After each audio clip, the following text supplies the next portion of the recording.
Life-Saving Queensland Championships for 2024. You are down here back on Kira Beach. My name is Jen Parry. I'm from Rescheduled Surf Club and so excited to have you.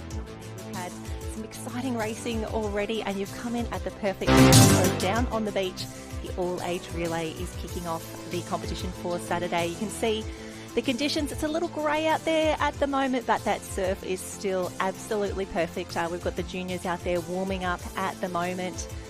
I think the beach events, the water events will start marshalling soon. We're looking for an 8 o'clock start there for the water arenas across Water 1. Orange, black and white, the pink, the green and gold. But the action first up is down there for the all-age beach relay, and a gorgeous shot there showing the setup. The officials and the athletes doing a great job working together this morning to get things moving, get things ready, because what we love about the all-age relay, that everyone is in this race. So we've got all age groups, all genders are represented, and have a look at that warm-up area. It is absolutely packed. We can see just down there at the bottom of the screen, that is Met Caloundra, Clint Robinson taking the crew hashtag proud to be Mets through their paces this morning. We saw yesterday just an absolute sea of colour across the tents, the caps, the contestants, our athletes. It was pretty impressive, but Saturday, have a look at that, those sets out the back. Cannot wait to see a great day of action coming through. We do have a progressive point score for you. We'll bring that to you rather soon. But as we said, it is all about this all-age beach relay coming up next. And it's been wonderful to see all the photos coming through on social media from the athletes and the different clubs overnight. Some incredible races, some incredible scenes yesterday, and lots of celebrations. Look like we are good for a start. This is semi-final number 2 of the all-age beach relay. There we go. Across the beach, we have North Barrier Branch, Team B, Palm Beach, North Queensland, Burleigh Heads, North Queensland, Tugun, Maroochydore and Tannum Sands. And you can see that the pace is going to increase as we move through the ranks here. Palm Beach, a fantastic start there, a little club down here on the Gold Coast. If you're unfamiliar with the Palm Beach cap, that is the royal blue, the white middle stripe and the aqua blue. But Maroochydore and Tugun looking very, very strong at the moment as we get that gorgeous aerial shot, just seeing where they're at. Good changes across the board. Oh, these teams have been practicing hard across the season. This is one of the most prestigious events on the beach arena there, and isn't it wonderful to see our North Barrier and our North Queensland teams in the mix here? And this is where, we've had a drop baton. Oh no, that is not how you want to start your Saturday of the Queensland State Champs, but the crew's out in front. 1, 2, they are cruising through the 3 and 4. We're thinking at least 4 will go through to the final. That will be held a little later on in the program. Here we go, another change. Clear, clear, clear. That's looking good. So Tugun, Maroochydore, they are safe at the moment. They just need to get through here. The crew's doing an incredible job. Final change, it looks like there. Nope, not quite the final change. We have got so many athletes in these events. This is what we want to see. 1, 2, 3, 4 across the beach. And this is where the rubber band really starts to stretch out. You can see the speed increasing as we get into the more senior age groups as well.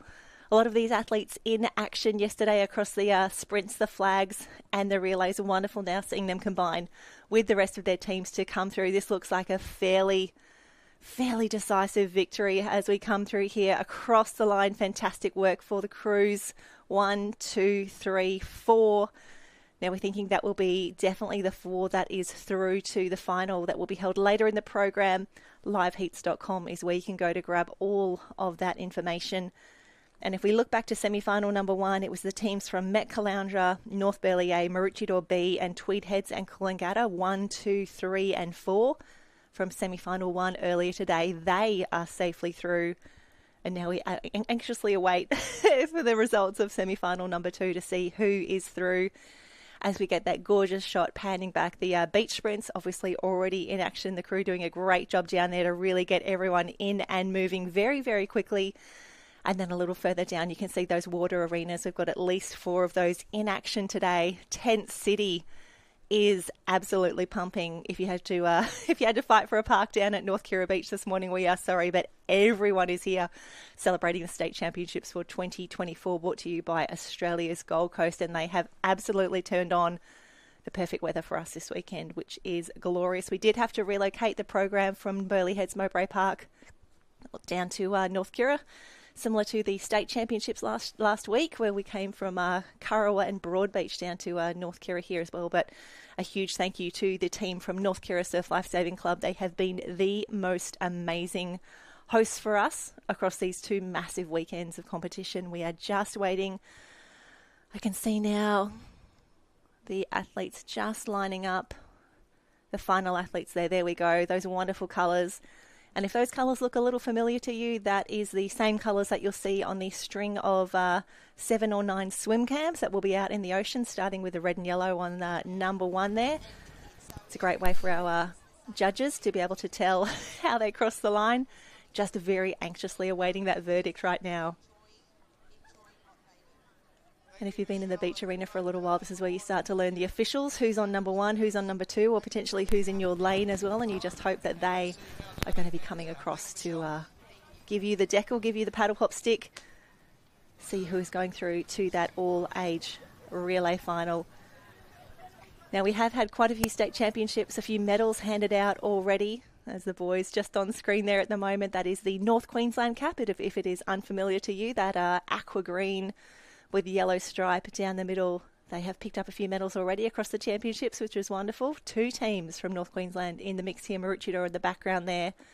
And Burleigh Heads Mowbray Park, the black cap with the green and gold down the middle. They were absolutely everywhere in the water events yesterday, picking up medals left, right and centre. And so wonderful that the athletes are getting far more comfortable, giving us some interviews, giving us some chat as well. And we do thank everyone who's been so gracious with their time when we come down and ask to have a chat after their race. So I know it can be a little intimidating. You might be a little bit nervous, but I promise we are here to celebrate with you, to make you look good. And it's a great opportunity, which many of our athletes used beautifully yesterday, to say a big thank you to the village that it takes to bring athletes down here to these state lifesaving championships, especially when you see how many clubs are represented across the day here. We've got Point Lookout on screen, the Maroochydore Beachies.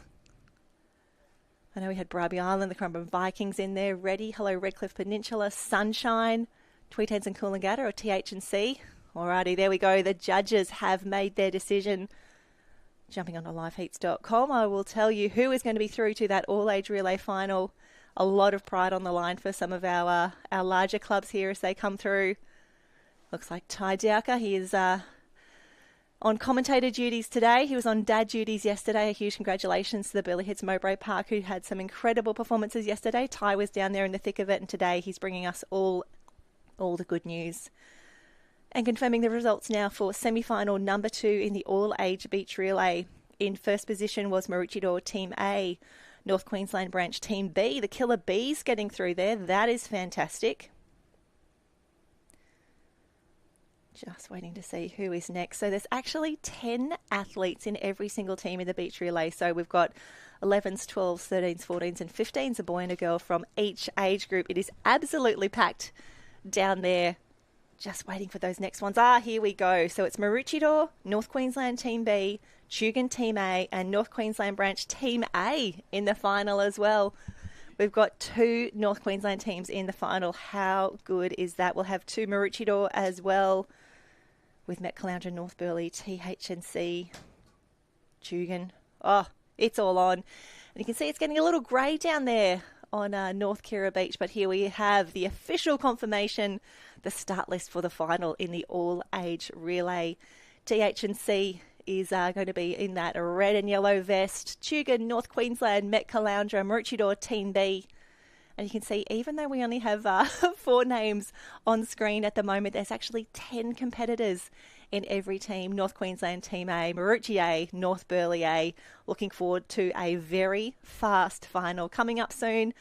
Oh, stay warm, stay dry down there, teams. You've got a big day of racing ahead of you. You can see that we have cleared the water. The warm-up is over now. We are bringing everyone in as the conditions report comes up now. A little bit cloudy, probably about 26 degrees at the moment. A little cooler once you add in a little bit of wind speed as well. But oh, look at that. They've got the bomb up on screen as well. That is what we want to see.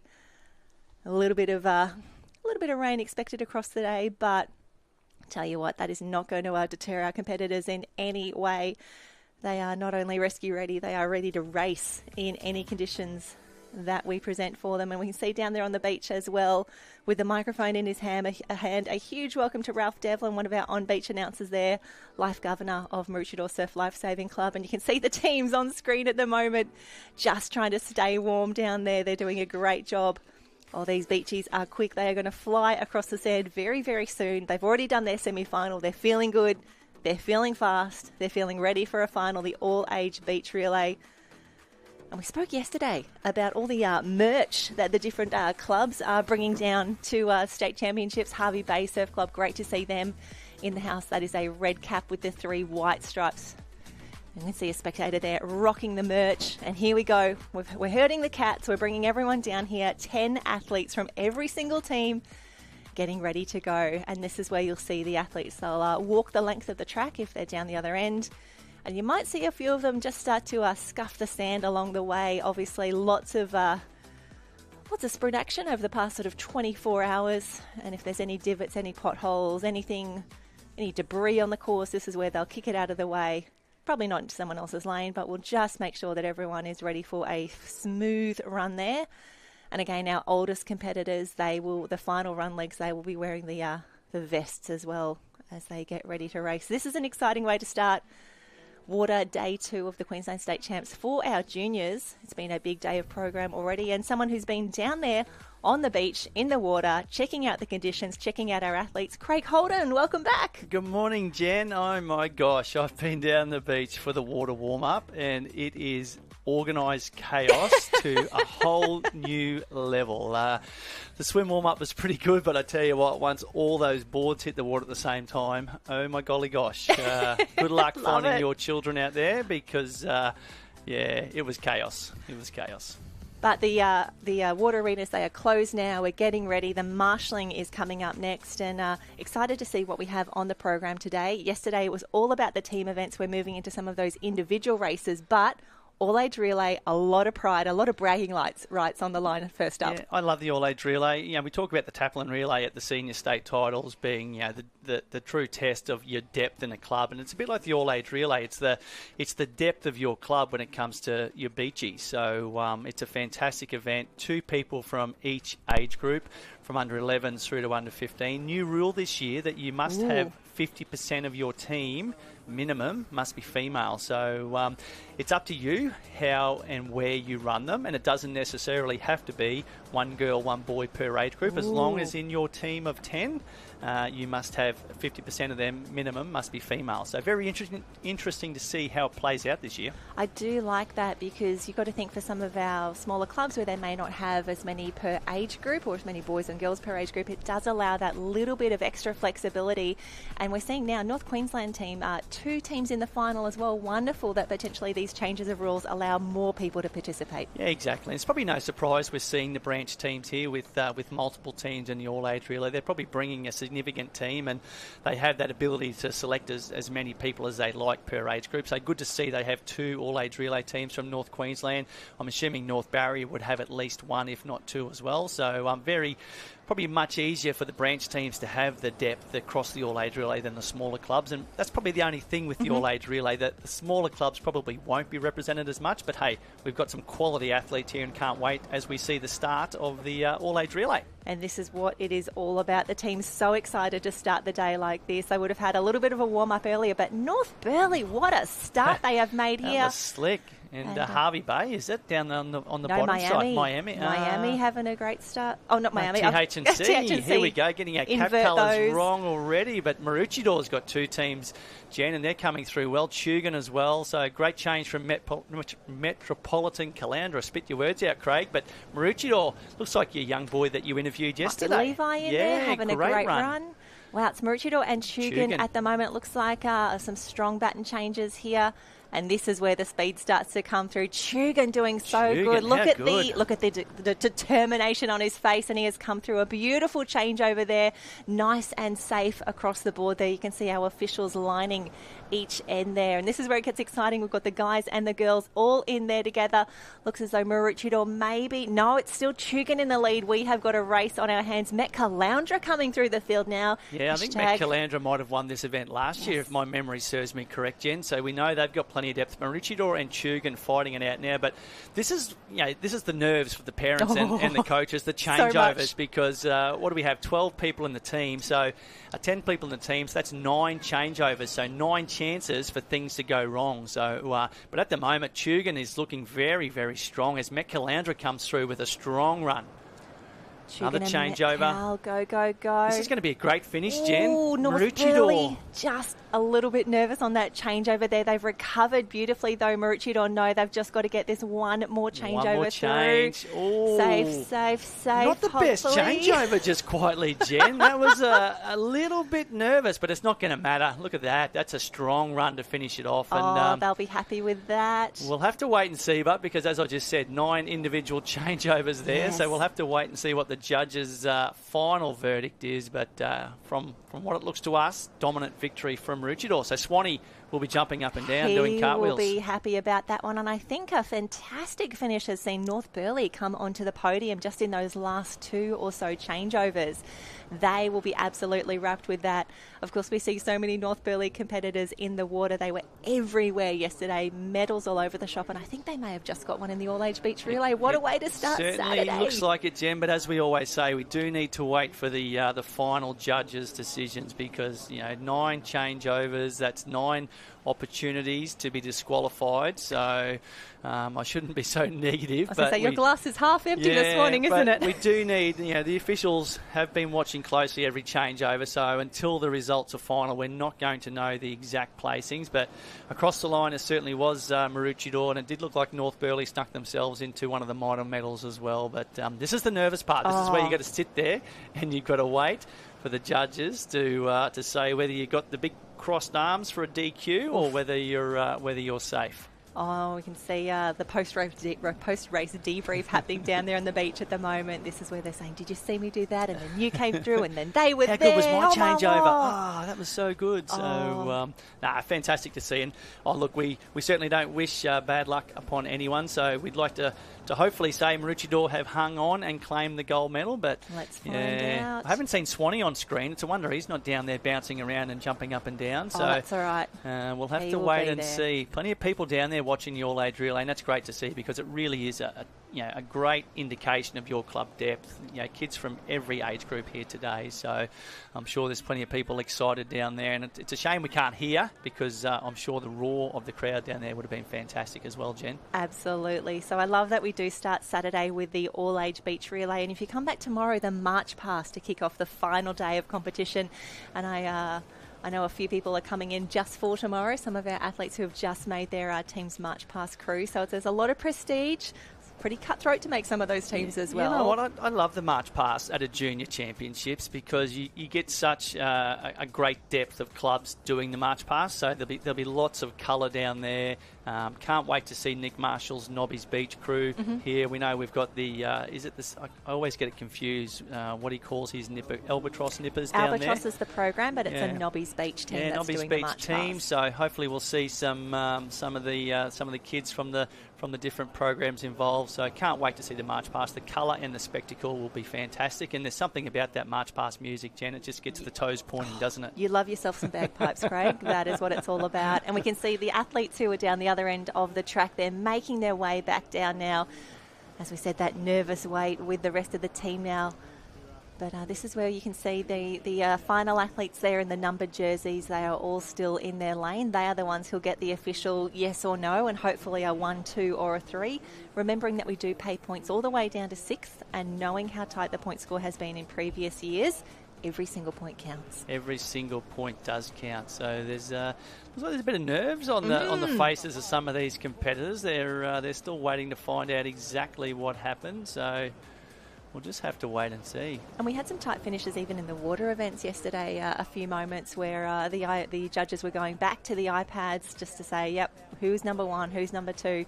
And I do love that determination. I think I'm seeing some cheers go up. Hopefully this means... So there we go. Looks like Maroochydore has been called out first. So we're going to assume the gold medal will go to Maroochydore.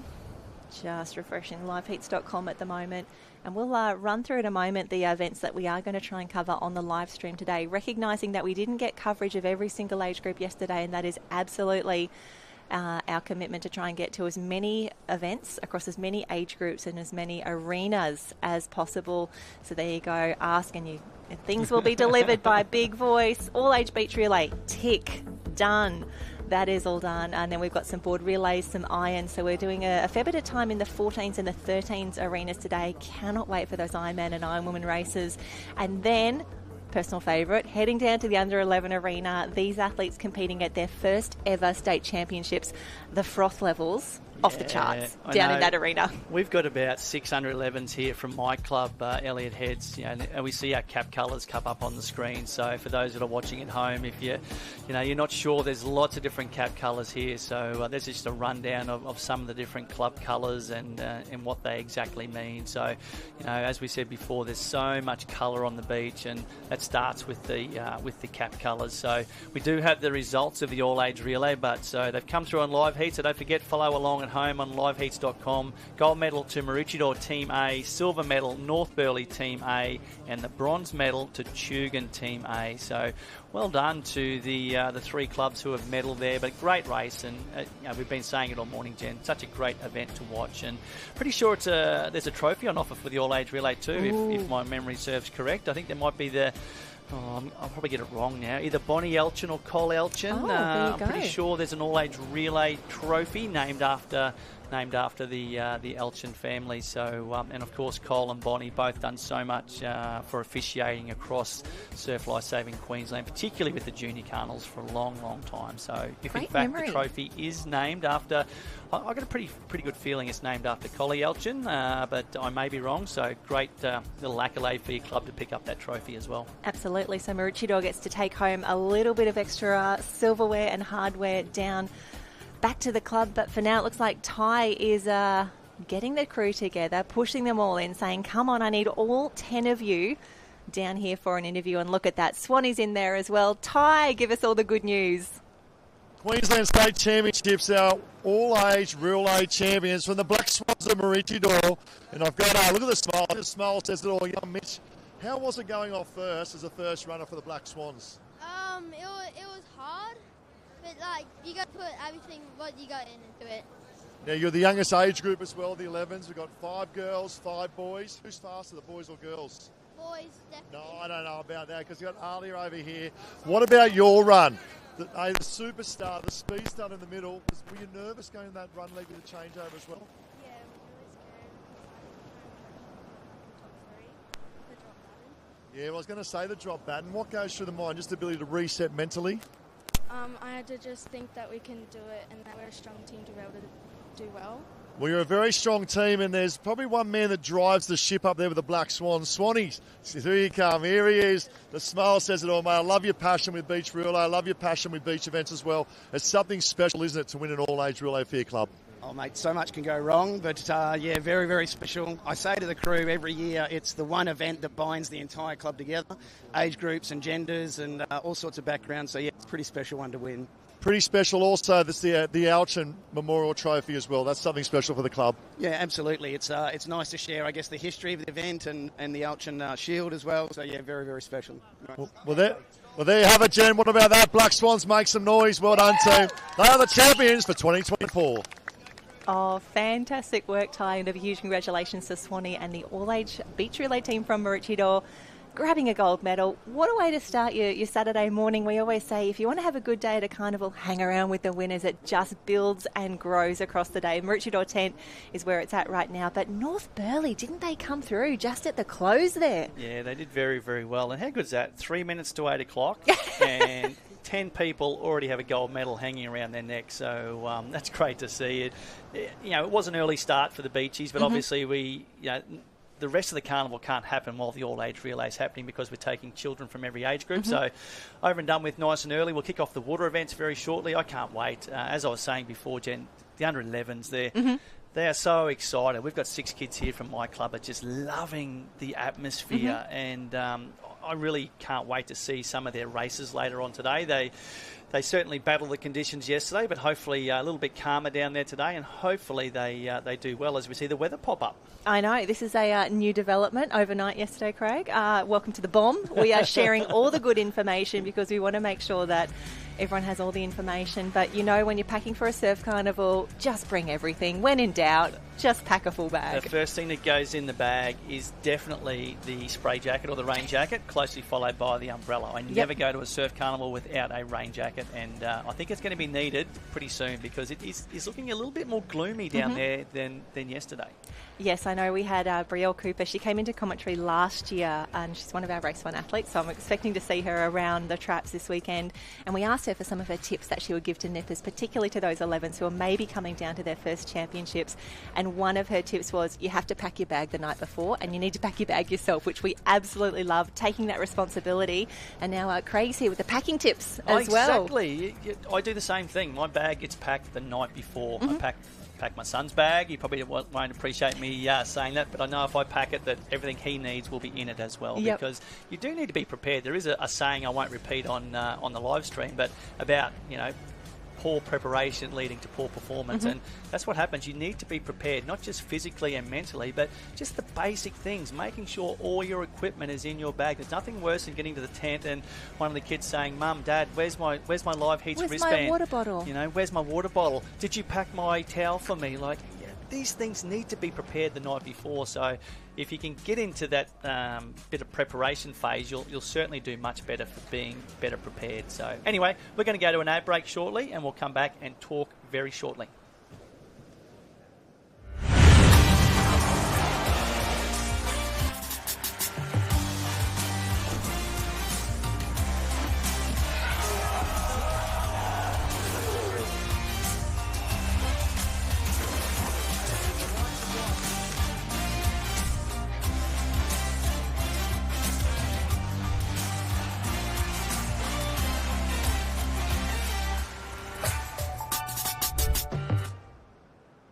Be a lifesaver. It's not about being a hero. Or missing out on plans with your mates. It's actually just giving as little as 1 day a month, a few hours a week, Or even every other weekend. And bringing whatever you love To your local's lifesaving club. It's about learning new things and meeting new people. It's about what you want it to be. Because where else would you rather be? Join the club. Go grab some more info at lifesaving.com.au. Well, we're back again, Jen, and we're going to give a big shout out to some sponsors while we're here. We've got Events Gold Coast, obviously being one of our major partners, but of course the beautiful people from Engine Swim and Race 1 Surfcraft. And if you haven't been up to the merchandise area and the festival zone, make sure you get up there. We've got plenty of Race 1 athletes coming down today to sign more autographs. Dan up at the engine tent, go up there, tell him Craig sent you. He'll give you an extra 10% off. I'm sure he's such a nice guy that he'll be happy to accommodate you. But they're doing a roaring trade up there in the engine tent, Jen. I saw the crowd up there yesterday. They were lined up. I'm not sure Dan's got any stock left. Well, it was that and also the athlete signings that they've been running. So having a look at the program today, 10 o'clock Saturday, the athlete signing is back, and they've got... pretty much everyone will be there. We've got Emily Doyle, Zach Morris, Bella Williams, Joe Collins and Olivia Corrin back from NZ.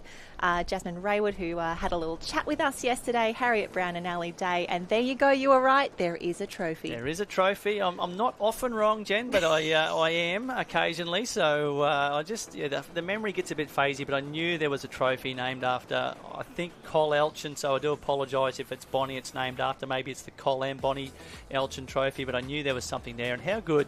Swanee would be stoked being the coach of Maroochydore, because I know he's been very vocal about the all-age relay and about the order and about, you know, making it 50% females this year. So he'd be stoked that Maroochydore has won that with the new rules and the new procedure for the all-age relay this year. I think his base level is generally stoked to start with. He'd just be going to another level this morning. But again, wonderful that he and so many of the incredible coaches across all of our clubs, they're really advocating for change, for innovation, for inclusion, for participation, doing some wonderful things. We did speak so many times yesterday about the village that it takes for a carnival like this to happen, but in each club, under each tent, there are some incredible stories about what's been happening across the season, and we get to celebrate that at one of the biggest carnivals of the year. Yeah, well, it pretty much is the biggest carnival for the majority of our youth. Yes, some of them will go to Aussies, but only the 13s and up. So for the 11s and 12s, this is it. This is their last carnival for the season, so it is their pinnacle, and they'll be looking to go well. But you're right, when it talks about a village, it's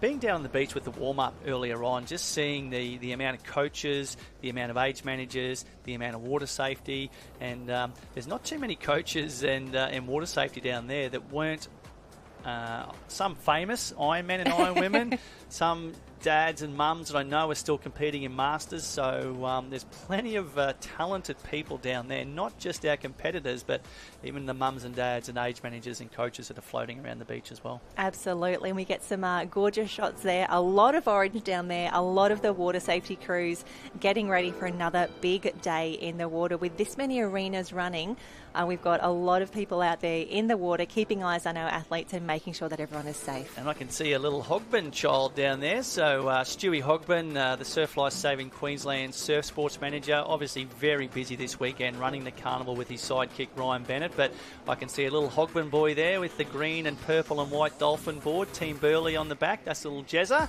So I know that board really well, Jen, because it used to be my daughter's board. There you go. But then got passed on to Jezza's older sister, Genevieve, and now down to Jezza himself. So good luck to Jezza. He'll be going around in the I'm going to say under 13 board race, but I might be wrong. He might be under 12. So I'm sure Louise or Stewie will soon correct me, but good to see him down there with that bleached blonde hair that he has. Oh, fantastic. And if you're joining us on live stream, we do welcome your comments as well as we see the first of our water events kick off there. And not a lot of run leg. It's straight in. That high tide was 7:05 a.m. this morning, so just on the way out now. Have a look at those arms and legs go. That is classic nipper technique right there. Yeah, you're right, Jen. It was very evident during the warm-up this morning that with the full tide and the high tide this morning that there's not much of a wade or a bunny hop. It's pretty much run down straight on your board. Get across that deeper gutter. As you can see, they're in that gutter now, that deeper water.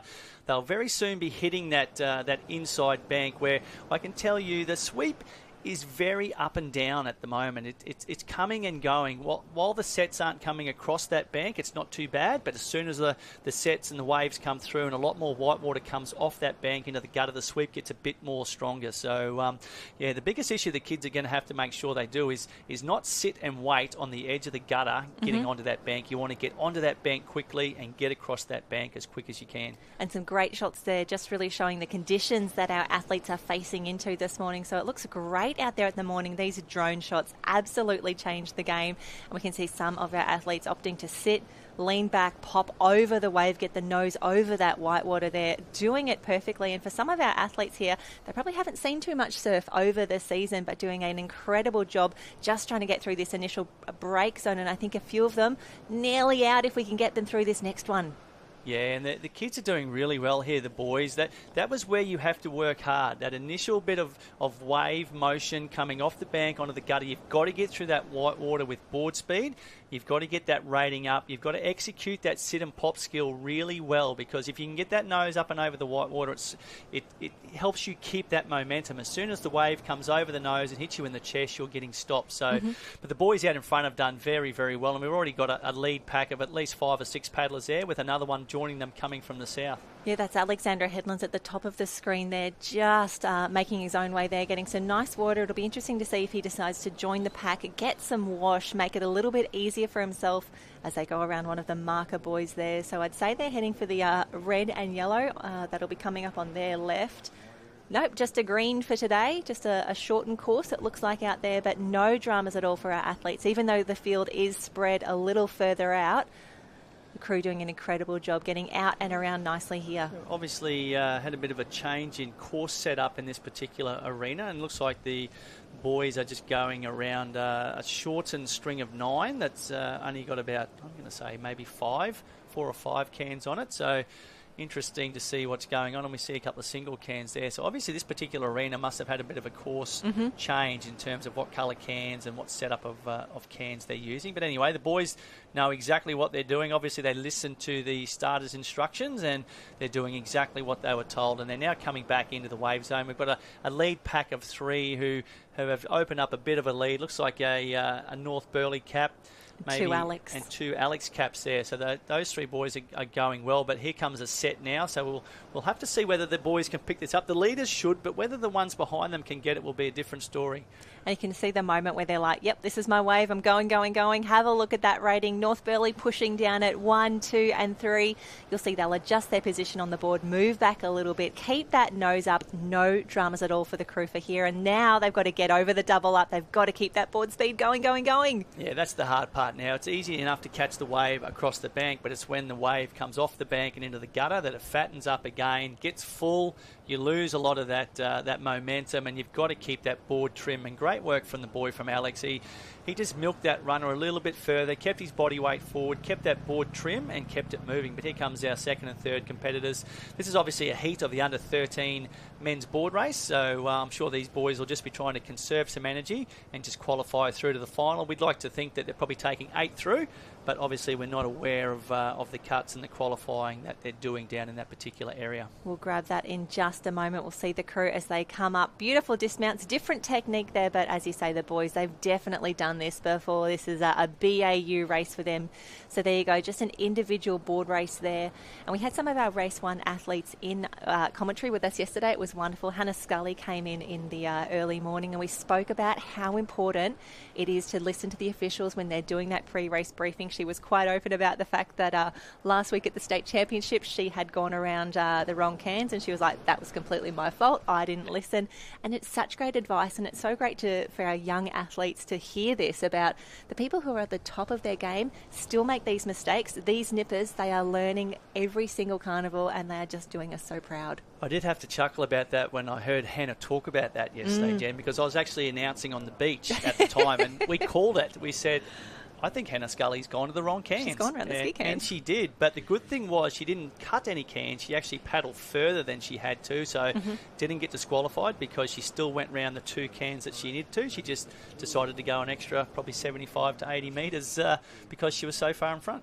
No, so it did have a happy ending for her there. We also had Jasmine Raywood come in. She sat with you for a little while. And then we had Mitch Morris come in the afternoon. I had such a great time. It was so wonderful listening to his experiences, you know, and as they say, they don't get to see the racing from this point of view. They're generally down on the water, at the beach, doing everything. So to hear what he had to say at various points in the racing and how complimentary he was to some of our athletes, highlight of my day. Yeah. And it's good to hear those elite competitors say that because they fully understand, you know, what it means to be a nipper, but they also understand that it's not the be-all and end-all to be the best as a nipper. So great advice there.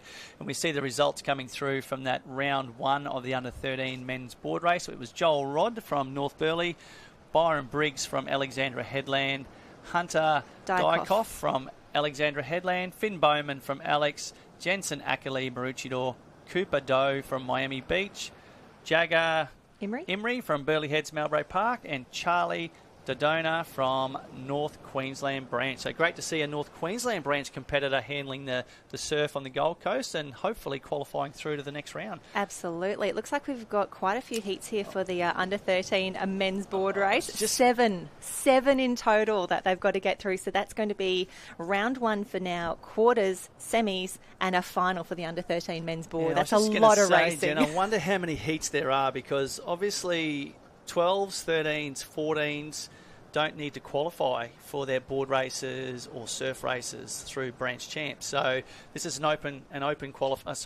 nomination event. So there could be, you know, I'm going to suggest probably 120, 130 boys that have nominated for the board race. So until they all turn up and marshal, we're not going to know exactly how many heats there are. But you've got live heats up now, so there's live at heat least says seven heats. So 7 heats, and I'm going to suggest there's probably 14 or 15 or 16 in each one. And here we see the start list for the next round of the under-13 men's board race. Got a boy from Bundaberg there, Archie Gatley. Great to see Bundaberg represented. Got a Harvey Bay boy, Kobe Renton. So From top to bottom, well, we missed the first one. My apologies. We'll finish off with the last few. Zach Dale from North Barrier Branch, Fletcher Dutton from Burleigh Heads, Oliver Putty from North Burleigh, and number 13, lucky for some, Kobe Craig from North Queensland Branch. That's our start list for the next heat of the under-13 men's board race as the boys go down. And I'm not sure what they're doing exactly. Probably washing the sand off their boards. I think some of them just like to get out and get wet, and even if there's no sand on the board, we'll just go down and we'll wash it off because it looks cool. If everyone else is doing it, if everyone else is come doing down it, let's as do it. I saw Ellie Day do it, so I might give it a go as well. So can't argue with that. I think Mitch was saying yesterday when they did the race one athlete signing, like the lineup to get Ali Day's signature was dwarfing everyone else's, as well it should. We all love Ali Day. He's such an incredible competitor. And thinking of that, Surfers Paradise, they were in the mix yesterday. Just a few little caps starting to pop up here and there. Wonderful to see them in the mix, and you can see the boys just getting ready now. A lot of nerves for an early round as well, because it's not, once you're in the final, you're in the final, but can't make any mistakes in these early rounds. That's where the pressure is sometimes. I think it's just qualifying through, particularly round one. Round one always seems to be the one you're more nervous about. You don't want to make a mistake and not get through round one. So it's just all about progressing through. So I'm sure the coaches have told these boys, and then we just saw a false start. No. So hopefully that doesn't cost that young boy. Hopefully it's the 2-break rule for the under-13s.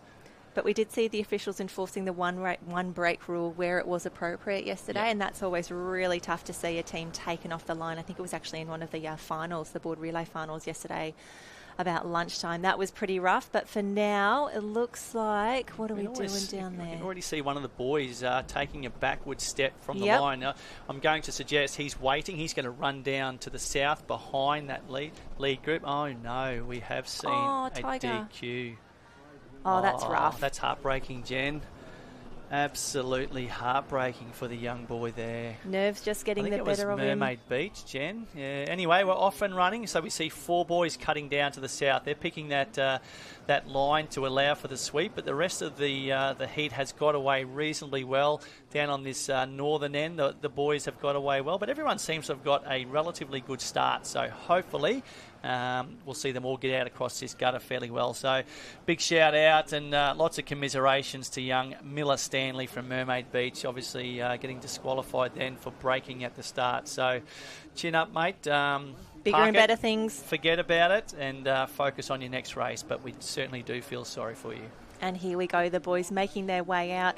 And with that short run leg, Craig, not a lot of opportunity for some of those boys to run down. It's really straight out, hope for their best, push through this early break, and then they'll jostle for position out the back again. We are thinking that 8 will go through to the next round, which will be a quarterfinal. Yeah, and already we see a spread out field. So we've seen 1, 2, 3 a long way to the south compared to everybody else. So this is where the sweep is going to make the difference as they come off that gutter and hit that inside bank. So the more they get hit, the more they get stopped, the more they stop that powerful paddling, the more they're going to get swept. So it'll be interesting to see where this group at the northern end ends up in comparison to those 1 or 2 that have gone a lot further south. And this is where we go up and over. The boys doing a great job there. And what I love watching some of these boys who've obviously done a fair bit of wave work in their time, the speed at which they get back onto their board and immediately get that rating back up to move that craft through the water. It burns the arms, but you can see they are making their way through, and that's where they're gapping the rest of the field. And that's what you've got to do. Unfortunately, there's no way of sugarcoating it. You've got to have fast arms when you paddle a board. It's all about aggression, particularly on these nipper boards. It's about getting that rating up, maintaining that momentum, and you're right, Jen, when you get hit, it's about being able to accelerate away and get your board moving again. So the better you do that, the quicker you do that, the better you're going to go. As we see a few of the boys that have just struggled to get through the whitewater on the bank a little bit more than the others, they've been held back, and already we see our boy who went south open up a 20 to 30 metre lead just by smarter tactics. I'm thinking that might be Oliver Putty from North Burleigh, looking at the white in the cap there. Potentially Burleigh Heads Mowbray Park in 2. We'll grab them as they come round. But again, great to see the shorter course here, and they'll continue that through all of the rounds so that no one's doing a different course within that same age group.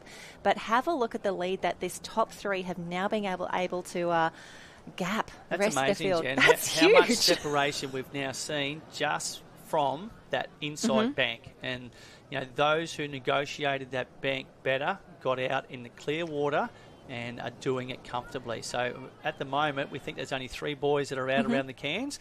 We're just waiting for the rest to come on screen to see where they are. But this is a Burleigh Heads Mowbray Park competitor. We think it's Fletcher Dutton, and he has a commanding lead, and he's almost into the wave zone. He'll miss this first one, which just fattens up. There's a couple more coming through, but again, there's a bit of a lull there. But our second and third competitors are just coming into the wave zone as well. So we may see we've seen them drop off as well. Our leaders picked up a nice wave on that bank, and he'll just float that one across the bank and very shortly readjust his board position and get that board moving, because he's about to hit the deeper water in the gutter where he needs to maintain that board speed. As we see him lift, and that's great paddling there. That's our North Burleigh boy. Yeah, that's Oliver Putty. From North Burleigh. Burleigh Heads Mowbray Park. That is Fletcher Dutton, and Tyson Hassard is in the mix as well. But wowee, if you're Oliver Putty right now, you are feeling very, very comfortable and very confident, knowing that just like Fletcher Dutton right now, you get a tiny little break. You're still going to work this wave because everybody wants a wave home, let's face it. But a fantastic race, and also some beautiful screen time for our young athletes as well. It's wonderful. We are trying to cover as many races and age groups as possible. Yeah, and we did say it yesterday. We do apologise. We know there's 4 separate water arenas going at once. So obviously the cameras can't be at every single arena, but we're trying to show you some different age groups and some different water areas today. So hence why we're focusing this morning on the under-13 board races, and we've got the boys up. This is Heat 2, we believe, and a very comfortable paddle and a qualification through for our boy from Burleigh Heads and our boy from North Burleigh as well. Yeah, fantastic racing there down in the green and gold arena. When we say the green and gold arena, that means that they are coming through those green and gold flags on the beach, and they're going around green and gold cans on the apex of their arena out there. Talibudra coming through. They've been everywhere, these championships as well, really starting to build a wonderful club down this end of the coast as well. And there goes Tyson Hassard, a fantastic paddle, a great start for the day. Lots of wax on that board, which you really do need when there's a bit of surf on like there is at North Kura. And speaking of Talibudra, I just bumped into our good friend Courtney Hancock down the beach before. She was very busy coaching and warming up her kids, but she did say, I'm missing commentating with you guys this weekend too. So she's very busy. And here we have a group of 5 competitors just coming through that gutter. And I'm going to suggest that maybe one of these may miss out, Jen. I'm not sure how many we've seen go across the line. I think 4. Yeah, or is it 3 only or 3? 4. This is going to be number 4 coming in now. I think that is Dicky Beach competitor making his way across the line. That is Reef Sherritt. Fantastic, and love the matching board to the club colours as well. Always good to see It's the funny. set. I just ran into a couple of the Dicky Beach senior coaches having coffee this morning, and they were telling me that Heath Colley is coaching the juniors at Dicky Beach this year. So another famous name in surf sports, from the Maroochydore Club originally, but now doing some junior coaching at Dicky Beach. So obviously doing a great job. And there's Archie Gatley from Bundaberg coming across the line. So very interesting story, Archie. His mum, Kathy, is a ranger at home, so does a lot of work at Monrepo, which is the turtle rookery around Bundaberg. So good to see young Archie having a good time, and hopefully he's qualified through to the final. To the next round. The next round. The quarterfinal is the next round, but we will wait and see. The officials doing a great job. You can see they're always counting numbers down there, making sure that however many athletes went into the water, that's how many we have back safe on the beach now. That looks to be Max Pocock from Kurrawa coming through. Again, the matching colours, the club board, the club cap in the mix. Club cap and the togs. How good. That is what it's all about. He's just in the wrong arena there, champ. Up he goes. And this is what we saw a lot of yesterday, especially when that sweep was really quite strong in the morning. A lot of athletes sort of swimming in and out. And I think down in the under-11s arena, some of our athletes ending up in the wrong arena and unfortunately got disqualified as well. It's really about eyes up and picking a landmark. So you can see there we've got a great shot of all the tents on the beach, but plenty of units in the background to use as your guide coming home. But results from the second race, the under-13 men's board race: Fletcher Dutton from Burleigh Heads, Oliver Putty, North Burleigh, Tyson Hassard, Talibudra, Reef Sherritt, Dicky Beach, Rudy Wilson, Miami, Kobe Craig, North Queensland, Zach Dale from North Barrier Branch, and Archie Gatley from Bundaberg rounds out the top 8, and hopefully that top 8 will be the guys that qualify through to round 2. So there you go, the officials getting it done, and we can see already the next race is lining up very, very quickly as we get those gorgeous shots back. And we have been speaking, well, we did speak yesterday, that we were really keen to see how the conditions would continue to move and change over 3 full days of competition. Well, 3.5 if you count the 1 and 2K beach runs on Thursday afternoon as well. And we can see the officials just making some changes on the fly there, even though high tide has come and gone. Still some difficult conditions, especially when you're not able to work with a lot of beach up there at the moment. Yeah, I think what we're seeing here, Jen, is they're actually repositioning the start line further south. So that's a great idea from the officials, because they're obviously offsetting the start line to allow for that sweep. So they've watched those first couple of races. They must have realised that they need to move their start line further south, and that's great because it takes a bit of the guesswork out for the kids. So, yes, you want the kids to think for themselves, and they're getting advice from their coaches, but by the officials doing this, it just makes it a little bit easier for the ones that probably aren't getting some expert advice, because they may not have a coach, they may just be here with mum or dad, and the officials are making it a little bit easier for them by starting them further south to allow for that sweep. Yep, no, the officials doing a great job. A bit of a shout out. I can see Shane Baker down there doing some great shovel work. Yeah, I can see Natalie Cumming from Yeppoon down there as well. Stewie Hogman's found his way down there.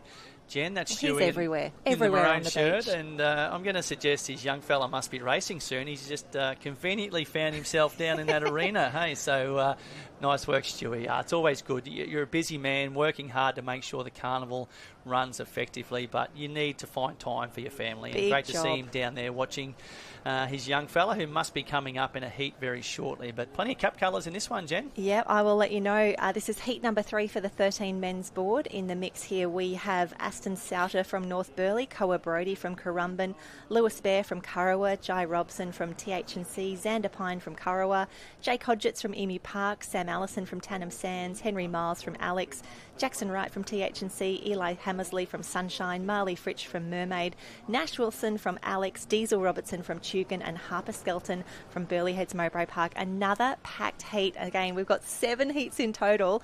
Everybody trying to get through to this next quarterfinal for the under-13 board. Yep, but that's all they'd be thinking about now is, okay, how many go through? Where do I need to finish to qualify through to the next round? Obviously, they're thinking about their start and what they're going to do, but it's all about numbers now. You listen to what the qualification ratio is, and if you've been told the top 8 are getting through, okay, all I need to do is be in that top 8. I don't need to win my heat. I don't need to win my quarterfinal. I just need to qualify through to that final, and then when I'm in the final, anything can happen, because I know I'm there to give it a red-hot crack.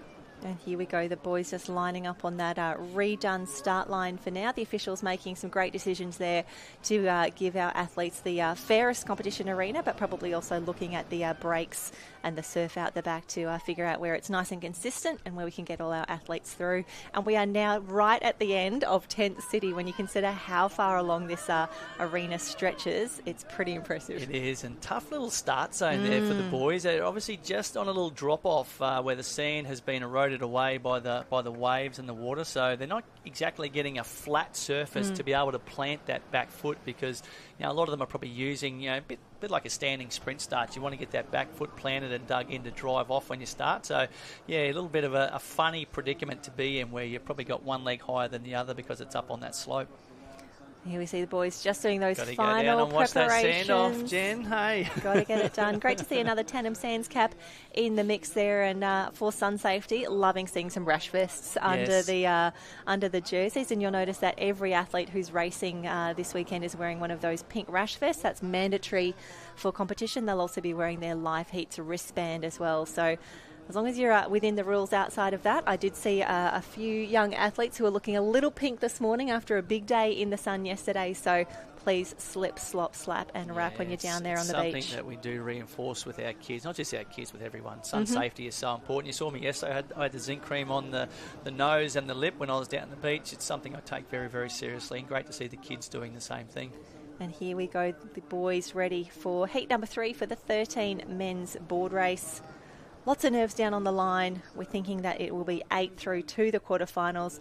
And while it was a big day of competition yesterday, we're expecting an equally packed program today, Craig, as we get through probably more of our individual races, but also some board rescues to close out the day. It is a massive day today for some of these age groups that have got a bit of catching up to do, particularly the under-14s who were in the beach yesterday morning, so they only started their water program after lunch yesterday. So a lot to get through, a lot of individual racing, so iron heats, swim heats, board heats. So if you're a water competitor, you're generally probably going to do at least 2 of those events and potentially all 3. So if you're going all the way to the final, you've got a lot of racing in front of you today and again tomorrow.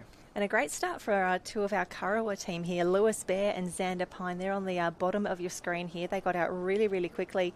And then a little further along there, I think that is going to be, it looks like It's an Alex cap I was going to say Currumbin, but no, it's Alex with the Alex quartered and a cap. Burley cap. There is a Currumbin boy there doing very well on the bottom of screen, just behind our leader on the green and white board. But definitely Burley Heads and Alexandra Headland through the middle there, just in front, with our Kurrawa boy down here to the south. The Currumbin boy is just tucked in behind, but got a line of about 8 boys all queuing up from 4th to about 10th position as we speak. And there's our young boy from Kurrawa, doing it fairly comfortably. Not exactly a huge amount of urgency there, but he's just getting across that gutter. Now he'll be thinking and looking, what's coming in front of me? What do I need to do? Where do I need to position my board? And what skills am I going to execute to get across this bank with the most efficiency that I can have? And if you haven't watched too many Nipper board races in your time, you'll see that a lot of our athletes are really kicking their legs quite strongly. And you might be thinking, well, the legs are in the air. This isn't making them go any faster. It's partly for balance to keep them moving through and partly just for some leg drive. Alexandra Headlands is off, but on very, very quickly. Both of our Alex boys. Yeah, the boys got pumped there. The 3 leaders were able to get under that wave and sneak out. The rest of the field got impacted quite significantly as we see more boys getting pulled back by the force of that wave. So it's really difficult to execute the right skill under fatigue and under pressure and then minimise the impact that wave has on you by not dragging you further back. But we have 8 boys that have now got out through that inside bank, and at the moment they're our favourites to get through and qualify, but as we know, they've still got to get out and get back home again safely, Jen. Absolutely. That is a fantastic paddle there. Harper Skelton from Burley Heads Mowbray Park is clearly in the lead at the moment, and they're going a different way. So we've not just moved the start line, we've reversed the course. So interesting change of race strategy midway through the heats, but obviously the officials have made the decision, obviously based on safety and what's been going on, to reverse the courses. They're now paddling right to left, and so we'll have to wait and see how this impacts the boys on the way home. And this is actually a really smart decision. When we spoke just earlier around the sweep and athletes getting pushed into other arenas. Yeah. So for the boys who are coming home now, if anything, they're going to be swept down to the south, which means that they're just further into their own arena rather than potentially impeding or creating some sort of havoc in the other arena. So we can see both of our Alexandra Headland competitors now angling over. They've seen something they like. That decision has paid off. Potentially a late takeoff for a few of them now. Yeah, and the 4 leaders will quite comfortably catch this wave. You saw the boy from Burley reposition. He paddled his way further to the south to get the best end of that wave, because what you see is not always is the wave even the whole way across. So you want to position yourself in the best spot that you're going to get the most lift and the most strength and power out of that wave as the boys retrim the board, get the rating up. Look at the rating there from the boy from Alex. So that's fantastic. good. Just chasing, and tell you what, that's a fantastic paddle to pull down what was only a small wave in the end, and that's going to carry him all the way through to the beach. Yeah, that determination, absolutely perfect. It was so wonderful to have Hannah Scully, one of the best board paddlers in Australia, in the world, especially in that short course racing. She is just unstoppable. Hearing her talk about board technique yesterday, where they need to work, again, how in awe she was of the skills and the determination of some of our young athletes to really chase down every wave, chase down a runner, position themselves well, make a great decision under pressure. To hear her talk about our athletes yesterday, she's such a great ambassador for Race One and just a great girl to have in commentary. She's fantastic, Hannah. Lucky enough to take her away in an Australian junior team to an ISRC, and she was great fun to hang with. And another girl that's come up from northern New South Wales region to move to a Queensland club, and again, being from a country/regional area, she's I don't know, they're just a different breed, and it's amazing how they really embrace that small town culture and mentality, and they love to reinforce to the kids who aren't from the city or who aren't from southeast Queensland in particular that you can do it no matter where you live and where you're from. Absolutely. We see the boys just making their way across the line here. That was Emu Park. I think that's Jake Hodgetts. Unfortunately, Jake didn't finish that race. I did see the board get picked up.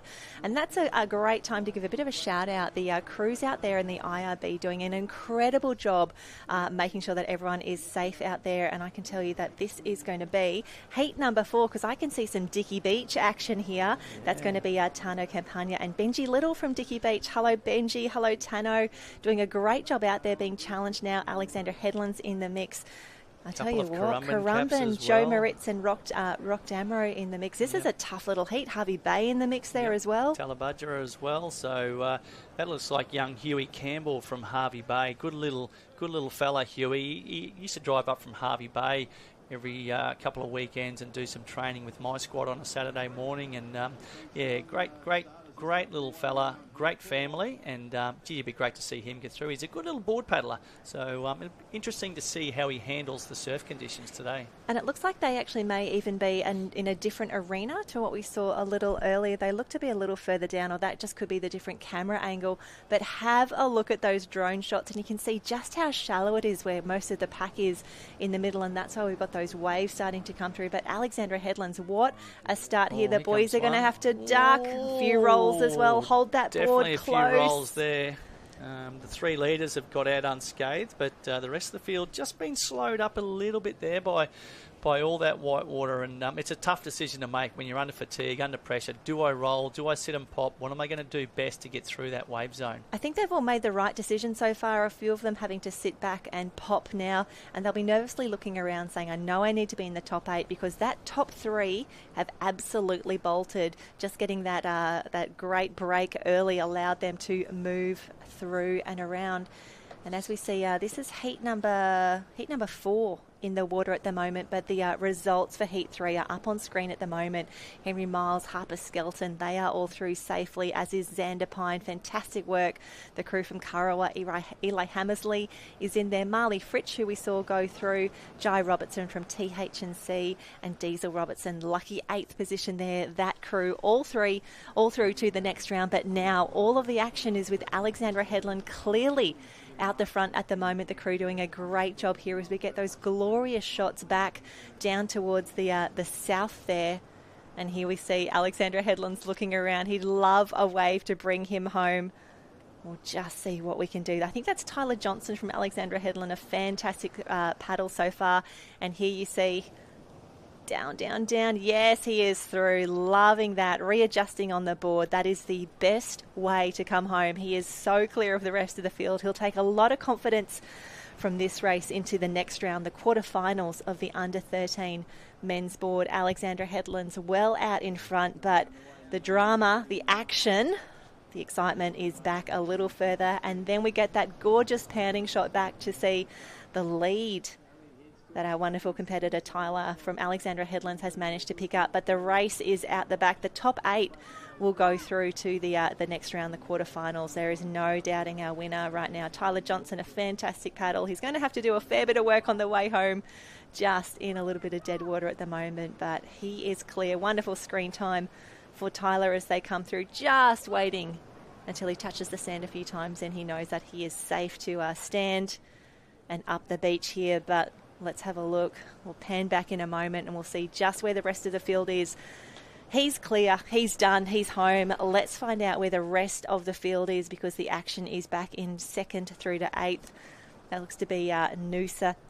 Noosa heads there. Oliver Price is through. That is 1 and 2 are in, but we're looking back. We need to see where the next 6 competitors are there. I think there's quite the race on out the back. Dicky Beach, that is Tano Campagna is through 1, 2 and 3. But let's have a look at who is coming next. I think we've got a few Currumbin in the mix. There we go, 2 Currumbin. That is Rock Damro and Joel Maritz. So that's going to be at least 4, 5 through there. Only a few spots left here to progress through to the quarterfinals. Now we see that is Tom Emery from Mermaid Beach. Tom, a fantastic paddle. Got the goggles on there as well, just in case He knows he's got to put some work in now if we're going to get him through Mermaid Beach. Would love to have another paddler here in the quarters for the 13 men's board. Oh, he's going to have to keep that nose up. He is up and through. And then we have a race on with a few in the mix there. Benji Little trying to get up the beach there. Go, Benji, go. We'll have to do the numbers. We'll have to see if Benji is through after a big paddle there. And that looks to be, another Noosa competitor in the mix there, Ezra Dean. So it's either Ezra or Oliver who were up very, very early in the piece there. Of course, this is one of many heats, one of many arenas in the mix at the moment. We have 7 heats in total, 7 heats in round 1 of the 13 men's board. As we can see, so much orange on the beach there. So many of our water safety competitors, our water safety officials, and more of the crew coming through. The boys finishing this off strongly. That is what we want to see. Always sprinting across the line, boys. Fantastic work. The crew are through there. Fantastic work. And I see that's an Agnes Waters cap in there, I think, as well. Big welcome to Braith Cowie. What a paddle for Braith. Agnes Water, if you're not familiar with that one, it is the light blue and dark blue quartered cap. Braith making the trip from Agnes Waters. Fantastic racing there. Just waiting for liveheats.com to update there, and we will bring you through who is coming in next. But PJ, Pat Purcell Jr., is in Heat 5 at the moment, leading off that entrant list there with Darcy Callison, Kai Brown, Seamus Johnson, Macklin Johnson, Tar Hal, my apologies, Josh Mercer, Hamish Smallbane, Finn Lee, Nate Espartames, Mason Haskins, Xander Dowker, Chase Stanford, Jad Werner and Dylan Fink coming through. And what a wave. Gee, he worked hard for that one. So close to getting down the big swells there. He's going to have to reset, refocus. No dramas at all for him. Have a look at that wave of the day. Loving that for Billy Heads Mowbray Park. I think that is Dowker in the mix there. That's Xander Dowker. What a way to start. Taps the board, goes, yep, that is how we wanted to start. That is where we wanted to bring home this next heat. This is heat number 5 for the 13 boys, and what a double up, what another wave. Beautiful work there, just skimming the board across the surface of the water. What a shot. This is absolutely perfect. Wonderful to have this happen in a heat. You would love this for all your other rounds as well. And he pushes all the way home. Wow, he got some distance on the rest of the field in that one. Gorgeous camera action, great work there. So excited to have the team from Big Voice in action for both the senior and junior state championships, doing a wonderful job to bring us this incredible action and all of the great shots. We saw a lot of their work in the highlights packages overnight starting to come through, but no doubting Xander Dowker. He is through easily, and now we just have to sit back for a moment and see who else is going to be in the mix there, as another board race is in action already. That is heat number 6, because I can see Ari Hamill from Surfers Paradise in the mix there. Ari was first on the line there in heat number 6. We've got Liam Morrison from TH&C, Frederick Lewis from Elliott, Hidaka Kai from Southport, Connor Casey from Point Lookout, Ethan Bonner from Burleigh Heads, Isaac Winberg from North Queensland branch, Edward Dingle from Tannum, Ethan Giles from Elliott Heads, Henry Mackay from Sunshine, Felix Quintowski from Metcal, Raf Short from Maroochydore, Kai Vering from North Burleigh, Leroy Ferris of Currumbin, Rafe Zhongling from Northcliffe, and Oliver Thompson from Sunshine Beach. Another packed heat. As we can see, Ari Hamill from Surfers Paradise just up and over. Loves a good board race, does Ari, and showing how it's done. Spending a lot of time in the surf down there at Surfers Paradise, and currently leading out heat number 6 for the 13 boys board race. So fantastic racing, and I think we've got Ty down on the beach. Ty, fantastic racing there. We've got some beautiful vision on that wave. Yeah, thanks, Jen and team. And what about this one, mate? My first interview on the beach, I get to do it with my son. So, Zam, man, how's conditions out there? It's pretty good. It's a little bit. What'd your coach, Timmy Peach, say to you going into the race then? To run down a bit so we don't get set down, and then just head out. Mate, you're under 13. What's it like to compete at the state championships against all the other kids around the state? Pretty special? Yeah, it's really special. It's really good to do. And you had a good day yesterday with the team events with the Burleigh boys. How'd you go yesterday, and what do you look forward to tomorrow? Good. Yesterday was good for team. Fun. Tomorrow I'll have finals. all the finals, mate. And what about this board race? This thing, 7 heats going through, some quality board paddlers as well. Yeah. Looking forward to it? Yep. Looking. There you go. He's a man of many words, Xander Dowker, but up to you guys there. And there you have it. I think another heat. Heat 5, I think it was, through the board heats, the 13 boys.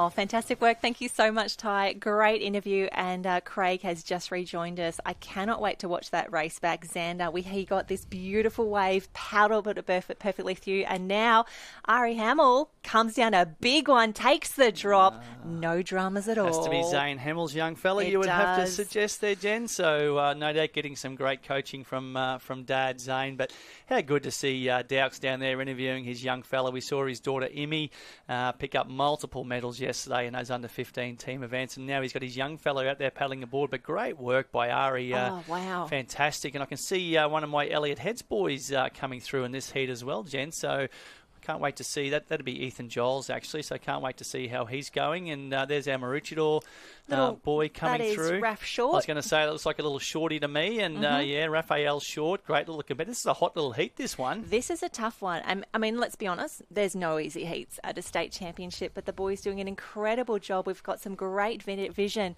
of the crew just skimming over these waves here. We think that Raph is in 2, and that means that we've got quite the pack starting to come through here. This will be 3, 4, 5, 6, 7 potentially. Ethan Giles from Elliot Heads there. I can see him on the pink and grey board, just slipping off the top of that one, but he should qualify through comfortably. We've seen Raphael Short come through number 2 across the line, and we've got about 4 or 5 boys coming through on the next wave, you'd like to think. Yep, Sunshine Beach, North Burleigh, there's Elliot Heads, Currumbin cap, so that's 3, 4, 5 and 6.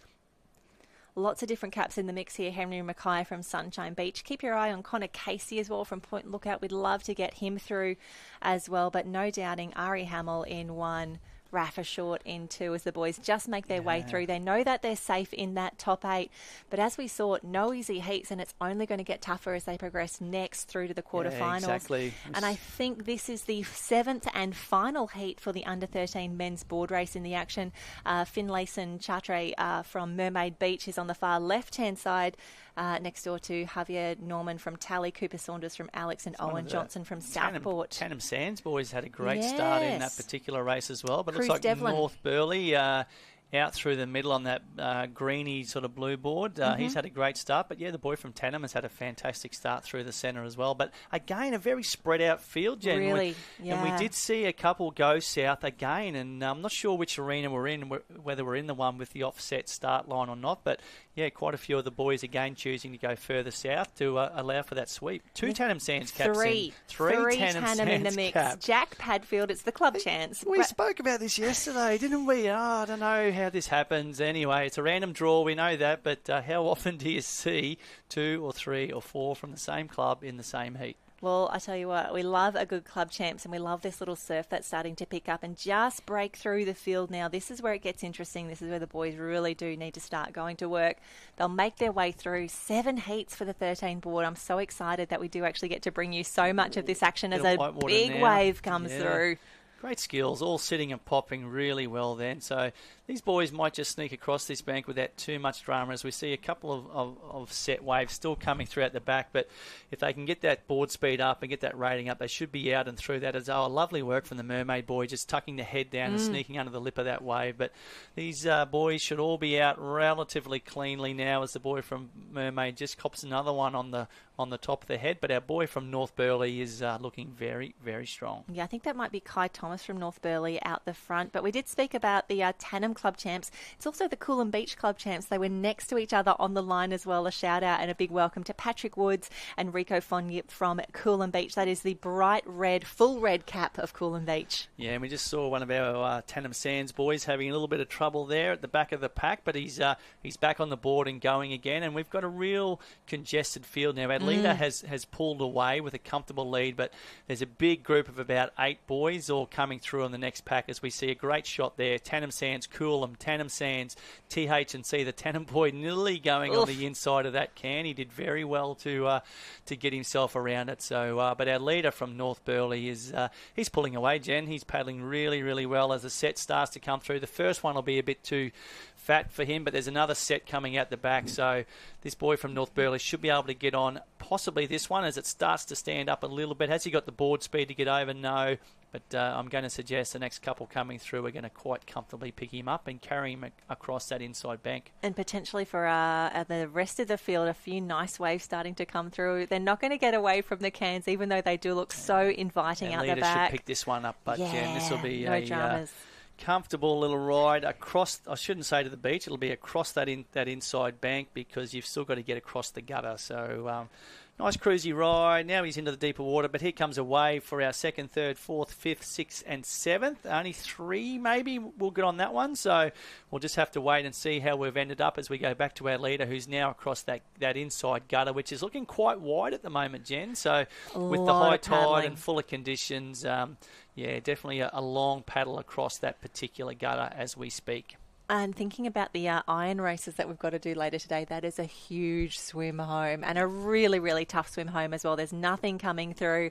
I tell you what, no dramas in this race right now, but Ty is down on the beach with a very happy Surfers Paradise cap. Yeah, thanks, Jen and Craig. And what about this? There's 2 really good stories. So Zari Hamill, dad obviously Zane Hamill, who coaches Ali Day at Surfers Paradise, and young Raphael Short. 2 superstars of this under-13 age group. Now, yesterday, I didn't get the opportunity, Ari, to do any team events, but you love your swim, you love your board in particular, and also the iron. Looking forward to today and tomorrow. Yeah, I do love board, swim, iron. And, sad I couldn't get any team events done yesterday. Mate, you're a little board superstar as well. Now, this I know it's only a heat, but you get a few nerves going to heat, isn't it, about qualifying through the next round? A little bit, not really, because it's just a heat, and then I got quad semis and then finals. So then I'm not putting in too much effort and then being tired for the other ones. I love that because Dad's a legend, mate. He's a great human, a great man, and obviously coach of Ali Day, the SP love there as well.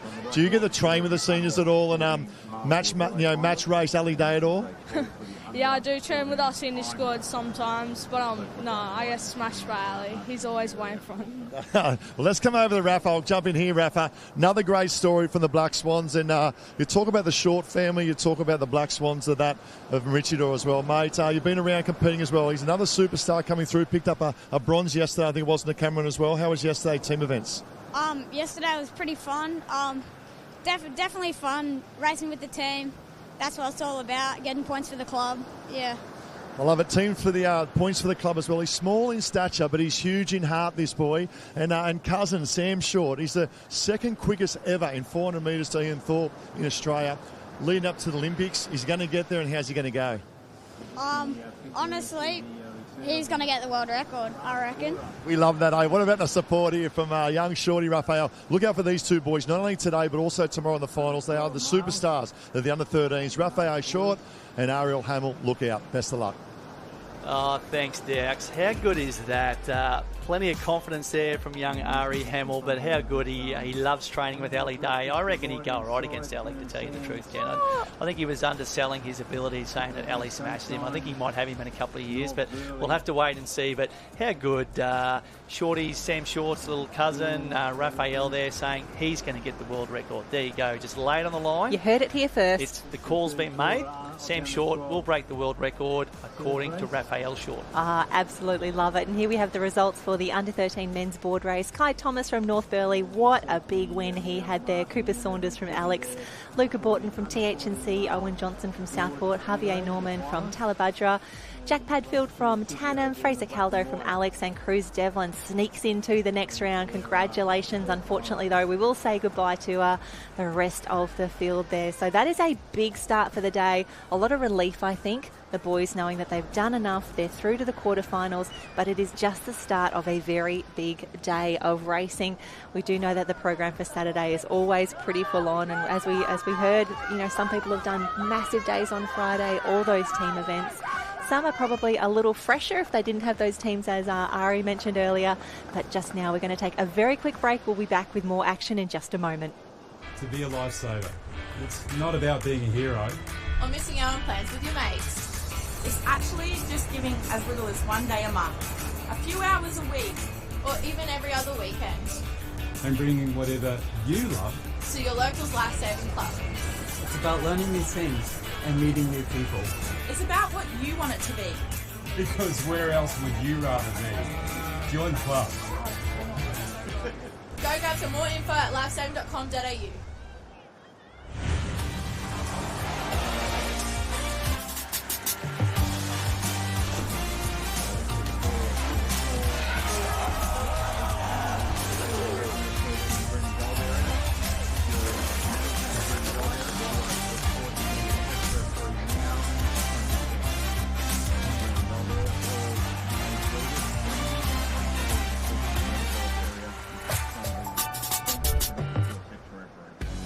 And thank you. We're back after a short commercial break there, and we've seen the under-13 men's board race first round heats completed now. So we're assuming we'll be going into under-13 female board races, but we'll wait and see what we end up with in the arena that we're watching. But I'm still laughing at that interview. How good was that? So good. A couple of little legends coming through that have family members who are just as famous or more famous and hang with famous people and legendary people. So I tell you what, Dowks, he just froths it down on the beach. Talk about the kids frothing it, Jen.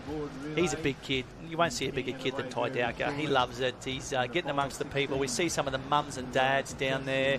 Plenty of people. There's an Elliot Heads cap. It's amazing how I can find them amongst 1,000 people. More park cap there too, green and gold there. So, yeah, I tell you what, if you go for a walk down the beach through the tent zone, it's busy. It is absolutely It's busy. packed, which is what we want to see. And this is why, because our officials are doing such a great job herding the cats, getting everyone through. Lots of races to get done. It was a massive day yesterday.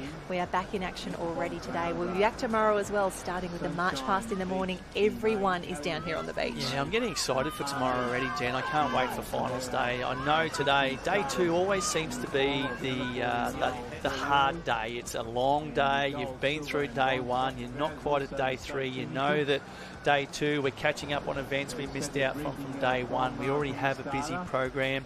So it's a fantastic day as we see some of our water safety people there in the IRB. Great to see them out there. And we're going to go back to yesterday, some of the highlights, Jen, of what we saw through day 1. Yeah, it was a big day yesterday, and here we've got the under-15s. I think this might be maybe the start of one of our board relays. Tannum in the mix as well, in the Stinger suit, repping the crew there, and this was the finish of some of our Cameron relays as well. We love that. We love the beachies getting involved as well. Yeah, some of our interviews, the boys and girls loving getting the microphone shoved in their face. They were special, and some great comments. Some like to talk, some don't. There was one of our better kooks of the day, and that's not being disrespectful to the young fellow. He just got pummeled on that inside bank.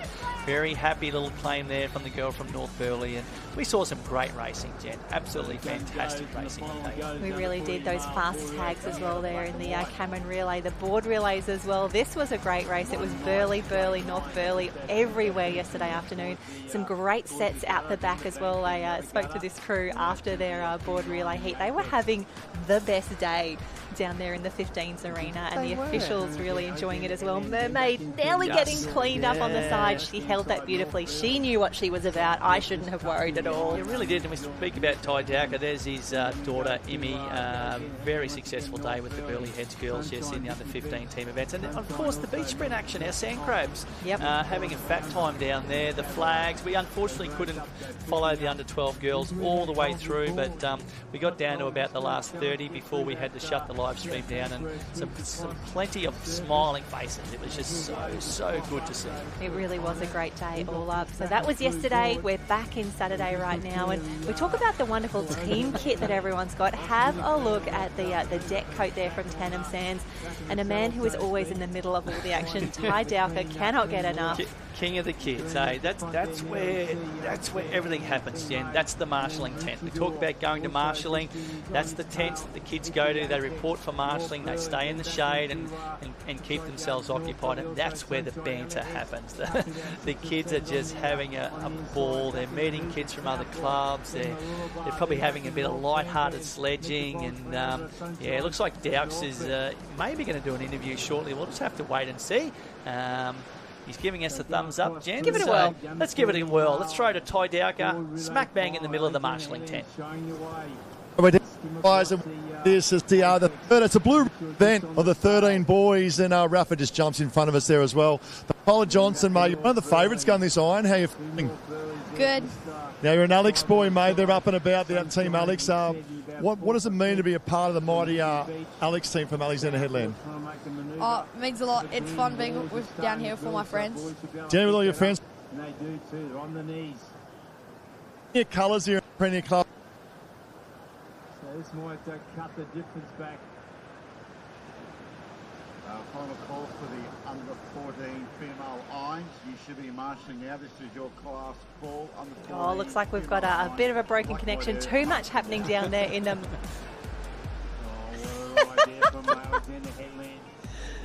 Oh, Ty, thank you so much for bringing us all the good news from where it is happening down there in the marshalling arena. A lot of interference. It's tough to get the crew through there, but it looks like we have got the start of surf race, do you reckon? I'm saying it is a surf race or a surf teams, but probably a surf race. I'm not sure if there's any surf teams left over after yesterday, but we're just having a laugh up here because we just got a message from Hannah Scully saying, "Stop saying nice things about me." But won't stop. We can't help it. We love you, Hannah, and you're such a nice person. You did such a great job commentating yesterday. So if you're back again today or tomorrow, pop in, say good day. We'll put you back in and you can have a chat once more, and we can try and make you sound better than what you really are again.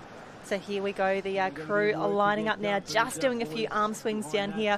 We always love watching the race preparations ahead of time. We can see some of the athletes are just very nervous. They're looking out to sea. They're very stoic. Someone's having a yawn down there as well, swinging the arms over. But a lot of nerves down here on the line. I'd say this will be a... Everyone treats their pre-race preparation differently. It's what works for you, and some 100%. are super relaxed, some are super nervous. Some like to try and psych out the other members on the line. So, yeah, it's just it's a funny place to be, the start line, because everyone approaches the race totally differently. And that's what we always say, whatever works best for you, that's what you should go with. You can always take some advice, look at what everyone else is doing, but at the end of the day, it needs to be whatever works for you. Have a look at how many races we have got in action across the beach at the moment. We've gone over to the big boards there. Yeah, that's the under 14 board relay final, I think you'll find there, Jen. I was just nice. looking at live heats before, and I saw that the under 14 board relay is down to the final, and I'm pretty sure it's live. Obviously, I'm very interested because there's an Elliot Heads team in here, but I probably should stop talking about Elliot Heads because at the moment we've got Alexandra Headland out in front with a very commanding lead. We're not sure what leg we're at the moment, being a three-person board relay, but definitely a big lead for the boy from Alexandra Headland right now. Absolutely. So the 14 male board relay, they've already done a semi-final. This is the big one, the final, the state championship final.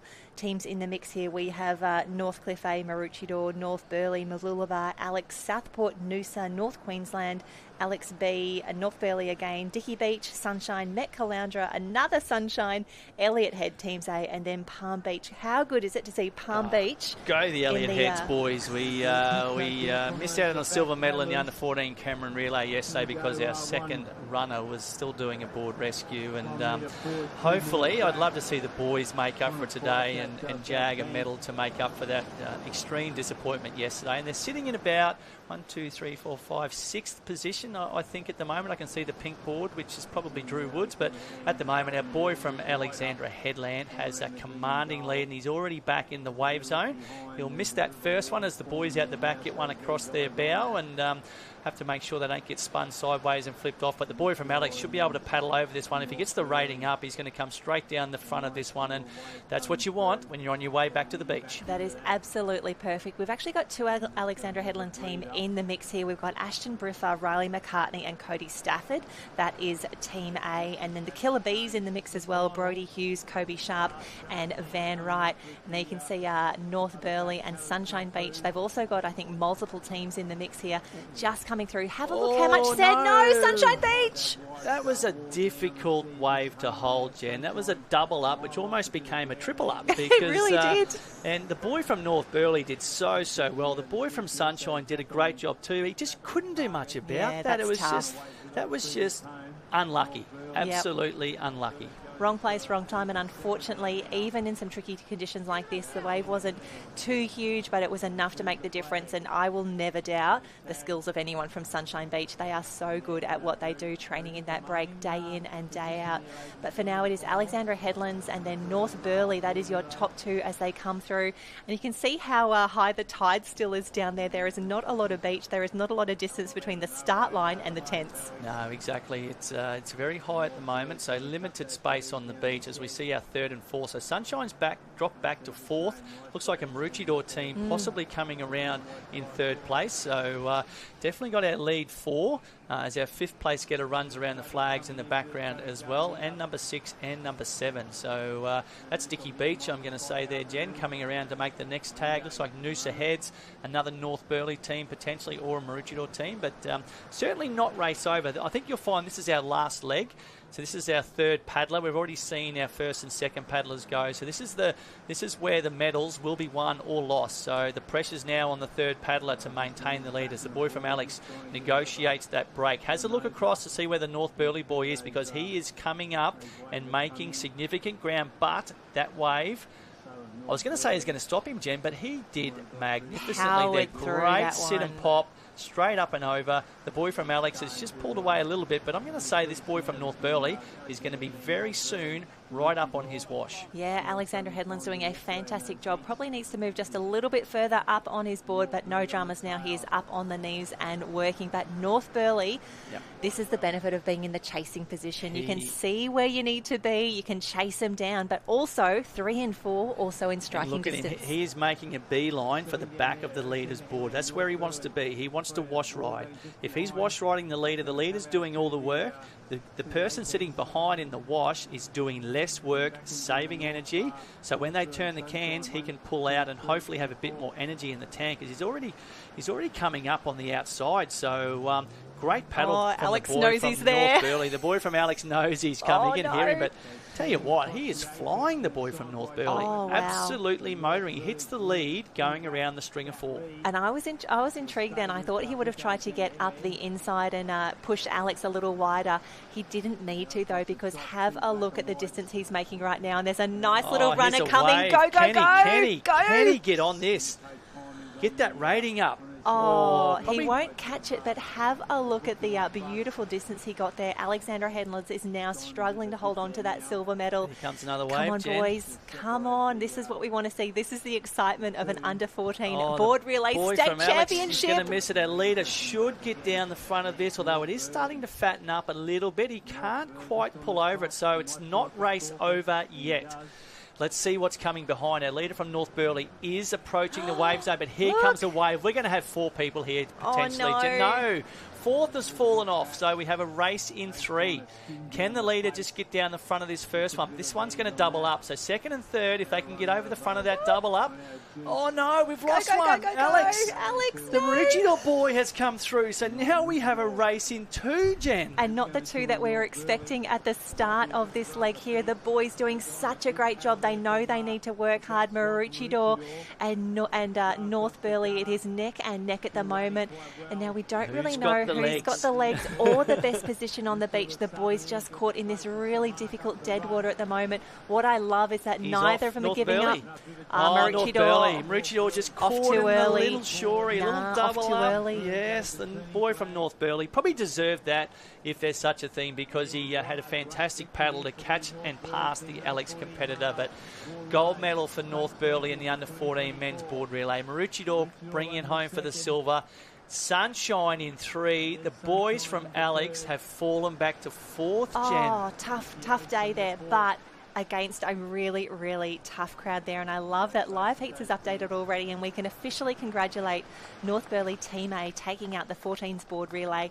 The team of Cooper Cotter, Alex Frost and Mitch Frost. What a race ahead of Maroochydore Team A, Ari Gregg, Henry Mulligan and Archie Ray. Sunshine on the podium, so great for them. Jake Bauer, Kieran Dean and Zach Heffernan. Unfortunately, Alexandra Headland's Team A have to settle for 4th position there. The chocolate medal to Ashton Briffa, Riley McCartley and Cody Stafford. What a race, what a dramatic finish. And here we see, Big Voice, love you guys. Looks like the replay coming down through already. That's Elliot. Sorry. Some of our back markers still coming through. We've seen 17s come across the line so far, Jen. We saw Noosa in 5, Dicky Beach in 6 and Southport in 7. So these is probably 8th, 9th and 10th at the moment hitting the beach. There you go, the boys on the run up the beach. Remembering that we do pay points all the way down to 6th. Starting to get to a good spot there. But Ty is down on the beach with our winners. Yeah, thanks, Jen and Craig. And I think the comms have been sorted out a bit better than ever. What about this? North Burleigh, you boys are the under-14 board relay Queensland champions. And a bit of a twist in ingredients as well. We have a set of twins, the Frost boys, and then obviously Cooper Cotter here, whose dad is actually a coach at North Burleigh as well. But let's start with Alex May. What about that? Great win for North Burleigh. Yeah, it was good. Hard paddle, definitely through the break. But on the way in, got a good wave. But, yeah. How's it feel going third? Did you have added pressure, obviously, going in? You went second in that last leg. Did you have added pressure on that last leg then? Yeah, it was hard. But I knew through the break I could at least get up onto him. So, yeah, it was good. Now, Cooper, it's first year on there, and represented Queensland, mate, only about 3 months ago as well, and great job on that as well. First year up on the boards, but two things to talk about the boys here, the Frost boys. They were super dominant on the nipper boards as well. Bigger frame, Cooper. Is that an advantage on the Mal, or it doesn't matter? Yeah, but not really. It doesn't matter too much. Let's come over the mitts, jump over here, mate, because you've got a great nursery of board paddlers, and North Burleigh's currently leading the point score as well by about 20 or 30 points going into day 2. Obviously, the champions from last year as well. Let's have a shout-out about the coaches there, Matt. I know Mike Murray, Jez Cotter and all the crew. It's a great squad there you have at North Burleigh. Yeah, they help us out a lot, especially the skills through the break, out the shorey, and really helped us through that race. And how many sessions do you do a week when you guys jump in terms of board training? 4 or 5. And the big question, I know Dad jumps in there as well, mate. Can Dad keep up with you boys? No. No chance. Well, there you have it, the under-14 male board relay champions for Queensland, all the way from North Burleigh, MB Pride. Well done, boys. Enjoy the moment. Thank you. So good. Thanks, Daux. Good to see the young fellas giving Dad a bagging as well. So I'm going to suggest that Jeremy Cotter and Mick Murray, they go all right still, Jen. So I think the boys might be exaggerating a little bit their ability. I reckon their dads would towel them up just quietly. But good to see a bit of bravado from the young boys. As our results from the final of the under-14 men's board relay, North Burleigh Team A, Maroochydore Team A, Sunshine Beach Team A, Alexandra Headland Team A, Noosa, Dicky Beach, Southport, Palm Beach, Northcliffe, and in 10th place, North Burleigh Team B. So great race, great finish. It's amazing how quickly that changed complexion. Probably wouldn't have seen Alex missing out on a medal after they went into the lead into that last leg, but just goes to show you surf can be so cruel, Jen, and you make one little mistake and it can be very, very costly. Absolutely. We're heading now over to the irons. We haven't seen many iron races this weekend. It is the quarterfinals for the under-14 ladies. Taylor Birch and Willow Forster leading the pack through here. You can see Mia Capel, Abby Bissett, Sophie O'Brien, Layla Wiper, Holly Cowie, Emily O'Neill, Mila Naylor and Claudia Hart from Kurrawa, Ava Parker, Isla Chapman, Molly Kirby, Kali Kimmins, Grace Francis and Yolani Hudson are rounding out the field. The girls just bringing their craft down to the line.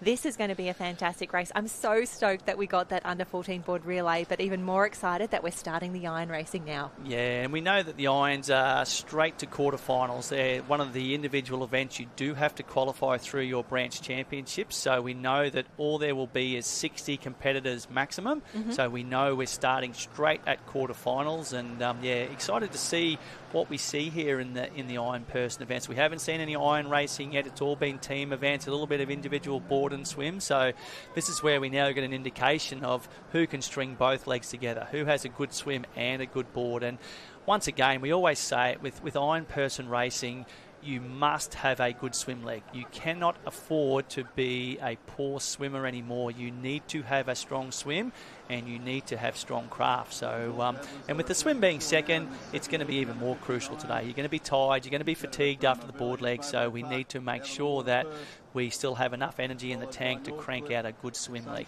Especially looking at the conditions now, it is a long swim home. We've seen in those board races, it's a long paddle if you don't get those runners all the way through the gutter, and unfortunately in a swim, you're even less likely to pick that up and take it through the gutter. So it's going to be a big swim home for these girls. However, we have seen from some of the team events yesterday. Some fantastic swims across the Camerons, the surf teams as well. So we know who is on form, and the girls would have a little bit of an inkling of that already as well. There's some nervous ladies down there on the start line. Plenty of different cap colours too, Jen. At least 3 Burleigh Heads, Mowbray Park caps, a Bundaberg cap, an Emu Park cap, Maroochydore, Tannum Sands, 2 North Queensland caps. So North Queensland green with the yellow stripe down the centre. Noosa Heads are featured there, Currumbin. Plenty of variety in cap colours. There's the Sunshine Beach cap, the red one with the yellow and black stripes down the centre. So, very intrigued. We haven't seen a lot of the under-14 girls on the live stream, so a good chance to see, who's who in the zoo, so to speak, and, start to see maybe a few potential favourites put their hand up and say, I'm going to be one to watch when it gets down to semi-finals and finals. Absolutely. Even though they are qualifying automatically through here, no one is going to be going easy anytime soon. They look a bit chilly, the girls. I'm not sure if that's nerves or whether it's a little bit cool down on the beach. So, bit of column A, bit of column B. Yeah, I'd say it's a bit of both. It is still a little bit overcast, as you can see. Once they pan out, that the bit of cloud cover still hanging around. So I think we were down to about 20 or 21 degrees early this morning. So throw a bit of wind and a bit of water on top of that, and it does appear to be quite cool. But I'm sure once the girls hit the water, they'll forget all about that because it's just back to focusing on racing. And there's our weather conditions at the moment, Jen. 22, confirmation there, 22 degrees down there. A little bit cloudy today, maybe some showers, but hopefully not until later in the day. The wind expecting to pick up a little bit, but nothing that our competitors cannot handle. And a lovely 24 degrees in the water at the moment. I know some of the athletes yesterday were saying that it was a little chilly. There you go. It's warmer in the water than it is out of the water. So figure that one out, hey? If you're feeling cold, get in the water. It's much warmer. Much warmer. You'll be fine. So we've got the under-14 female iron quarters coming up next. And soon to join us in commentary, triple world Ironwoman champion Christy Munro coming in. Cannot wait to hear her hot takes and maybe give some tips to our ladies as they head out into these first qualifying races. Yeah, can't wait to see the start of this race, Jen. Got young Molly Kirby from Bundaberg. She's probably doing, I'm going to suggest maybe her first iron person race at a Queensland Championships as she gets repositioned back to her correct alley. But yeah, plenty of girls. Just it looks like there's a few nerves on the faces here. It's probably the first time they've been out this morning in a race. So maybe they're just dry hair. Maybe they're just thinking about what they're going to do, how they're going to execute. Let's see how many go to the south. We've seen one girl pull off the start line and run right down. The girl from Tannum Sands. So interesting technique from the Tannum Sands girl there, or tactics, so I should say. She's heading a lot further south. The rest of the field just went straight in. So a reasonably good start, Jen. Absolutely. The girls spread across the field here. We can see caps, we can see colours, and those bright pink jerseys as well. You'll see all of our athletes this weekend wearing those bright pink rash vests there. That is for safety. And we'll get some great sponsorship on there as well. Everyone is wearing their Live Heats wristband as well. That's so that we can tag them through the draws system as well. So if you want to grab any of the results and the draws across the entire weekend, jump onto liveheats.com as the girls head out now in the quarterfinals for the Iron. And a huge welcome, Christy Munro. You've been down on the beach. You're back in commentary now. Welcome to Day 2 of State Champs. Thank you, Jen, and thank you, Craig, for keeping the seat warm, doing an amazing job. But, yeah, nice to be up here in the booth.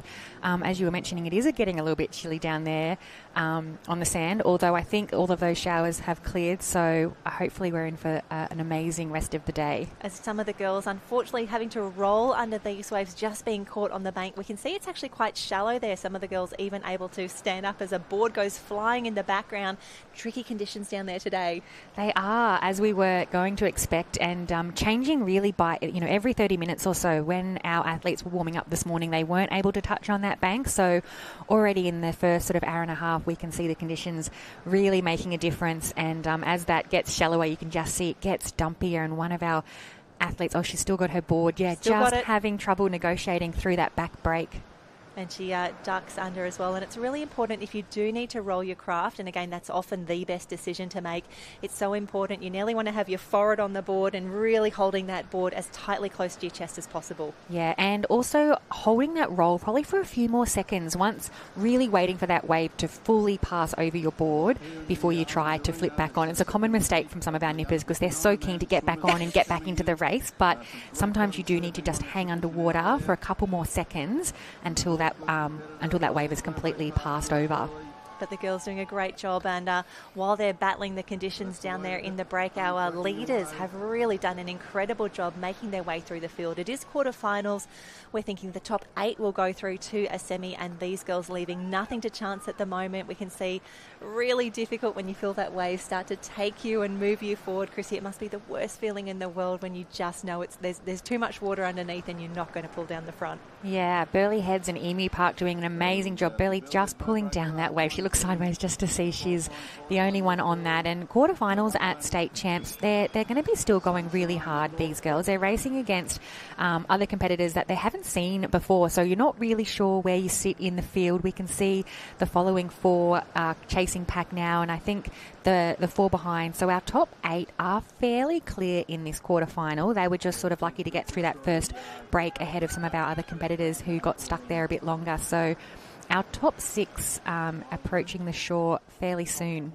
Top 6 look really clear at the moment. Burleigh Heads Mowbray Park, she is up and running. Emu Park in 2, and then the chase is on.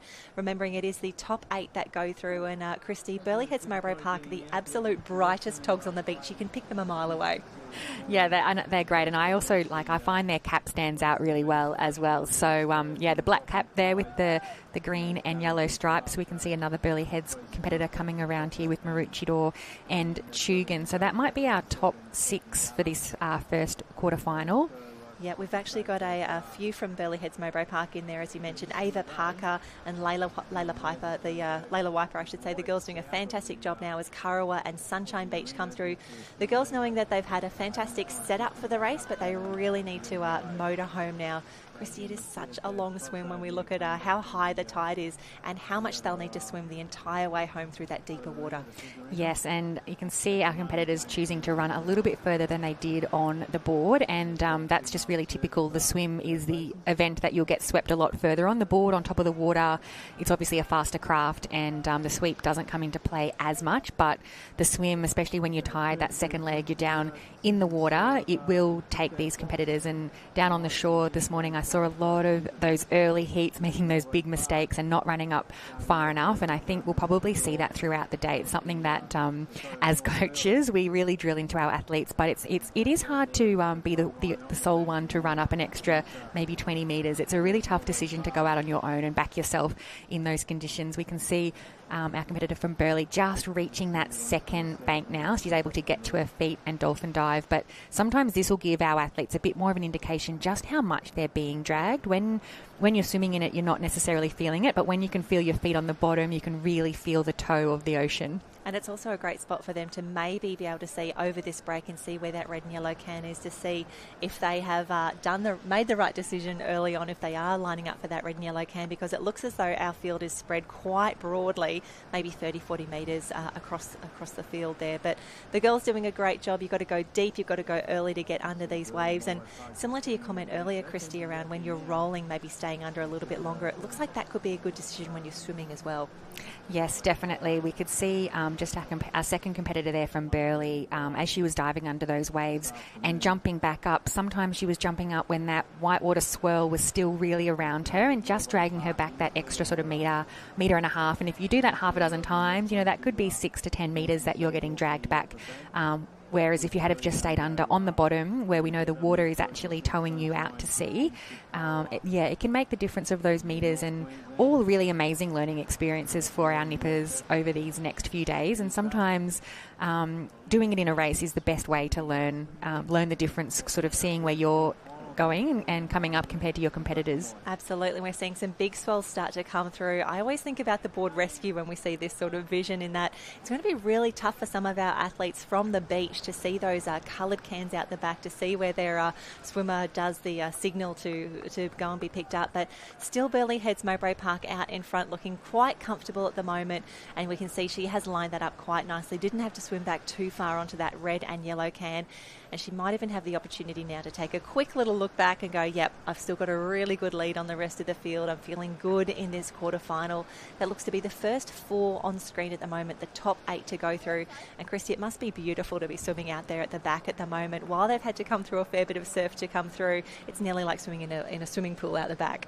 Yes, she'll be feeling really comfortable. Our Burleigh Heads competitor has a nice look around. She can see her teammate from Burleigh there in second, but she's got, as we can see, that 4 can length lead. So she might be switching off just slightly now, knowing she's fairly safe to get through to the semi-finals, and that's definitely how you want to set yourself up in a quarterfinal. Go hard early so you can get a nice buffer, and you really don't want to have to be sprinting for those minor places, especially in a swim leg as the second leg of an Ironwoman. Not early on a Saturday morning, and we can see a little run starting to come through, a bit of whitewater in this middle break here, because I think even further out in some of the other arenas we've got another bank starting to set up, but no drums at all for Burleigh Heads Mowbray Park. A beautiful swim for both of our competitors in the mix here, and it is a long swim home. So if you've had to spend some energy in that board leg, especially in the swim on the way out as well, it is a tough day at the office for the girls. But as we said earlier, they had to qualify to even be in this race at the state championship. So we are seeing the best of the best in action. Yeah, approaching that wave zone now. I don't think she'll get much of a run off these last few. She's hoping to pick this one up. She really wants it. Yes, and again, something quite a common mistake we see is some of our swimmers do stop a little bit too soon, thinking it's going to stand up, and yeah, sometimes they just fall a bit short. So hopefully she'll get one of these waves to give her that nice little lift back home. I know how she feels. You just want any little bit of a run. It's a long swim, so any assistance on the way home, here she goes. She'll get this one. Oh, fantastic. Patience is rewarded down here, and you can see there's a lot of sand, a lot of white water in there, so it's quite shallow where she got it, but she's done a great job here. You can see that beautiful streamlining stroke there. You want to, yes, bring the arms in just at the, when you can feel the wave is starting to run out, you'll take anything. Just windmill those arms for a few extra metres. I know, we always say keep your head down, but when you've just on a board and now a swim, her lungs will be burning. So it's easy to say keep your head down and don't take a breath, but at the end of a swim, she did an amazing job there to hold that little white water as long as she did. So hopefully not too far through this last little gutter, but she looks like she's cruising fairly comfortably there. So I think Burleigh Heads in 1 and 2, and we'll have to wait and see who gets these minor places for this first quarterfinal. Yeah, the top 8 to go through, 4 quarterfinals here for the girls in the...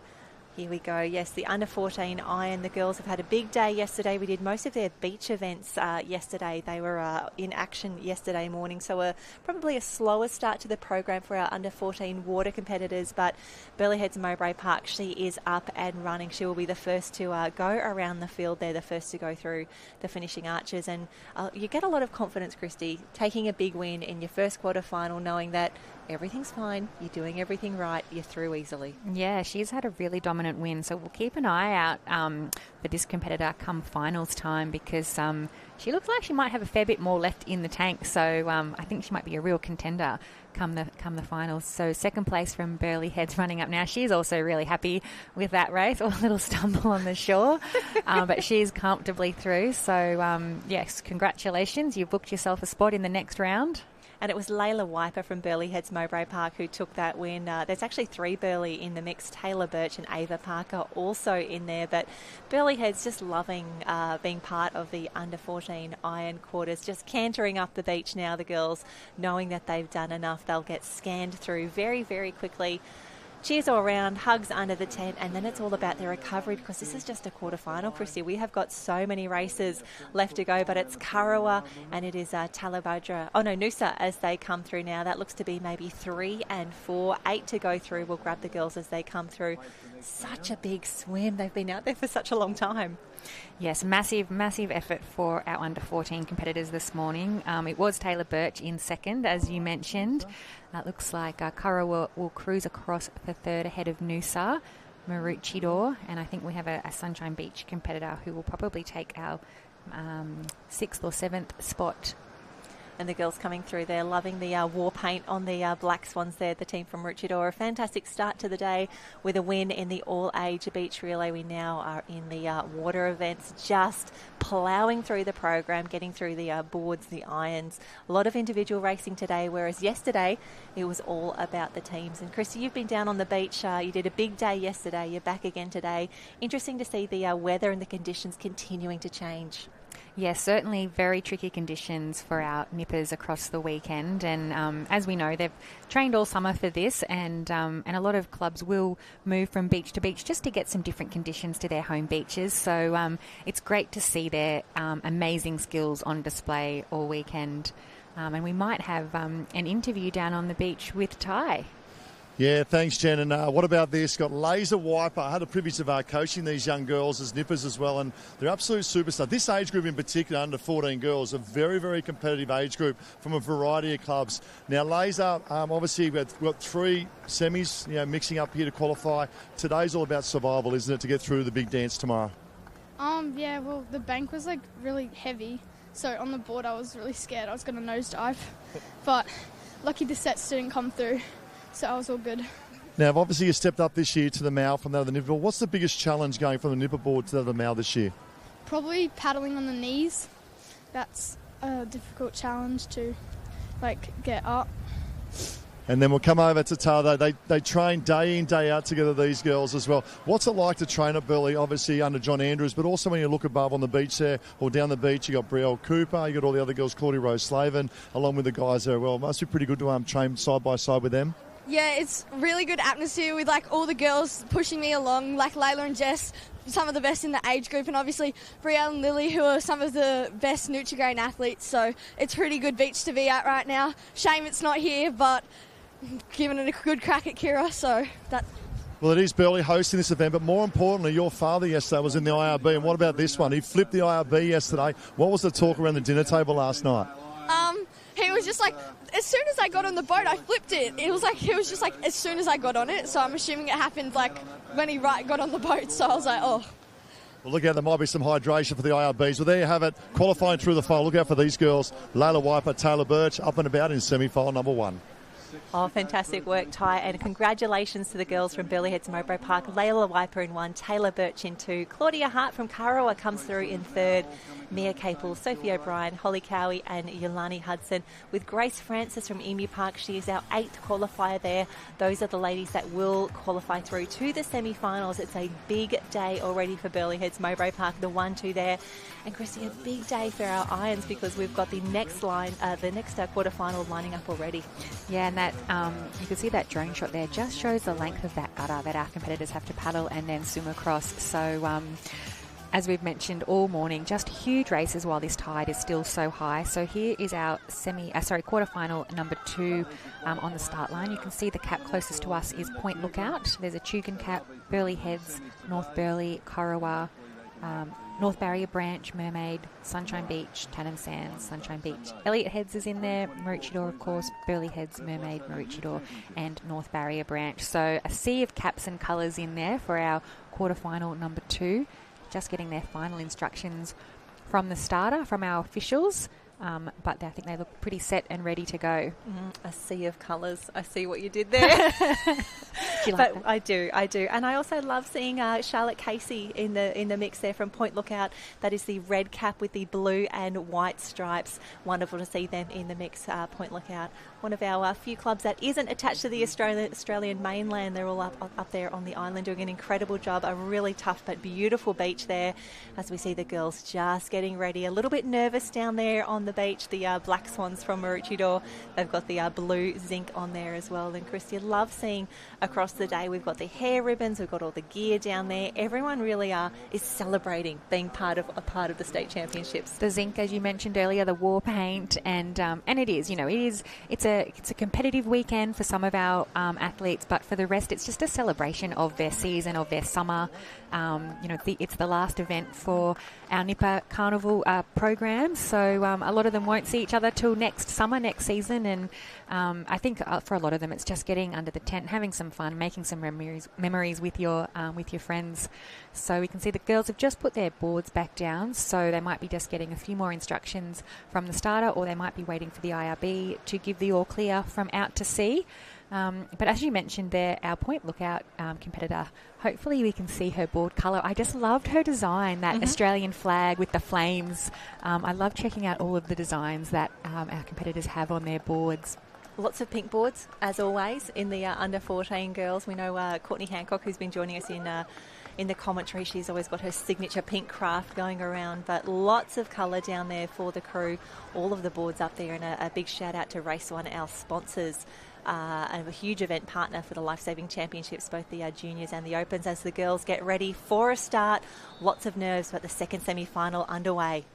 And as we saw in the first quarterfinal, two of our competitors look like they're opting to run down a little bit. Not too far, because that sweep seems to have lessened off in this under-14 female arena. It doesn't look like it's sweeping down just as much as it is further south on the beach, but we can see Point Lookout closest to screen, Tugan doing well ahead of her, and then up to North Burleigh, and then across to Elliott Heads, I think, in the middle of the field. So Stevie May looks like she's doing a fantastic job up on her knees in the middle of the field there.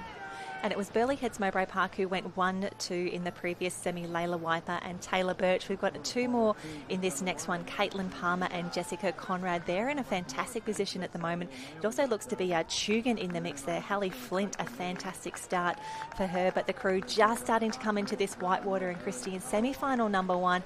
This is where the distance was really made. This is where a few of them came to grief through that Whitewater, but the girls out the front just powering through the surf at the moment. Doing an amazing job, and that looks like it might be Macy Stone from the North Barrier branch, who has snuck through up there on the top of our screen, and I beg your pardon, I think it might be Maroochydore, so that might be Jazz Edmonston. And you know, one of the things to remember, it's the first season that these competitors have been on these longer boards. So for some of them, you know, it's a real challenge. They're long and they're heavier than the boards that they're used to. So navigating through that break there, we can see Elliott Heads just coming unstuck there. So doing a fantastic job for not a huge amount of experience on these longer craft. I know, it's always interesting. We had Mitch Morris in commentary yesterday, and we were talking about that transition going from a smaller nipper board onto the Mals, the longer craft here, and he said, I could not wait to get onto the big board. He was swamping his nipper board in the juniors, but these girls doing a great job, especially in some tricky surf conditions as well. But out in front at the moment, 1, 2, 3, 4, 5 are clear. They're in the green water out there, but Chris, you can see there's still a little bit of white water floating around, so that makes me think that a big set has come through previously, and that's probably what held up our girls who were still in the shallower water. Yeah, absolutely. And I apologize, I think that might be Poppy Mendez actually out in front from Maroochydore there, ahead of Caitlin Palmer from Burleigh Heads. So Maroochydore, Burleigh and Mermaid look like our top four who have negotiated that break beautifully. So they'll make their way back into shore, just counting the numbers potentially to see how fast they have to go.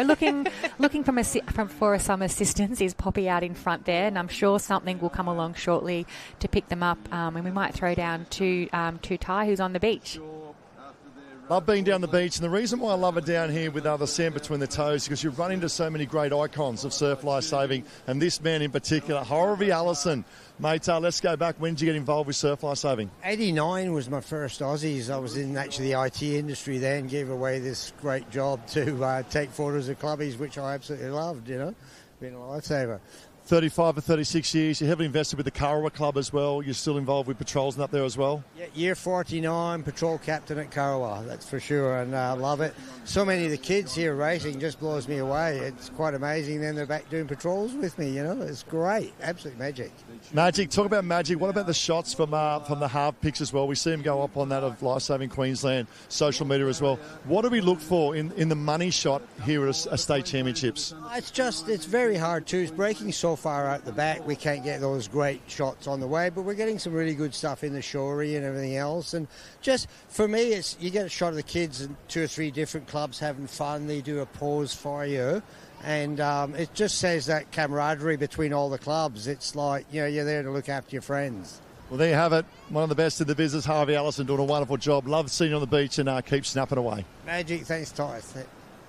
Oh, fantastic. Thank you so much, Ty. Thank you so much, Harv, for your time as well. And yes, if you jump onto the Life Saving Queensland socials, the Facebook and the Instagram, so many photos went up overnight and it's been wonderful. Seeing all the clubs reshare, tag, celebrate their athletes as we see the semi-final number 2, or quarterfinal number 2, I should say, for the Iron, the girls coming up and around Sunshine Beach and North Burleigh.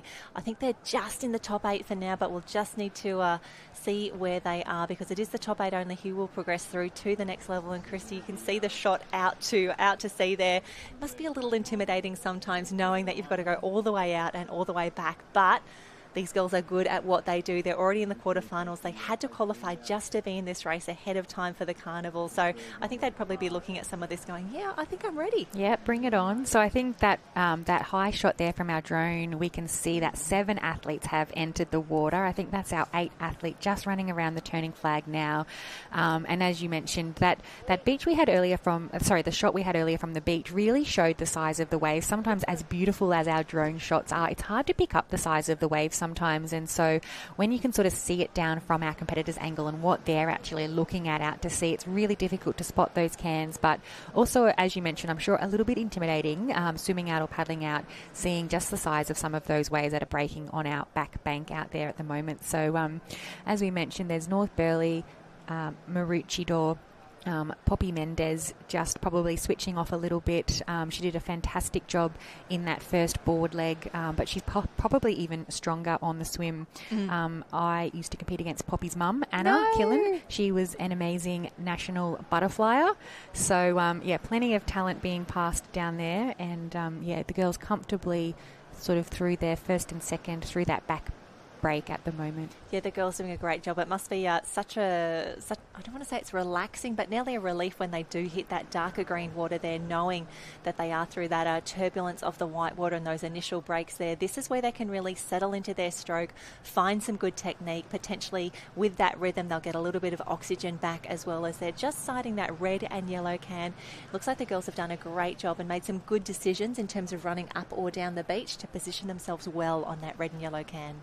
Yeah, and I think as we see that tide continue to head out, the quicker that our athletes can get to that sandbank and put their feet on, I think the less that sweep will come into play. When you're swimming and you're not able to touch the bottom, you are at risk of being swept a little bit further down the beach. So our first few competitors look like they're just rolling their arms over now as they have looked behind and see that they're comfortably in that top 8. And as you said, I don't know that they'll be relaxed necessarily out in this deep water, but probably relieved to be clear of that break, to know that they are on course, because until you spot those cans, it is a little bit stressful, kind of knowing whether you're on course or whether you have been swept or negotiated that run out correctly. And I think you're wise to be a little bit nervous there, especially with the sweep when it was a touch stronger yesterday. We did see quite a few athletes get into a little bit of trouble moving up and down the beach. We even saw the officials making some concessions to those conditions as well, either reversing the course out in the water or up there on the beach. So as long as all of the athletes are aware, as long as they're listening to those briefings ahead of time, it seemed to work really well yesterday. So a huge shout out to our volunteer officials, really working together so well to get through what is an absolutely huge program. They did a great job yesterday and Saturday, showing no signs of slowing down. And we get that gorgeous shot back towards the other Gold Coast beaches, and our original host for this weekend's carnival, Burleigh Heads Mowbray Park.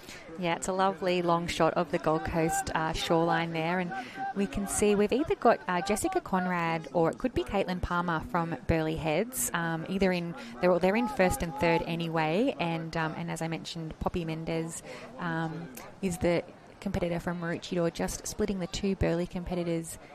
Is it Burleigh Heads in third? It's just a little bit tricky to pick up that cap colour. Could even be a mermaid cap in the mix there. We'll grab that start list again for you now, but you can see the girls looking around on every few strokes. They'd love something to come through, but they know it is just a big slog from here. It is a big swim home. Some nice waves starting to build up. Do you reckon she's going to get this one? Go, yes, go, go. The legs come in. Quite. Oh, it's cruel how it just feels back up again. I'll tell you what, out the back, though, there's a nice view coming through. This is where she stops. This is where it is definitely worth waiting, as we're going to get one down the first one, just one down the next one as well. It might even double up and bring two of our ladies together on that front wave. I think they nearly came together, a bit of a clash there, but the girls doing a fantastic job. It is a Mermaid Beach cap coming through. We saw some beautiful body surfing from Mermaid yesterday. All the crew there, they know how it is done. That's fantastic work. Yeah, she did a brilliant job there. That might be Sophia Brown or Evie Van Hooven from the Mermaid Beach Club. So we've got two competitors from Mermaid Beach in this quarterfinal. And with that brilliant display of body surfing, she has shot herself out to the lead, but comfortably through anyway, these first two competitors. There's nothing better than getting down that wave, feeling it take your body, and through you go. And then when the double up happens, it's like an extra acceleration as you go through, and you're just so happy that you're not swimming anymore, and you just hope that the rest of the field isn't on there as well with you. The girls making their way to the beach. They know they're through. They know they're comfortably within that top 8. So the girls will just come through, finish this one off nicely, and then the race is on to see who is in the top 8 who will go through to the quarterfinal. But the girls, it's always great to get a big iron qualifier done early in the day. Yes, they're probably one of the events that I think competitors get most nervous for, just because it's the longest event. There's a lot of things that can go right or can go wrong. So they're nice ones to get out of the way to sort of tick off the carnival program, progress through to that next round. So I'm sure our competitors will be relieved that that one's run and done. So we can, as we mentioned there, it was Mermaid Beach ahead of Burleigh Heads and Maroochydore coming up for the third position of this quarterfinal. And a huge congratulations. It was Jessica Conrad who takes the win there. Evie Van Hooven from Mermaid with that beautiful body surfing and the double up there. That is what you want to do. Maroochydore just giving some instructions as she comes across the line here. The officials doing a great job, and wonderful to see the teammates coming through with the towels and the big jackets, even though it looks like the sun has come out there as well. Probably still a little chilly down there on the beach.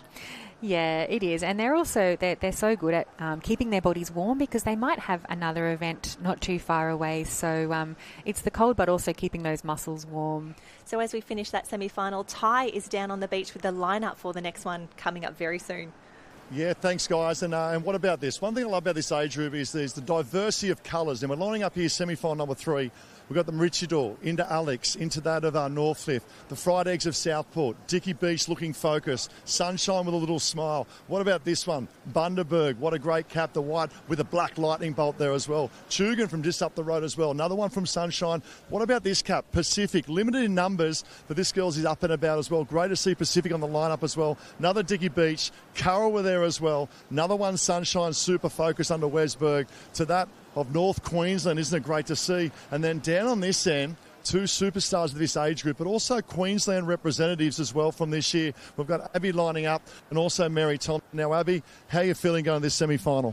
I'm feeling great going into this. There's a bit of tricky conditions on the bank, but it's going to be really fun and really good.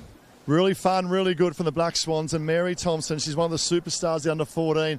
Very dominant swimmer in particular. What would it mean for you, Mary, to take out the under-14 Ironwoman Championship tomorrow on the big stage of state championships? It would just mean everything to me because of all the work that's been put in, not just through me, but through my parents driving me everywhere and all my coaches just dedicating their time. And especially through these tricky conditions, but I guess we'll see what happens tomorrow. Surround yourself with good people, and a great shout out for Mum there as well on the coach. Let's give that camera wave down there. That's us. Here we go, semi-final number 3 on the line. Back to you guys. Thank you, Ty, and absolutely love to hear our competitors appreciate their support crew. We can see the start list there now on the screen for this third quarterfinal we're up to of the under-14 female iron person. So Ty's hot tip there, you would suggest, were our competitors there from Maroochydore. So we've actually got 3 from the Maroochydore club. We've got Dicky Beach, Southport, Northcliffe, Alexandra Headlands off for another start. And a similar pattern again, a few of our competitors opting to run down, but most of them choosing to go straight in. And Jen, I can give a shout out on behalf of all of our competitors to the mums and dads out there. Some of them starting very early, not just for this weekend for the carnival, but also all summer long, getting our competitors to their local pools for their swimming training, off to school and back to the beach in the afternoon. So it definitely is a big team effort to get our nippers race ready. Yeah, the logistics are quite impressive for all the families involved in the racing here, and the girls have made a fantastic start here. The pace is on for the first race here, the board, then the swim for the Ironwomen. So we've got the quarterfinal number 3 in action right now, and down the bottom of the screen you can see the results there for number 2. Evie Van Hooven came through, Poppy Mendez from Maroochydore was 3, Hallie Flint from Tugun in 4, Caitlin Palmer from Burleigh Heads Mowbray Park in 5, Amani Lenardi from North Burleigh, Jazz Edmondson from Maroochydore was in 7, and our final qualifier was Amelia Harmon from Sunshine Beach. So a fantastic start here, and a special shout out as well from the team from Pacific is represented here. If you're unfamiliar with that brown cap with the yellow and blue stripes, that is Pacific. Bronte Fennick, welcome to State Champs. Congratulations on qualifying through to the quarterfinal for the under 14 Iron. Bronte, it is wonderful to have you and the team from Pacific along for the ride. Yeah, it's a beautiful spot there, beautiful surf clubs, so we love to see a lot of our clubs represented here. So welcome, Bronte. Good luck for this quarterfinal number 3. Looks like it might have been Ty's pick. Some of our Maroochydore competitors taking the early lead here in this quarterfinal, just rounding our board cans. And as you mentioned, that whitewater is becoming more common across the back string of cans. So I think as that tide continues to go out, you can see our competitors just keeping one eye out to see what's coming through there, whether or not they have to turn and head back out to see through this wave, or whether it's actually going to be one that they can pick up from the cans. So our leaders just getting a bit of a sprint on because they can see what's coming, and they want to get the first opportunity of this wave. Yeah, that's really smart work there, and it feels like the pace has really picked up as the girls are responding to those changing conditions. I don't know if they've quite going to be able to get down there. Mary Thompson, though, on the left-hand side, really pushing hard on that race 1 board, trying to get as much as possible, because the girls know that it's not wasted effort. The further that you go through, the further that you're getting in here, and it looks like a bit of a late takeoff for a few of our competitors here as Mary pulls back on the board there as well. I'd say we're going to have 3 on the same wave if they all get through the double up here. 1, 2, 3. That is Sunshine Beach and our 2 Maroochydore competitors there easily through at the moment. The girls looking to put themselves in a great position heading into this swim, and that is a gorgeous shot there as the IRB cuts across there. The crew people there doing an incredible job keeping all of our athletes safe this weekend. Yeah, so that early effort rewarded there for our lead 3 competitors. All that sprinting around the cans has got them a wave on their own as they get their feet onto the sand up for transition, and they might have a bit of a sneaky look around just to see where their competitors are, but they'll know that they've got a comfortable lead heading into this swim leg of the Ironwoman. And we spoke about Maroochydore earlier, but there's actually 3 Sunshine Beach competitors in this in this quarterfinal as well. Taylor Tompkins, Pia Heffernan and Ava Goodaham. So the crew getting it done at Sunshine Beach. And here, Chrissy, you see all of the athletes very confidently knowing that they're going to run down a little bit further. Even though we've got some really, really fantastic swimmers here, they still have to work with the conditions. They still have to make good decisions around where they go, and they're really using the ocean to their advantage here. Yes, you want to save as much energy as you can in these quarterfinals. So swimming with the sweep, so running up and then swimming down with it, is much easier than swimming straight out and then having to swim against it. And our clubs, our competitors from Sunshine Beach and Maroochydore, who are our early leaders, are really used to these conditions. They're quite open beaches, Sunshine and Maroochydore, so these conditions will be quite similar to what they're used to training in at home, as we see the rest of our field just rounding our turning flag and heading in for the swim. We can see Dickey, Sunshine, I think that's a Southport cap there, so still quite close racing this third quarterfinal. And I think it's actually, there's two Dickey Beach. They're both in the water now, Quinn McFadden and Sienna Robson on the chase now. And we can see for the girls who are out in 1, 2 and 3, a little pack starting to form up there. The girls going to find that wash as quickly as possible. It's always a little bit easier if you can drag off the competitor in front of you, and the girls doing a great job there, going deep, going early. And what we spoke about earlier as well, they're staying under a little bit longer as well. They know that if they head underneath, if they stay down low, they'll get a little bit of extra push out there, but it's really tough when we've got those double ups that we just saw there. If you come up too early, or if you stay down too long, you could get a face full of whitewater if you time it incorrectly. Yes, we've all been there. That's not a very nice surprise when you pop back up and take a big breath and all you get is whitewater and foam. So our athletes having absolutely no trouble at all now, though, as I think they'll probably dolphin dive through 1 or 2 more waves and they'll hit that green water and try to spot that turning can. So a great job by our lead pack of 3, and not too far actually out now to that first red and yellow that you can see at the top of our screen. Yeah, that's a great shot showing that they've really timed it well. A few of them ran a little bit further down, but now I guess the luxury is that if they do need to swim back to that can, they're going with the ocean there. They're not fighting it, and they all look very comfortable at the moment. 1, 2, and 3. I think that's Mary Thompson just starting to extend her lead a little bit. She must be feeling good and confident out there, so she's really leaning into her stroke, heading to that red and yellow can as Sunshine Beach just does a little bit of course correction.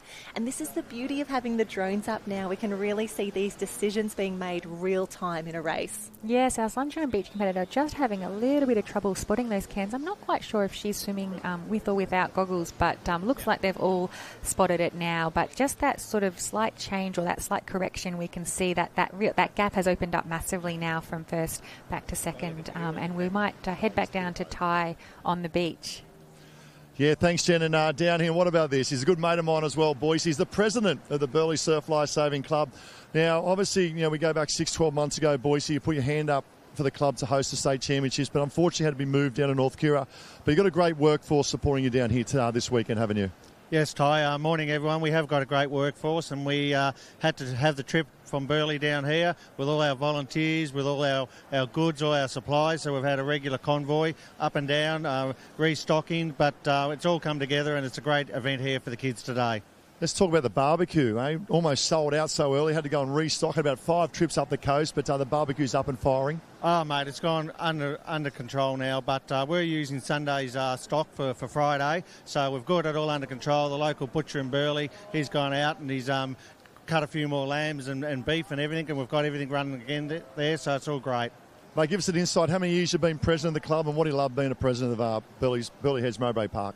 I think this is my 14th year, Ty, and it's just putting it all together for the kids and the whole club, and looking after everyone, every section. We try and appease everyone, and they all have great time. But the main thing is they all come back, they volunteer for patrols, they protect the beach and the community, so it's a great community thing to do. Yeah, it sure is. Vigilance and service. And there's a little rumour that after a massive renovation of the last sort of 8 to 10 years of the club, and that's a credit to yourself and your team, but there's a little rumour up there in the booth, guys, that there's a swimming pool, a training pool up on the roof of the club. Is that correct? Yes, well, we have a little thought up there, Ty, that there's a bit of airspace up the top of the club, so why don't we put a pool there? Everyone has them down in Sydney on the ground. We don't have enough ground, so we went up, and on the 3rd level we've got a 25-metre pool, which the nippers use and the seniors use from time to time, water safety, all our different first courses and that, we use the pool, so it's great for the kids, and the old boys have a swim, so it's really good to have it up there.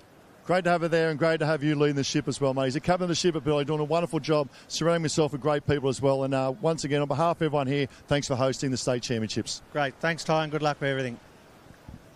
Oh, fantastic work, team. Thank you so much, Ty, and a huge thanks to our wonderful original hosts of Burleigh Heads Mowbray Park. They've packed up the team bus. They've brought everything down to North Kira here. The barbecue was going off yesterday. Similar scenes today as well. So if you need to get some warm food in these slightly difficult conditions, head on down and say hello to the team from Burleigh Heads Mowbray Park. But the action back here in the quarterfinals of the under-14 female Iron, Mary Thomas is having an absolute field day out here. She's loving these conditions. She really enjoyed being out the back there, just really leaning into her stroke, getting a few little waves on the way home, and no dramas for her at all. She's going to come up, take the goggles off, wander up the beach here, and she is easily through to the next round here. The girls doing a great job. We'll pan back in a moment, but for now it is all Mary Thompson. Chrissy, she had a fantastic board, went in with 2 other ladies in the pack there, but she has just swum away from the rest of the field. Yeah, she picked the best line out to the can on the way out there, and just made the most of that little break that she got. She didn't want to leave it too much to chance, kind of, I guess, swimming back with the pack of 3. So she's shot out in front, and she's qualified through so comfortably. So I think we're going to be in for a hot semi and final later on in the day. Some very strong competitors in our under-14 field. So we can see Maroochydore across comfortably. Sunshine Beach on screen at the moment will come up probably for that 2nd place position. So really well swum race from all of our competitors out there. Oh. And she's, again, the course correction in real time. She knows where she needs to be now. She's going to come up and around those turning flags there to finish through the finish, and we will get their results. We can see Mary Thompson already marked off on liveheats.com. She is through. Sunshine is coming through as well. That's another of our Black Swans, another of our Maroochydore competitors coming through. Now, there's actually only 3 quarterfinals here, semi-finals, if you will. So we're actually going to see who is going to go through, how many they will take through just to get through to a semi-final. And then I think the final of this event is going to be one of the races of the competition. Very much looking forward to that. So we've got 2 Maroochydore in. This looks to be our second Sunshine Beach, who's about to come through as well in about 5th position. The girls, that's a really big start to the day. I feel as though they've been racing for a solid 10 plus minutes already as Dickie Beach comes up and around. Shout out Peter Connell as he comes through. He's been handing out medals left, right and centre.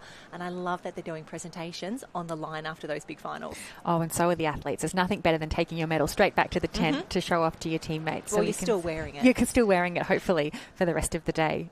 Dickie Beach coming through there. And with the 3 quarterfinals, Jen, they may even be taking 10 competitors through to 2 semi-finals. So a little bit more room for some of our back markers in the semi. You can see a bit of a race on there.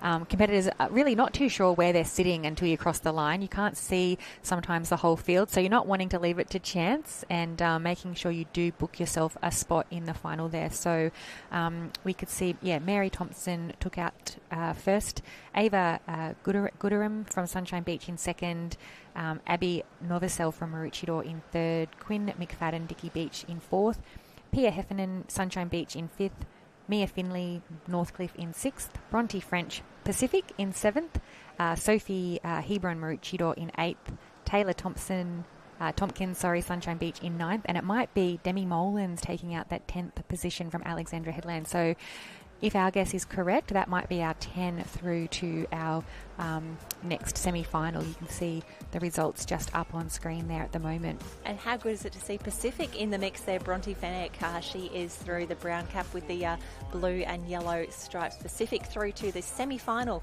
for the under 14 iron. So a gorgeous shot there. And Christy, just action in every single arena at the moment as we wrap up I was going to say the quarters. Yeah, it's the quarters for the under 59. Looks like the boys are in action for the next arena over. This is the quarterfinals for the under 14 men's iron. So this is where it gets exciting. Under 14 iron, we can see the start list just popping up on screen there. Cooper Cotter, we saw him in action earlier in that victorious board relay for the under 14 boys. And it's interesting, Christy, as we go from one arena to the other, just to see the conditions are similar, but based on where the banks are, often the waves are either a little bit more consistent, less consistent. They're breaking on one end and not the other. So the boys just needing to negotiate a little bit of whitewater as they come through here. So it's the under 14 Iron Men heading out into the ocean at the moment. And I love these shots that we get practically at water level. And you can really see the size of some of those waves out the back. Yeah, our officials doing a great job moving through these quarterfinals. As we've said, they are quite lengthy races, these Ironman and Ironwoman events. So it looks like we've got quarterfinal number 1 for the under 14 male iron person in the water. We can see Sunshine Beach, Burleigh Heads, and just losing those final competitors under that wave there. But comfortably through is our first probably 7 to 8 competitors there, a little bit more tightly bunched than we've seen in some of the women's races earlier. So maybe navigating that break just a little bit quicker or luckier in some of the cases. Absolutely. And it is 4 quarterfinals that we have here for the under 14 men. So definitely 8 through, I would say, for each of the heats here as the boys just deal with a little bit of whitewater on that second string of cans as well. So, Christy, it's not a guarantee that just because you're at the back or just because you're at the cans, you are done with the waves. Unfortunately, as the conditions continue to change, you just need to keep your wits about you as you come through. And a gorgeous shot we see just on the top of screen there, the Westpac Lifesaver a rescue helicopter comes through. They've just celebrated 50 years of sponsorship, one of the longest running partnerships with our all wonderful volunteer organisation and Westpac. So a great little shot just to see them fly over the top. But no one is in drama at the moment. Have a look at this great wave shot here. A late takeoff for Sunshine Beach. Get that nose off. Oh, as someone falls off out the back. That is difficult work right there. But Tandem Sunshine, Burleigh Heads Mowbray Park on wave 1. It looks like everyone has picked up that second wave there as well. So our top 6 on the screen right now. And a great recovery there is, I'm not sure, that might have been North Burleigh who just lost their balance on that lead wave, but haven't lost too much. And thankfully, it's nice to get those little mistakes out early when it's a quarterfinal. You can sort of dust off the cobwebs and the nerves and any of those sort of minor errors that you can't afford to do in a final. Sometimes there is still a little bit of room for error in our early rounds. So no trouble at all for our top 6 competitors as they head back towards the transition. Yep, Tannum Sands, Sunshine Beach and Burleigh Heads Mowbray Park, up and around. And again, Christy, this might look a little bit different if you're if you've gone to a normal surf carnival and they've actually reversed the running direction here on the beach. It's actually a really great decision because it allows our athletes to move with the sweep and not having to be zigzagging back and forth, creating that extra traffic. And I love that this is just a quarterfinal, but these boys are really pushing the pace into the swim. Yeah, there was a few cheeky grins around transition, but they won't back off that accelerator for too long. They'll know that once you get to a state quarterfinal, the pace is still really on, and we can see, I think that, as you mentioned, a competitor from Tannum Sands wanting to take the lead out to this back bank, and he's swimming really strongly there at the moment ahead of Burleigh Heads and Sunshine Beach, and Dicky Beach, who we could see at the bottom of our screen. So that might have been Tyler Ritchie's there from Dicky Beach. So a gorgeous shot there. We can see the field spread all across the ocean, remembering that it is the top 8 that we are chasing at the moment, the top 8 that are likely to go through to the semi-final. So a gorgeous shot, and I love that the colours that we see on the drones, it just looks like a postcard every single time we come to the Gold Coast here. The boys just getting into that wave zone now. You can see they go from the darker water to the lighter water, which means that it's getting a little bit shallower. You can see the sandy colour through there, as well as the bottom of the ocean gets stirred up a little bit. But Tannum Sands still in the lead, but it looks as though they've been joined on the right-hand side there. That chase pack a little bit further down, just joining them now. Yeah, Burleigh, North Burleigh and Dicky Beach doing a brilliant job, our top 6 athletes. So the top 6 have got a nice little buffer, but it's a huge pack for the rest of the field. So certainly that 7th and 8th position is probably where our race is on at the moment. You can see Met Caloundra, Sunshine Beach. We've got a Maroochydore cap in there, and it might be an Elliott Heads cap as well. So they'll be going for our remaining spots in our semi-finals. And the boys just making their way through here. It's such a difficult depth here because they know that they need to go deep. They know they need to go early. They just want to be in that clear water out the back, but you're really fighting the ocean here. And what was a pack of 3 is now, well, I guess we've still got our leader out in front at the moment, but there's all 6 quite closely together here. So this is where it gets interesting, and this is where the strategy and the tactics come into play. Who's happy to lead? Tannum Sands, definitely happy to lead. And who wants to tuck in on the wash and maybe make a move later in the race? Yeah, we can see our early leader has absolutely not held back at all in this quarterfinal swim. He's happy to take the lead and drag the rest of the field around, although he's probably got a big enough buffer that they're actually not on his feet or on his wash at the moment, and the rest of the chasing pack of 4 have gathered quite closely together, and it might be our competitor from Dicky Beach, who has just dropped off the pack of that lead pack of 6, although still fairly comfortable at this stage. He might want to get a little bit of a wriggle on, though, because I think our chase pack is pretty determined to also get through this quarterfinal. Especially if we've got some stronger swimmers in the field, they may have just been biding their time in the board leg, and this is where they'll really start to make their way through the field. And for some of our swimmers, for some of our pool swimmers, they'd be looking at this longer course as well and going, that's when I need to make my move. When I get into that green water, that's where I know I can maybe catch up 2 or 3 places. But when you've got the strength out the front that we see from Tannum Sands right now, feeling like a little bit like I'm watching Dan Collins swim at the moment. Those pink goggles, we love that. Dan Collins from Redhead always wears those in the Nutrigrain racing and the New South Wales racing. We can always pick him. And Tannum Sands taking some inspo from that great man.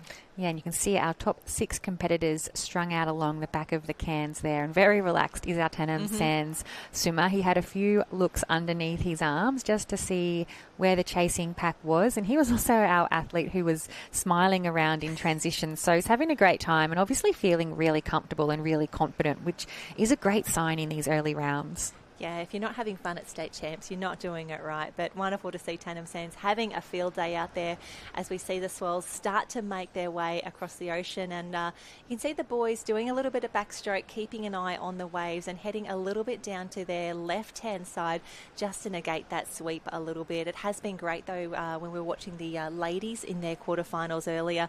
No one had to run back too far on the beach, but for now it's all about picking these waves. They've seen something that they like. Is he going to be able to swim across? Oh no, he's not going to quite get there. Kai Kinsella may have got there, but honestly that was a tough one for everyone. The boys would love a wave to bring them home, especially in this early racing here. Unfortunately, that is not going to be the one for them yet. And Chrissy, the dangerous part is this right here. If you don't get those waves, it's the next ones who will come through. And hasn't quite picked that one up. No, when it breaks right on your head, that is near impossible to pick up as a swimmer, that white water. So I think one of our athletes has carried that through. Might be Burley Heads there, but our early leader, Tom Crawshaw from Tandem Sands, while he'll still be comfortably through, not necessarily getting the ride in that he was looking for. And he did everything right. He was backstroking, he was keeping an eye on it, but unfortunately sometimes you do just find yourself in the wrong position based on how those sets are starting to come through. But Burley Heads Mowbray Park, what a wave. And it's not just that he was in the right place at the right time. He did everything perfectly to get the best advantage from those conditions. And I love that he's really working his swim now. He knows he's in a good position, but he's really keeping that stroke rate high. The legs will start to come through in the moment. But again, Chrissy, you never know where you quite are in a race. And he might have thought, oh, if I got that wave, maybe a few others are down it as well. Yeah, and when you're this close to the finish line, it is nice to bank an early win. It's a great confident boost, and it's also, it's a little bit of a message to the rest of your competitors that you're going to be a real contender come the semi-final and then hopefully the finals. So maybe some early mind games going on with our athletes, just wanting to say I took out quarterfinal number 1. And I think that's going to be either Ashton O'Brien or Kyle McIntyre as they come through. A fantastic start there.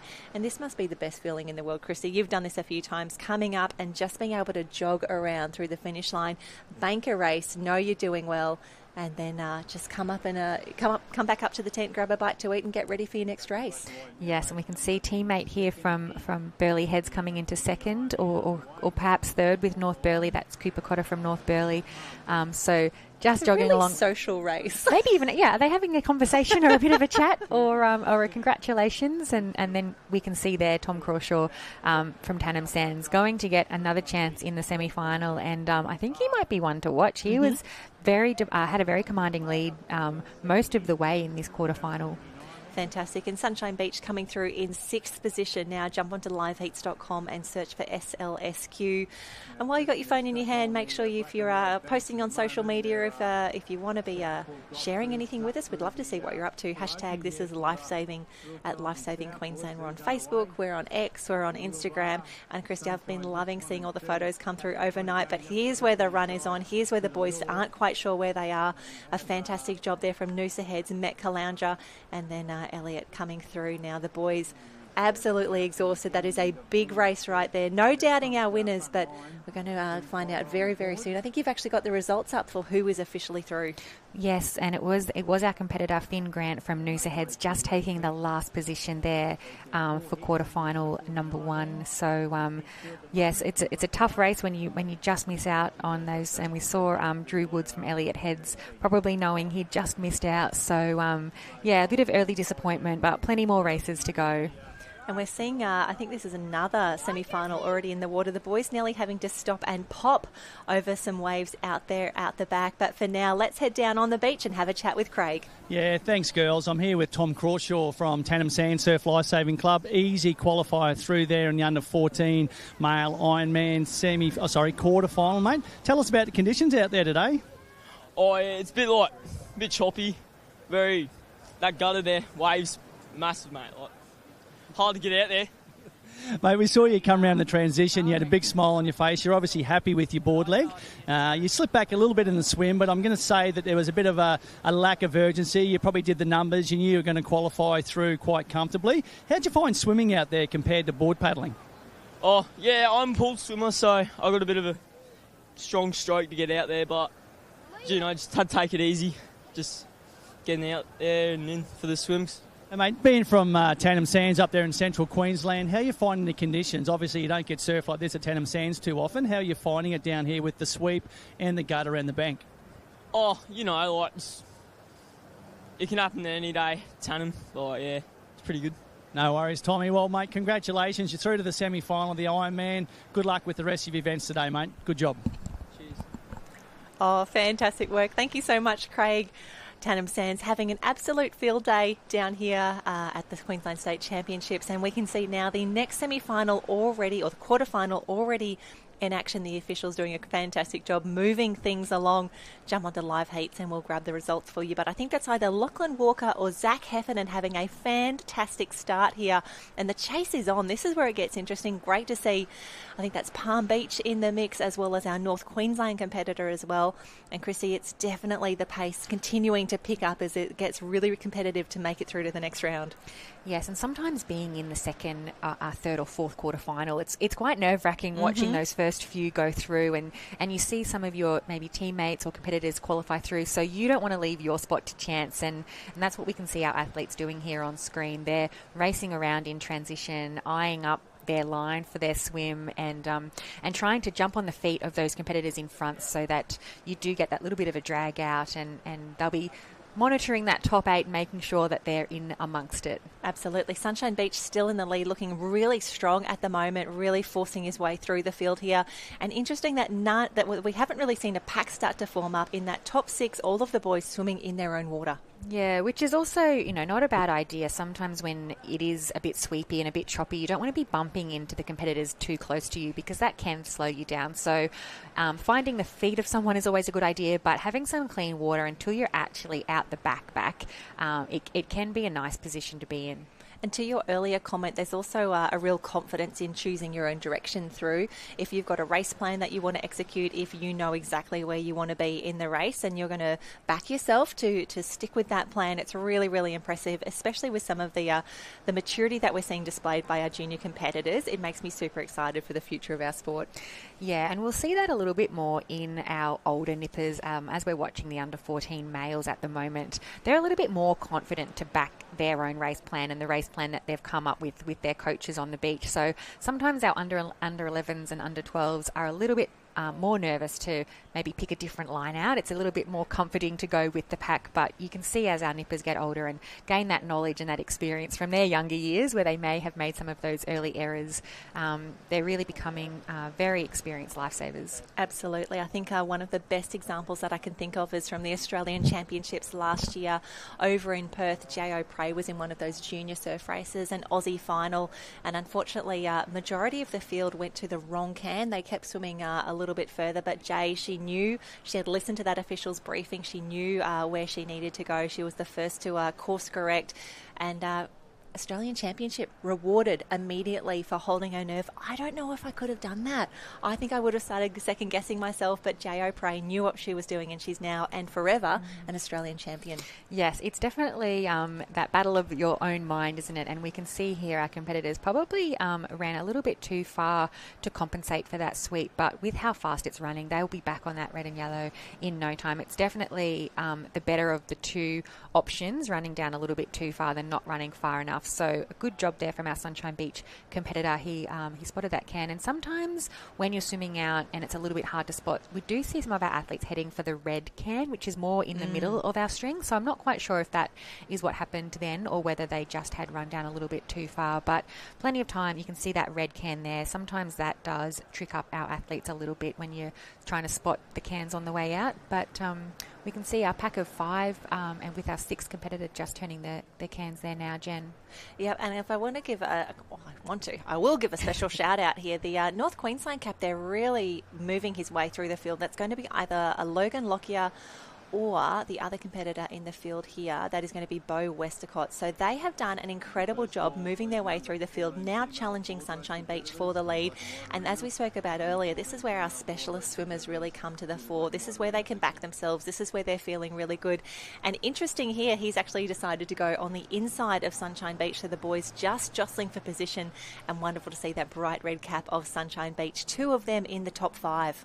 Yeah, and we heard earlier with our interview from Tom that they do a lot of pool swimming. Sometimes our competitors from our northern clubs, and that can be for a variety of reasons, but it does make for such strong ocean swimmers. You really have that pool swimming base, and while it's not always 100% transferable, you need to be a strong swimmer in the pool to be a strong swimmer in the ocean. And here we go. It's Sunshine Beach in North Queensland, neck and neck, eyeballing each other, eyeballing the waves. They've seen the surf. They've seen the sets start to come through. And one of our swimmers out there, the IRB, just coming over to provide a little bit of assistance. It looks like he may be coming in from one of the other arenas potentially, and again that just shows how good our IRB crews are out and about, keeping an eye on everyone, making sure that everyone is safe, just picking them up and coming through. But Sunshine Beach had the best of that wave as they came through just now. North Queensland just falling off the back, but no dramas in this second leg for the under 14 Iron quarters. The boys safely in the top 8 for now. Yeah, there's our top 4 just coming back in towards the shore. So I think Southport looks like our 4th competitor back on screen with Sunshine. We've got 2 from Sunshine in our top 4. Always so strong in these conditions. So they'll be banking a spot. And we'll have quite a few Sunshine Beach athletes come the semi-finals. So I think we had 2 qualify through in the first, 1 qualify through in our first quarter, 2 possibly from this one with plenty more athletes still to come. And the boys just in this deeper water now. It's always a little bit sad when you have to dive off that sandbank and know, oh gosh, I've just got a 50-metre swim to get home. The boys, though, doing a fantastic job. You can see Sunshine Beach just about to get up on his feet now. He'll come around through to qualifying or get his live heats wristband tagged, and the boys will be really happy with that performance, and they take a look back. They'll take a lot of confidence through to the semi-finals. Obviously the pace is just going to increase. I cannot wait. This is going to be one of the finals of Sunday afternoon. Yes, definitely a lot of energy spent out there in the swim.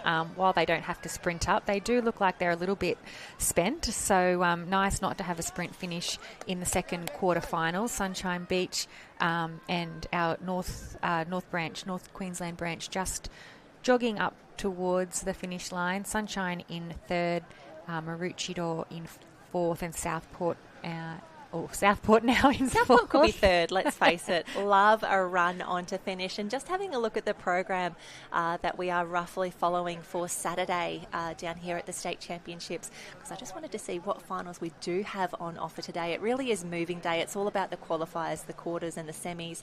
But for our under 15 age group, the men and women will be doing the finals of their board rescue later today, as will the under 14s, the under 12s as well. So still a few gold medals on offer today. We definitely had quite a few handed out yesterday, and of course recognising that the sprints, the relays and the flags are in action, the 11s and the 13s in action today. They're going all the way through to finals for the flags, the sprints and the relays. So the officials doing an incredible job. Our program is a very, very tricky thing to put together, but they've done a great job. And Christy, you've got the official results for this this quarterfinal. Yes, it looks like Ty Campbell there from Palm Beach might be just taking our 8th position through. So if that's our top 8, that's them on the screen here. And Bo Westcott, that's a Tugun Beach competitor, who might be just going to miss out as we throw down to Craig on the beach. Yeah, thanks, ladies. I'm here on the beach with a couple of Sunshine Beach boys, 1st and 3rd in that quarter-final of the under-14 Ironman. We've got Zach, who came across in 1st place, Lockie in 3rd. We'll go to Zach first. Tell us about your race, mate. What were your tactics and how do you think you executed them? I went out hard on the board, so I got in front and just cruised the rest. And how are you feeling now? You're through to the semi-finals. Is that today or tomorrow? Tomorrow, I think. Yeah. Good stuff. We'll talk to Lockie now. Came across in 3rd place. The boy from Southport made you have a bit of a harder run than you were hoping for. How did you find the conditions out there today, and how are you feeling for the rest of your races today? Well, it's a bit different from down the sunny coast. The current's a lot harder than usual, and yeah, just had to get out there fast and get in top 3. Yeah, you guys should be right, but Sunshine Beach, big open beach, plenty of waves, plenty of swell. You'd be used to, having good wave skills. Tell us about your coach. Obviously, Wes Berg does most of the coaching up there. How good is it training with Wes? Oh, he's one of the best coaches I've ever had, so, yeah, he's really good, yeah. Are you saying he's better than Josh Minogue? He'll be listening to this, Oh, I reckon definitely, yeah. It's one of the best. All right, well, thanks, boys. Congratulations, Zach and Lockie. Good luck in the rest of your races today. That's funny. Thank you, Craig. I think Lockie was just saying to Zach, you weren't actually there when Josh was coaching. So my statement stands. But great to know we've got some amazing coaches looking after the future of our sport and doing a great job, all of our coaches across Queensland and many of them volunteers at some of our smaller clubs. So we do thank and appreciate our coaches showing our future lifesavers the way. Oh, fantastic work. I am enjoying the banter. I am enjoying the interview. So, yes, if we do ask for a chat, we would love to get as many clubs covered as possible. We want to hear what you're thinking. We want to know how you're enjoying your time at the state championships. And we have the next race in action already. This is quarterfinal number 3 for the under-14 Ironman in this race here. We've got Arj Day from Elliott Heads, Alex Frost from North Burleigh, Lachlan Cook from Southport, William Goody from Yeppoon, Ollie McLaughlin from Southport, Zane Say from North Barrier, Rice News from Northcliffe, Lewis Williams from Miami, Finn Hallux from North Barrier Branch, Archie Ray from Maroochydore, Zachary Lorimer from North Barrier, Hugo Webber from North Burleigh and Ari Gregg from Maroochydore. And how is that? The Maroochydore crew come through on a nice little wave. This is probably where you want to be lying down. Ari Gregg leading our pack, as you mentioned there. He started off in position 13 from Maroochydore, and he's got the first of that runner, followed by our 2 North Burleigh competitors, Hugo Webber and Alexander Frost, teammates side by side at the moment. They've actually just gone past Ari Gregg, so they got a little bit of a better runner through that gutter. So our 2 competitors from North Burleigh will hit the sand first, with Ari Gregg just coming into 3rd place. So great to see those 2 competitors coming in, having a little chat on the way through and really working this transition. They know they're easily in the top 8 for now, but just getting the goggles ready, coming around the beach there. And Christy, I do love seeing these decisions that the boys are making, not only where they head in, but do you wear goggles, do you not? I know from the Ironman series, I think Ali Day and Connor Maggs are the only 2 that don't wear goggles in the iron racing. So always interesting just to see who makes what choice. It is interesting, and a lot of coaches will actually choose for competitors to sometimes train without them, because if you're in a race and they come off, you need to be able to swim regardless, as we see Northcliffe competitor just negotiating that shore break. So not too sure where he is positioned as he turns the transition and heading into the beach, but Reese Ness from Northcliffe now coming around as he heads out into the swim leg. The crew doing a fantastic job. Yeppoon in the mix there as well behind the North Barrier Branch competitor. Great to see Yeppoon. If you haven't recognised that cap before, it is the white cap with the 2 half moons over the ears there as the boys head through, making those great decisions as we head through the top 8 to go through to the semi-final. And Christy, as we saw from those first 2 races, this is going to be a tight finish here as we see the pack spread all across the ocean. Yes, shout out to William Gouldy from Yeppoon it was. He may be just out of the top 8 at the moment, so he might need to put in a big swim leg. We can see probably our first 8 are almost all hitting that back bank together, so we might see a little bit more pace on in this quarterfinal of the under 14 male iron person. Not such a spread out field, so as they get to their feet and dolphin dive across this bank, we can see 1, 2, 3, 4, 5, 6, 7, 8. I think there's a top 10 almost approaching that bank, so still plenty of work to do for our leaders, because the waves are coming into play a little bit more as that tide continues to head out. Absolutely, and I think it's the work that they need to do right now in this whitewater. That seems to be the biggest influence on where they are as they head out around those cans. Not too many places being gained around once they're in that deeper green water, but here, navigating your way through the whitewater, this is where the big decisions come in, and this is where you can lose the most ground. Yeah, and I think that's Lewis Williams that we can see in the yellow cap with the 2 stripes from Miami Beach. So that's also a cap that we don't see all the time. So he's certainly in the mix in this quarterfinal, probably sitting about 5th or 6th at the moment is Lewis Williams. Yep, the crew doing a great job, and you can see those packs just starting to form up now. That looks to be Ari Gregg making his way back through the field.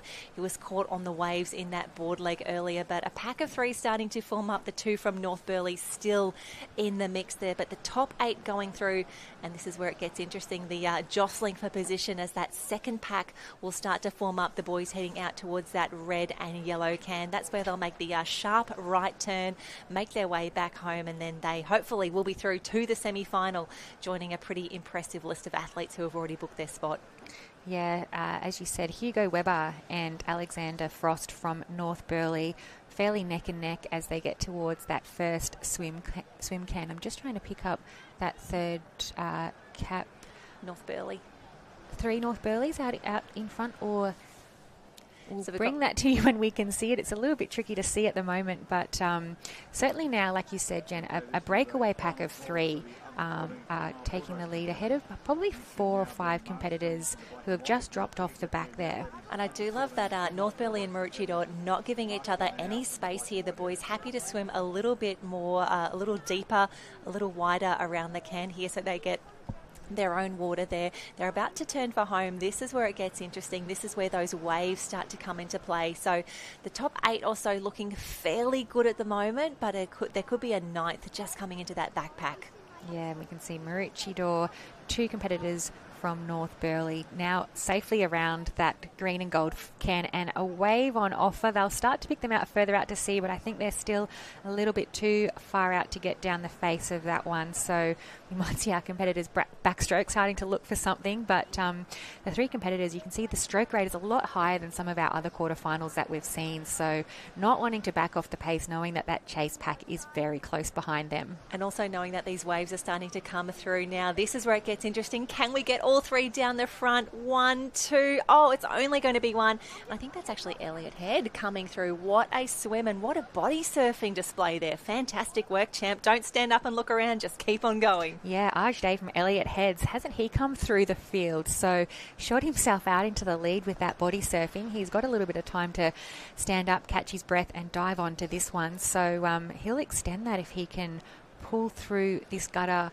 Probably won't get too much further than that as that gutter fills up, but a comfortable lead there ahead for Elliot Heads. And that is fantastic. You could see he was still on the wave while the boys behind him had to stand up, use those big leg muscles to wade over the bank. You'd always rather just keep on swimming as he goes through. So a fantastic wind shaping up here for Elliot Head as they come through. Aj has done a fantastic job. I bet Craig Holden's down on the beach just loving this right now.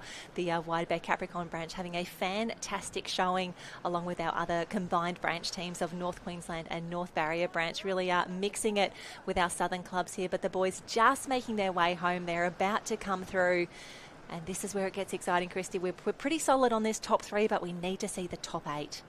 Yeah, I's just getting to his feet now, looking pretty casual. He's pretty comfortable with the position that he's in there. Takes the goggles off, and he'll make his way in. And the conditions, as we know, are starting to change down there. A few showers crossing through, which we were hoping wouldn't happen so soon in the day, but our competitors won't be phased. The ones out in the water, a little bit more difficult for our officials on the beach to contend with the rain and the wind, but throwing up plenty of challenges out there. Oh, wow. Yeah, that rain is definitely starting to come down now. You can see the umbrellas making an appearance down there. I'm so happy I'm about to head back down to the beach now. This is absolutely perfect timing.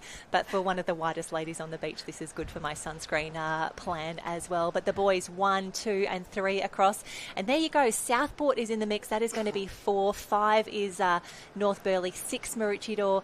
7 for, I think that is Miami starting to come through. Miami, great to see them. And a second Southport in the top 8 as well. That's what we want to see. Yeah, so Lachlan Cook and Ollie McLaughlin from Southport. And yes, that was Lewis Williams who we were keeping an eye on there from Miami. So hopefully booking himself a spot, but we'll have to wait for the official results. It does look like Ollie McLaughlin from Southport has taken our last qualifying spot there of 8th position. So we've got Elliot Heads, North Burleigh, Maroochydore, Southport, North Burleigh, Maroochydore and Miami, followed by Southport. So that's our top 8 for quarterfinal number 3. Oh, fantastic job for the crew. They are loving that down there, and we can see the boys just getting some shade now. But Craig Holden loving the conditions and the results.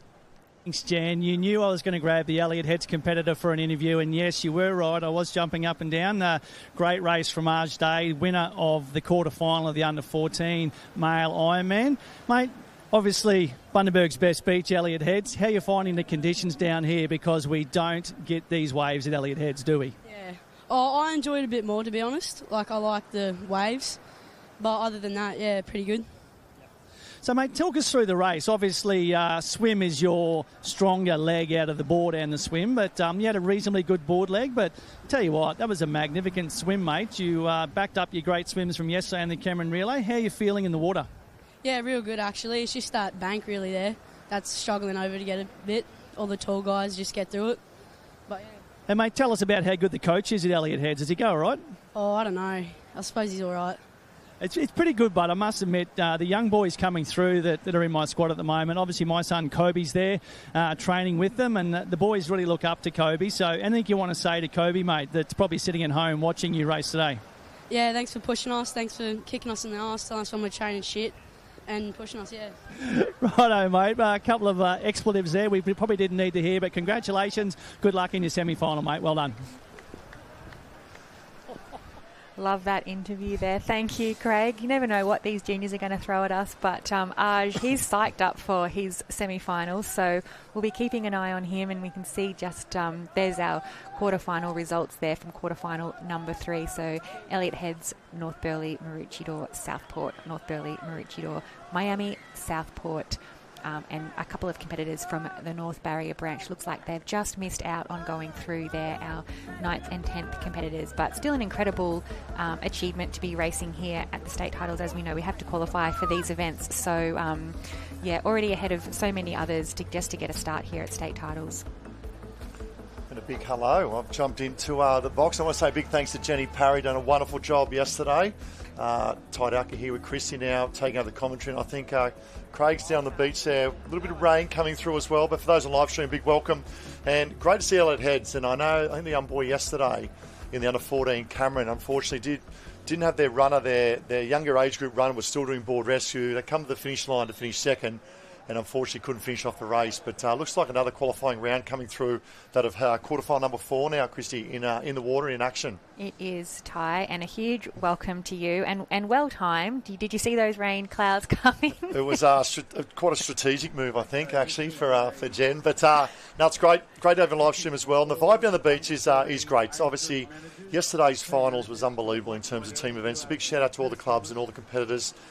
Today being Saturday, I call it Survival Saturday. You want to get through all your qualifying rounds, obviously with the big stage, the big finals tomorrow, and they're doing a wonderful job. And a shout out to the officials as well down there.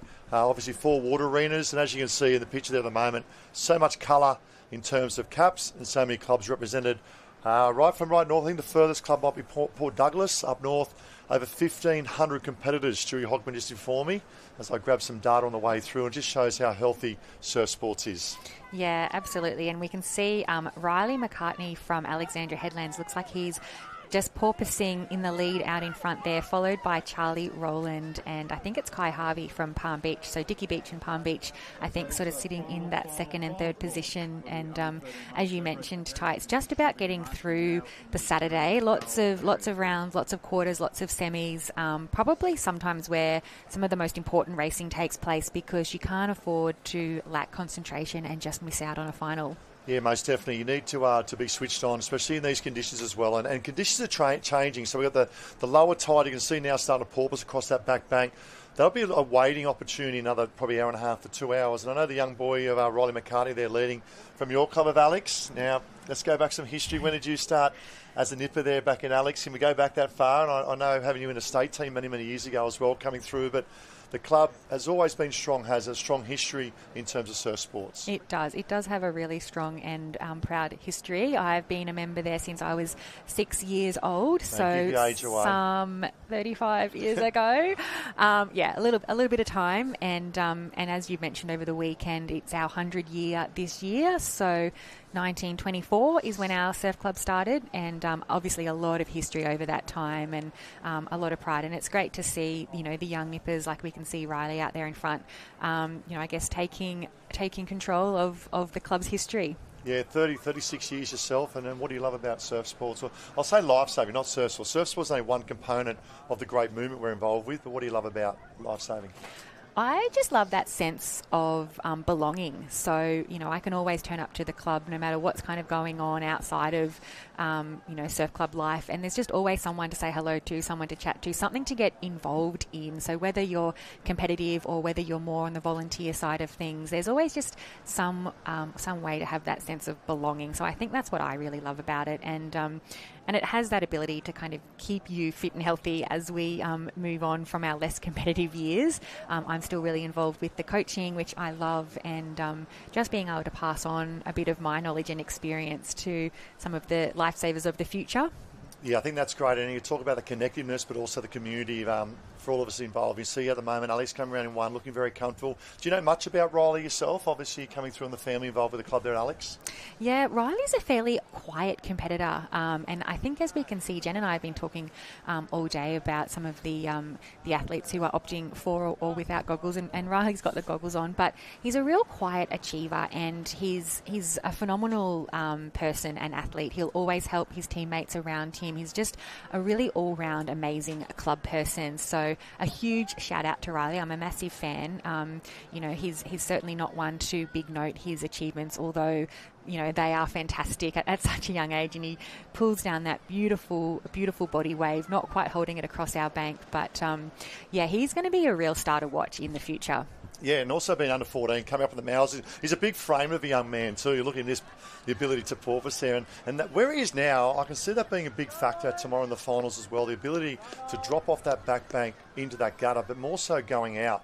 And we know the energy it was passing in there yesterday. Swell has dropped a little bit as well, and you can see the swell at the back. We're looking around a 1.8, 1.9 east-southeast swell, which is a direct swell. Here's a nice little body wave. Look at this from Met Caloundra.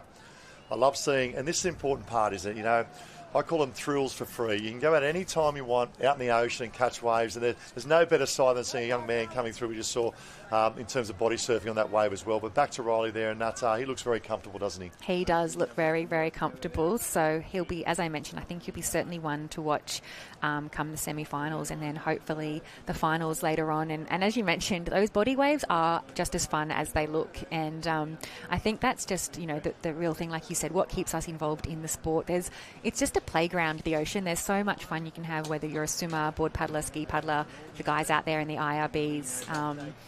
It just sort of, it's very childlike, and it takes you back to just being a kid playing amongst the waves.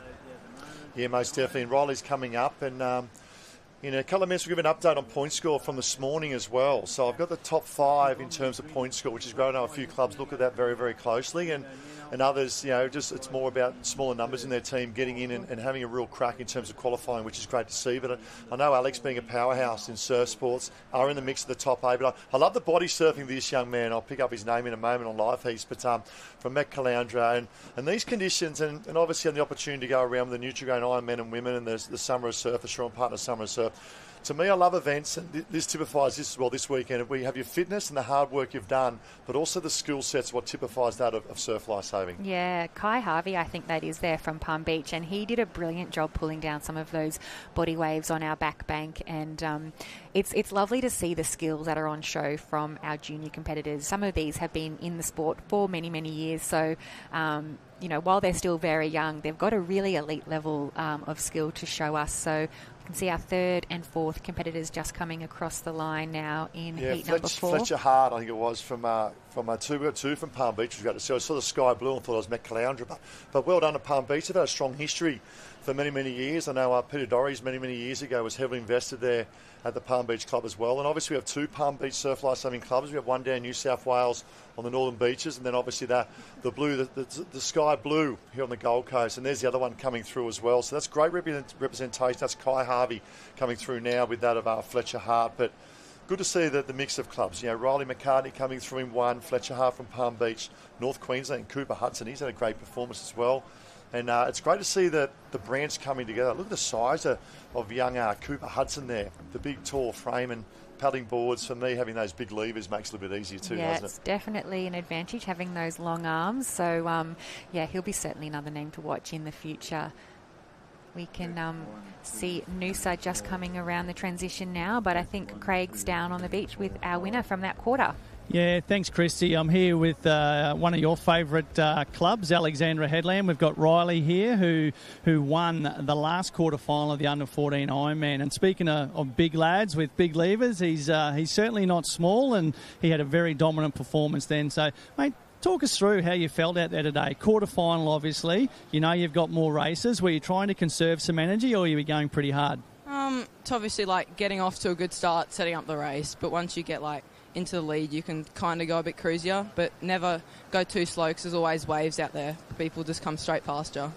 So talk us through the Ironman, obviously two main disciplines being swim and board. Which one's your favourite and which one's your strongest leg? I love both of them, but at the moment I'm feeling pretty good on the board, and that's been setting up these board swims irons, but swim's also pretty fun. And obviously under 14, so first season on the big boards. How have you found the transition from the shorter nipper board to the Malibu board this season? Oh, it's a big transition, but once you get onto the Mals and ride them for a while, they don't even feel that much bigger than a little board. They're so much more fun, aren't they? It's nothing like getting on the Mal and cracking a few waves out there, and plenty of waves to enjoy. So good luck for the rest of the day, mate. Good luck for the semi-final, and hope you go well. Thank you.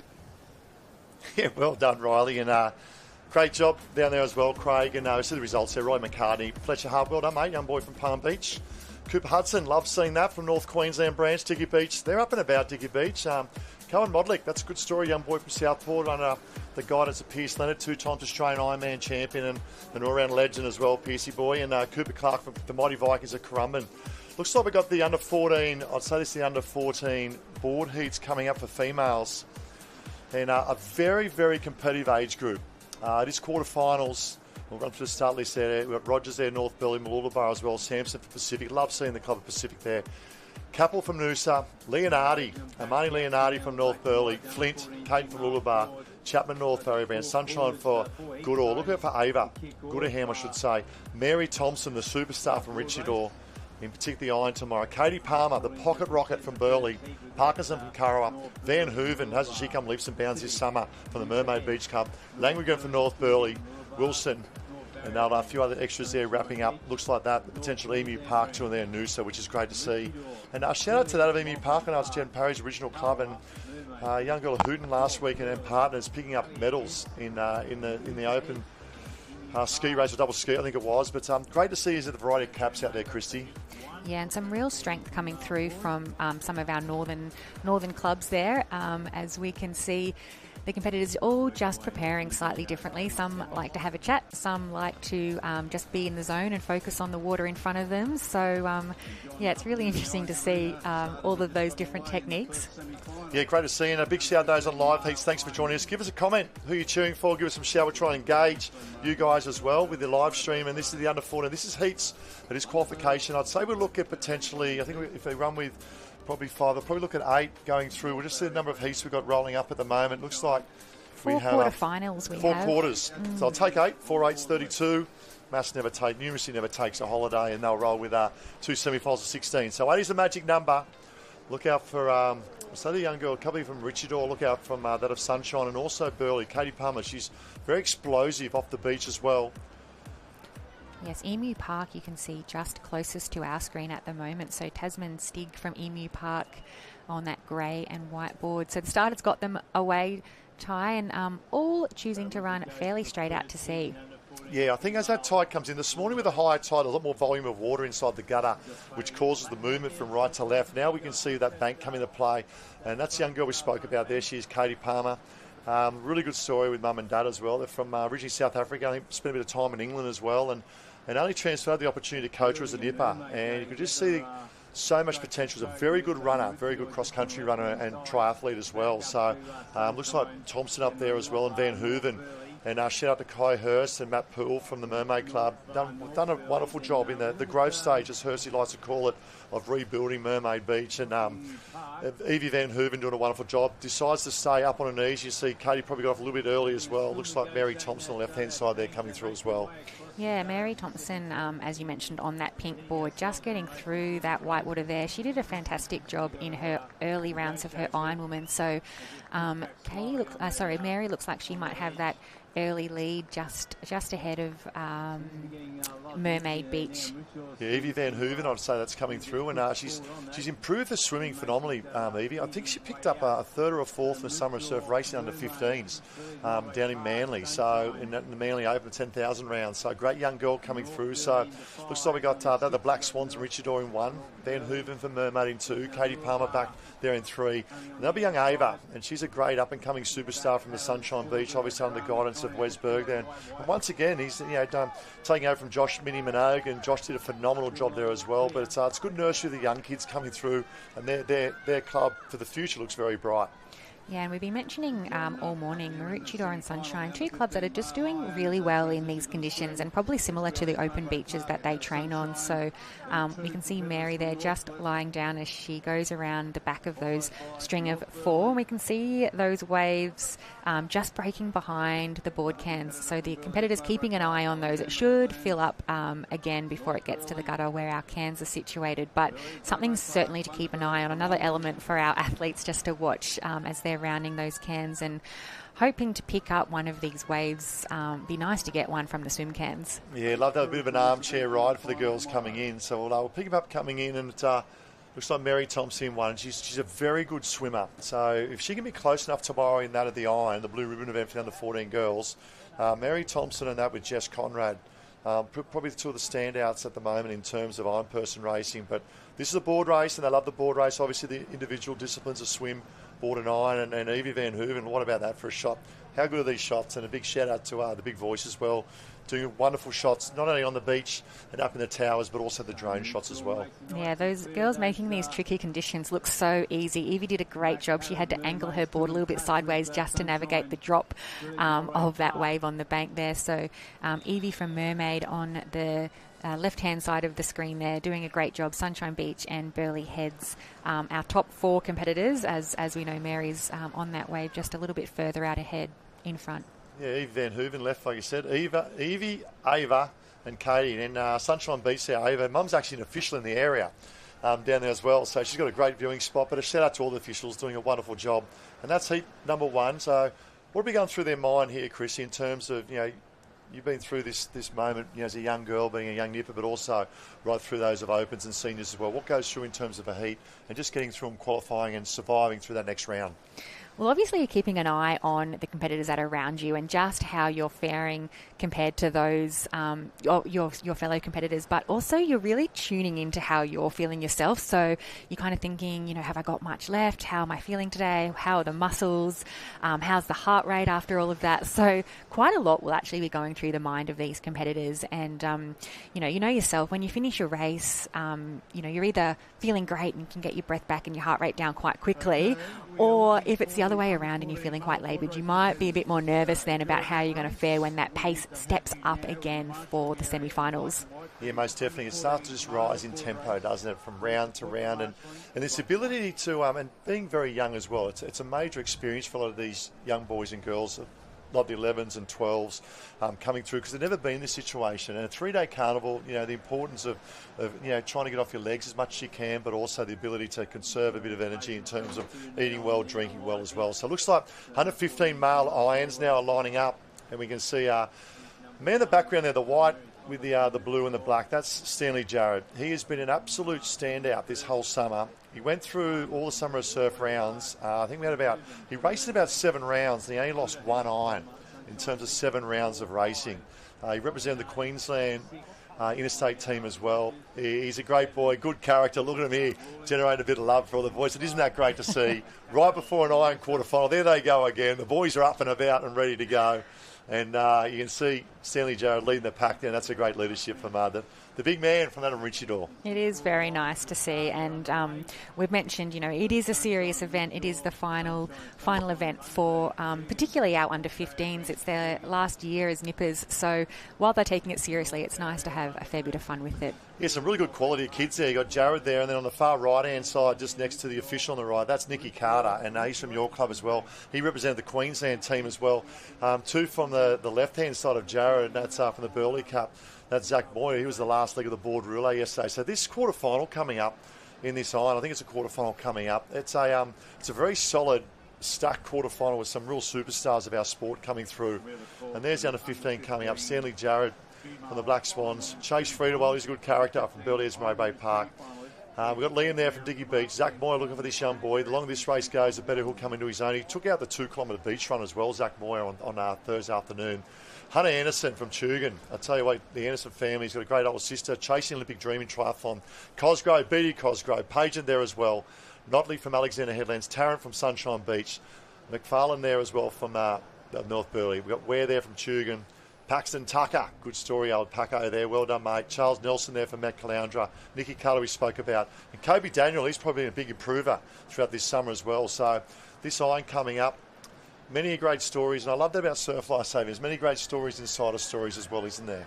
There is. The stories that you could get from across the beach and what will actually continue to unfold in front of us. And it looks like we're actually jumping into the semi-final of the under-15 male iron person. And this is semi-final number 2. So semi-final number 1 has already been run, and we're jumping in here now on semi-final number 2 of the 15 iron person. Yeah, that's great. It's a quality field. I think they're just finishing off semi-final number 1 at the moment. Look at that. And you talk about all the great stories that you have on the beach. Just walking up them from the beach across the grass, I ran into one of the great icons on the Gold Coast. You probably don't know him, but his name's Dave Price. He's called the Running Man. So for 30 years, he has run 35 kilometres almost every day. And his body's got to a stage now. He's 76 years of age, an old car salesman as well. He's got long grey hair now. He used to be light brown when he started many years ago, but he's an unbelievable icon. We talk about life-saving, having great icons and stories as well. The Gold Coast is riddled with them as well. Yeah, the Running Man. I love that. Look him up. I think he's called the Mermaid Running Man. He leaves some surfers and comes all the way down here and makes his way back. So good story. Semi-final. What would it mean for these boys to make the big stage tomorrow? Main arena. Under 15, obviously last year in the youth as well, lining up. What would it mean for these boys to be on that big stage this iron final tomorrow? This will be huge for them, and there'll be an immense amount of nerves on the beach, I would imagine, because I've often thought the semi-finals can be sometimes harder than a final. Like you said, there's some big names in this semi-final number 2, so they'll be racing it almost like a final. And once you've banked your foot or your position in the final, really anything can happen. So this is where the race is at. Yeah, it's good. It's just you want to be there, but you just can't get ahead of yourself either. And big shout out to those on live stream. Under 15 semi-final coming up, and big hello to Nat Callahan's with us, Catherine Raywood, Matty O'Brien, and Sally Hunt. Great to have you with us, Sal, on live stream as well. I think we're going to go down the beach very shortly with Jenny Parry. With looks like semi-final. Looks like Jakey Mail maybe down who took out semi-final number 1. We'll be there very shortly as semi-finals lining up now. But Jenny Parry down the beach with Jake Mail. Boo, Jake, we get to have another chat today. How are the legs feeling after a massive day of racing yesterday? Oh, they're feeling pretty good still, so hopefully I can keep good legs and stay fresh until the finals day tomorrow. Now, North Burleigh, a massive day yesterday. What's the vibe like under the tent? Yeah, super positive vibe. We were just hoping we just keep doing the right things, make it through to the final, and in the final anything can happen.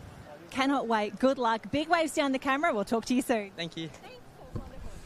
Yeah, well done, Jake, and he's booked his spot, and he's a great young boy coming through. Loves his surfing, loves his snowboarding and skiing as well. He actually spent a couple of weeks in Japan just before the Shannon Eckstein Summer Surf event come out, and I'll tell you, it was the best form of prep for him in terms of going to Japan for a bit of snowboarding. But super quality age group. Here we go, semi-final number 2 coming up.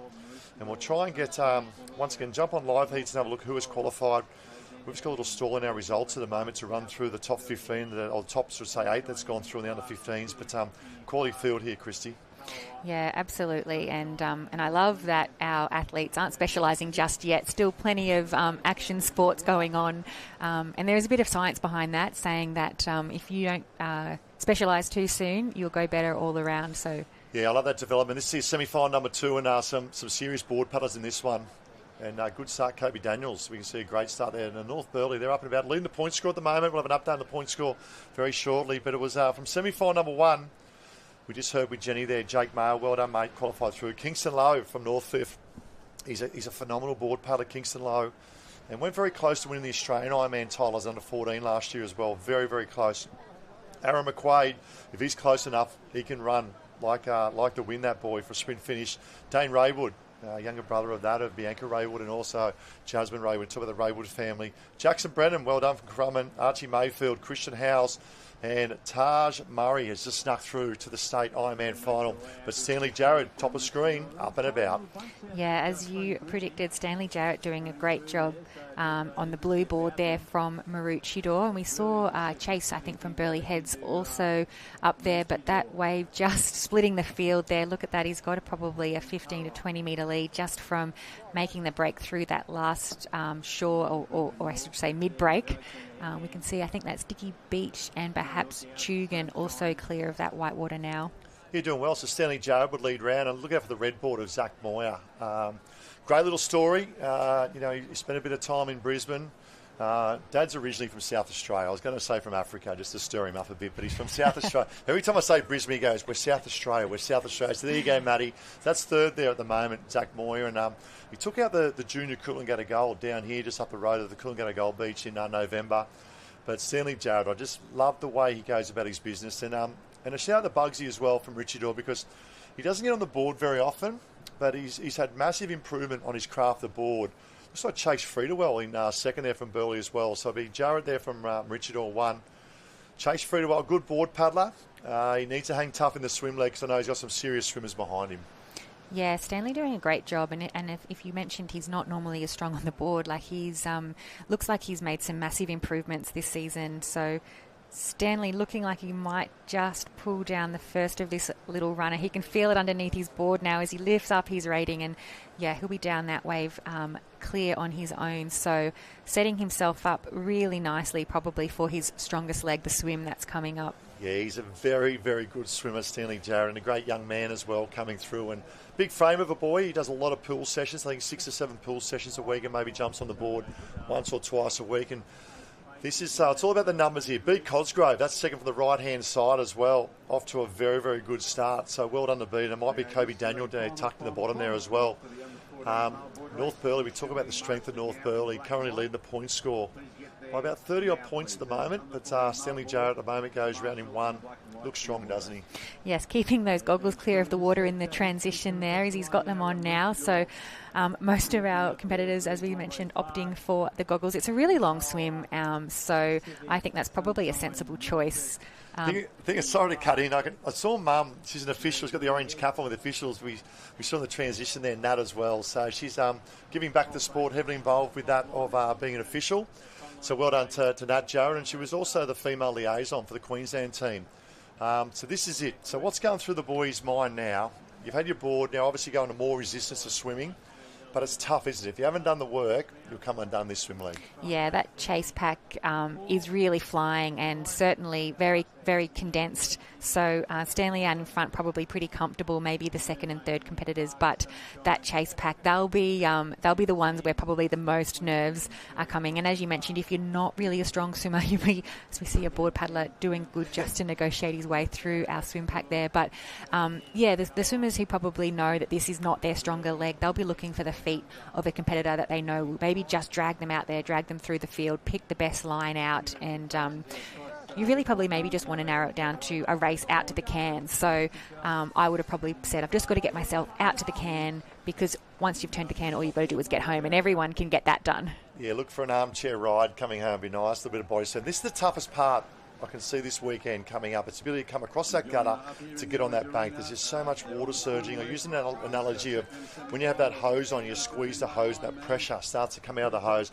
That's what's happening as they're trying to get across this bank. There's more pressure, and the reason being it's shallow water, so the same volume of water needs to get across in less depth compared to that of deeper water. So they'll work hard to get the bottom, and then you can see standing now just out in that green water, and the benefit now to get in the rhythm, get in the stroke, and find his freestyle. Yeah, and we've seen a lot of our competitors, they're so anxious to stand up on that bank that most of them stand up probably just a few metres too soon, and they lose all of their swimming momentum. So some of our competitors that you can see now just at the edge of that bank, probably standing up a few strokes too early, but we can see Stan with a massive lead now ahead of the next chasing pack of 4, and then the rest really closely behind. Yeah, well, 8's the magic number, isn't it? So Jared looks comfortable. He'll go through and qualify. We see great drone shots here from the Big Voice crew and doing a wonderful job. And let's look at the numbers now. So I'll assume that would be Kobe Daniels. Now look out for another Burleigh Cup of Zach Moyle becoming the presence. There they are now in the Alex Cup. So there's our 5. Now there's our top 5 looking very comfortable. Remember, 8 is the magic number. Looks like Beatty Cosgrove having a great swim there as well. Then we go back to 6, 7, 8, 9, 10. That's where what I like to call the red zone. So this is where the action is for those on live stream. And a big thanks for joining us here on live stream. Jared in 1. We got North Burley in 2. Looks like Alex there in 3. Could be Nicky Carter, I'd say, making his presence felt with Kobe Daniel then. Then back to Zach Moyer, B. Cosgrove. But the action here, and it's the ability now to get around these cans, look for a wave, but then to try and hold a wave under fatigue is very difficult. It is, and we can see there's 11 competitors, 12 now along that back string of cans. So Stanley comfortable, but I think the following 9 really would be feeling quite nervous. We can see waves coming now. Stan just does a little bit of backstroke, although maybe a little bit too soon. Oh, no, he's done it. That's a great display of body surfing. I thought he may have done those backstrokes just a little bit too soon, but a huge amount of strength to pull himself down that. And you can see that water just getting a little bit shallower as it drops him off at the edge of the gutter there. So still a huge advantage for Stan. He'll be happy with that. Yeah, that's what you want when you come around the cans. The other thing I love about Stanley is he went for that wave, the way he brought his legs in, the ability to really just drive from the legs, get that body speed up and on that wave. And it's going to be the difference tomorrow. Come finals day tomorrow, surf races, and even board races as well, to get that board speed to pick up, because they do draw out a little bit on that back bank as well. So here we go. Nicky Carter, nice little body surfing wave. I'm sure he gets all his body surfing ability from his mother. Not damn, but good to see. He'll look to qualify through, and 2 great boys. They've been up and about all through the Nipper ranks as well. Great job there from Nicky, as you mentioned. A great surfer as well, and having that ability to read the surf and just play in the ocean really comes into play in some of these big races. Here we go. Let's look at our numbers. Stanley Jarrett will go through semi-final number 2. And to be honest, he stamped his authority. He's Stanley with his performances this year. Well, that makes it, 7 out of the 8 Ironman races and finals. He's been the man. So he's the one to beat. They'll be chasing tomorrow. They need, they know his swimming ability. They need to try and get away in that first wave leg. So Stanley Joe 1, Nick Carter 2.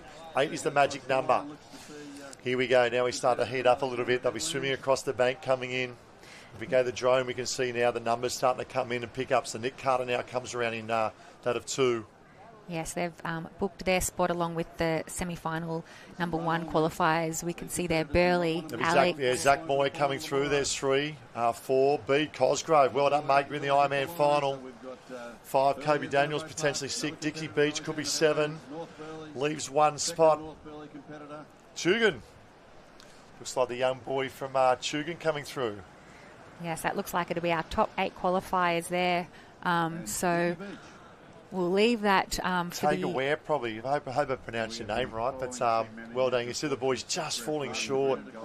You see they do what's it like? You do the number count. You're probably never in this position very often, but you do the number, especially when there's a wave on. You come up and you do the number count. You're going, am I in? Aren't I in? So it's pretty nerve-wracking, isn't it? And to finish 9th, that hurts the most. Sometimes you'd rather be 15th or 16th than 9th. So still a huge achievement to get through to a semi-final at a Queensland Championships. But to be that close to the final, it certainly does sting a little bit. So feel for those competitors that have just missed out. But congratulations to all of our qualifiers there for the under 15 male iron person event.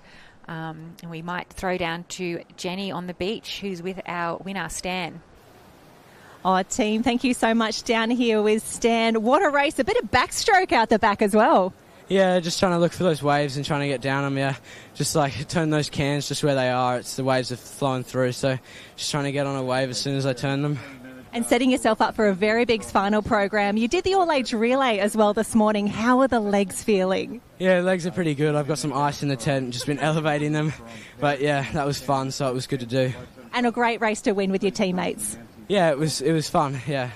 Well, there you go, Stan. Great legs, great swim. It's all coming together down here with the Black Swans. Congratulations. We'll see you in the next round. Thank you very much.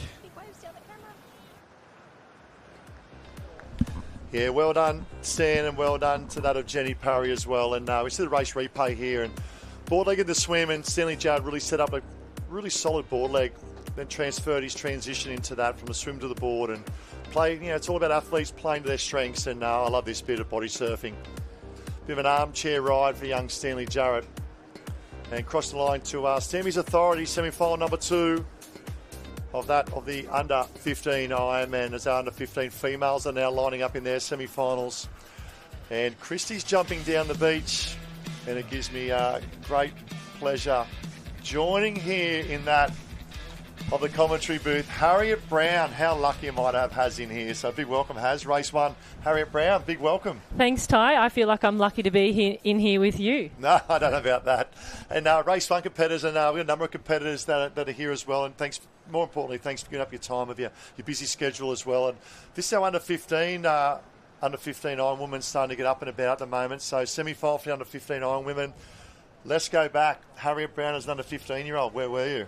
I was at Ocean Grove in Victoria. I think I was absolutely loving surf lifesaving, but I definitely wasn't dominating any iron races at interstates, that's for sure.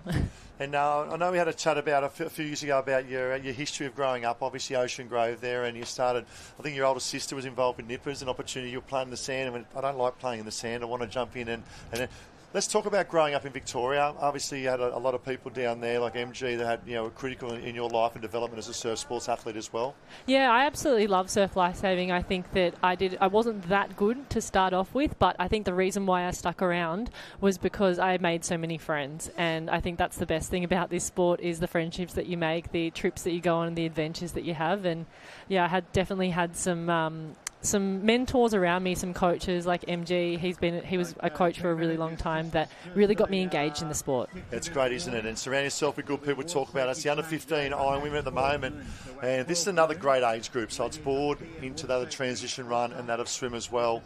And quality field number 1 coming up here in terms of that. The girls will pick up some cups as they make their way out and about. So 8 is the magic number in terms of qualifying. And we have a leader on the far right-hand side. It may be Mika Locke from North Burleigh. And if we'll just pan out the drone, you can see on the right-hand side, there she is. What a great young girl. And the interesting about Mika Locke, she was a superstar on a nipper board, but she's a phenomenal surfer. And I think at the Australian Surf Lifesaving Championships, she competes in the surfing as well. If she doesn't win it, she definitely picks up a medal. But she's with the Burleigh Board Riders, competes for North Burleigh in surf lifesaving. But I love when they transfer other sports to that of surf lifesaving. Oh, definitely. I think so many sports transfer into surf lifesaving, and I think often it makes a really good mix. You're learning so many skills, but she's done really well out around the back. You notice they're all on their bellies now because there's kind of some surf breaking through the cans. Really good age group, this one. So Mika Locke goes running 1. Neve Arthur. Now, she took out the under-14 Australian Ironwoman title. Also was a part of the Queensland state team, Neve Arthur. Won the interstate in January in 2. Then got Dakota Fielding there from Belliers Mowbray Park. My little daughter's in there somewhere too. Next to her, I think Grace Hughes is in there as well, and Eve Cervenak.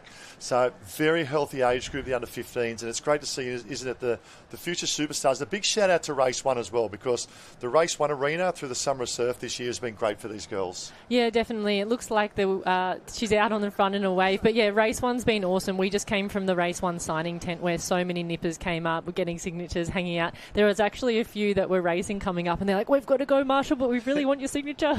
I love that. And here we go. So we have Mika Locke in 1, and right-hand side looks like Eve Cervenak from the Curra Club, trains under Guy Andrews there. Amy Dowk on the pink board. No, Neve Arthur.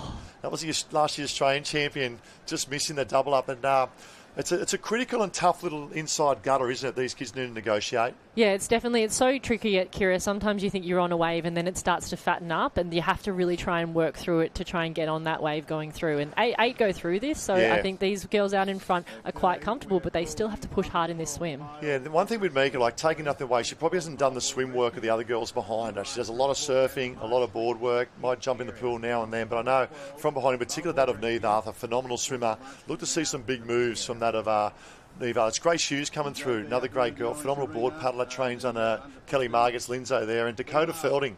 Good story, moved up from Coogee with the family 2 years ago to train under Michael King or under the guidance of Michael King, and now with John Andrews at the moment. So round they go. Neve Arthur goes through as well. So they're probably the big 4 or 5 we'll look to see on the podium, but remember 8 is the magic number. 8 is the magic number, and I think when you're in these kind of races in a semi-final, that's just all you want to do. You want to get through to that final. We have 1, 2, 3, 4, 5, 6, 7, 8. There's 9 in this top field here, and then there's a big gap back to 10. So one of these girls is going to miss out, so I guess they're all going to just be trying to do their best to get up there. Yeah, unfortunately 9 doesn't go into 8. No.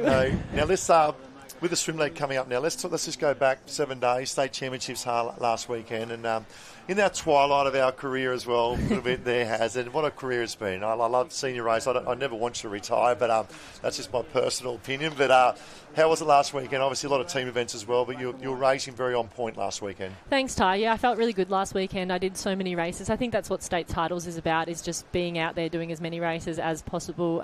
The team events is definitely a highlight for states, and it's going out there and doing your best for the team. We had some really good teams with Northcliffe, the Gone, and I just had a lot of fun. Yeah, that's it. And racing becomes a little bit easier when you relax a little bit. Like, you're still racing serious, but mentally, if you can sort of just put that enjoyment into half your mind, makes racing a lot easier. Yeah, definitely. And I know that these girls will probably feel a lot of pressure and they'll probably feel nerves, but when you can kind of just relax and enjoy it, I think that's when racing becomes a little bit easier. You talk about easier. You see the girls are struggling. This is what I spoke about just a little bit earlier with Christy about the energy coming off this back bank, trying to get up to the bank and potentially porpoise. Now, Neve Arthur looks like on the far right-hand side has decided to back herself a little bit further to the right-hand side. She sees something over there, probably on the guidance of Wes Berg, a little bit of a hole, an opportunity as well. Now, you've got to remember the sweep is moving from left to right for these girls, but now they're on their bank and a little bit of relief for the girls. Yeah, and I think that they're just trying to decide whether they stand up, whether they bonnie hop, whether they keep swimming through. It's fairly deep there, but it looks like Neve is taking a really different run, and I think that she would have had her coaches, whether it's Jade or Wes Berg, out there telling her what to do, and hopefully she just backs herself and is confident. Yeah, we see Namika Locke, she's been swallowed up a little bit by the stronger swimmers, and that we can see the Tugan Cup there of Grace Hughes. Eve Cervenak, great family, the Cervenak family, heavily involved with surf life saving, and I know Dad's on long service leave, so we'll be enjoying this time watching his daughter go around. And we can see Mika sort of sitting up there in fourth, and top of screen Neve Arthur, I think, has been the big mover. Obviously she fell off that lead wave coming in, but now sort of making up her men's in terms of that swim. It's interesting, Ty, how they all spread out. If this was me in an iron semi, I'd be wanting to jump to the feet of a fast swimmer. It looks like they're doing it a little bit more now, but they were pretty spread out before. Yeah, well, there we go. That looks like a pack of 8 now. Looks like Alex just dropping off to probably 9th position at the moment. So 8 is the magic number. It's all about making that blue ribbon event, obviously on the 15 Ironwoman Championship of Queensland being tomorrow.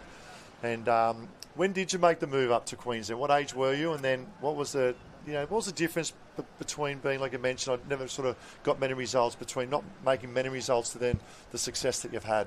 Yeah, so I moved up when I finished school. So when I was 18 years old, I finished school and decided to move to the Gold Coast to study at university and also train. And I think that decision was actually a hard decision, but I thought, well, most of my friends were quitting the sport back then, which is what often people do when they finish school, start going out, doing other things. But I didn't want to. I really wanted to focus on it, so I moved up to the Gold Coast. But I actually did have some success in under 17s. I got second at Aussies in the iron. Now, I believe I fluked that. Talk me through it. Where was it at? What was the order and how did the event go? It was Kurrawa. It was board swim. I think I was kind of up there in the board, and then I think it was swim second, and I pretty sure I jagged a swim wave on everyone. I got a medal, and everyone in Victoria was like, that's unheard of. No one from Victoria gets medals at Aussies. And I just remember thinking that, I fluked it. I'll never get that again, but I'll really enjoy it. But that kind of inspired me. I think sometimes when you taste a little bit of success and you really enjoy it, you think, well, maybe I can do this. Maybe I can be a little bit better and get some more podiums. And I think I just loved it. Yeah, I can't agree more. And I think in terms of success, it's not necessarily, being top of the podium or medals, but it could be just making that first final. It could be your first trip away as well, or making a team. But here we have under 15 female. Now the waves start to come into play now. So 8 is the magic number. I like the next wave. The next wave for my liking. Yes. Let's hope they try and get down this one. Little double up kind of fattening up a little bit. Yeah, it does. A little bit of a pull out there for the girls, isn't it? They'll bring their legs in now and try and pull over the top of this one. Tricky. Here we go. We've got one. Is that Imi Dowker with some great body surfing skills? That's my daughter there, Excellent. hanging tough. Chugging in there. I think they'll be comfortable. There's Neve Arthur. And they're a really good bunch, these girls. And I'll be honest, tomorrow, not only from these sort of 5, 6 that we see here, but also when you bring in your Ryan Spence and a few other girls as well in semi-final number 2, it is a very open field in terms of who can take out. This is a strong age group. Look how close they are. They will be going really hard for a semi-final. They might back it off a little bit now, but they're so close together, Ty. Yeah, I've got 2 Sunshine in there, so we've got Eve in there as well, and just trying to pick up if it's either a centre there or Claire Cameron as well. So very strong swimmers, and great to see they're up and about the last 2 days. So it's Sunshine in 1, Burley in 2, Eve Cervenak we got there, Mika Locke still there as well. Great little body surfing. Look at that. Oh, that is Splits the great difference. skills. Sunshine Beach. Yeah, up and about. I don't think it's Neve. No, it doesn't look like Neve from a distance there in terms of camera work. But well done to that of Sunshine. And 8 is the magic number. Here we go. We know we had probably 5 or 6 in that lead pack. And that's our Sunshine in 1. Bobby Burley come around in 2. Back to Mika Locks had a good swim. Well done there, Mika. Led that first board wave, then come through. Himi Dowker in 2. Mika Lock there. Looks like Neve there in 4. Dakota. Great shoes there as well. Eve Cervenak.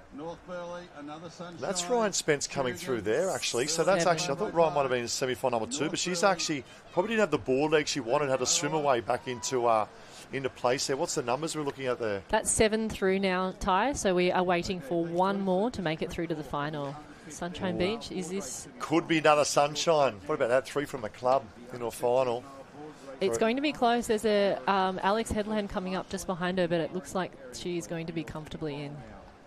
What's a hot tip? A Harriet Brown hot tip in terms of iron person racing. They have swim, they have the run, they have the board. For these girls who have now made the final for tomorrow, when they get on the line tomorrow, what goes through your line? Like, you've raced many years. I think 16 was it? Professional years, was it? 15, yep. 15 years in the Ironwoman series. 15 professional years. What goes through your mind when you line up on that start line? Well, I definitely feel nervous. I think the first thing to know is that it's normal to feel nervous. It's okay. It means that your body's ready to go.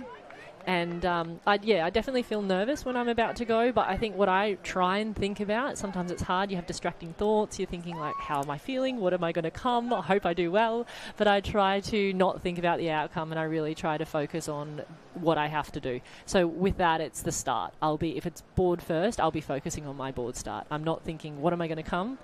It will be board start straight up. Yeah, we'll talk a little bit more on that because I love that, but let's just go to the beach now with Jen, with our winner from semi-final number 1. Oh, down here with Sunshine Beach. Claire, what a race. You said this was a little unexpected. Yeah, I was just hoping to make the iron final, but I had a pretty good swim. I think I jumped in a rip and just popped out with the group. Pretty good. And it was quite the pack chasing you. How good is it to see 2 Sunshine Beach qualifying through to the next round? It's amazing. I love having such a great team at Sunshine, and Neve is just a really good teammate, and she's amazing as well. She's always pushing me in training. Now, it's been a few big days of competition. Do you have what it takes to keep on performing today and tomorrow? Yeah, I think so. My mum's been getting at me to eat heaps just to refuel for tomorrow, so trying to just keep up the energy. Well, listen to the coaches, listen to Mum and Dad. You're on fire at the moment. Take a lot of confidence from this race. We'll see you in the next round. Thank you so much. Thank you so much. Yeah, big thanks, Jan, and well done, Claire Cameron, taking out semi-final number 1. Semi-final 2 will be coming up, but just coming in super quickly to jump in, and Harry will be back very shortly, and she's great to have in here as well. There's our qualifiers. Claire Cameron, Imogen Dowker, Mika Lock, Neve Arthur, Grace Hughes, Dakota Fielding, Ryan Spence, Eve Cervenak. They are through to that of the final. As semi-final start list number 2, Richardson, look out for Regan Copsey. She's close enough on the board leg. Look out for Regan in terms of the swim leg as well. Lola Maloney finished 4th of the Aussie titles last year, right down to Lucas, Nickel, Clark, Howe, and Grace Thomas. Great board puller from Mooloolaba. We'll get this race up and racing here, Wally, from race 1, and then I believe it's a giveaway time. And I think we're looking at coming up very shortly. We see the race 1 front and centre. That's Grace. She's a great board puller. Took out the Queensland board race last year from Mooloolaba under the guidance of Reece Drury and Maddie Dunn there at Mooloolaba. A big welcome to the commentary team, Mark Wally Williams from Race 1 Surfcraft. Thanks, Todd. Great to be here. And it's the hub just behind us going off. We just had all the athletes signing. Ellie Day, Joe Collins, Harriet Brown. We had 8 athletes there. It was Who draws the biggest crowd? Who draws the biggest crowd? We love Ellie Day. So, mate, the kids were lining up for about 30 minutes beforehand. So, mate, he's incredible. At 12 o'clock, we've got the Olympic male kayak team coming in with their Tokyo gold medals. Unbelievable. I went and they bought one into the factory the other day. These things are so heavy. So, yeah, be a great experience. I think some of the parents will come up and get photos for that. So, yeah, that'll be at 12 o'clock today as well. I've had the opportunity to, with Kenny Wallace, when he's picked up his, to jump in there. They're amazing, aren't they, Olympic gold medals? You get your hands on one. You know, I know we'll never have the opportunity to be that close in life, so it's great. We've got the semi-final number 2 of the girls. Just have a quick countdown. It looks like Lola Maloney, top of screen, and Regan Copsey leading out at the moment. But Grace down the bottom as well, which is really good to see. So, we've had one just sneak down the bottom there as well. And I'll probably say that's just lost that in camera coming through, but it could be the young girl from Mooloolaba and Dicky Beach sneaking out. But Wally, we're here for a giveaway from race 1. What do we got? So today we've got a race 1 Malibu board worth $2,495 and a race 1 Nipper board worth $1,395. So random draw through our association partnership with Surf Life Saving Queensland, which we're just absolutely loving. First year of a 3-year partnership and just giving back to the sport. So we're ready to go. Ready to go. Got the wheel in front of me, so it's all legit. I've got the random number pick a wheel in front of me as well on the internet. We'll come back to the under 15 semi-final, but where are we going first, the Mal or that of the Nipper board? We're going to go the Nipper board first. Nipper so board. The race 1 Nipper board spinning around. $1,395 race 1 Nipper board.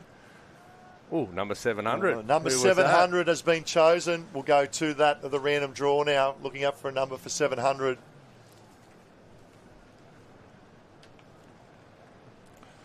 And it gives me great pleasure. A huge congratulations from Bribie Island, Alexis Williams.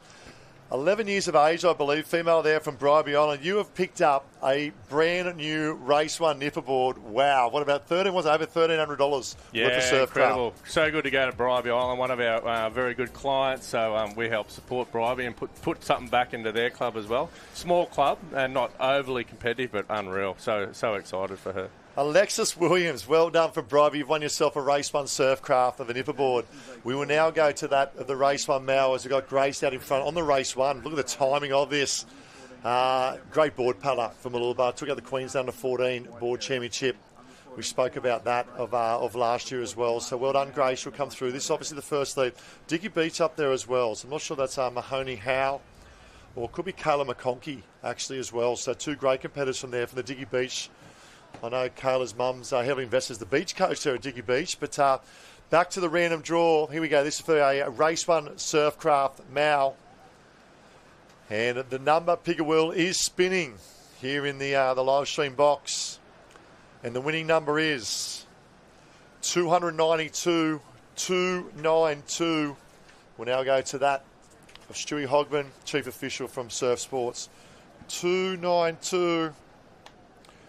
And this comes our winner, 14 years of age for the Noosa Club, Hayley Greetham. Hayley Greetham from the Noosa Club. Well done, Hayley. You have picked yourself up on that of the random draw. A brand new Race 1 Surfcraft Mal. Mate, on behalf, Wally, on behalf of everyone here of Surf Life Saving Queensland, obviously on board, number of years now coming on board for us, the manufacturer, board manufacturer, but Nipper board as well as Surfcraft. How can people go about in terms of purchasing Race 1 Surfcraft? And also apparel, you've got skis, you've got paddles, you've got all sorts of stuff involved with Race 1. Yeah, we've got the one-stop shop, Race 1 Surfcraft. So just here we've got, if you order this weekend, we've got 20% off all boards. So that's foamies, nippers, mals, incredible amount of orders coming in this weekend. It's just awesome. We're so loving being a part of it all. We've also got, happy to announce, this afternoon, we're going to do exactly the same as what we just did. Same again? Yep. We're going to do another Nipper board and a Mal. We're going to give them away.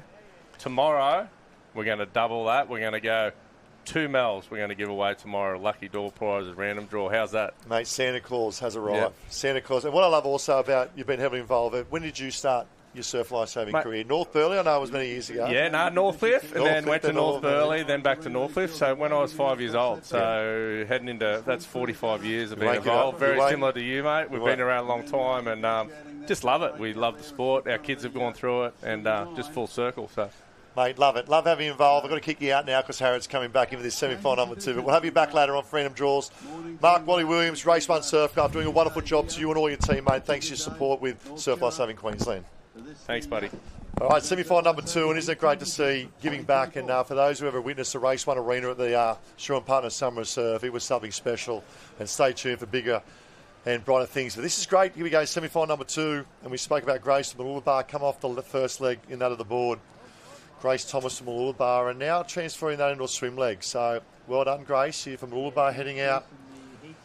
Looks like that, I'd say, young girl Howe, I think it might be from Dicky Beach.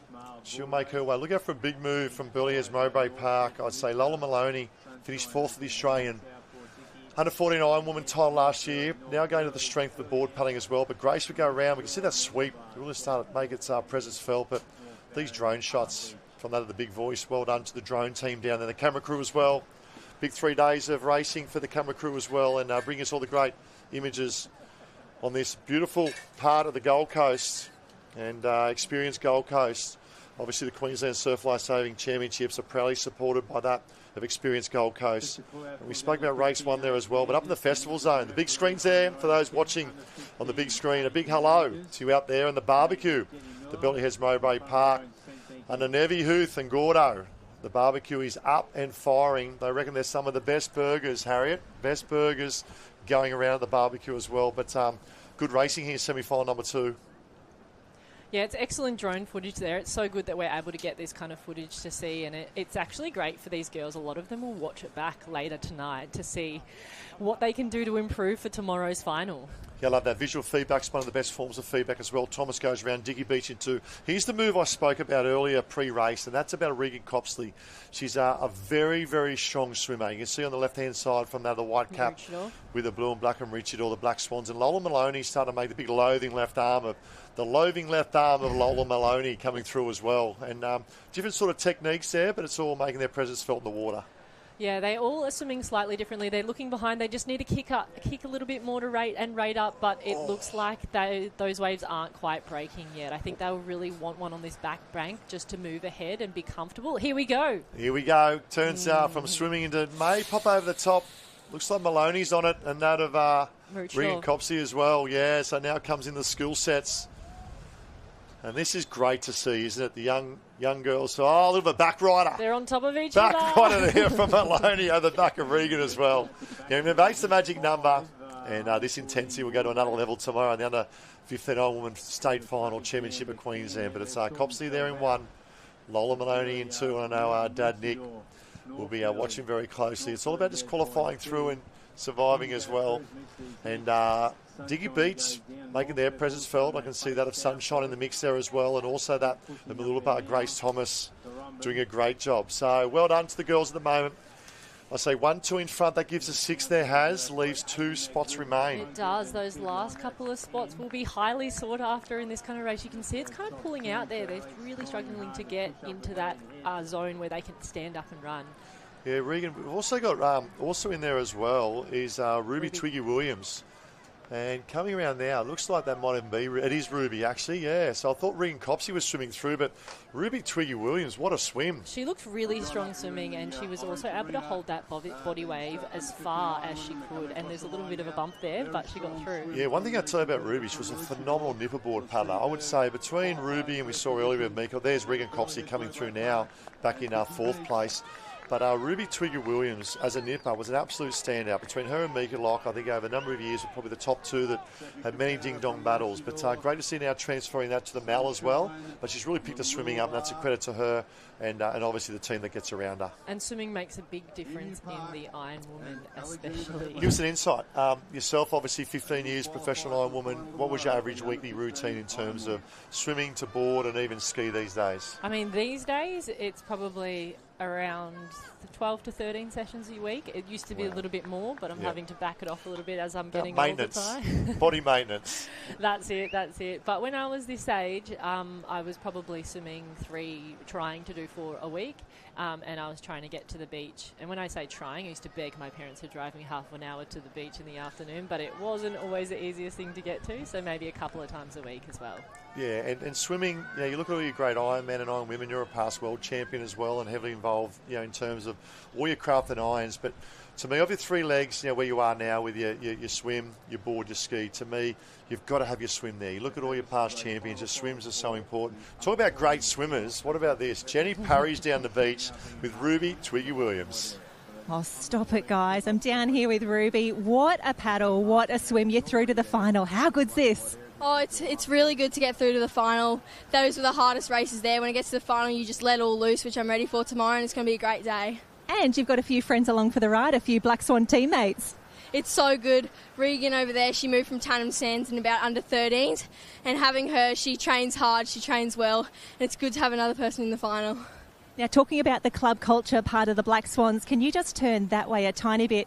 I don't know if you can see, we've got number 231 up there on the cap. Can you tell us what that means? At Rescheduled, whenever you get a gold medal at the Aussie titles, you get a specific number, which is mine is 231, so I was the 231st person in Rescheduled to get a gold medal at Aussies. That is a very special part of history. Go and celebrate with the team. Congratulations, big final. Thank you. Great job, Jen. Great job to Ruby as well. She's a great young girl coming through. And that age group, very competitive age group there has, isn't it? It's great to see, isn't it?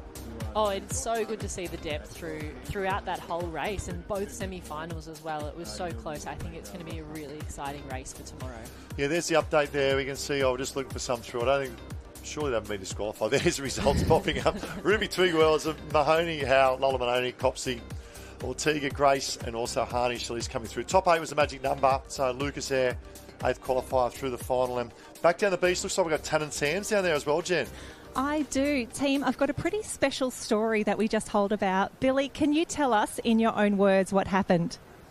I was out at warm-up yesterday morning and I was catching a wave in.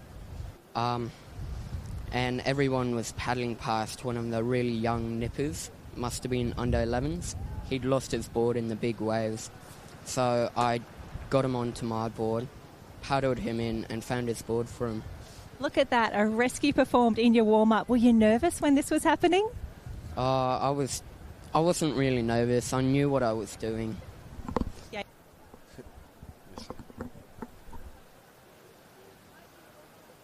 Training's been really, really good, really hard, but paying off. Well, it paid off not only for your racing but for a rescue as well. You're in Tannen Sands, a pretty special club. I think they'll be very proud of you right now. Do you want to have any special shout outs to all my coaches like Rod and my parents, Mum and Dad? Fantastic work. Well, a shout out to you. Thank you so much for being rescue ready at all times, helping one of our under 11 athletes when they're in distress, picking them up, those skills coming through. Waves down the camera. Yeah, give us a wave. There you go, Jen. Well done. And that's what lifesaving is all about. Like, this is obviously surf sports. It's youth championships at the seniors last week as well but vigilance and service never takes a holiday, does it, in terms of our beach? It certainly doesn't. I think that's one of the greatest things about our sport is that we know all the skills to rescue. Yes, we're great athletes, but we are also trained lifesavers. All right, here we go. Start list under 15 male. I love this because we start to lift the intensity a little bit here, because this is under 15 male board race semi-final, and it is a red-hot field. Opportunity to make a state final. You can see Daniel, Rod, Ackerman, Nichols, Moyer, Cosgrove, Jarrett again, Carter again, Ellis there, Collis from Tugan as well. That's the front page. We head to the second page. Look out for this boy, Taj Murray. Great AFL players with the Gold Coast Suns, actually. Darcy Tarrant, Luke Lewis, Yayo and Mayfield. Quality field, 15 go in, only 8 will come out. Oh, it definitely looks like a quality field, Ty, and I think all of these boys that will be starting on the line will be wanting to get through that top 8, and I believe that all of them can. So it's just about who makes some smart decisions and who paddles and powers through. Talk about powering through. I think current world board champion too at the moment. I think they still hold that title. I think it is from last Worlds. Yeah, well, I guess last Worlds from the Internationals, no interclub last year, I must say. But yeah, I did end up winning that board race, which was nice. And I'm going to blow your trumpet as well. You're paddling phenomenal at the moment. We saw that last week in terms of your paddling. What's the secret, do you reckon, for these young? It's the second year on the mouths for these boys coming through. But what's a hot tip from Harriet Brown? I call them Hazard's hot tips during this session for to be a successful board paddler for the future, current and also future for these young boys. Well, I think one thing that you just have to know, and sometimes I'm not the quickest starter, is that it's not over at the start, and so trying to just keep going this whole race. It's a quick race. It will only take them around 3 to 4 minutes. What do you reckon? Something like that. And so just keep powering through, being aware of where everyone is, but also have the confidence to go for it. Don't just think, I'll just sit in behind here, because if you sit in behind and then we turn the can, there could be a wave from the back and then it's all over. Yeah, a couple of things I think that's super important was yesterday was 5.5 minutes. I went out around the back bank yesterday. They go right out past the back bank. It was a big paddle in the board relay. It is shortened up due to the drop in swell as well. So we're looking around, like I said, about 3.5 minutes. Couple of key points for my liking here is, number one, as you mentioned, your ability, you've got to get out through these waves and be aggressive with that gutter into the back bank as well. You've got to be up around the point end. I break a race into thirds. That's your first third, trying to be first the first can. Second third is about being tactically smart. And you can answer for this with your experience as well. The ability to get up on the inside. If you can get that opportunity, get your nose in and get around instead of going 3 or 4 wide. And then obviously if you can get around in that sort of 1, 2 or 3, you're providing yourself in part 3 the first opportunity in the wave zone. And obviously then you get first opportunity waves. But also there's so many processes. A lot of people think about, I want to make the final. To me, don't worry about making the final. That's an outcome. Think about the processes. And there's probably about 100 or plus processes right from a few days ago or even training leading to this as well. Absolutely. I'm definitely process focused. I know a lot of the other top athletes are as well, because if you start stressing about the outcome or counting numbers as you're going around, you're taking your concentration and your focus away from the skills at hand. One more thing I'll say about this board race is I learnt the hard way at States is you just have to keep powering through in the wave zone, because often those waves start to fade out and waves can come from behind. Yeah, and they're on the line, Ty. Yeah, this is good. It's the under 15 board race semi-final coming up. And it is a very, very good quality field. Look out for the young boy 5 from the left-hand side, Taj Mahal, a white with 2 green caps. Great start there from that. I'd say that from Sunshine out to an absolute flyer as well. And I'd probably say that's Lewis and Tarrant on the right-hand side. And there he goes. And you notice they're putting their boards down pretty early. There's been a few potholes around, so they would just want to do the safest option, get their board down and get those stroke rate in as soon as they can. There we go. Lewis, bottom of screen. Taj Murray, we spoke about that young boy. He's a very good AFL player as well. And looks like at the top of the end as well. Off to a very good start. Oh, and he just jumped off, thinking that it was going to be shallow, but he jumped off a little bit too early. I call it a little bit of a schoolboy error. And you see that bank out, the shallowness of that changing colour of the water as well. Yeah. He's managed to get back up and going, but... Yeah, and it actually gets shallow really quickly, but it's hard to judge. He's actually done really well there, the boy from Sunshine Beach. It looks like a little bit of window of opportunity, a little pocket down the bottom, and he'll sneak out, as we see now, the other makers starting to make their moves. The top of screen looks like Kobe Daniels up there as well, making good progress. We then go across to... I did see a few from that of Maroochydore and Zach Moore on the red board, but the big Mo, where's Taj Murray? He's back in about probably 7th at the moment. Not the spot I usually find him.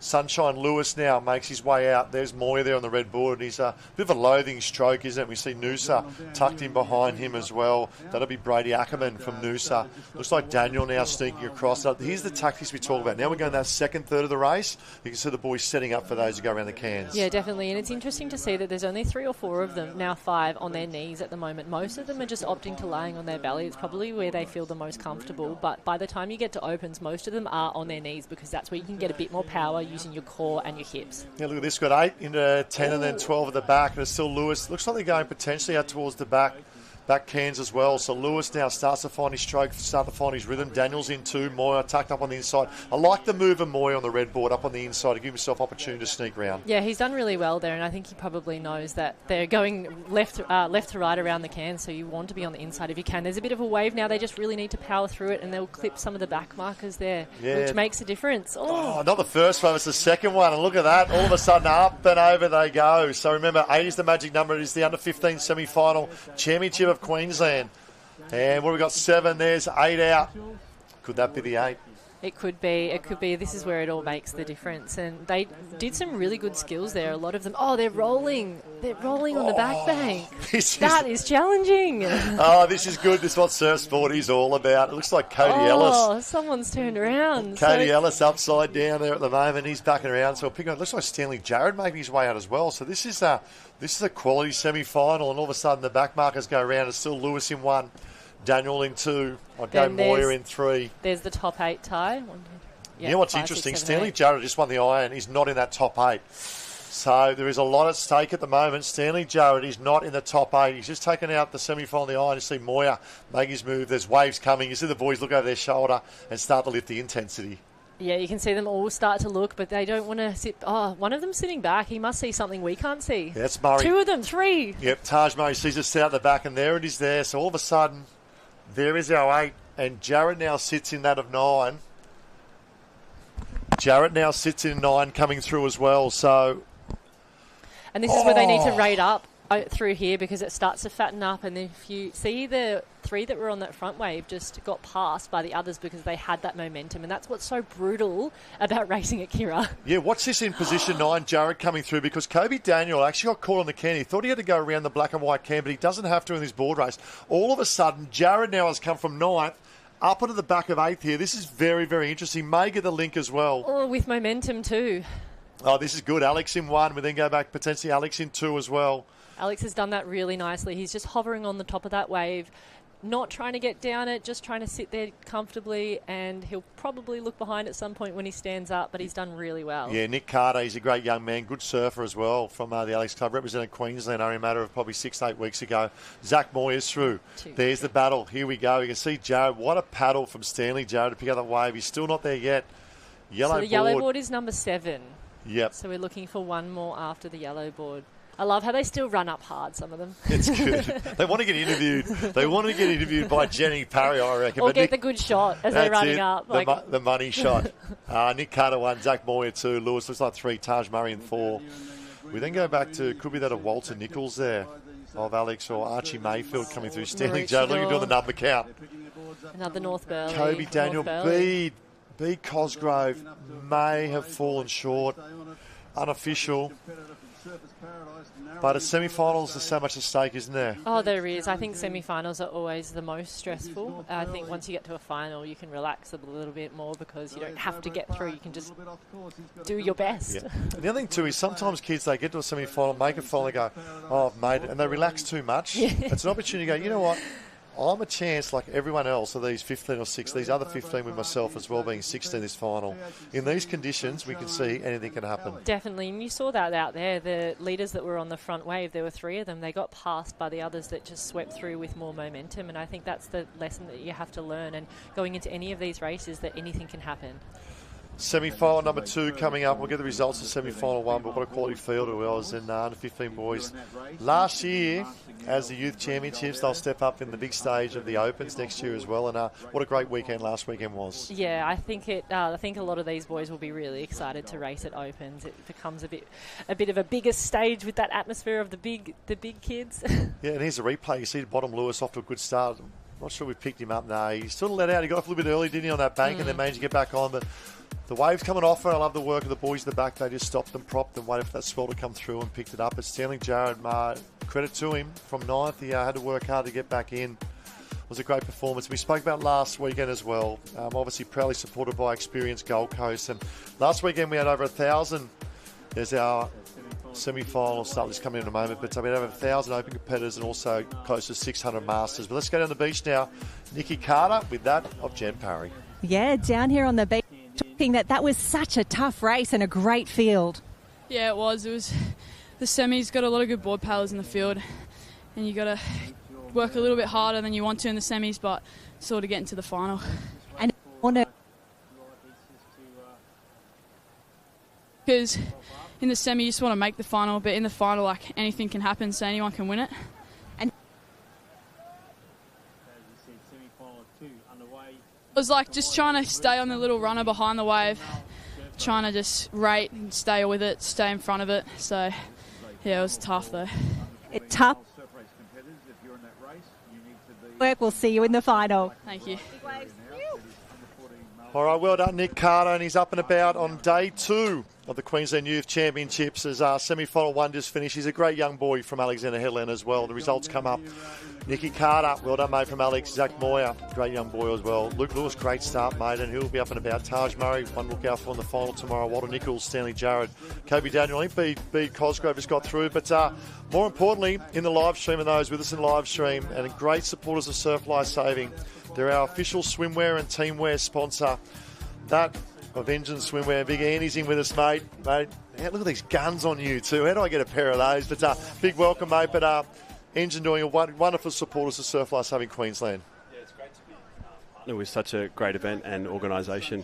Seeing the kids down on the beach and up in the vendor area over the last couple of days has been inspirational. And then now to sit behind here with the screens with you and watch the live feed is another angle for us as well. Yeah, it's great insight. This is semi-final number 2 of the under-15 male. We'll sort of talk through that, and I'll have a chat with you as we go along as well. But 15 board race coming up, I should say, semi-final number 2. But let's have a chat in terms of the engine setup. What have you got set out here in the festival zone?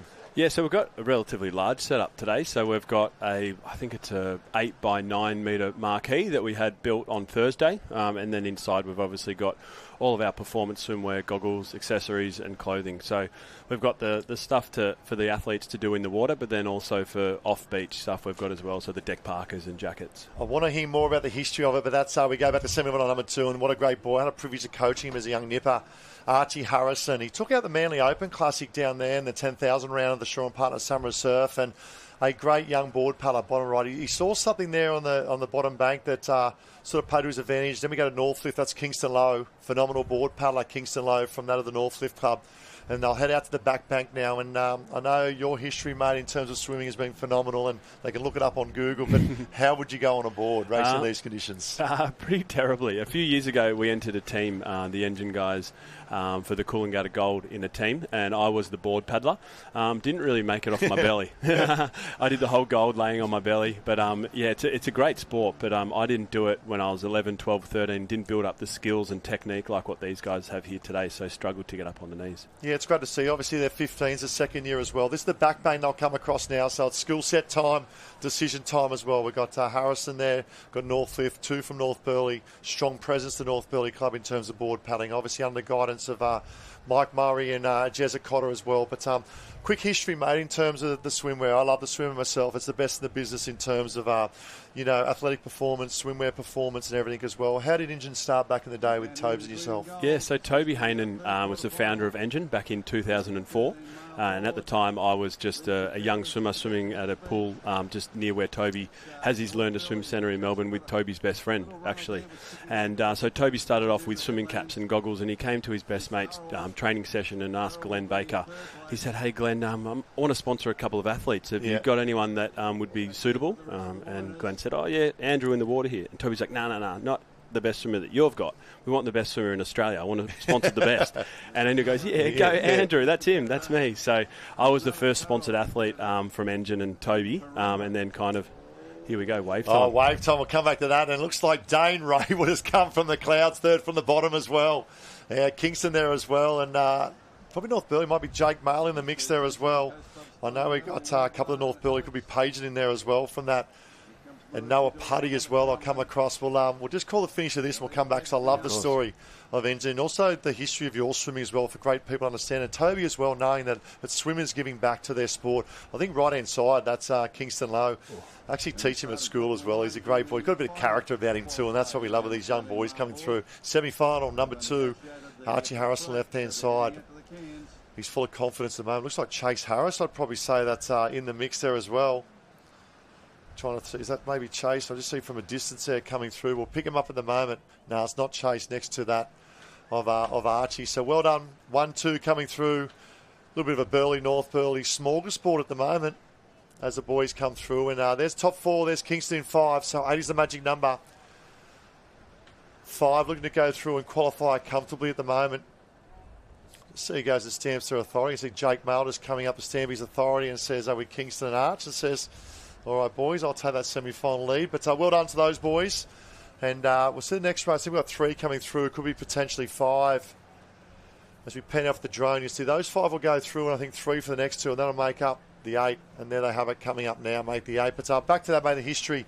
Obviously being the first swimmer as well to be sponsored by Engine, and that's where the journey started. It was, yes, so 2004, and then Toby supported me through my swimming journey. So I retired in 2012 after making the 2008 Olympics. And come back last year, 2 years ago. Yeah, I still dabble in little bits and pieces in the pool. 23-1-1 2 weekends ago, and I went over to the Rottnest Channel Swim and tried to do that, but that got cancelled. So still love to be involved in keeping fit and healthy, and I think it's one of the things about swimming is that it's different to surf lifesaving. It's a black and white sport, so a lot of people get turned off from the sport when you start swimming slower, because it is hard to put in all that work at the training session, and then go and do a race, and you turn around just to be disappointed. So I've kind of encouraged people to just manage their expectations in kind of life after swimming, and still just enjoy the love of getting in there and swimming.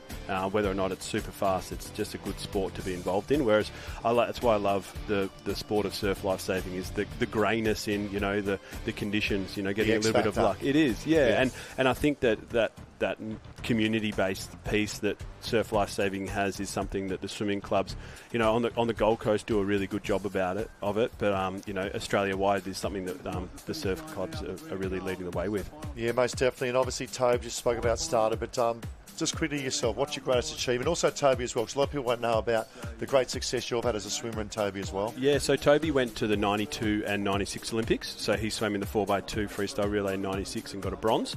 I was a triple Olympic medalist from Beijing, and I won bronze in the 100 fly. So quite a famous race with Michael Phelps just beating Milorad Cavic for first and second. I got third in that race, and then I also got a second in the medley relay and a third in the freestyle relay. Mate, stay here. Do not go anywhere, because I love this story about your success as well. But also that with Engine as well, and great supporters of our surf lifesaving. We're down the beach now with that of Christian. Kingston Lowe is a great young man for the Northcliffe Club. Thank you, Ty. So comfortable win there in your semi-final. What was the feeling when you pulled down that wave out the back? Pretty good. Just knew I could get through with that wave with everybody on it, but yeah, felt pretty good. It's nice to bank yourself a spot in the final, and you were mentioning you've got a massive program this weekend. What events have you got left for these last day and a half? I got the board rescue this afternoon, the swim, and the iron final tomorrow. Congratulations. Do you have a pet event? Obviously, you said you're in the iron, so swim and board paddler, but what is your favourite?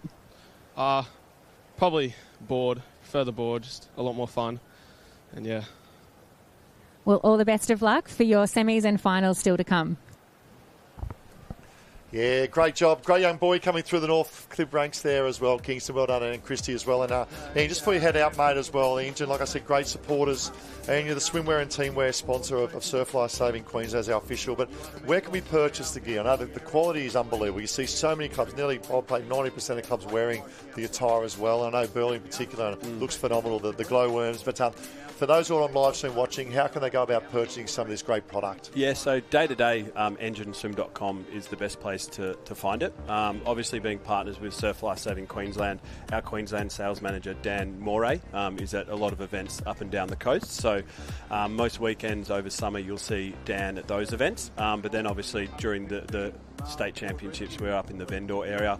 We've got a big setup. We've got the state championships merchandise, which is close to being sold out now. And then we've got our full catalogue of retail items. A question I need to ask, leading to say state and Aussies, how do you know, and even Nutrigrain as well, how do you know how much product to buy in preparation for an event? You don't. Yeah, it's a bit of a gamble, isn't it? It is, and it's the unknowns, you know, like when you come up to Queensland, you're not sure if it's going to be a bit cold in the morning, so do you load up on the deck parkers, do you load up on the hoodies, or is it more about the tanks and the swimwear that's going to sell? So we're lucky now that we're quite diversified in the range that we have, is that whatever conditions it is, we're going to have the product for you. Mate, awesome. Love your work, love your great support of Surf Lifesaving and right around Australia, but also Surf Lifesaving Queensland. And on behalf of everyone, my mate, a big thanks to Engine. And Beautiful. Get up and buy your product, get online as well, and love their stories. To Toby and yourself, mate, great swimmers, and obviously now giving back.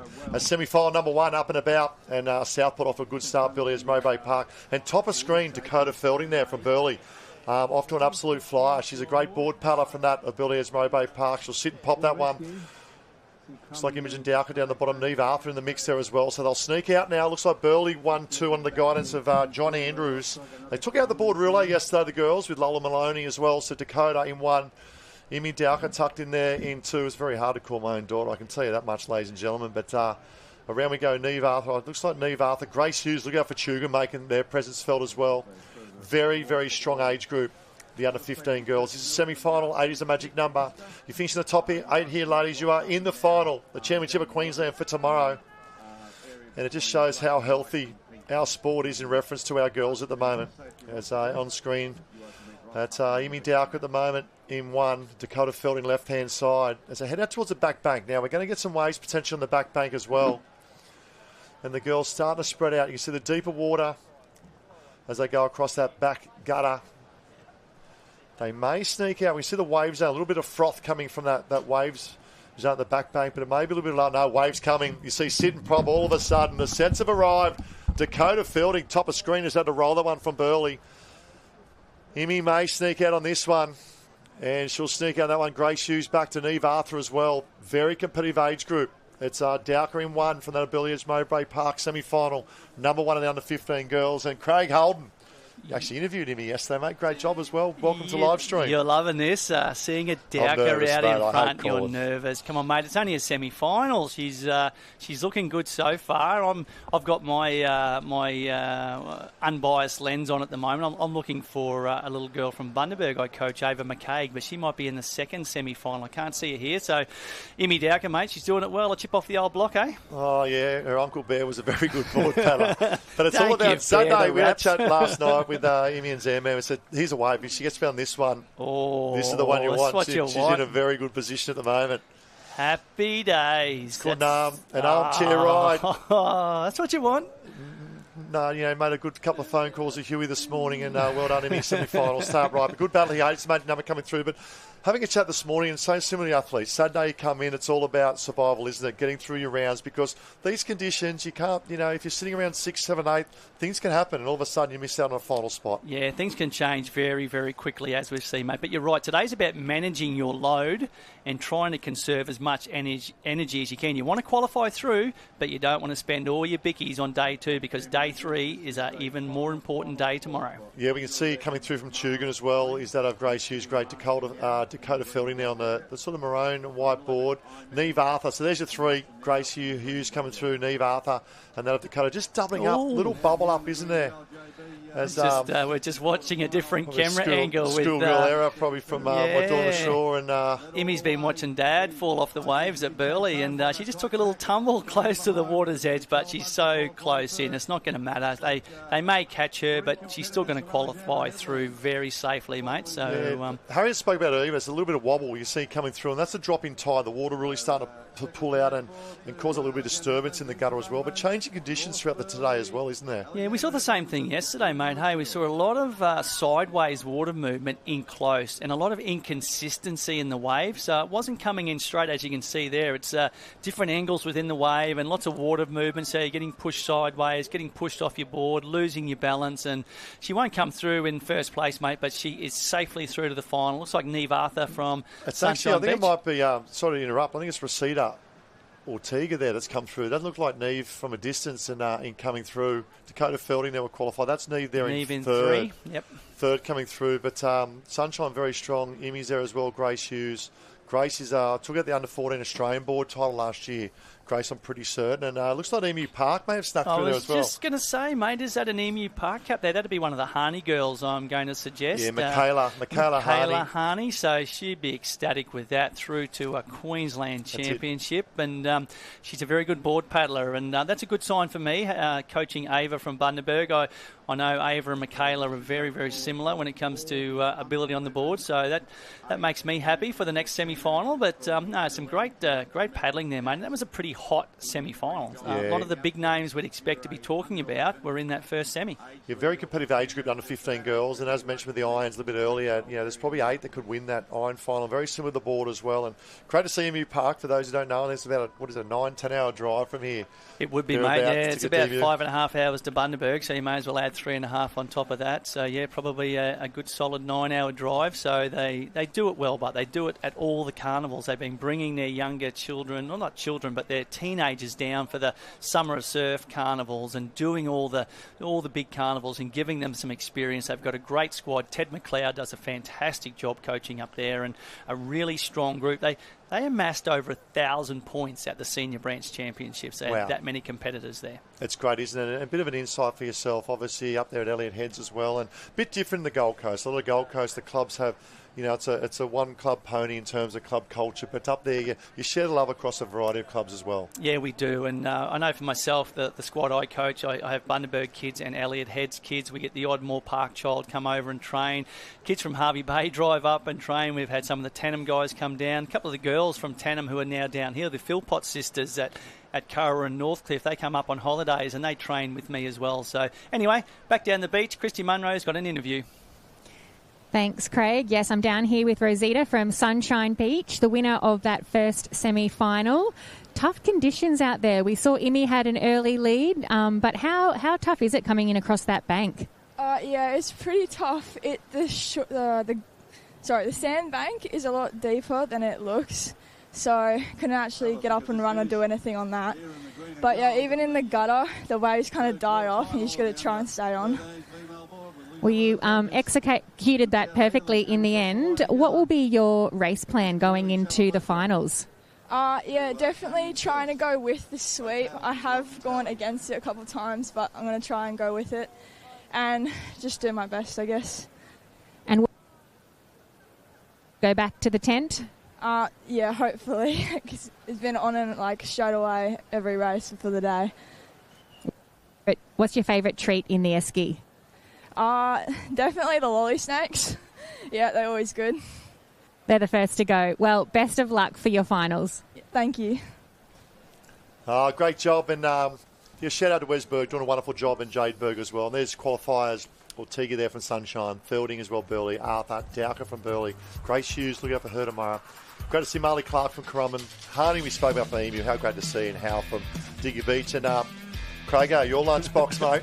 What do you expect to find if I open up your lunchbox? Mate, I bring the best lunchbox to a surf carnival, particularly when I'm racing, not when I'm not racing, but, mate, I have everything from creamed rice to yogurt to lollies. I have the biggest and best bag of mixed lollies. Everyone knows if you want a lolly, come and see me. I'm a big fan of the Chicos or Cheekies, whatever you call them these days, and but normally a mix of Cheekies, snakes, and things like that. I love my Allen's lollies. Hey, I'm a sweet tooth. Yeah. Call me old-fashioned. I'm a strawberry and cream man myself. There's always strawberries and cream in the mixed bag too, mate. And the rice cream, mate, does that come out of a can? It does, yeah. It does, it's very hard to find in the supermarket these days, mate. But you got to look. It's normally low on the bottom shelf, and you will find it if you want it. There's my little girl I coached from Bundaberg, Ava McCaig, had a very good quarter-final yesterday, mate, so I'm a bit nervous. I'm hoping she can reproduce it in these conditions today. She is paddling very, very well. Yeah, here we go. Semi-final number 2, under 15, and some superstars of our under 15 female board paddling fraternity lining up here. We've got Isabella from Tugan, Zara Farrington. She's furthest away from camera. Maloney, Richardson, Spence, Copsley. We go down from Marley, from Alex, Rasmussen, Harvey, Twiggy Williams. Look out for Ruby. Had a good semi-final in the iron earlier. Mate, it's a North Burleigh Club champs. I think I saw 5 or 6 North Burleigh caps. Yeah, Am I right? Very, very strong in this age group. And a credit to that of Mike Murray and heading out there as well. Just trying to pick up the top end there. To say that's Ryan Spencer, North Burleigh, leading out. That's my Bundaberg girl on the blue board there too. So she's had a great start, Ava McCaig. We've got a couple down here on the bottom of the screen that have had good starts as well. So very even bunch, and you can see how shallow it is at the bottom end of the screen. Those girls are up and running. That's ankle deep water there, but the girls on the northern end are still paddling in deeper water. Yeah, right down the bottom, that's Savannah Bush. So Sienna Bush, under 17. This is her younger sister, and you know the great success she's had in iron-person running. Took out the under 17 Ironwoman title, Championship of Queensland, Sienna Bush. The younger sister up, and Eve Cervenak on the right-hand side. Tall frame girl, great young girl coming through. And Mika Locke is just sneaking out. So Mika Locke led the semi-final of the board of the iron earlier today. Very good board paddler and even a better surfer as well, Mika Locke. But the top end, yeah, we saw some girls having to roll then. So that's caused a big change in the order of how we're sitting. The young girl from North Burleigh has just gone straight through the middle there. Just that bit of extra aggression, bit of extra board speed, and she's able to get up and over. Well, the other girls had to sit and pop, and most of them had to roll, which has cost them some significant ground on the leader. Yeah, we spoke about Mika a little bit earlier in the iron, and as I said, she's a great young surfer coming through. I'd probably say she's ranked top 5, definitely top 10 in terms of Australia, in terms of girls surfing coming through in her age group as well. And what I love about Mika is she's transferred now to the Mouse. So she went through, along with Ruby Twiggy Williams in this heat as well, as two of the dominant nipperboard paddlers now stepping up into that of the mountain. It's a big transition, especially when you're not a tall-framed, long-levered sort of girl as well. Yeah, it's a massive transition going from a nipper board to the Malibu boards, and it's always interesting to see how the girls are going to go, and the boys as well, because you tend to see a lot of the smaller guys and girls who do well on the nipper board, but it's generally the taller, as you said, long arms, long levers that tend to go better on the bigger boards. And those that have got the power, that extra strength, that extra power makes such a difference. Yeah, so it's Mika Locking one, and it looks like Rugi Twigger-Wiggins there. Lola Maloney top it. That's a sort of I'd probably say a screen. I think our leader's out of shot, mate. Mika's leading, yeah. This is back to second, third and fourth. Ryan Spence tucked in there at fourth, but Mika Lock out and about at the moment will go around and hopefully pick up a wave on her own as well for the girls. But this is second, third and fourth going around. 5, 6, 7, 8, 9. So when we look at the pack at the moment, remember 8 is the magic number going through to qualify. And for those on live stream, a big hello. Welcome to joining us. It is Survival Saturday. Qualifying through for the finals is under 15 female board semi-final. And there is our leader, Mika Lock. And great story from the family, Nicole Mum and John Lock as well. Mum, Nicole Lock, was a nipper coach there for many, many years and a great athlete as well. She jumped in the professional Ironwoman series back in the 90s as well, and I love how they give back, but Waves building at the back. Yeah, very intrigued with his back group here, Ty, because we saw 8 girls from 2nd to 9th. So one of those girls is going to miss out on qualifying through to the finals. But see our leader, the young girl from North Burleigh. That's great paddling. Oh, carnage out the back. And we'll try and pick up a replay on that in a moment's time, but all of a sudden, Lola Maloney and try and pick up. Was it Ruby Twiggy Williams? Now, they are going potentially in the red zone now. So this is very interesting. And that's the carnage of the back break. Was that the commentator's curse I just put on the girls by saying only one of them is going to miss out? That has changed complexion totally. So we go back to our leader, the girl from North Burleigh, just coming across the gutter. She's been joined by a second paddler, but now that we've got a real spread, I think the girl from Bundaberg, Ava McCaig, has come through on that wave. She's now up in that fighting spot for third. So this race has changed complexion totally. Yeah, here we go. Ryan Spence, yellow board for North Burleigh. Ruby Twigger-Williams, top ends, will now join that of Mika Lock. There's 3. There's so 3. Looking to lock their positions in. 3 of the 8 could be pretty much tucked away there. 3 great athletes in under 15 female division as well. And look out for them tomorrow. I'm rooting for this race. In terms of under 15 Ironwoman, also the board race. Such a quality field. Lock, along with Ruby Twigger-Williams, took out the semi-final. Ruby a little bit early as well. And so these 3 should be safely through, Ty. So the interest now is what's coming behind. So we've got 3 girls, 4, 5 and 6. So it looks like we have our top 6. There's 3 going across the line. That's our first, second and third competitors. 4, 5 and 6 running out of the water now. Looks like we'll go to them shortly. Yeah, Ava McCaig from Bundaberg. Got our another Burleigh Heads Mowbray Park competitor there, Ty. Yeah, Lola Maloney and also Eve Servanak coming through from the Currawa Club. So there's your 6. Well done, ladies. You booked yourself a spot in the Championship of Queensland. But what about this? Here we go. This is the race for qualifying. There's 7, North Barrier. And go 9. the North Barrier branch. How good to see North Barrier qualifying through to a final of an under 15 board race. Yeah, that's amazing. I'll say that's Savannah Bush coming through as well, but a huge shout out to Zara Richardson from the North Barrier branch.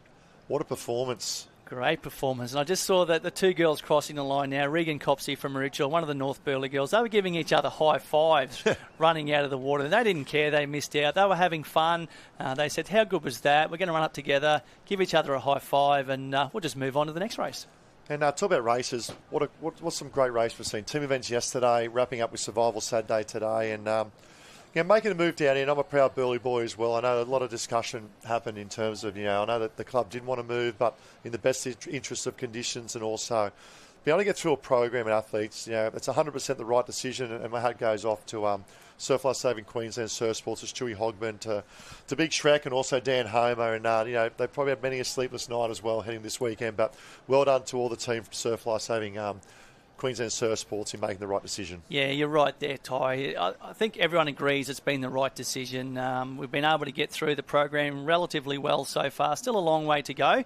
Big day in front of us today, but I haven't heard anyone really rattle on about being unhappy to be here. On the left-hand side, just going out of screen, he's carrying the milk crate. That's the president of the Burleigh Surf Life Saving Club as well, Boise.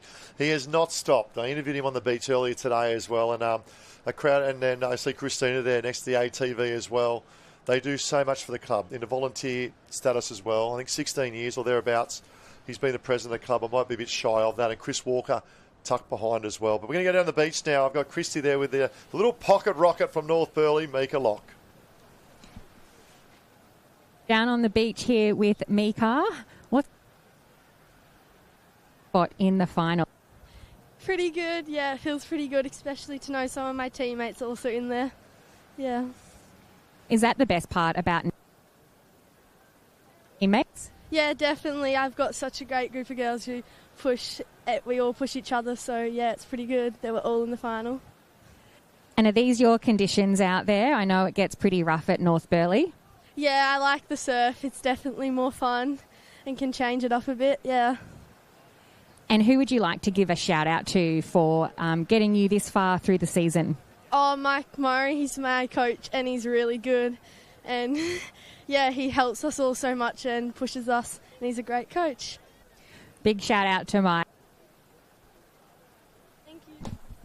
Oh, thanks, Christy. Yeah, good to see Mick Murray from North Burleigh getting you a big shout out there. The kids love him. He's a larger-than-life character, Mick. He's gun, board and ski paddler in his own right, isn't he? Or was back in the day, but still is. If he competed Masters, still he'd be one of the best. Funny you say that. I just jumped on Google on the Oxford Dictionary and looked up passion, and Mike Murray's name came up with MB Pride. And love how he goes about his business as well. And look at this. There's the replay. And it was a stacks on out the back.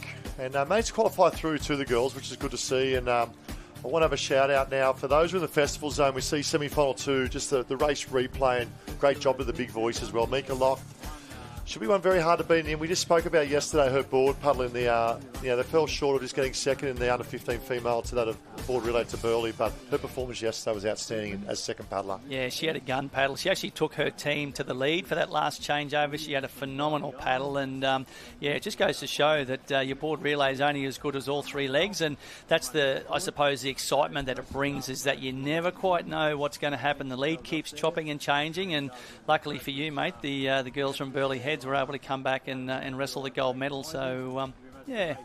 We've got the magnificent drone shots, and a big welcome. It's Tidalka here with Craig Holden, mate. The Olympians are in. I've just been told if you're on the beach or nearby here at North Kira, come on down, or sort of Kira in between, Central Kira, you might call it.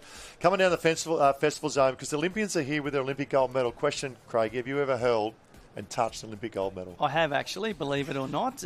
It's a very rare thing to do, so I would certainly encourage anyone who's here today, come up, touch the gold medal, see how heavy it actually is. Because it's not too often they come out of a safe place, these gold medals. They're worth a fair bit. So it's a big call from the boys to bring them down. So get up to the race 1 tent, see the Olympians, touch and feel that gold medal and get a signature. Yeah, the K2 boys are here, and Tommy Green's a great story. He obviously won Olympic gold medal. I actually coached him at Currumbin Burleigh many years ago. Then he moved to Currumbin. So you're claiming the fame? No, not at all, because I love his journey, and to his family, and obviously mum and his brother and sister as well. And they did it hard in their younger years. And I actually rang him, messaged him on FaceTime probably about 2 hours after, not expecting him to pick it up. And he actually picked it up and managed to have a chat with him and my family as well. And he was just a buzz, and the hard work that goes into it, a full credit to those. So if you're in the festival zone, come on down, go and see the Olympians preparing for Rio. Obviously, the team was named 2 weeks ago as well, and jump there. A big thanks to Race 1 and Wally and the team on putting that on. Full of surf lifesavers too, I suppose. That's one of those natural crossovers, surf lifesaving, ski paddling to kayaking. It's such a natural transition, and so many surf lifesavers in that Olympic kayaking squad that was recently announced. So congratulations to them. And we've got such a proud history, mate. Kenny Wallace, Clint Robinson, so many elite surf lifesavers who have now done the same thing and conquered the Olympic Games by winning gold medals. Yeah, I saw Clint, interviewed him last week here with the seniors. What a great story. I think he's won 13 open ski medals, 36 medals in total, and the Olympic success he's had. But talk about the journey you go through, because here we have, it looks like the under-11 boys board lining up. I was just going to say, mate, it looks like the little under-11s. How good. Yep, semi-final lining up as well. It is the under-11 semi-final for the boys, and look at them heading south. They are now starting their journey from coming off the foamies, and some great board paddlers here in the under-11s. Oh, some tremendous speed there. Look, there's no shirking of any task there. Those boys are going hard. They're all heading out on a slight angle to the south. That gutter in that most southern arena is getting quite shallow now. They've still got to paddle across it, but I reckon once they hit that inside bank or the back bank now, depending on what you want to call it, they'll be up and running again shortly and probably bunny hopping across it. Yeah, great representation as well. We can roll right through there. We've got Coolangatta in the mix. Here's the little bank we're talking about. And that's Jax Felding. He actually finished second in the 1 kilometre beach run on Thursday afternoon. His older sister just qualified through in the under-15 board race as well. That's Jax Felding, won from Burleigh. And young Alex Conrad. Now, you know Jess Conrad, what a phenomenal athlete. She's under 14. That's younger brother. And the story I'll tell you about that board, that used to be Imogen's board that went to Jess, is now with Alex. So there's the journey of the board from these boys as well. But great board paddlers, these under 11s. Yeah, and I'm sure that the kids are probably talking about that too, going, oh, this used to be Imi Dowker's board. I know, you see a lot of families that can't afford new boards. They'll buy a second-hand board. We've got a girl that trains with me at home from Bundaberg. She paddles Hannah Scully's old board, and she just loves the fact that she's paddling the same board that Hannah Scully paddled. Another girl paddles Emily Doyle's old board. So they just froth on the fact that they're paddling an elite competitor's board, and it's now theirs. Yeah, challenge time, and for the boys, we've got the IRB rolling through as well. Love the move up the top. Could be Tugan there up at the top coming through. Could be Tully. Young Tully there, Crompton from Tugan. I love the move at Tugan. And the other thing too is, obviously with this sweep here, Craig, that the coaches will be saying, and they want to keep it simple, don't they, for these under-11s in terms of where they should be going to execute their race. Yeah, you certainly can't overcomplicate an under-11 mind with instructions. You've got to keep it very, very simple. The more you tell them, the less they remember. So it's just about, for me, I've got some under-11s here, mostly girls racing, and I've just told them to be aggressive. I've tried to keep it simple. Get out there, be aggressive, get across that bank as quickly and as aggressively as you can, and I've tried to minimise it to those simple instructions. So the great drone shots from Big Voice. A big thanks for those great drone shots. I believe that's second and third going at the moment. I believe Tugan might be in the lead in front at the moment. That could be young Tully Crompton. That looks like that of Jax Fielding in 2, Alex Conrad there in 3. We then go back to Alexander Headlands. Could be Josh Kay coming through from Alex there, tucked in there as well. But I love the different caps and also a variety of clubs coming through. Look at this wave for these young boys. Big wave comes through the 11s. They'll take it on. Jax Fielding trying to push hard. Oh, not quite. And still going reverse direction too down in the in that green and gold area, so allowing for the sweep, making it easy for the under-11s. Our boy from Tugan. Yeah, we just pan out. We can see the boy from Tugan on a wave here at the moment. There it is. What about that for the drone? The one knee. The one knee drop. The old drop knee from the boy from Tugan. Oh, that's confidence. Oh, look at that. He's done like a professional. He's been watching Kelly Margot's out there catch a few waves at Tugan, I reckon, mate. What do you think? Oh, most definitely old Linzo. And I love how he keeps his goggles around his neck as well, just in case you get a bit of spray. But they've developed some phenomenal board paddlers over the year, that of Tugan, obviously Kai Hurst and Guy Andrews pre that as well. And then you go through, we spoke about Kenny Wallace, Hipwood was there as well. Oh. A strong nursery of board paddlers and ski paddlers and swimmers. Their Taplin relay team back 20 years ago. 2000s. How good. Tugan 1, Burleigh 2, Alex Conrad, a little pocket rocket. And they wind him up. I tell you what, I see him at train regularly. They just wind him up and away he goes. Back to Jax Fielding. I assume, I'll just check those are the semi-finals. Look at 8 being the magic number. It is semi-finals, 2 semi-finals, so 8 is the magic number. How clear is the water down in that area? We've just lost the overhead shot, but you could just see how clear. It was crystal clear, almost Elliot Heads-esque. It's that clear, mate. Beautiful spot. I love that little play. And looking good. The boy, that's an Ironman. I thought it was board coming through, but it's actually... Just going to say, mate, the fact he had his goggles around his neck, I said, I wonder if it's actually an Ironman quarterfinal or semi-final that we're watching. Yeah, we'll just try and pick him up. I was heading to those of the guidance that it was a semi-final of a board lined up. Definitely an Ironman, mate. So but away the boys are going around and they're heading south as well. So this is where the tactics come into play. Who's been told where to go? Quarterfinal it is. Quarterfinal. Yep, quarterfinal number 1 of the Under-11 Ironman Championship of Queensland. Do you think there might be a few strategically placed parents or coaches or age managers down there, mate, on the beach, so the boys have a bit of an idea of how far they've got to run south? Yeah, the other thing too is the positioning. You see him heading down there at the moment. It turns into a bit of a run leg. But the other thing too is the swim leg. It's quite a lengthy swim leg, obviously having the back bank as well. For the under-11s coming to a race like this, a lot of them probably haven't had the experience, obviously, compared to the older age groups. Yeah, 100%, mate. And I heard you talking to Harriet before. But before we go on any further, it looks like we are going to throw down to Christy Munro on the beach with a quick interview. Thanks, Craig. I'm down here with Dakota, Sammy, Amber and Lucy, the under-13 girls from Alex. We call it Survival Saturday, and I believe you guys have survived the semis. Is that right? Yeah, it's pretty cool to be making all the finals. What finals are you in for tomorrow? Swim, board and iron. Amazing, Sammy. And we've been celebrating 100 years of Alex. One day you'll be telling your kids you were competing in the 100-year cap. How special is that? It's really special and lots of support from all Alex members, and it's a great thing to be a part of. And Amber and Lucy, also through to finals day. What's the plan for the rest of the day? How do you recover? Well, some of the other girls and Alex are going to go get sushi, so we might go with them. Otherwise, just rest. I love that. No ice bath, just the sushi. What about for you, Luce? Yeah, just probably sit on the couch putting my legs up. Well, I support that. So all the best for tomorrow for finals day. We'll be cheering you on. Thanks, Christy. Oh, fantastic to hear the different recovery techniques of our younger athletes. Some preferring to sit on the lounge chair and put their legs up. Others going to get sushi and slushies and ice cream and you name it. So whatever works for you, I'm going to suggest that whilst it's good to look after the body, when you're at such a young age, you can probably get away with a few sweet treats. And I'm a bit impartial to an ice cream or 10 myself, Jen. So I don't mind a bit of ice cream for recovery. It's one of the great things that I like to partake in when I probably shouldn't. Well, I just heard slushies and ice cream and I thought I better jump back in on commentary and see what is happening.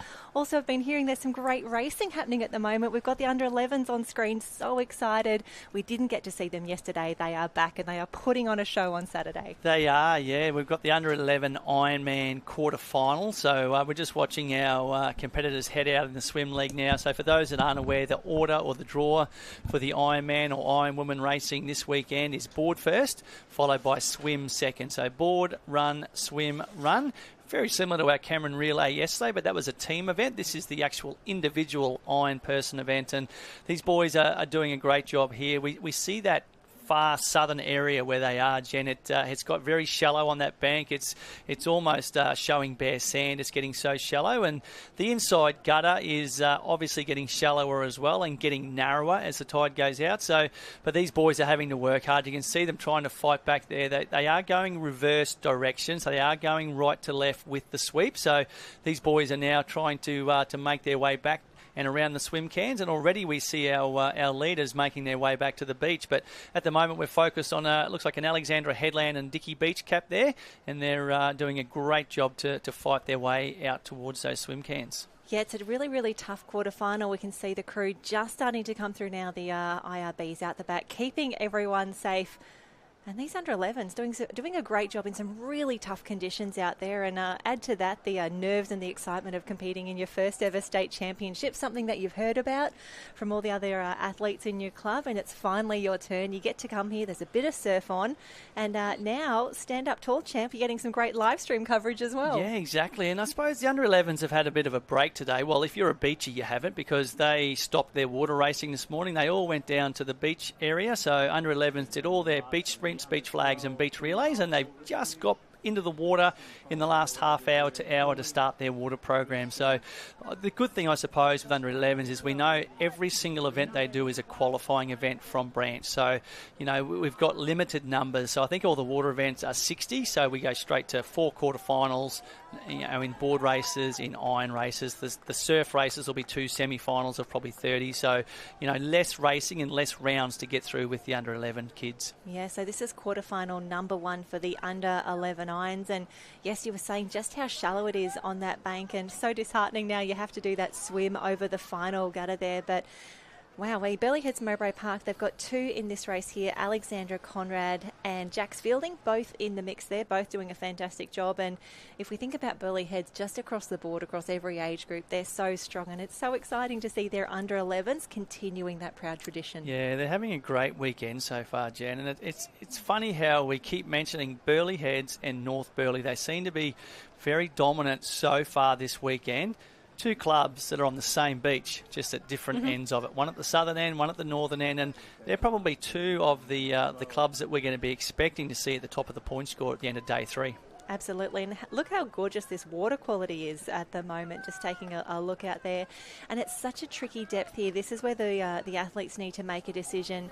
When do you go from swimming to wading, to dolphining or porpoising or duck diving, animal of your choice? I was going to say the same thing. It's just that really funny depth. It's too deep to wade. It's almost too shallow to swim. It's hard work dolphin diving across there. So, it's probably not what you want at the end of a long Ironman race. So especially plenty of work. When they're putting on a sprint finish to come through as well. Boys, you are very clearly through the heats, the quarters, I should say. That's what I love about the under-11s. There's no such thing as, I'm just going to save myself and walk across. They want to win. They want to win every race they go in. So they're going to sprint to the finish line. And there's no self-preservation going on there from those boys. I'd have been saving myself for the next race. Oh, well, that is why you are not the under-11 champion here, Craig. I'd still be swimming out there. They would have lapped me by now, Jen. So the IRB would have come to get me. It's fine.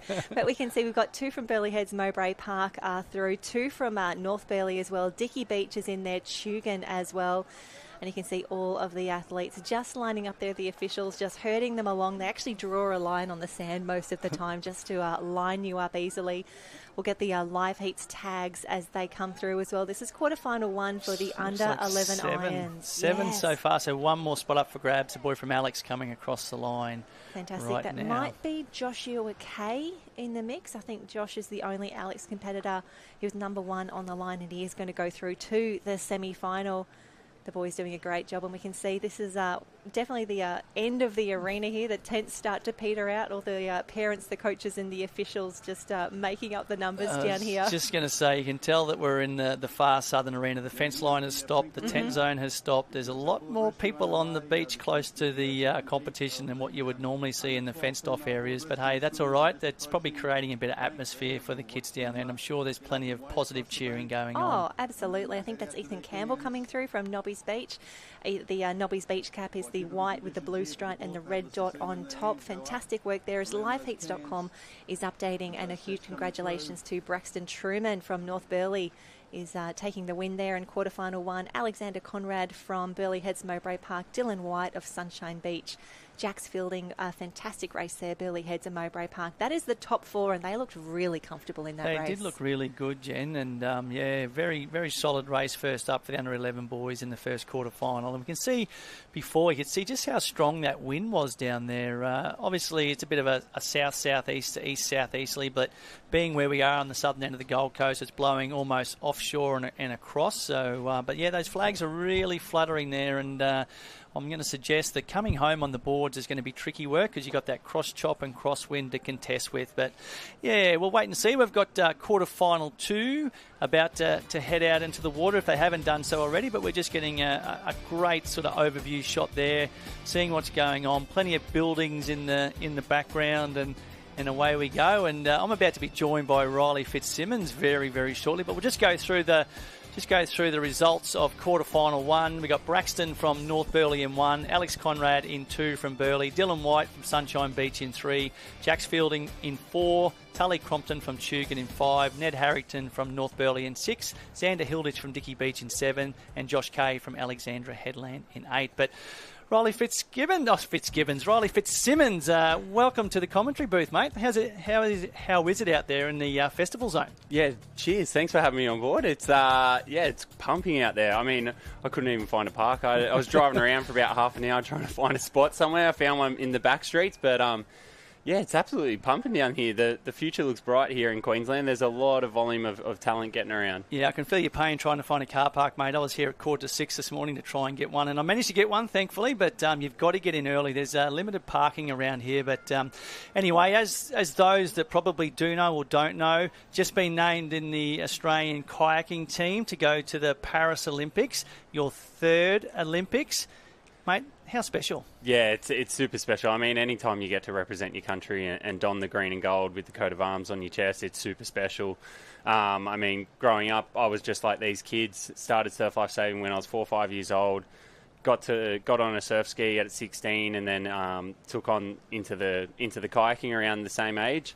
And then that evolved into me trying to go to the Olympic Games and managed to qualify for Rio, and then again for Tokyo, and now for Paris. It's I never really dreamed of going to 1, and now I've got the chance to go to 3, it's super special. And I was just going to say, mate, it's pretty special because there'd be a lot of people out there would be stoked to be an Olympian and go to 1 Olympic Games. 2 would be pretty special, but to go now to be heading off to your 3rd Olympic Games, that must be, I don't know, I can only imagine what you're feeling, but I think you'd be pretty stoked with it. Yeah, I am. I'm pretty chuffed. I don't think it's really sort of sunk in, and I think probably later in life I'll look back on it and go, oh, that was pretty cool to be, up there with some of the world's best and truly world's best at something, because there's not too many things that, I do in my day-to-day life that I can get to be the world's best at. So, it's going to be super special in August over in Paris racing. We've got a young crew in the K4 500.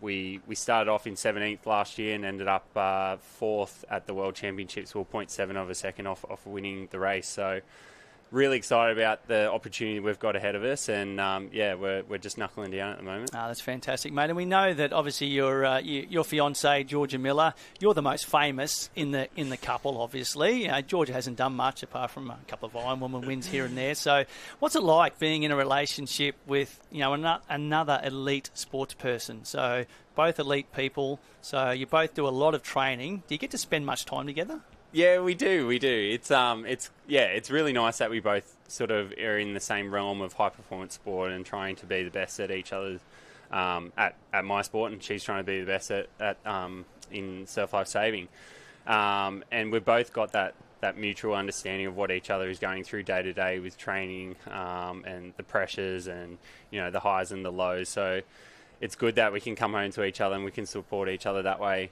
It involves lots of early nights and early mornings and staying on top of our nutrition. And it's probably good too. You both understand each other's needs, and you both know what you've got to do and sacrifice. So, but anyway, we'll come back to that chat shortly. We're going to throw down the beach now. Christy Munro's got a quick interview for us with what looks like to be a big bunch of excited under-11 boys. Thank you, Craig. I'm down here with the under-11 Ironman.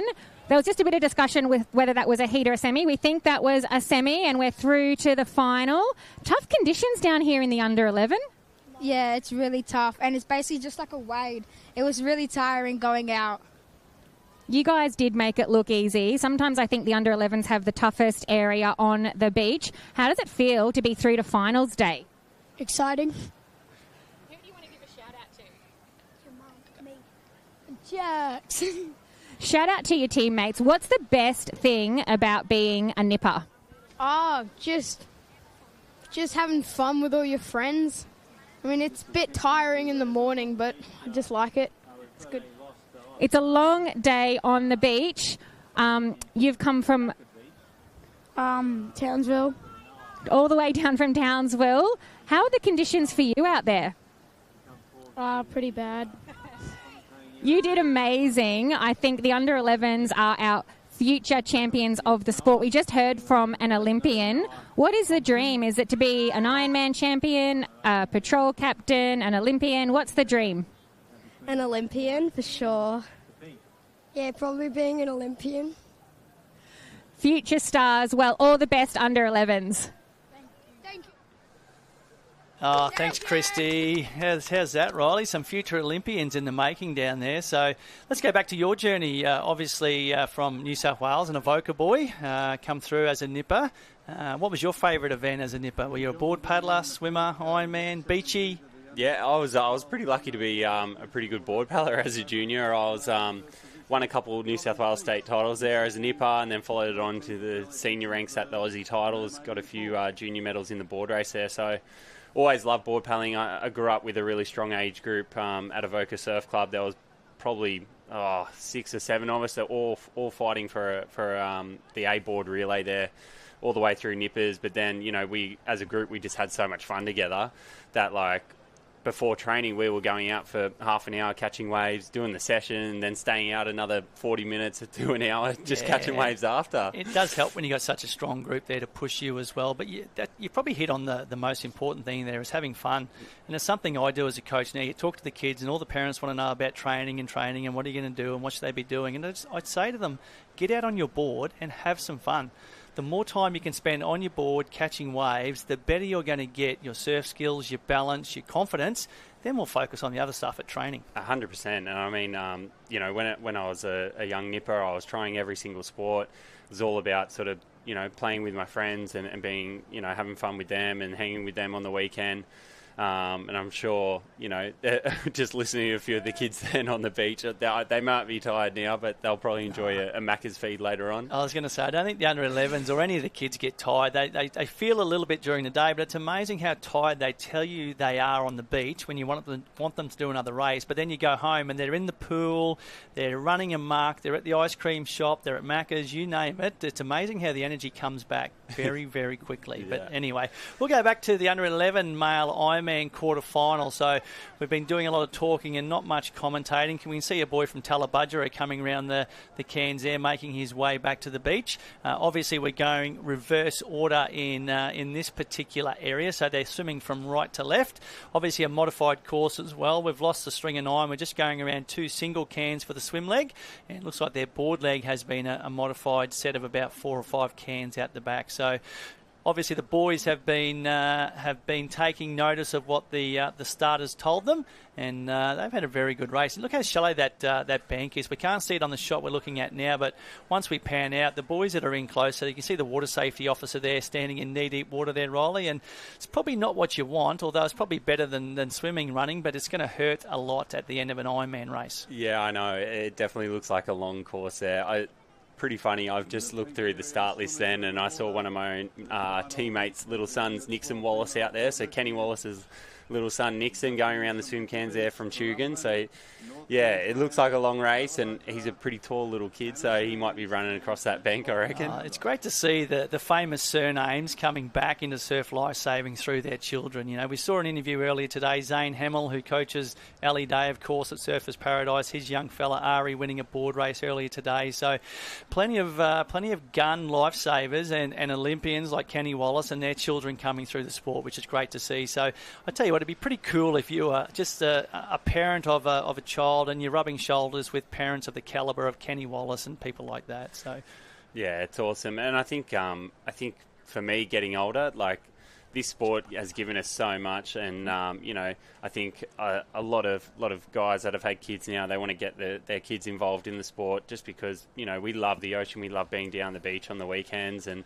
if we can get our kids involved, it's even better. Yeah, and there's no better way to spend your weekends as a youngster at the beach. And I know I talk about this all the time, and I'm not sort of downplaying any other sports, but as a summer sport, you sort of get presented with, do I stand on the cricket field for 4 or 5 hours, or do I go down to the beach and spend some fun in the sun, in the surf, the salt water? It was a no-brainer for me. So lots of sports to choose from these days, and great to see that we have such a healthy membership in our junior surf lifesaving ranks. Yeah, for me, there's nothing better. Just spending time on the beach in summer, enjoying the ocean, and healthy lifestyle, and plus the skills you get out of it from learning to swim in the ocean and learning how to save others and protect others from harm. And that's a good thing, Riley, isn't it? We're not just a sport, and that's probably why we're so unique. We are a community service, so primarily we're there to save lives and prevent people from getting into trouble and drowning. So you're there doing your voluntary actions by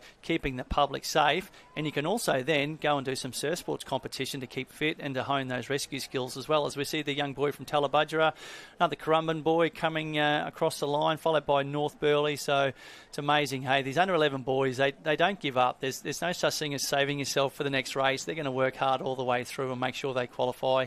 And hopefully we'll see these boys line back up in the... and then we just saw Kenny Wallace's young fella getting a high five from Dad on the beach. That is so special, isn't it? So, he's going to put the sprint on. He's going to make sure he gets through. So, well done to Kenny's young fella. That's a great race in what is pretty tough conditions for an under-11 nipper out there today.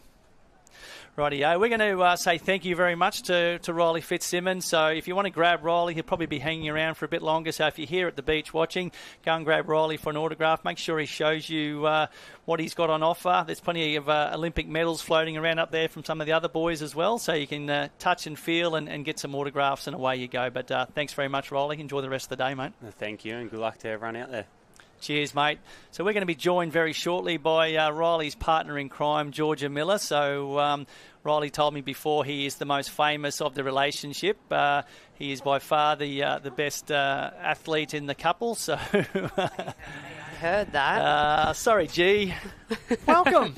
Thanks for having me. It's nice to be back on commentary. I haven't been on the mic since Aussies over in Perth, so it's good to be back here, good to have a chat, and so awesome to see everyone just trying their best out there and having a good time. Yeah, and unfortunately you would have preferred to be racing at Aussies than commentating, obviously, but a little mishap at training last season forced you to miss the Aussie titles. So how's the body? How are you feeling? You're obviously racing very well this season. Thank you, Craig. Yeah, look, it's been a really long season. We've had a lot of events and been lucky enough to have some great results, but we're not done for the season. We've still got the big one to go at the Australian titles in a few weeks, so just trying to get ready for that, and fingers crossed all goes to plan. Yeah, hopefully so. And we're just, for those that are listening to us just gibber on here, we do have racing going on in the background as well. So we're watching another quarter-final of the under-11 male iron person event, and saw a bit of a traffic jam there going around that first turning can. A few boys not allowing for the sweep too much. A bit of a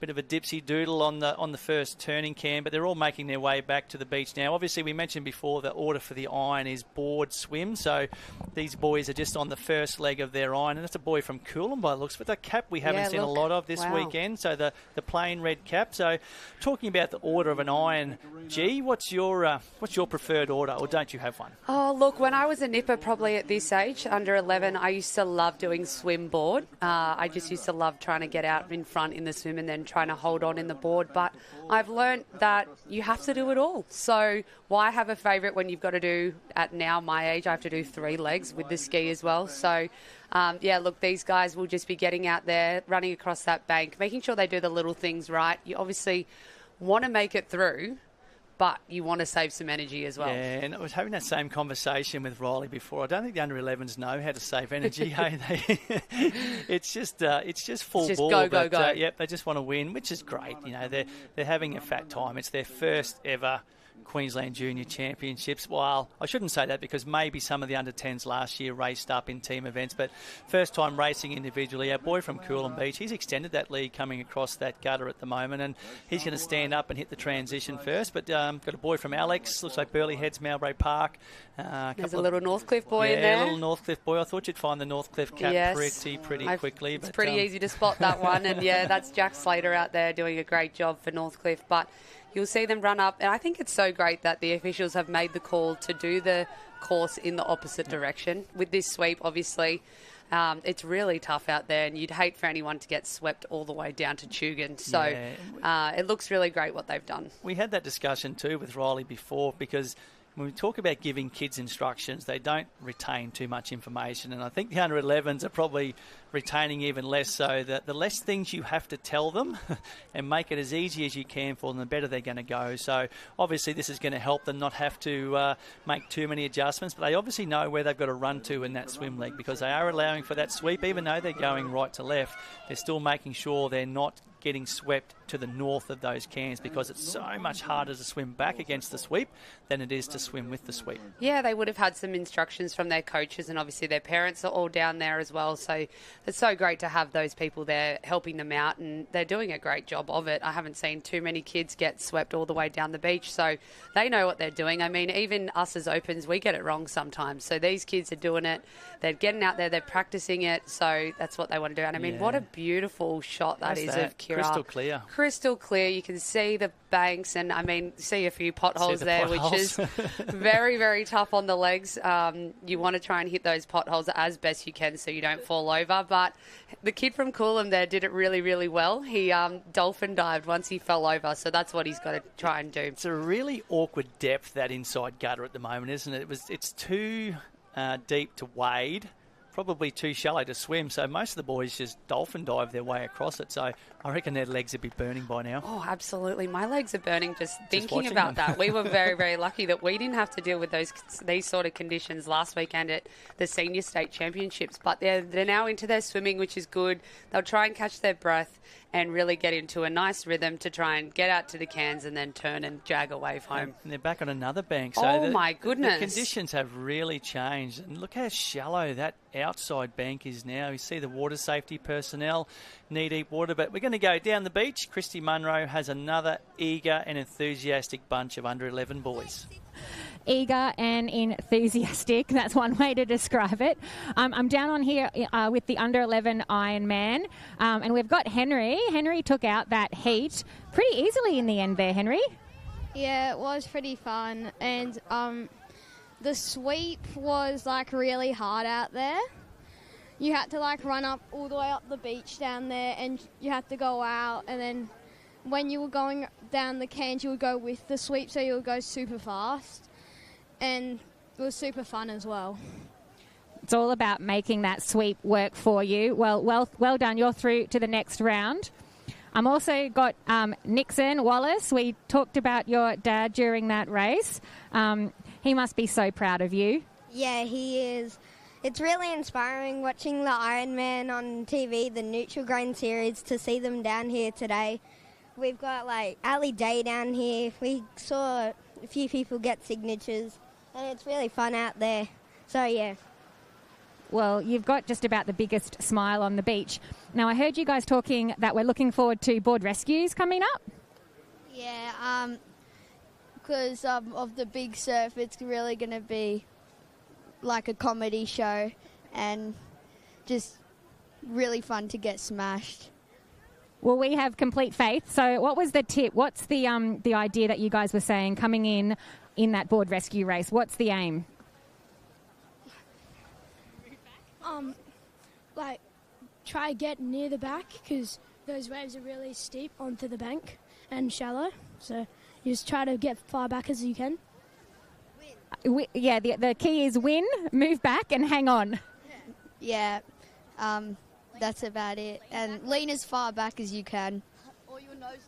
Well, very, very good luck to you all. Thank you. Yeah, that's it. Thanks, under-11s. Good luck and a big wave to our cameraman. Thanks, Christy. Wow. George and I are just laughing up here. That was so cool to listen to.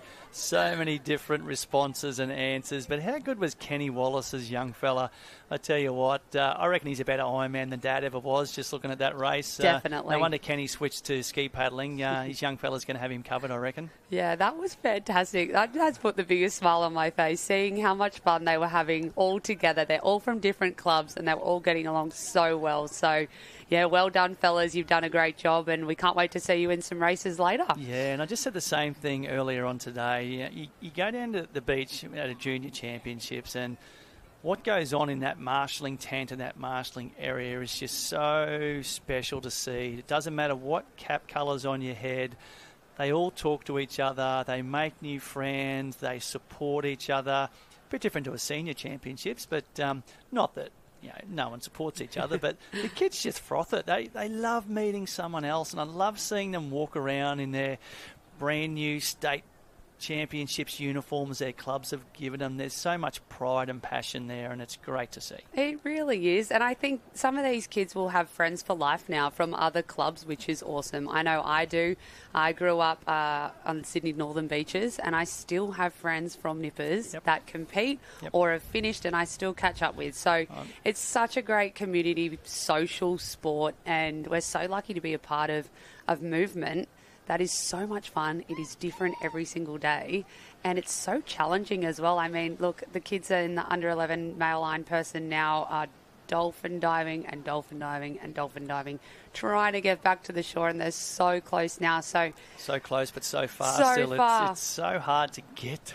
Yeah, and I feel these spot. guys will head now to the semi-final, which is a huge achievement to make that semi-final at state championships. There's so many kids out there that would love to be in a semi-final. So these guys are booking their tickets and they're running hard. They don't want to miss out. And it's so funny to see the kids, sprint and want to win a quarterfinal. Whereas the boy from Noosa, he's having a red hot crack. Yeah, and when you get a bit older, you realise that you can't win the final from the quarterfinal. No. So, but these guys want to make sure they've booked their ticket. Yeah, they will learn that eventually, that it's about doing the numbers and saying, okay, I'm in the top 8, that's all I need to worry about. It gets me through to the next round. But they just want to win. They just want to have fun. They just want to do the best they can. They want to, show mum and dad how good they are and what they can do and make them proud, and it's great to see. There's a Harvey Bay cap coming across the line there, G. So, plenty of different cap colours. Our North Barrier branch counterparts. We heard, Christy interview one of the North Barrier boys before, all the way down from Townsville. So great to see our northern counterparts here. North Queensland branch have a team. North Barrier branch have a team. The Wide Bay Capricorn kids are all racing for their club. So, every colour of the rainbow here with the club caps. And we just see our last couple of competitors coming in. A boy from Currumbin, by the looks of it, just making his way to the water's edge. And it might even be a Poon cap. I'm just trying to pick the whether it's white with the 2 blue half moons on the side or not. But anyway. Yeah, there's so many coloured caps that I actually don't get to see too often because, as you get into the senior levels, you don't see all those North Queensland clubs. So, this is definitely new to me, and it's so great to see that we have such a wide variety of clubs here representing and doing their clubs proud, and that's what's all about. Might even be a Bundaberg cap, actually. So, it was funny. Jen and I were talking yesterday that you see so many more caps at a junior championships. Not as many at seniors, although you see a few more at the Masters, but great to see so much colour. And it looks like we're panning back to one of the older areas now, and not quite sure which event we're up to. I'm going to suggest that's board rescues lining up between the black and white flags there. So obviously we've got under 14 female board rescues coming up. It might even be the same down in the next area as well. But plenty of action. Look at those shots. Gee, that's just a sea of colour. All the club tents. It's a pretty special thing to see at a surf carnival. It really is, and I think it's one of the biggest sporting events in Australia, these championships, which is awesome to be a part of, and I love seeing everyone just giving it a go. And board rescue is definitely one thing that I love to watch, so I hope the cameraman pans back to the girls' board rescue. It's definitely one of my favourites. Oh, here we go. Thank you very much. You shall receive. See? It's such a great event. It's such a team event. It's so tactical. It's so hard to win. It depends on what alley you draw, how fast your swimmer is, how well you paddle together as well. So there's so many things that goes into this event, and I personally love it. And I'll actually be doing it with Harriet Brown at Aussies this year. So good. Yeah, it'll be so much fun. It's one of those events that you just go in, have fun with it, and see how you go. There's a good question. Something I've always wondered. When it comes to selecting your board rescue teams at a club like Northcliffe, is it up to the coaches? Do you as an athlete get a bit of a say in who you'd prefer to do it with? What's the process? There's a few things that come into play. Board rescue is one of those ones where we actually get to decide who we go with. And Harriet and I have been in Australian teams together, and we've paddled really well together. So that's probably the biggest thing, though, is, you might want to do it with your friend, but you might not paddle very well together. So you have to really take into consideration that. So we're lucky, we're great friends, and we paddle well together. So it's a great combination. But we'll have about 5 women's teams up at Aussies for Northcliffe competing. Only 5? Yeah, double it maybe. We're very lucky that we're a part of such a strong, open, competitive club, but we have amazing youth competitors as well. Yeah. So and here we go. We've got the start of the under-14 female board rescue quarterfinal. Not too much strategy going in terms of heading south. A couple of competitors have veered off to the south, but the majority of the girls have almost gone straight in, so they know that inside gutter is a lot narrower, and it's obviously a bit shallower, but they still have to swim, so they'll be up and running on that back bank. And I think that's where the sweep will start to affect them a little bit more, is once they get up and across that back bank. But not as much water coming off the bank as well, which obviously makes the sweep a little less strong than it has been. Yeah, so we've got the girl from Maroochydore standing up and wading across that really shallow bank. I liked where she went out on that more northern side. It looked like it was going to be shallower quicker. You can see the girls just down the bottom here struggling to get out of there. That's one of the Elliot Heads girls, actually. So young Stevie May Harney there with the yellow togs on, but really struggling to get out of that deeper water onto that bank. And that's a really hard part of the race, because you're coming from deeper water to shallow water, but it's right there, but there's water coming off that bank and you're trying to fight it, get your legs up and get out. So it's a very tough thing to do. Yeah, you're almost clawing your way to get onto the bank, and it's so difficult with those waves pushing you back. So they're doing a great job, and it's sometimes just with board rescue, though, it just is where you're drawn is what you've got to deal with. So something we saw last weekend, didn't we? And it's no one's fault. You know, you've obviously got to set up the arena in the best place you think you can. But when you look at a board rescue, you're strung across, I don't know, 50 metres or 100 metres, and you know that very rarely a wave comes through the whole way. So some teams are going to be more affected by the surf. Some are going to have shallower water. Very hard to get a 100% fair arena. But, hey, you've still got to get out there. You've still got to pick up and you've still got to come home. Wow, she did a great job, the girl from Rescheduled there. She put the arm over the can, hand straight up in the air, and that will signal to the girl on the beach with the board to come get her. So she's done a fantastic job. She's absolutely smashed it. And look, she's trying to swim back and stay on the can so she doesn't get swept down the beach. So her teammate's going to head out and try and rescue her and bring her back to the beach. And we saw a great example of the correct way to tag and put your hand up too, didn't we? You see a lot of disqualifications in board rescues for people who don't put their arm over the can. They may grab the side or the strap and signal. So you've got to make sure that arm goes over the can and that hand goes up nice and high. If you grab the side strap and put your hand up, unfortunately, that's not a correct signal. Exactly, and it's an easy thing to stuff up, unfortunately. But, you've got to practice those things. Really make sure when you get to the can, you take a second, put your arm over, and then put the other one up. And you want to reach your arm up as high as possible so your teammate on the beach can see you, because sometimes in big surf it is really hard to see. Particularly when the surf's big, very hard to see. So the girls shouldn't have much trouble today being able to see, but it definitely can happen, and they're just trying to navigate that shoring now, and they're doing a good job. But these girls are on the mals, which is really, really difficult coming off nipper boards and things like that. So they're doing a good job and just trying to sneak through. Although I must admit, whilst they're probably adapting to the bigger board, much easier putting two people on a big board than two people on a nipper board coming home. So they're probably thinking coming home, that's a good thing. But it's really interesting to see how the different body sizes adapt to the boards. And we spoke with Daux before about how the taller children seem to be better on the bigger board, because obviously longer levers, longer arms, longer legs. They can really get their arms in deeper. They get that strength going a bit more. The smaller boys and girls who may have been better suited to the nipper board all of a sudden are struggling to get that bigger board moving. So it does make a difference. Definitely makes a difference, and we can see the girls just trying to battle back against the sweep to get around the can. Oh no, girls, make sure you get around it. We don't want a disqualification, but you can see they've done really well to get around it. And then the girls from Sunshine Beach. We've got Maroochydores off their board. And where's the board? Oh no, they've looked around, it's behind them.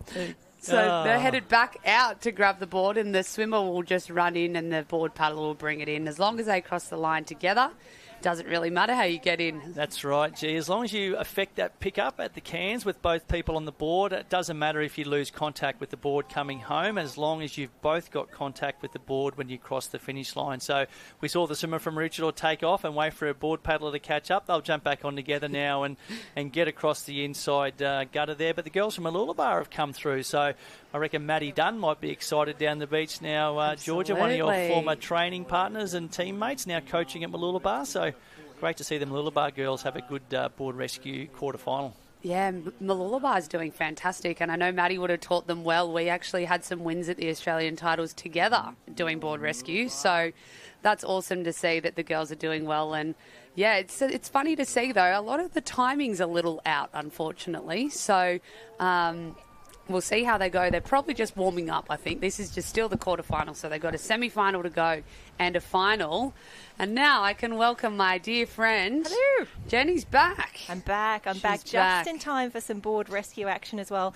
How good does it feel just to walk across the line that knowing you're through to the next round? Such a relief, isn't it? And it just makes the heart rate come down. You can think about your next race. We've seen a little bit of a nosedive from the girl in the shorey there, but the rest of them are getting it done. They're going to stand up. They're going to grab the board together, make sure they cross with both holding onto the board so they don't get disqualified. And then, these girls are going to have to go through the next gutter as no. well. Okay, So that is tough. She's going to need to make sure she's got her patient on board as they head through as well, which just shows how difficult the conditions are as you go through the different arenas. absolutely, yeah, we've been seeing lots of dolphin diving, lots of wading into swimming. It's just so tricky out there, and it's a very long race. This has taken the girls quite a long time, so they're doing great. Girls, get your timing in, and then they'll be flying. So the girls from down the bottom there are going really well. They've got their arms in time together, and they'll try and stand up and hopefully qualify through to the semi-final. Absolutely. I know we spoke last week at the Senior Championships about having a team captain, someone who's calling the shots and these sorts of things. Have you been team captain in the past, or are you relying on someone else? I have been team captain. I think generally it's good for the person on the front to be team captain because they can see around. They're generally sort of setting the pace with their arms. So I think the person on the front is generally, and I am generally on the front with my team partners. So it's definitely a tricky one because you need to make the right call. You need to say, yep, get up, or let's run, or let's lift the rating up when we're paddling. So it's an interesting one, the board rescue, and I personally love it. It's one of my favourite events. It always is. And when you see it done well, it's just fantastic. So a huge congratulations. The teams who were through from the previous race, that was Burleigh Heads A, Sunshine, Alex and North Burleigh. And we're just waiting for live heats to update now. We will have in total 4 heats at the moment. We're in the quarterfinals already. They had to qualify through, and some nerves, some yawns as well down on the line. You never know when there's going to be a camera on you down at the beach. Oh my goodness, that's hilarious. I love that. And you can see the beautiful race one board there. And the girls are getting ready. They're putting their goggles on.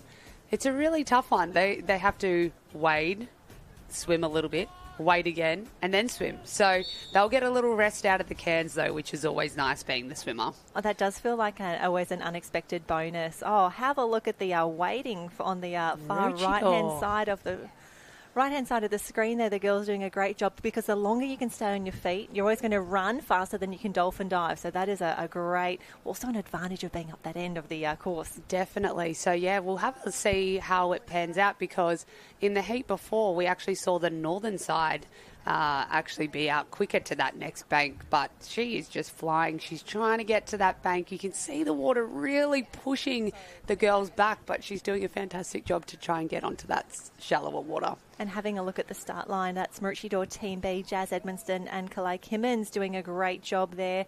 And just confirming the results from the race that we've just finished off, that was quarterfinal number 2.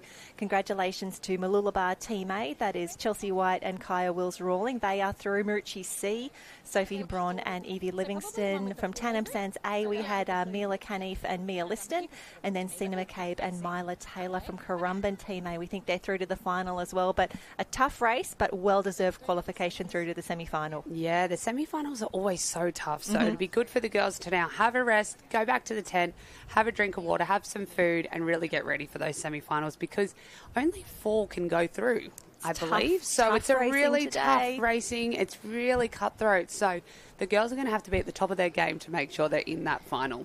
And having a look at the program at the moment, we are going through to finals today, but now let's head down on the beach. Christy is talking to Tannum Sands. Thank you, Jen. I'm down here with Mila and Mia from Tannum Sands. They were just saying race plan went to plan. How did it feel?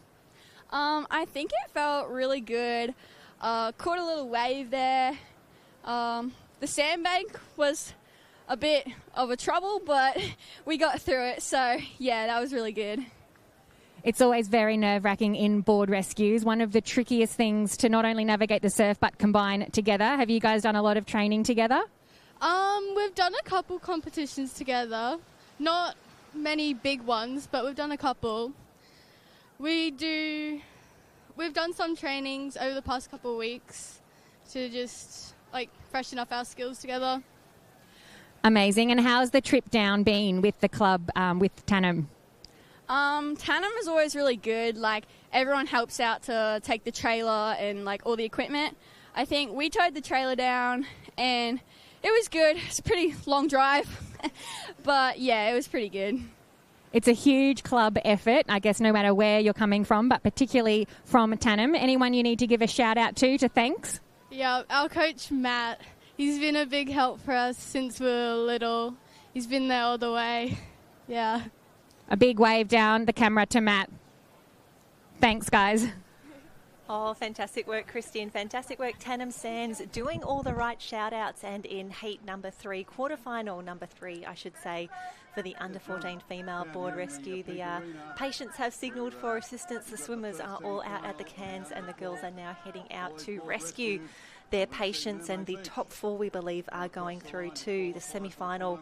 The semis and the final, the gold medal race for this event, will be held today in this arena, and we can see some really great shots there. The girls heading out and around to make that pickup. Of course, the transfer must be made on the seaward side of the boys, and this is where we get to find out who's been doing the practicing, who has got a strategy and a plan for when they come out to do the pickup here. We've got a great shot there on the white can. Just taking a little extra time up and over. Great work, girls. Then it is back down and get that rating up as quickly as you can, because on the top of the screen there for the teams that were on the black can and the red and gold can, they have got a nice little runner already. They are nearly home. That is Emu Park Team B on the left-hand side of screen, and Tugun Team A. The girls doing a great job. Tugun just adjusting on the board now. Don't want to do a late takeoff. Emu Park, they've decided to jump off. Girls, you need to get back on and go, go, go. Fantastic work there, Emu Park. That is Grace Francis and Claudina O'Reilly. For Tugun, we have Hallie Flint and Summer James. Great work, girls. Great work, team, as they come across the bank here. But it is not over yet. We're about to head back into the water. This is so deceptive. The girls need to get on and go. There we can see who's the team captain, who's making the call. Let's keep that stroke rate nice and quick.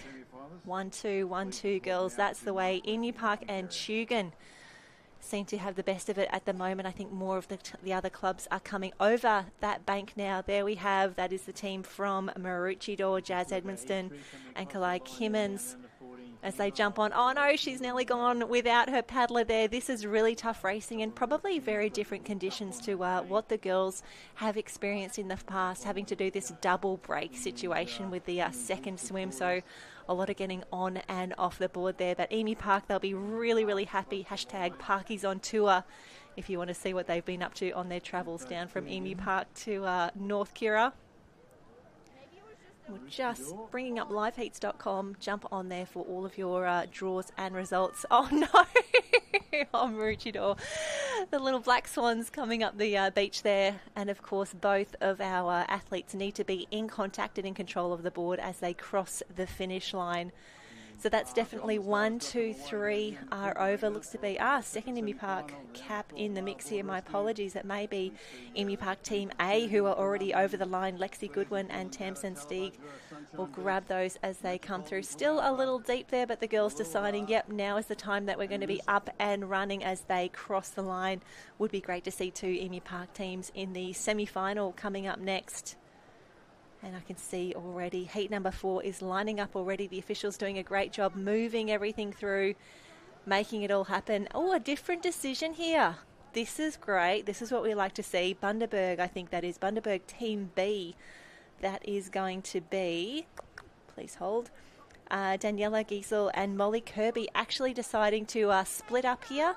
One of the girls, the swimmer, she's electing to swim over the deeper water there, and the board paddler coming in solo as well. They will need to rejoin though. They will have to come over the line together and in control of their craft. And we're about to see if this decision has paid off. Bundaberg opting the board and the swimmer to split as they go over this second set of deeper water here, but they are being chased down by the team behind. It is a race in 2 now as we see the liveheats.com updating in real time.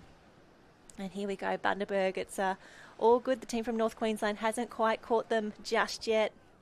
But it is the Emu Park Team B of Grace and Claudina. Fantastic work to those ladies.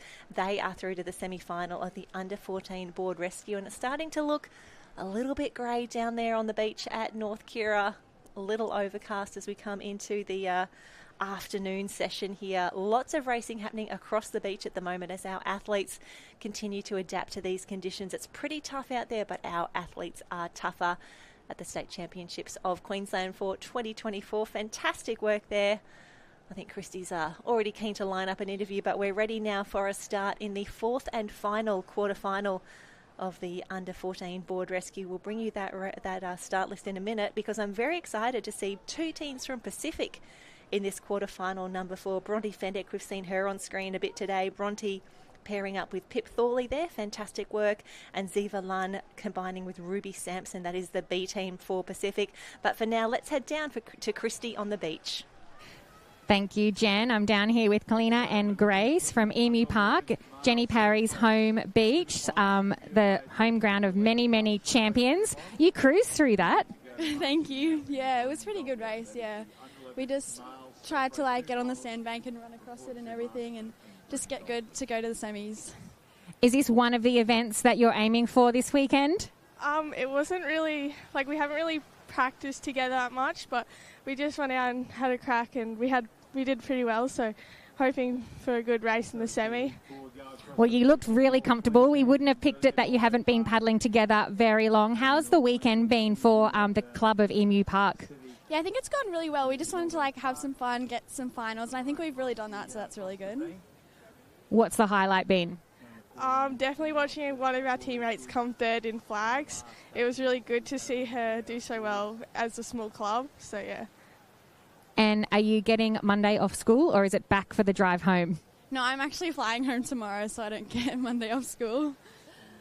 Oh, and what about you? I'm flying home, so I have to go to school. Unlucky for school, but happy that you're not having to do the drive after these 3 massive days of competition. Well done, and a massive effort from your club coming down here, and we wish you all the best. Thank you so much. Oh, fantastic work. And Chrissy, as we see the athletes head back out there, the weather is continuing to get a little grey down this way. Craig, you're back in commentary. You've been out there on the beach as well, experiencing those conditions. Are you you're seeing what we're seeing on screen at the moment? You've been feeling it out on the beach as well. Yeah, I can verify it. A light sprinkle of rain at the moment, so just ducked out there. Got a little bit wet, not too bad. So it's actually pretty good conditions, to tell you the truth. It's keeping it a little bit cooler, so it's not stinking hot as it can be at some of these surf life-saving carnivals. But yeah, still gloomy, still overcast. I think we're going to still see a few light showers roll through. But yeah, whilst the weather's cool, the competition's red hot. See what you did there. Love that. And the board rescues, they've been doing so well. We've got the fourth and final quarterfinal for the Under-14 board rescue in action at the moment. And Craig, the toughest part of these races is right now, where you can see the girls hitting that shallower bank there, and it's ankle depth water. They're up, they're dragging the boards, but it also means on the way home they're having to disembark, jump off the board, and we're seeing some of the teams actually opt to split at that point.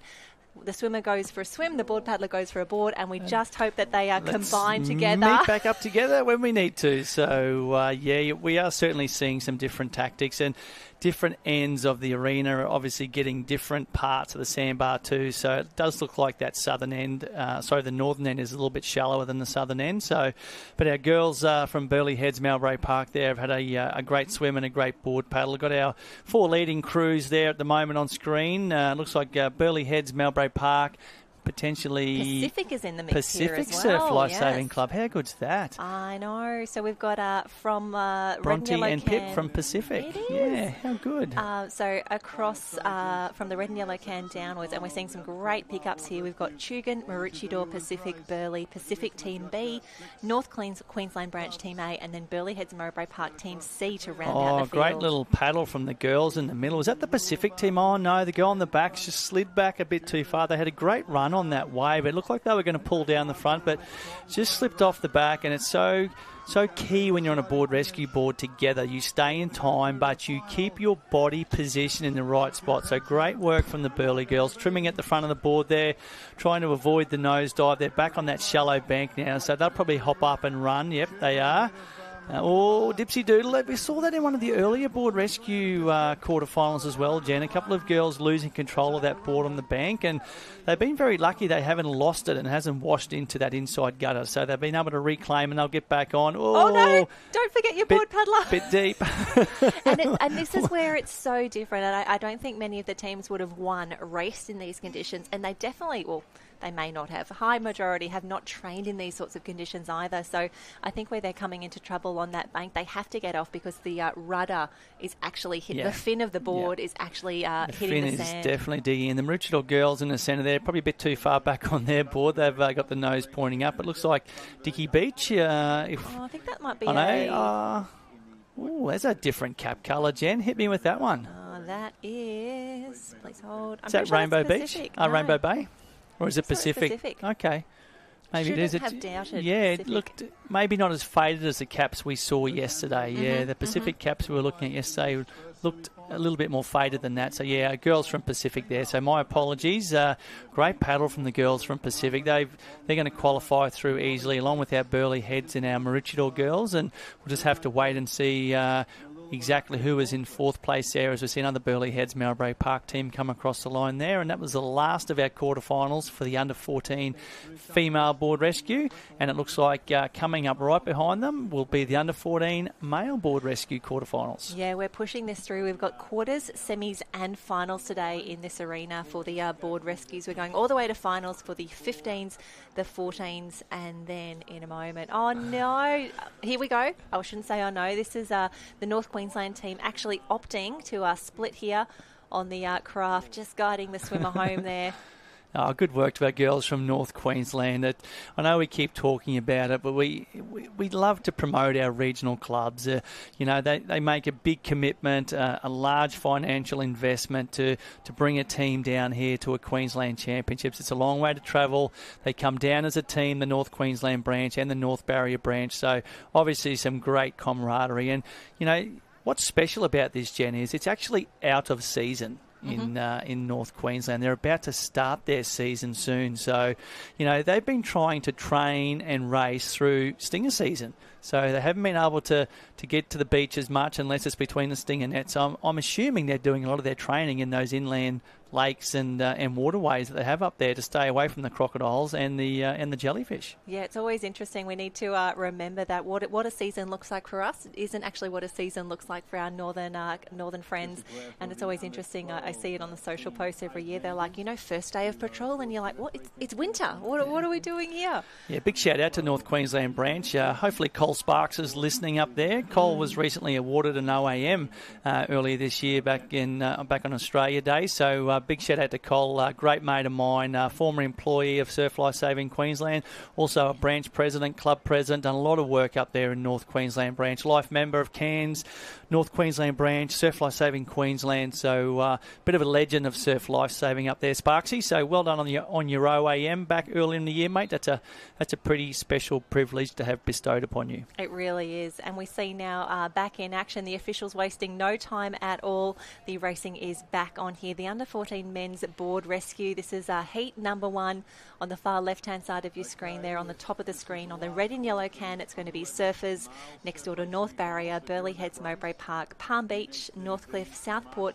and then North Barrier branch, all in the mix. The boys making their way out. It's a fast start across the gutter. It is a fast start. We can see that gutter has got a lot narrower and a lot shallower. The boys were able to dolphin dive at least halfway along. They've only had to swim this last 20 metres or so, but it's going to feel like further because that's the hardest part of the gutter, getting from the gutter onto tough. That bank. And you see the boys struggling to lift their legs up, but now that's shallow enough they can wade. So this is going to sting. They're going to wade and then they're going to have to swim again. So this is where the legs will start burning. But the boy from Surfers Paradise, he's just gliding across that bank and lifting those legs up. A few of the boys at the back struggling to get up onto that bank. Look at the water movement coming in for the boy from Southport and North Barrier down there. They're struggling to get up and onto that shallower section.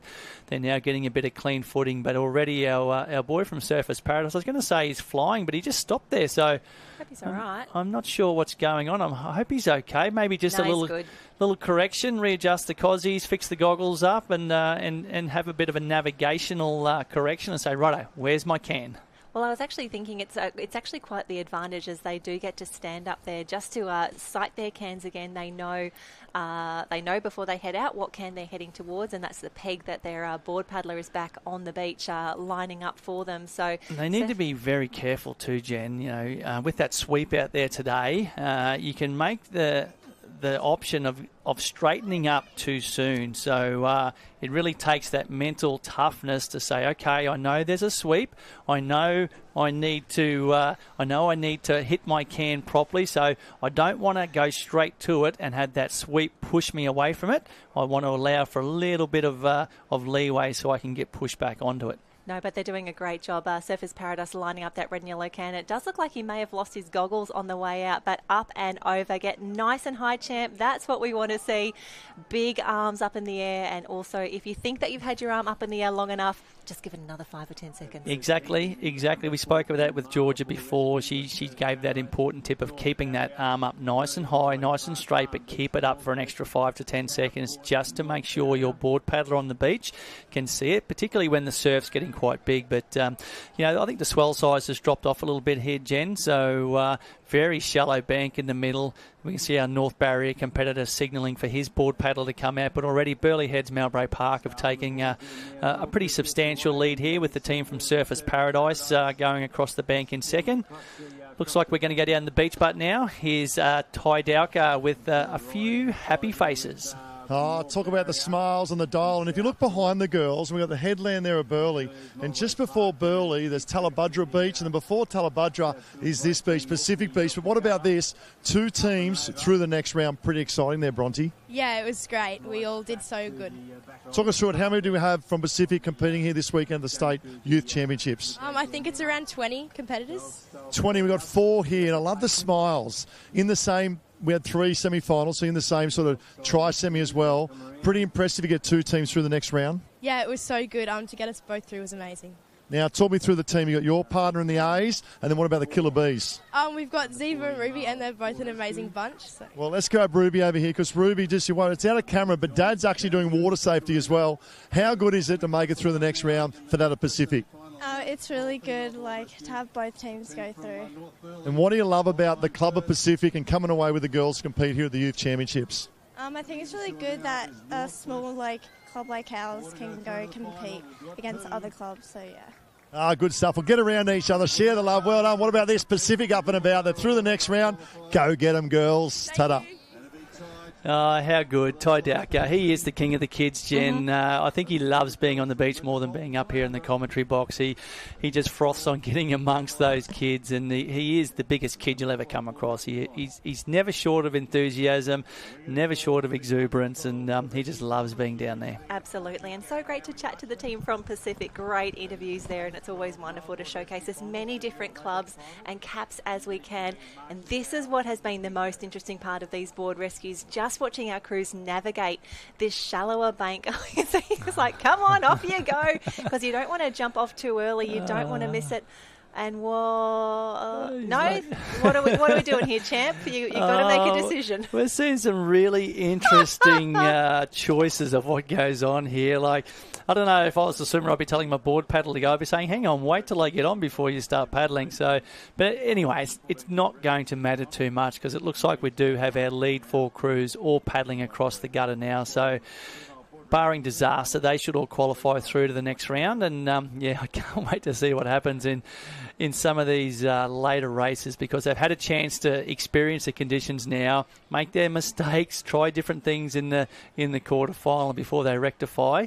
And maybe these boys should come back between the flags, might help as well. So I'm not sure they knew where they were going. I think they're over well now. Yeah. But as you say, this is the great part of doing a quarter, a semi and a final all in a row, all in this same arena. They will learn and they will get better as they make these different decisions and try different things across the day. That's right. If you're going to try something different, the time to do it now is in one of the earlier rounds, provided you still qualify through, as we see our boys from North Barrier Branch come across there. So well done to the boys from North Barrier. Already another heat is lined up on the line. That actually might be the next arena north of us, so plenty of board rescue action happening. I know we saw some board rescue racing yesterday, but still plenty to get through today, Jen. Absolutely. So we can see Heat 2 lining up already. In that race we will have Sunshine, North Burleigh, North Queensland, North Burleigh Team B, Maroochydore, Tugun and Palm Beach in the mix. So look at this, they're lined up, they're ready to go, and they are away. This is round 1 already happening. Yeah, great start from the boys there. Still quarters, yeah. So all the boys no longer running to the south anymore, so they all seem to be going straight in because not much sweep at all across that inside gutter. A little bit coming off the bank there as you get to the back of this gutter, but they're able to go pretty much straight across. And I suppose once they hit that inside bank, they can get up and they can run. If they want to change direction, they can easily do it when they're running on that shallow bank. So bit of a bunch there, but these four boys are almost swimming on top of each other, so probably nothing to worry about now, because once they get up on the bank, they'll be able to sight their can and readjust their navigational beacon and put themselves back on track. But yeah, they're really working hard across that bank, and it just goes to show, we see our boy at the back there just struggling to get those legs up and onto that bank. So the boy from Tugun, he's saying, wait for me, I want to come with you. So he's on his head a dipsy doodle as well. So a few potholes as we get up to that inside bank, but already our leaders are back to dolphin diving and about to start swimming. Definitely a North Burleigh cap and a Maroochydore cap there. May even be two North Burleigh caps, Jen. Yeah, two North Burleigh in this race, and Sunshine Beach Team A, he will be heading out to the red and yellow can on the far left-hand side. It feels like we are swimming still in a little bit of a pack here, so the boys will need to sight their cans fairly quickly. There they are, and they'll just readjust. And we've seen some great showings earlier of the team up and over. You've got to get as high as possible on the can. I know it is so tough when you're tired, when you're out of breath, when you have to reach up and over, but you've got to do it. Yeah, we saw a great example earlier when Georgia was here of a perfect, textbook up and over, arm up technique. That the girl did it so well. Arm over the top of the can. You don't want to grab that side strap. You'll get disqualified if you signal when you grab the side strap. You must go over the top of the can. And yeah, great swim from the boy from Sunshine Beach. Looks like they may have tagged in first place. So the Sunshine Beach board paddler will be making his way out to sea. Looks like North Burleigh's made a tag as well, so at least a couple of crews. We see three board paddlers going off now. The Palm Beach boy, he's had a look around. He wasn't quite sure whether he should have gone, but he's continuing on now. So just commit to it. You've already gone now, mate, so back yourself. And the boy from Sunshine Beach, he's up and motoring across that inside bank now. Second, third and fourth, North Burleigh, Maroochydore, or is it the second North Burleigh crew, Jen? Can't quite tell. Palm Beach. So they're our lead four crews at the moment as they're up and running. That's definitely a Maroochydore cap. So North Burleigh and Maroochydore, and Palm Beach hotly chasing down the boy from Sunshine. Yeah, and then we can see North Burleigh just entering the conversation again here. Such difficult conditions and probably not what we were expecting, but we had been warning conditions will change, the weather will change, and the athletes are just continuing to adapt as they move through the different arenas and the different races. And when you remember that, we've also got the beach in action a little further along as well. There is something happening at every point at North Kira. And all four water areas are totally different, Jen. So if you're getting moved from different areas, you've got to be on your game, because what worked in one area won't necessarily work in another area. So you've got to be on your game. You've got to be watching what's going on. You've got to be keeping an eye on the conditions, the bank. So we'll see what happens. But the boys from Sunshine have had a great pick-up. They're just trimming the board now by adjusting their body weight. Slip back a little bit too far then, but there's not much to offer. Bit of a small wave here, which should bring them across the inside bank, and they'll be up and running again shortly. It's so shallow. Oof. They'll just sit back. How's that for sending your mate over the falls?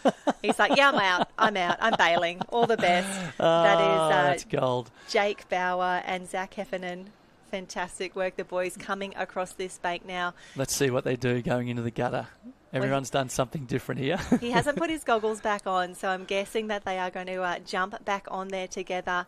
It is really difficult, and this is where the communication between the team is so important. We spoke with Georgia about having a team captain, someone who's in charge, someone who's calling the shots. Sunshine Beach, they know they're in a great position for now, just cruising home. I think there was a lack of communication on that wave before. Old mate on the back of the board got off and forgot to tell his mate on the front, who was still forward, so hence why they nosedived. But I'm sure they'll have a laugh about that when they get back to the beaches. We see Palm Beach coming back into the gutter. Also our North Burleigh crew on the blue and white and pink nose board there.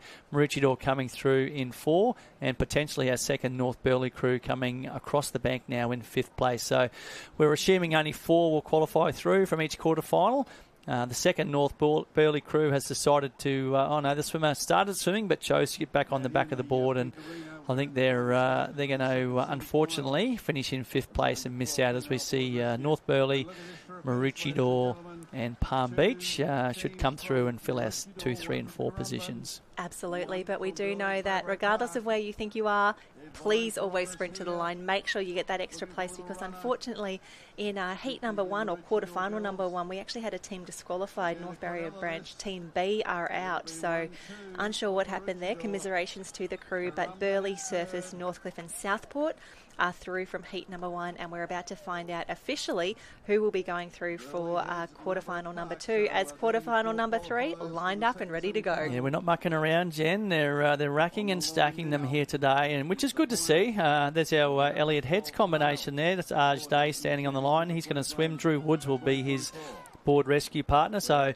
very intrigued to see how the boys from Elliot Heads go. Aj has been swimming fantastically well over the past couple of days in both the Cameron Relay and the Iron Heat this morning. But anyway, enough of my gibberish. We're going back down the beach. Ty Dowker has a couple of happy Burleigh Heads boys. Oh, talk about gibberish. Come straight down to me down here, because you've got the Burleigh boys, the Kai and Ashton boys. You've just finished quarterfinal, but more importantly, grab a seat, because you need to rest those legs, because semi-finals coming up. But what I love about these two boys, and like many clubs here at the state championships, it's all about families being invested. Now, Dad at the moment and Mum, for this young boys up in the barbecue for Burleigh. How good's the barbecue up there, Ashton? Oh, it's so good, Ty? Now, more importantly, let's talk about that bank, because it's a big decision, isn't it? Up, obviously, you can wade, you can porpoise, but coming in when 2 on a board, what's the decision? What's the best method coming in terms of board rescue across that bank? Challenging, but what me and Kai did is he held the board along the whole bank, and then we got on at the same time at the end. It hurts your legs, but it's good. Well worth it. And talk about Kai, great story. His dad is an age group leader for one of the younger age groups, not his age group, but also his mum is the team manager of Burleigh as well, mate. You're a fully invested family with Surf Life Saving, aren't you? Yeah. Mum, team manager, always taking me down to trainings, and Dad's team manager for the 12s, always invested, yeah. Always invested. Not only that, he took out that of the 2K run the other day, and also, I should say, the relay of the 2x1K and third in the 2K. Mate, you've got some medals already. We're looking to get a few more on the board rescue coming up. Yeah, looking to get a gold in the board rescue with Ashton. Well, look out. The boys are rested and they're ready to rumble. Semi-final coming up shortly. The boys are rested all right, and they're confident by the sounds of it there, Jen. I picked up a little bit of a sneaky, yeah, we can win this. So long way to go, but lots of different things can happen in a board rescue. And big shout out to the mums and dads. We heard the boys giving their mums and dads a massive rap there, because let's face it, at that age, you're lost without your mums and dads. They're the ones that take you to training, pick you up, look after you, make your sandwiches, make sure there's plenty of lollies in your lunchbox, and they really do a fantastic job. So shout out to all the mums and dads who are making sure their kids are well prepared and having great fun. Absolutely. I think this is actually now quarterfinal number 4 in the mix. I can see a Maroochydore and a Met Cal cap in the mix. Just grabbing those ones for you in just a Elliot second. Heads are off. They've looks like they may have touched in second. Dicky Beach first off the beach on the yellow board to the north with the young boy Drewy Woods from Elliot Heads. He's looks like he's sitting in second place, but we can't see the entire field at the moment, so we're just going off what we can see on angle. Met Caloundra look like they've got 2 teams both heading off the beach here in potentially third and fourth, but we'll just have to wait and see as we go to the wide shot. We've got a Dicky Beach boy up and running. Maroochydore is up and running on that bank as well. We know there's an Elliot Heads combination up there somewhere too. A few of the boys there still making their way across that inside gutter. Looks like a Dicky Beach cap and maybe a Palm Beach cap down the northern end. So great work. And the young boy from North Queensland's just come off the back of the board, and he's struggling to get up onto that shallow bank. So well done. We've got Dicky Beach out in front, Maroochydore in 2, Elliot Heads in 3, Met Caloundra in 4. So at the moment, there are 4 crews that are on that inside bank and just struggling to negotiate that inside break there as the Elliot Heads boy cops one on the head, and he slipped right back to 4th. So they've got some work to do, the Elliot Heads boys. They've gone from 2nd to 4th just across that inside bank.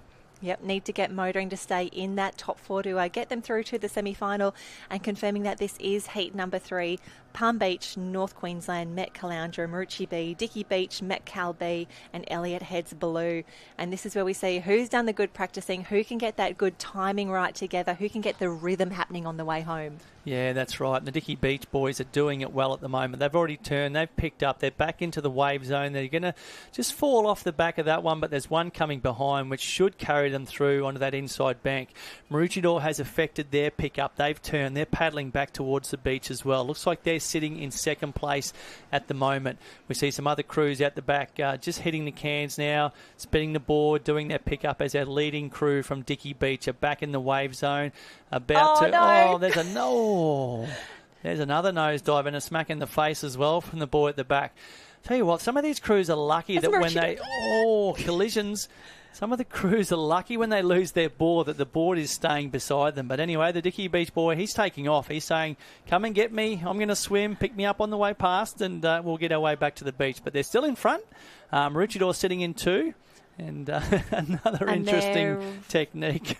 But that was actually really smart. I thought even if they did decide to go separately into the water there, the fact that their swimmer got up, sprinted away, knowing that it is a little bit slower to swim than it is to board paddle, that's fantastic strategy right there. If you're going to take a chance, if you're going to do something different, do it properly, commit, and I love the effort that they put in there. Yeah, at least that way the swimmer was in front and the board paddler was always going to paddle to them and get them, so that works. It's a bit more difficult when the board paddler takes off and the poor old swimmer can't catch them to get back on the board. So well done from the Dicky Beach boys there. They've qualified through that quarterfinal pending the official judges. But there's Maroochydore. Elliot Heads have had a great recovery to come through. They look like they've been second or third with Maroochydore. So there's our first 3 crews across the line.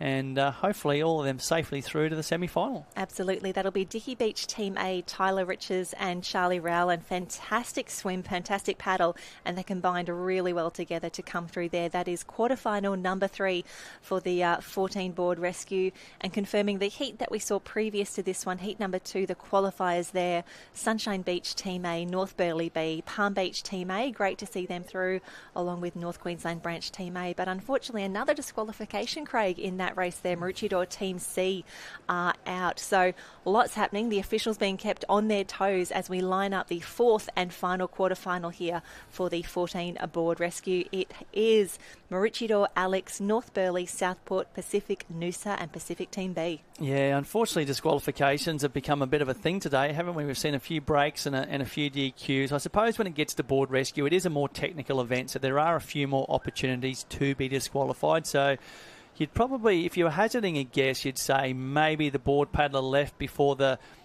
swimmer signalled.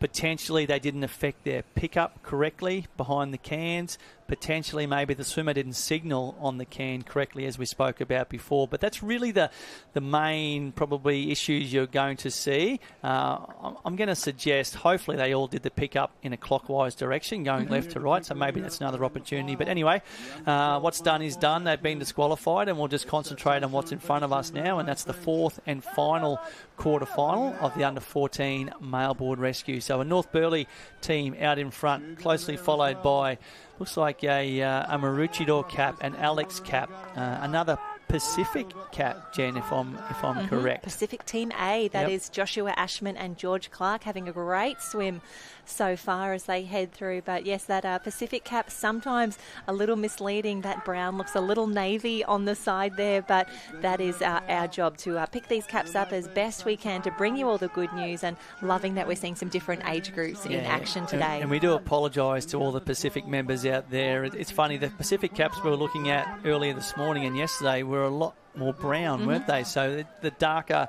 colour that we're seeing today is catching us by surprise, but maybe they're just fresher and newer caps. They haven't had out the of sun the packet fade yet. But super exciting that we're getting through these races so quickly, the athletes and the officials working together to turn this around, especially when you remember we've got quarterfinals in action at the moment. We are going to semis and then we are going to go to finals, and we're going to hand out some gold medals this afternoon. Yeah, that's right. We're going to see the board rescues roll all the way through this afternoon. So we will continue until we're into the gold medal races. But at the moment, the 4th and final quarterfinal, and we're seeing a couple of signals there on the red can. That looks like a Southport cap. So Great swim there. We see our Noosa Heads boy. He's just making his way towards the yellow can.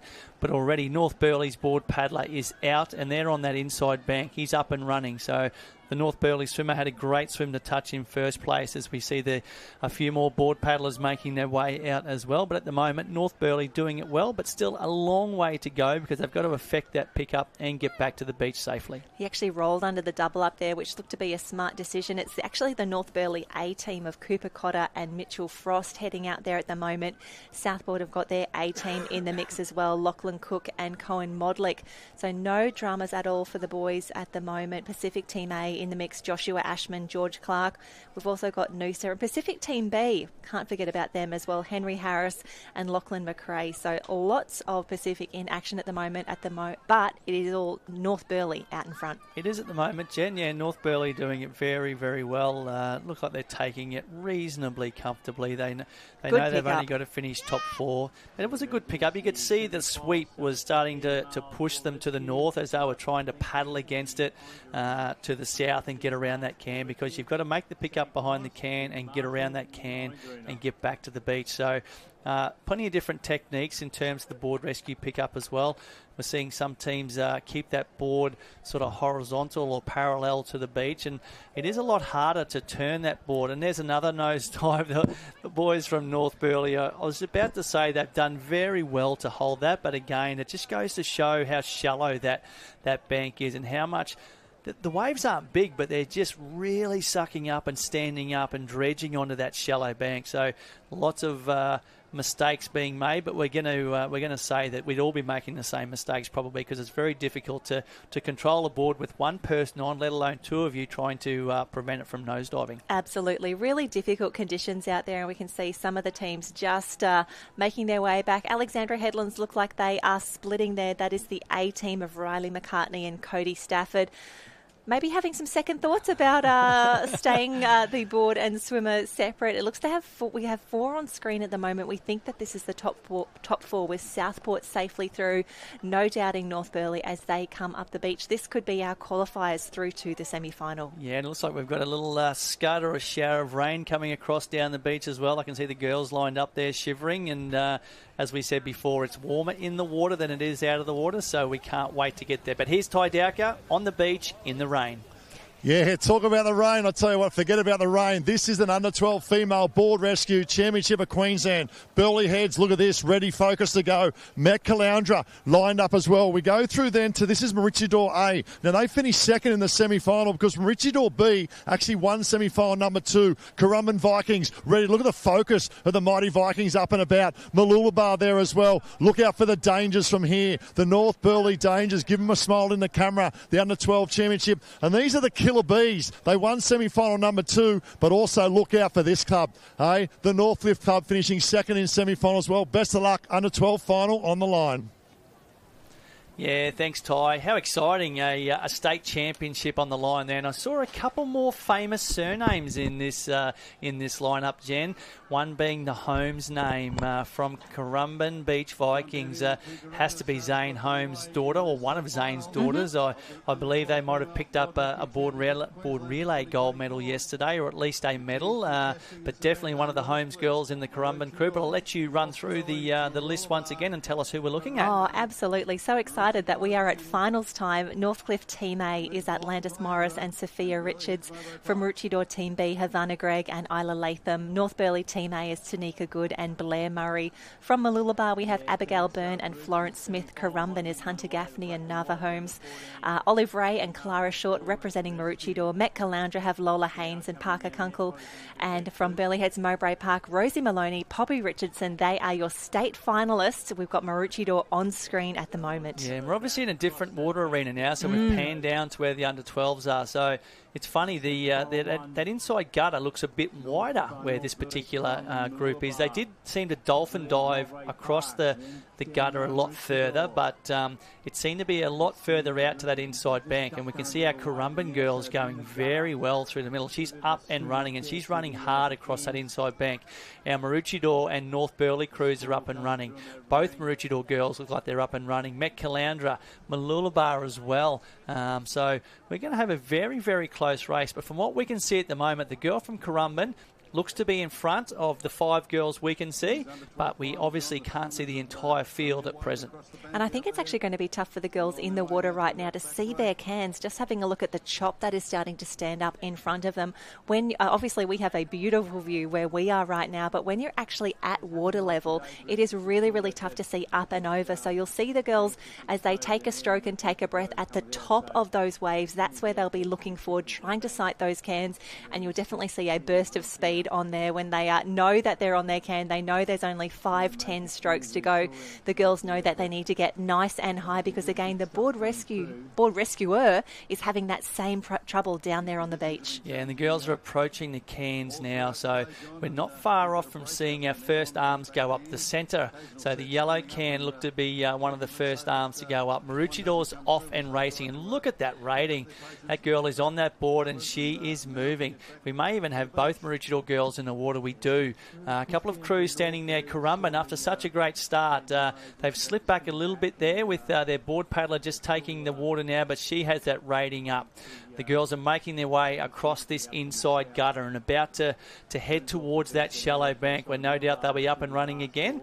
Northcliffe makes their way off the beach as well. So we now have all 8 teams in the water and they're all paddling out across that gutter. And it looks to be 3 teams, maybe 4 teams that have broken away from 5th place, which at the moment looks to be Currumbin Beach Vikings. Yeah, the girls doing an incredible job out there. Maroochydore up and bunny hopping. The girls all standing now. It is so shallow on the bank out there, so those swimmers have done such an incredible job to put their paddlers in the best possible position. It's now up to the paddlers to get through this white water, make the good change, and I cannot wait to see the decisions that they make and how they really navigate this break and then the bank on the way home. Yeah, and the girls have got a few waves to contend with here. So our lead 3 crews have been just pushed back a little bit with some white water. So there's now a line of 3.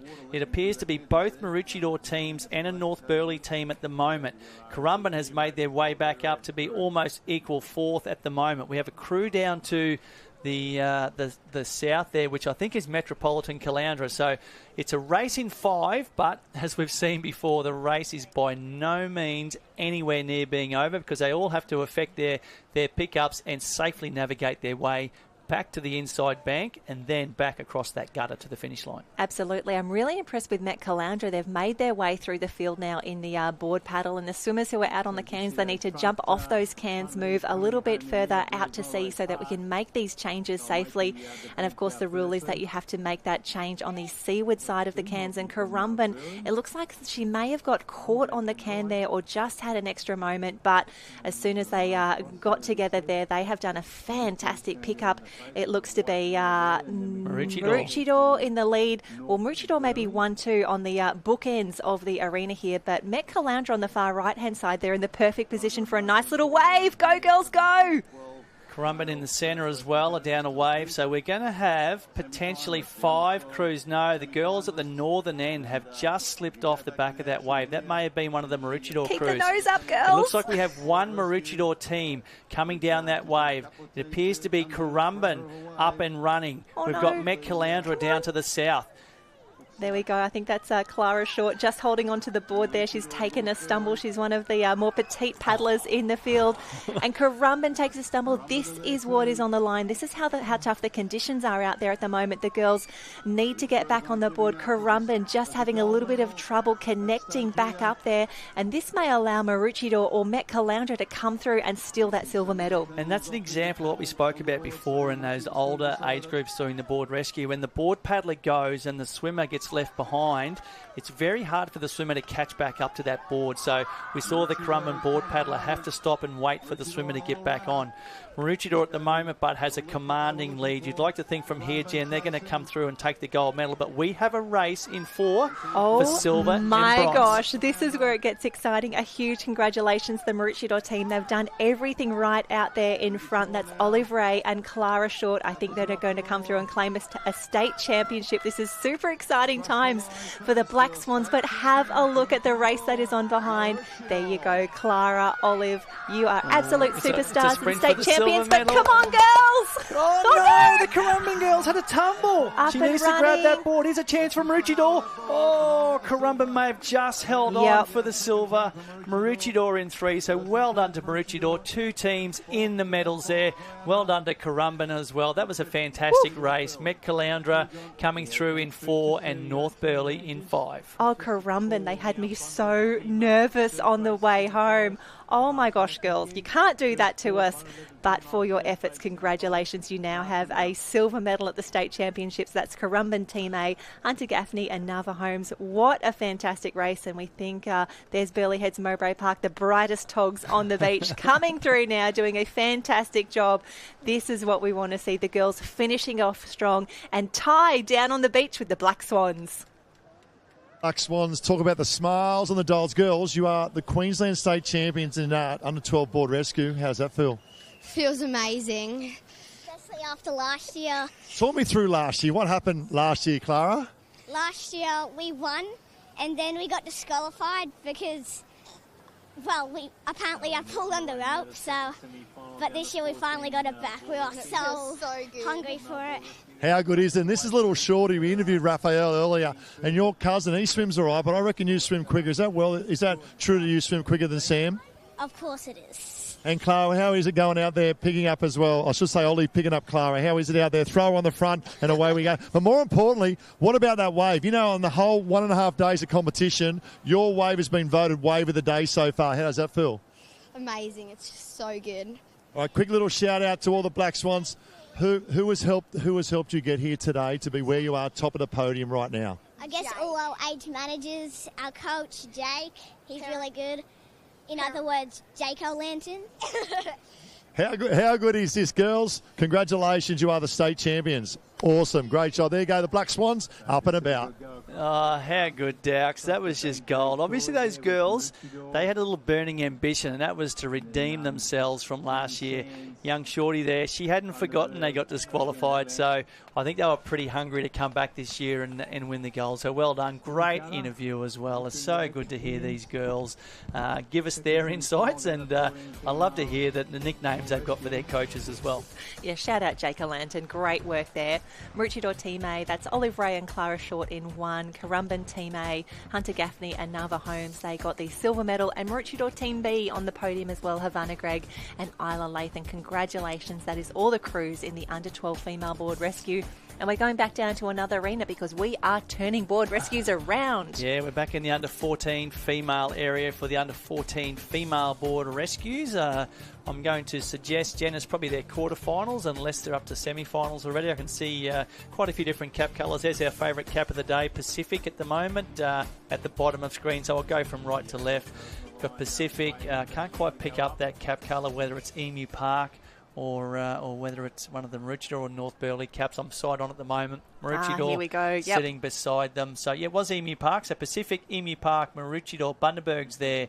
We can see Sunshine Beach. We can see a second Pacific team, Tannum Sands, and also Alexandra Headland. So, obviously, our girls, the swimmers have been out. They've affected their tag on the can. The girl from Pacific through the middle, she's flying on that blue board.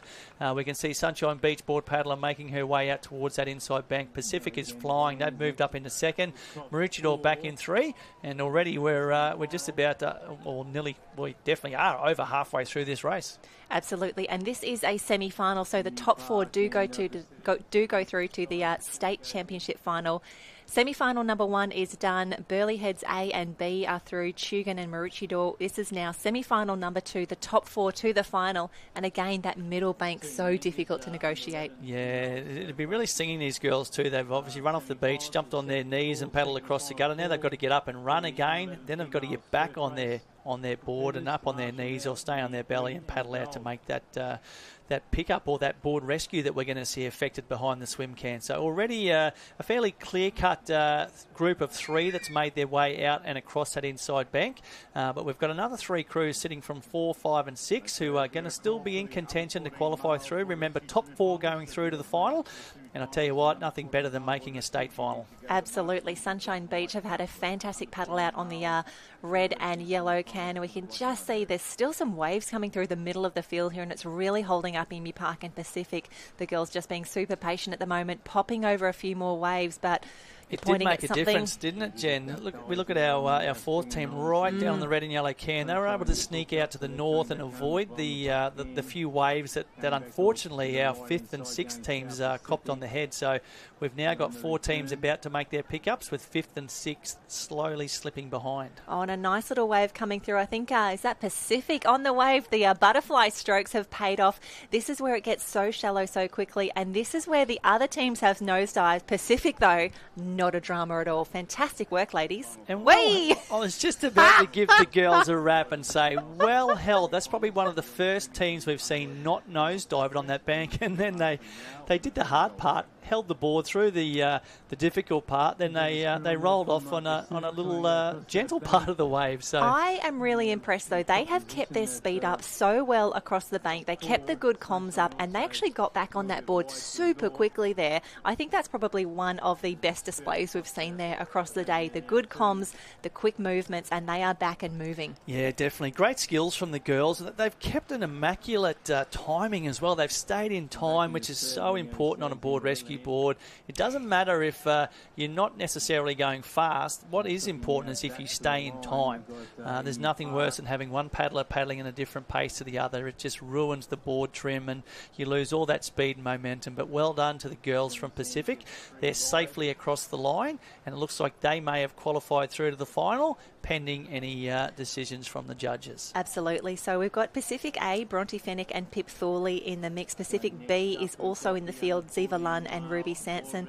So we just need to see where that second team is to see if we could maybe get 1 or 2 of them through. Sunshine Beach, that is Ashley Cameron and Pia Heffernan. The girls doing a fantastic job there, making the most of a fantastic paddle. We actually spoke to Ashley and Pia earlier today. They had a fantastic race earlier. Our girls from Alex. Yeah, they're coming through. It looks like they're going to come through in the top 3 and finish in 3rd place, and they should be safely through.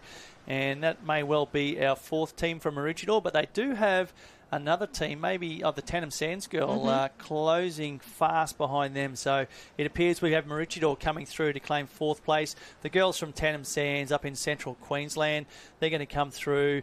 Oh, no, they're in a sprint finish with Pacific, so maybe Pacific in 5, Tanham Sands in 6, and unfortunately, only 4 of those crews are going through to the final, so well done. And there's our girls from Emu Park, so well done to the Emu Park girls. They've had a great day and a great weekend as well. Yeah, tough racing across the board. And just as a reminder, if you have finished up racing for today and you come up to the hub, up to the festival zone, make sure you head to the Engine tent for the Engine Rally Challenge for your chance to win $200. So a few people have been texting me about that one, the Engine Rally Challenge, for your chance to win $200. So, yeah, I walked past the Engine tent before. There was plenty of rallying happening. There was bodies hitting the ground. I don't know what was going on, how you end up on the ground when you're having that rallying competition, but had a good chat with Andrew Lauterstein before, one of the directors and owners of Engine Swim, and I did apologise. I did say if you go and see Dan Morey, he'll get 10% off if you mention my name, but Dan's not here today. He's had an unfortunate little back injury, so big shout out to Dan from Engine if you're listening. So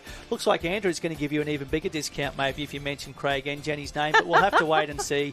Go and get yourself a pair of Engine Weapon goggles. They are the best in the business, the Engine swimwear team. So great goggles, great swimwear, and even better blokes, Andrew and Toby from Engine Swim, the 2 owners. So get down there and support them. But here we go. Start list, under 14 male board rescue.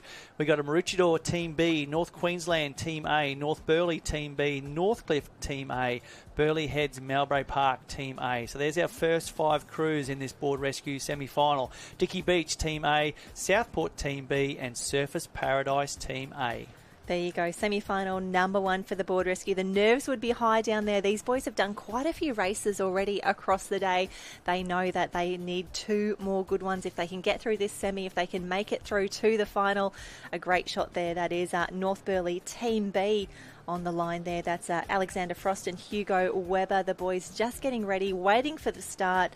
And then just out of at the end there, we've got the team from Southport and Surfers Paradise. So just get these boys lined up and ready to go. You can see the starter with his hand in the air. Craig Birchall down there starting this arena with the orange bib on with his arm up. So he's told the competitors that they're in the starter's hands and he's about to blow that whistle. Please don't be a false start. I know. I feel like we need to be quiet, like when they say heads down or in the starter's hands, because we're so used to on the beach not wanting to interrupt or disadvantage anyone. But some really fast starts here as we see Surfers Paradise on screen at the moment, just next door to Southport. I think the Maroochydore boy up in LE1 had an absolutely screaming start there. If you go right up to the north, that's a Maroochydore cap in LE1, and he has had a fantastic start.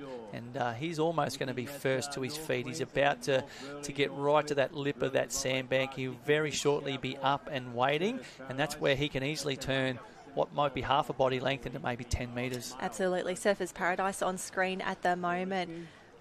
Just flinging the head around a little bit with that stroke. He needs to get up and around, get those knees up and moving. And you're right, it is Maroochydore Team B on the top end of the screen. They will be heading towards the red and yellow can, getting some big strides in there. But great work as well. Dickie Beach were quick across the bank there. That's Tyler Riches and Charlie Rowland. Fantastic work there. Not much gap between these 8 teams now, Jen. You can see the Maroochydore boy had a fairly substantial lead, but once the other boys got up and waiting on that inside bank, they certainly motored, and that gap got narrowed, and we really have a very congested field now, so this is going to make it interesting on the touch. We'll see where we go once we see the touches be affected and those board paddlers leave the beaches. Yeah, there we go. There's a great example of 7 teams at least that are probably within about 1 body length of each other. Because it's actually quite a short swim already. Add to that the bank in the middle. It's not a lot of time to actually get into your stroke, to get into your rhythm and feel comfortable. So it's 2 short, sharp sprints there. Especially you add a little bit of wave action in there, a little bit of chop, and it's a really tough race actually. So the swimmers, they'll just have their heart rate so high the entire way. Hopefully they will take advantage of that slight little break out the back, get in some big ones, maybe do a little bit of swimming back and forth behind the can. But that board paddler is going to be there very, very quickly on this short course. Yeah, as we see our team from Dickie Beach affect their touch on the can out the back there. So a great swim from Dickie Beach. Maroochidore's off and running. Dickie Beach is off. Northcliffe. Looks like can't quite pick up Burleigh Heads, Mowbray Park. Both Burleigh Heads, Mowbray Park teams by the look of it, or is that a Dickie Beach? No, you're right. That's Burleigh Heads, Mowbray Park, and then North Queensland on the left-hand side of the field as well. Southport is away. As expected, the racing is getting tighter and tighter as we get through to the semi-finals, and the finals coming up next, and we can see just how shallow it is here. The boys doing such a great job of really judging when do they get up, when do they move. You can see a lot of them either choosing to carry the board or drag it by one of the handles, and you can't get on too quickly there because we can see just Maroochydore, he's on, he's off, he's back on again. Got to get over this little wave. Go, champ, go. Yeah, and a great swim from the North Queensland boy there as well, Jen. So, they were up there in second place. They now probably slipped back to equal. There's probably 4 teams there, equal second at the moment. So we'll have to wait and see how the North Queensland boy goes. He's still sitting and waiting and lifting that board over the wave. And while he's doing that, the crews down the southern end have managed to sneak out. So we can see a couple of Burleigh Heads crews there. We've got a North Burleigh crew in the middle, but our Maroochydore crew is up and they're leading. It's a Dickie Beach crew up and having a great race as well. Absolutely, Dickie Beach. That is the team of Tyler Riches and Charlie Rowland.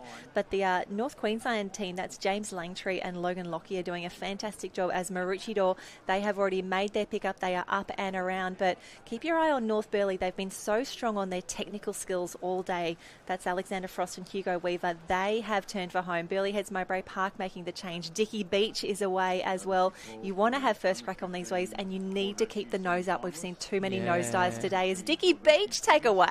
It's only a small one, but Jen, it's probably going to, it is going to fade out. So they're going to have to wait for the next one as we see the boys behind slip off the back of a wave. So at the moment, we can't see our Maroochydore crew out in front. They're about to late takeoff. Go, boys, go. Late takeoff. Yes. That's the North Burleigh crew coming through there on the late takeoff. So we're going to assume that Maroochydore may be out of shot and they may still be leading, but North Burleigh have come through. We've got a Dickie Beach crew there as well. The interest is going to be back and forth to see where the Burleigh Heads Mowbray Park crew is, and also that North Queensland branch team that was up there on the way out as well. And how good is this? The boys are up and running, doing a fantastic job. Oh, Dicky Beach nearly missed the board there. Going to see if they are actually going to choose to swim in separately or if he's actually just trying to swim and keep up with the board. That seems to be a really tough decision. Maybe some indecision there because North Burleigh, no dramas for them. The team captain calling the shots. They are in, they are through. They are paddling beautifully together. And I think Maroochydore is actually already on the sand. They are already coming up and across over the line. No dramas for them. A finals book has been birthed. Not too much. Finals berth has been booked. I was going to say, yeah, I was believing you either way there, Jen, so it sounded good to me, but no panic at all there. Maroochydore are through. North Burleigh are through. We think our Dicky Beach crew should be the next one to hit the beach, but the interest, as we said before, is going to be in who comes fourth. We can see Northcliffe, we can see North Queensland Branch, we can see Southport, we can see Burleigh Heads, Mowbray Park, but it looks like the Northcliffe crew may well sneak through and grab that fourth and final qualifying spot through to the final. Oh, wow. If Northcliffe came through there, that is such a strong finish there. I did not have them in contention in either the individual swim or the individual board, but they have partnered together absolutely brilliantly. That is actually the Northcliffe Team A. We've only got Jackson Westcombe listed on liveheats.com, so he is carrying that team at the moment. He's done it all by himself. Done it all. So well done, Jackson. Fantastic work as we see Surfers Paradise, actually one of our early leaders as they come through now, just waiting for Live Heats to update because we are so keen to find out who is through to the final for the under-14 men's board rescue. However, already it looks like we have the next team's lineup. This is semi-final number 2 already. Closest to screen, that is Maroochydore Team A with Alex, Palm Beach, Southport, Palm Beach, Sunshine, Elliott Heads and North Burleigh Team A. Another super tight semi-final. All of these boys vying to be in the top 4. Yeah, and you can see the bigger, taller boys there with such an advantage by being able to lift their legs up a little bit higher. So they got the advantage with the weight as they headed out there. We can see our North Burleigh crew and our Sunshine Beach crew. They've had a great start heading down to the south, but you know, we just saw how much difference it makes with those long legs getting up and waiting. They're all swimming now. This is the tough part, getting from the gutter onto that inside bank. So we'll see who is up and on their feet first as they get to this inside bank. And we can see North Burleigh, it's such a sharp drop-off there as Maroochydore at the top of the field, closely followed by Alexandra Headlands. They are up and away. Some of these boys are timing it absolutely perfectly. They wait to make sure that there definitely is enough sand underneath them, and then they are up and sprinting over that bank. That was a very funny angle then. I'm going to suggest that maybe that northern end of that inside gutter is a little bit narrower. So we definitely saw the North Burleigh and the Sunshine Beach boy seem to be in front on the swim, but it was like the Maroochydore guy was at the bank sooner, so maybe just a bit of a geographical variation there with the width of the gutter. But Maroochydore certainly have opened up I won't say a big lead, but they've certainly got a substantial lead as we look to the top of the screen, which is the northern end of the beach. But we've got a big bunch of swimmers now vying for that 2nd, 3rd, 4th, 5th, 6th and 7th position as they approach the cans and get ready for that touch. And this is where the drone shot is absolutely glorious. We get to see the entire field top to bottom. We get to see the red and yellow can all the way down to the green and gold. But as we see the first of those swimmers come through to make their signal, Ty is down on the beach. Yeah, down the beach. Semi-final number 2, you're calling there, guys, is in the water. This is our winners from semi-final number 1. We've got Joel and Henry here. Board paddler, mate, you're through the final now, but talk me through, what's your strategy in a board rescue race with your partner? Yeah, Joel just needs to get out quick, which he did well. He's a great swimmer, and then I'm out as hard as I can. Just get round to him, hope we can get a wave through. Yeah, hope you get a big wave. Oh, no, we'll probably nosedive. Probably no, stop. You're on front, are you? Is that right? You're on the front. The Killer Bees as well. What about this? Are the A's still alive in the semi-finals as well? Yeah. What would it mean to become the Queensland champion of the under-14 state board rescue? That would be awesome, really. It would be a dream if we do get it. How often have you been together as a pair?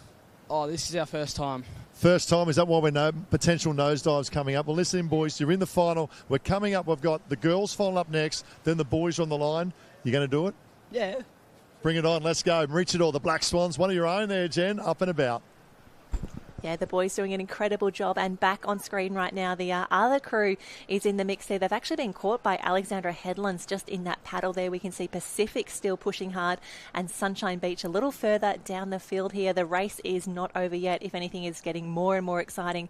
Alexandra Headland are having such a fantastic paddle here. That's Riley McCartney and Cody Stafford. They are on fire. They've done a fantastic pickup as well. They are now neck and neck. If anything, slightly ahead of Maroochydore. Yeah, that's right. We can see the two crews down the northern end of this beach. They've had the best run out. They've had the best pickup, and already they're back into the wave zone. So you'd like to think, without any too much drama happening, these two crews are going to come through on a nice small wave here, which they are. They'll run this one through to the inside bank. They're just having a chat to each other and saying, which way are you going to go? I'm going to go this way. Do you want to have a race across the bank, or should we just save our energies? They both had a little dipsy doodle getting off the board. It just goes to show, as soon as one person gets off that board, it just dramatically changes the trim and balance of the board. So if you're not talking to each other and communicating, it's very easy to nosedive or just roll off the side. But both of our leading crews, Alexandra Headland and Maroochydore, just cruising now across this inside bank. They're going to safely qualify through in the first two positions, but the race is certainly on for who's going to claim those final two qualifying spots through to the final. Yeah, a little bit nervous waiting to see as that pans out, but super happy for Maroochydore and Alexandra Headland just to get through nice and safely. It was Maroochydore Team B, North Burleigh B, Dicky Beach A and Northcliffe who were through in semi-final number 1 as Alexandra Headlands again just splitting again there, but they're fine. They're going to get across the line. It's all good. Make sure you come across the right line there, crew. I think the boys are having a bit of fun with each other, actually. They know they're safely through, so they're just trying to execute their race. But here we go, the race for 3 and 4. Sunshine Beach and North Burleigh, followed closely by Southport and maybe Palm Beach, I'm going to suggest. Yep. So boys from Elliott Heads are just having a bit of a play out the back there. They're having a smile. They know they're not going to get through, but hey, they're still smiling, Jen, and that's what it's all about. And they're in the semi-final of a state championship, which is a fantastic race. I've been loving seeing all of the posts overnight, everyone celebrating the results yesterday, and some quality screen time right now for the crew as well. And they're looking up at the drone too, just to make sure they're on camera. But I think Ty might have mentioned before, these two boys, I do feel so sorry for them. They were part of the under-14 Cameron Relay yesterday, which should have won the silver medal. Aj Day had a fantastic swim and swum the crew back into second place, but unfortunately, our under-13 boy who was running up as our final runner was still doing his board rescue, so wasn't able to get there in time. You're just too speedy. Nothing worse. But the boys have had a great weekend and hopefully get some confidence from what happened yesterday and what's happened today. I know Aj won his quarter-final of the under-14 Iron earlier today, so he's gunning for a good result tomorrow when it comes to semi-finals and finals. But anyway, we're back to board rescues and we've still got a few more races to go. A few races to go. That is Palm Beach coming through. Could be Palm Beach Team A or Team B. We had both of them in the second semi-final, so a great finish there. And I love that we are getting through quarters, we're getting through semis, and we are going to get through the finals today. We've already seen some gold medals handed out. We've got more on offer. Peter Connell is down there with a sack of medals ready to hand that out. And Craig, we do love when we do presentations on the line. There's none of this, can the winners of the under-13 whatever come back down? It is right there. And we have got another big final up right now. We have got a final. It's the final of the Queensland Championship for the under-14 female board rescue. It looks like our good mate Dowks is on the beach, ready to give us a rundown. This is it. It's the big stage. It's the under-14 board rescue female final, Championship of Queensland. Sunshine on the far right-hand side, southern end. Second in their semi-final behind Pacific. Maroochydore, so composed, ready to go. Look out for the board paddle. They represented Queensland a couple of months ago. Alex, neighbouring clubs. What about these neighbouring clubs to Maroochydore? Alex in the squeeze box between two black swans. This will be really interesting, that of Maroochydore. And we've also got two teams that are Burleigh going on. This is the B team. Look at this. Taylor Birch with a smile. So relaxed, ready to go. If they are close enough, they are good enough. Up the road we have Tugan. Look at the smile on the girls here for Tugan, ready to go. It's hard to believe they're about to race a state final. And then we have two left. This was semi-final number 2 winners right here from Pacific, and I'm on your bus. I would love to see Pacific pick up a medal. And probably the favourites going in this event here of Laser Wiper and Jess Conrad, two superstars of our sport.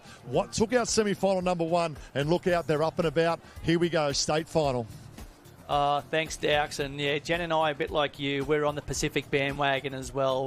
We owe them a couple for calling them the wrong name there a couple of times early today. So they were so good in that semi-final early today. But as Ty just said, Jen, there's a red-hot field here. There's some great combinations, and it's really anyone's race. We'll have to wait and see. It appeared the northern end had the advantage in that previous semi-final of the under-14 boys, but we'll wait and see how we go with the final now in the water, and all the girls getting away with a great start. Yeah, fantastic start across the board there. The girls so quick on the sand and now dolphining through.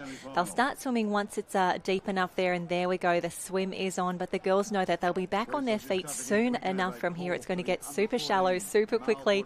The girls will be up and around. However, they've already done their quarters, they've done their semis, they know what to expect, and chances are they've probably also been swimming in a few different alleys across the day so that they know which is the better alley. What do I do down this end? Is it different to the others? But the girls about to hit that shallower bank just now. They are up, around. Come on, girls, go, get your knees up, don't look around. Yeah, and it just appears, as we said, that northern end just getting that slightly better run out. So again, maybe that it is a little bit narrower, so less distance to swim before you're up and running. But the four girls at the northern end are all up and running across that bank. So already we see Burleigh Heads, we see both Maroochydore girls up there. So this is going to be a fantastic evolution of what happens in this race. But certainly at the moment, it is the four girls who went from alley 1, 2, 3 and 4 who have a handy lead on the rest of the field. And even though it may seem a little unfair in surf, we've all learnt that you take any advantage that the ocean throws your way. It is all swings and roundabouts. I promise you it does even out in the end. So for now, for those girls, Burleigh Heads Mowbray Park, Team A,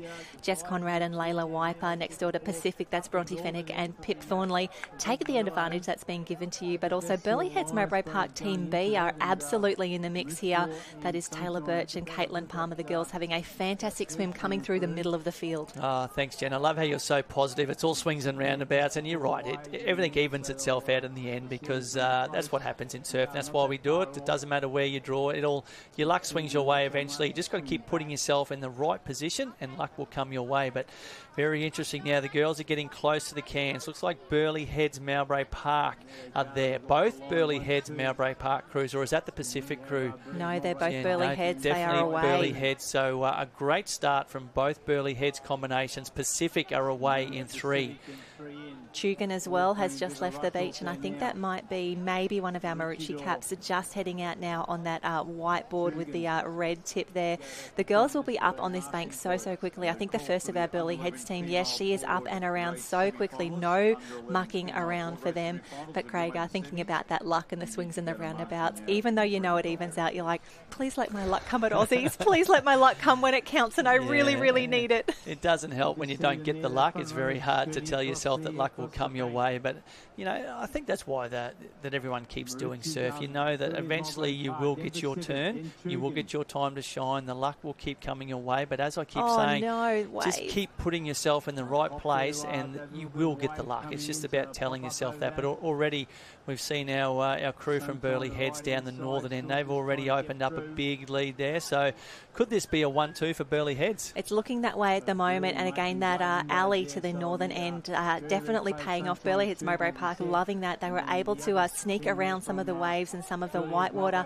They've gone quite deep for their pickup as well. The board swinging over the top, over the head of the swimmer. She's actually going to jump onto the back there. And Craig, it's up to each of the teams to determine who goes on the front, who goes on the back, and the answer, as always, is whatever works best for you. Exactly. Everyone has their own preference, so there's no set order. It's up to you and your partner to work out what is best for you, who goes best on the front of the board. And the second Burleigh team has just about jagged one from the can there, but unfortunately fallen off the back. We'll see if the leaders can pick this one up. It looks like, no, it might fatten up in front of them, Jen. So it's going to be interesting here to see whether the second Burleigh Heads team can come through. They're on a wave, so they're coming through in the middle. They're looking at where the other Burleigh Heads crew is. So this is going to be interesting once we pan out and see exactly where we're sitting. Definitely one of the Burleigh Heads teams there coming through. They're about to jump off and run across this inside bank. Again, not the most eloquent dismount, but here we go. Both Burleigh teams It's a race in two for the gold medal. And it's going to depend who can get on and who can get paddling really, really quickly. Both of the teams actually having a little bit of drama at the moment. It looks to be that A team on the red and yellow can at the top of your screen. That is where they've had a little bit more luck. That's the team of Jessica Conrad and Layla Wiper. I think they have the best of it at the moment. Have a look at the unison. Have a look at those arms and legs paddling together in time. Don't forget your partner. Make sure you take her across the line as well. This looks to be a Burleigh Heads 1-2. Ty is going to be excited down on the line. We just want to see where the rest of the crews are. And could we get Pacific on the podium? I was just about to say, I bet you we've got an excited Ty Dowker down there, particularly if we end up with 1 and 2 to Burleigh, which we have. We've seen the second crew come across the line. But more importantly, who's going to be third? It looks like it's going to be the girls from Pacific. Well done, Pacific.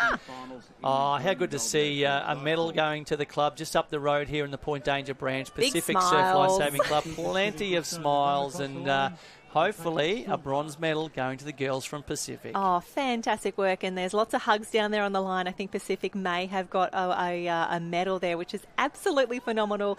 Big ups to that club down there. We can see Ty getting ready. And the girls from Tugun coming across the line here, knowing that we pay points all the way down to 6. Maroochydore, I think, are just ahead of Tugun. But we will grab that in just a moment. Liveheats.com is where you go for all of the draws and the results. Sunshine Beach making their way across the field right now. That's Ashley Cameron and Pia Heffernan. Fantastic work. Let's face it, great just to be in a final. They've done the hard work to get here, but it is a Burleigh Heads 1-2. More points going the way of our former host club. Yeah, they certainly won't be disappointed with a 1-2 finish. That means there's 11 points going towards the overall point score. We know that the winners of an event get 6 points, and if you come in 6th position, you get 1 point. So you do the maths in between that, Jen. But 6 and 5 makes 11. But here we are with one excited Ty Dowker with the Burleigh Heads girls. Yeah, I tell you what, being a Burleigh boy makes me very proud. But what about Pacific coming third? How good is that for the dynamic duo, the A's and the Killer Bees here of Burleigh? Laser Wiper with Jess Conrad. Were you a bit nervous when you saw the Killer Bees coming through on a wave? Yes. Just a yes? I was like, oh, God damn it, we better not get jagged. Probably because you know how well Taylor runs. His speedster is the old Taylor. Now, Jess, what does it mean, one, to take out the Queensland, be the best in Queensland as a dynamic duo, but also to go 1-2 with your club mates? Yeah, it's pretty good. It shows all the strength that we have in our club, and yeah, it's really good. All right, I'll go to Taylor. This is our last one. What does it mean being a Burleigh girl? Great club. You've been heavily invested. Dad's involved as well. How good's Burleigh? It's really good. It means getting around each other and having fun. Smiles and laughs under the tent and all good times. So, yeah. All good times. Look out for these girls tomorrow night. There you have it. 1 and 2, the Quinella, but also Pacific. Great job, Pacific. Under 14, female board rescue champions. Well done, ladies. There you are there. Yeah, how good, Dowks, and well done to the girls from Burleigh Heads Melbury Park. Host club of the championships, even though they're hosting it at North Kira Beach. They're doing a fantastic job. Plenty of workforce, but we are about to roll straight back into another Queensland championship. It's the state final. I'll let Jen read them out. It's the under 14 male board rescue final. Yeah, we have got finals this afternoon. North Burleigh Team B, or North Burleigh... actually, let's give these girls some flowers before we go through. Great work to Jessica Conrad and Layla Wiper. No, that's the ladies' start list final. We've got the men coming up next. We've just done that one. Oh, guess what? Ty's back down on the beach already. He wants to have another chat. Taken over the airwaves this afternoon, Dowks. It's all yours. All right, here we are, guys. It is the under-14 male. This is it, the under-14 male board rescue champion, North Burleigh. Look at that of Cotter. He's focused and ready to go. Sunshine, the smiles on the dials for the boys for Sunshine. Right next to them, another Sunshine Coast Club, that of Alex. And what about this? The dynamic duo of the Black Swans there, Jen. Two of your own side by side. Remember the Killer Bees took out semi-final number 1 as well. Look at the A's here, focused, ready to go. Diggy Beach, they've been up and about all weekend as well. Great to see Diggy Beach here, and that leaves 2 and 2 only. They finished 4th in their semi-final, but in these conditions, anything can happen for Northcliffe. And that of MB Pride, the mighty boys from North Burleigh, pumped, ready to go. Can't wait. Let's go. It's showtime. Under 14 board rescue final. Well, they can't wait. We can't wait. Ty can't wait. The boys getting ready here. And Craig, it has been quite the advantage to that northern end. Keen to see if that continues to play out here. But all the boys here have done an incredible job to qualify. You can still win from anywhere. Oh, you certainly can. And, you know, we've spoken about this before, that, you know, the luck of the ocean and the luck of the draw certainly comes into play. It does appear that the inside alleys, or those from alley 1 to 4, have had a little bit of an advantage so far. But, hey, it's a new race. It's a new group of boys. It's a new group of teams. And it's really going to come down to who can swim the fastest, who can paddle their board the fastest, who can pick up the fastest, and who can execute their skills together on the board coming home. That's going to come out and be the victors. But already a great start from the boys. A little bit even at the moment. The three crews at the northern end have got away well, but so has our team right down the southern end as well. So we'll have to wait and see who gets across this inside gutter first, who gets up and gets those legs running across that bank. I tell you what, even though we've been talking about the other end of the field having the advantage, have a look at the swim from North Burleigh on the bottom of this screen here. He's actually nearly first to his feet. He's in some deeper water there as well. The potholes are brutal. Yeah, and I think that's probably what's been the difference there. He was almost first to the bank, Jen, but he had to run through those deep potholes, whereas the boy up the far northern end, which is North Burleigh, he was able to get a trouble-free run across that shallow bank and, you know, turned what was probably half a metre into probably 5 metres. But anyway, a long way to go. Already the North Burleigh boy. He's obviously a strong swimmer, Jen, because look at that. He's already back and level with the leaders at the northern end. And we've got a race in certainly 3 for the lead, but another 4 crews right behind.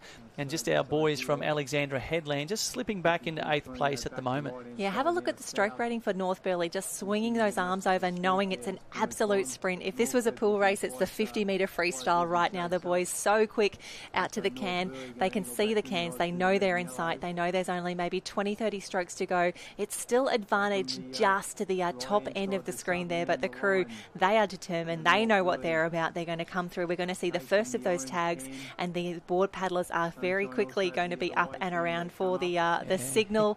I love this split screen. It's so good. Yeah, it's so good. We can see the tag being affected. So we have North Burleigh off and running.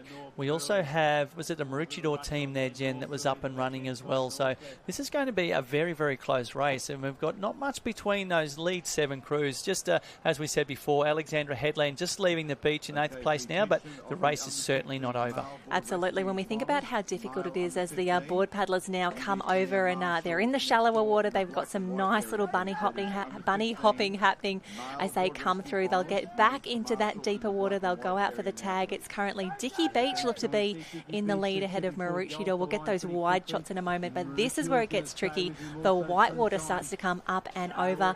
As we say goodbye to Craig Holden, thanks for a massive day too, Craig. Wonderful to have you in here. We'll see you again tomorrow.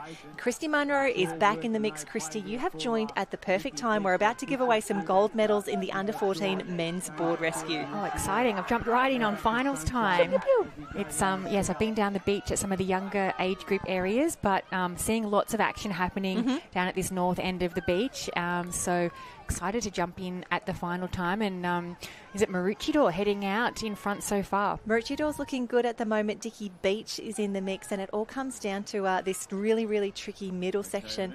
Of course, they've got to go through, do the correct turn here, swing the board over the top of the patient's head there, and then they'll head out. Unfortunately, Christy, we have seen a few little nosedives because it gets so shallow so quickly here, and the boys know that they are taking absolutely anything because it is a state championship final. So it's all happening, the 14 male board rescue, and Maroochydore have got a nice little wave that should take them through to the shallower water, but out the back it looks to be North Burleigh and maybe Dicky Beach will be on a wave together. Maybe no, one of them is down.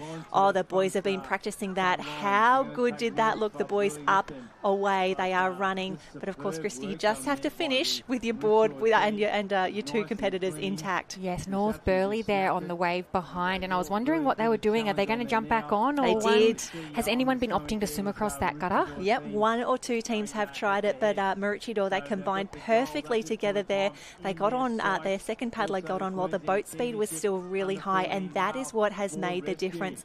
It's allowed them just to skim over the top of a few waves there. They'll keep the nose high. qualify, they'll push through, and they will be rewarded with a Queensland State Championship. In the under-14 board rescue, the boys, I love it when they start to smile as they come up the beach, because you can't celebrate too early. We know these things, but they are through, they are done, and it is North Burleigh who are going to come through for second. I think that is their B team of Alexander Frost and Hugo Weber, and Dickie Beach are on the podium as well. Tyler Riches and Charlie Rowland. Dickie Beach will be celebrating a bronze medal at the state champs.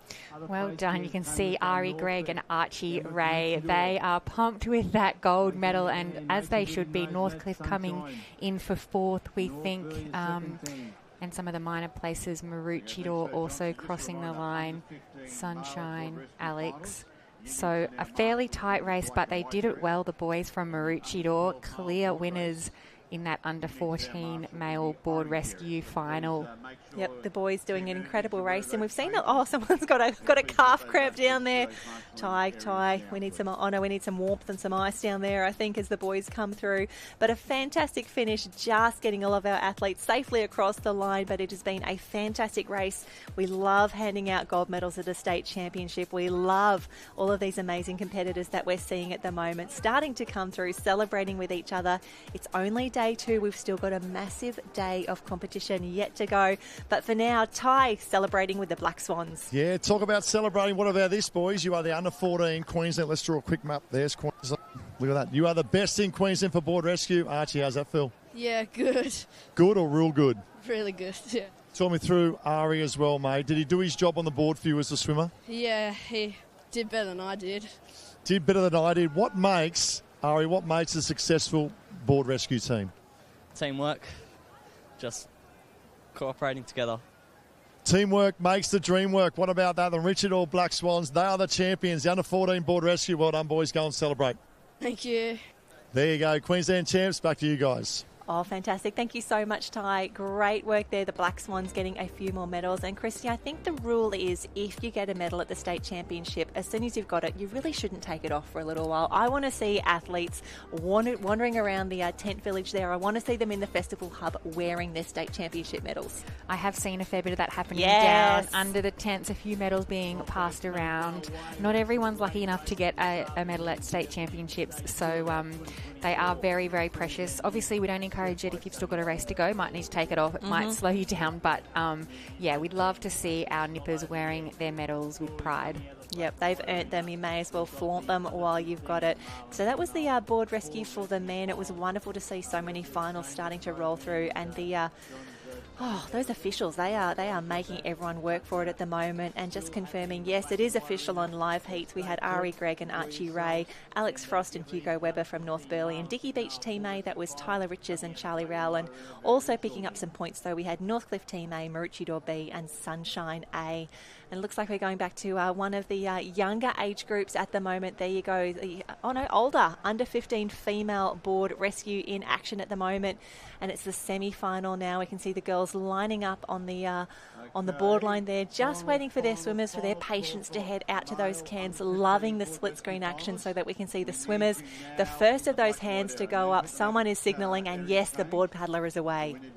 Yes, this looks like it might be semi-final number 2 we have in front of us here. So we've just seen the paddler from North Burleigh. I'm not quite sure if that was Willow Murray or if she was the swimmer, but they've hit the water.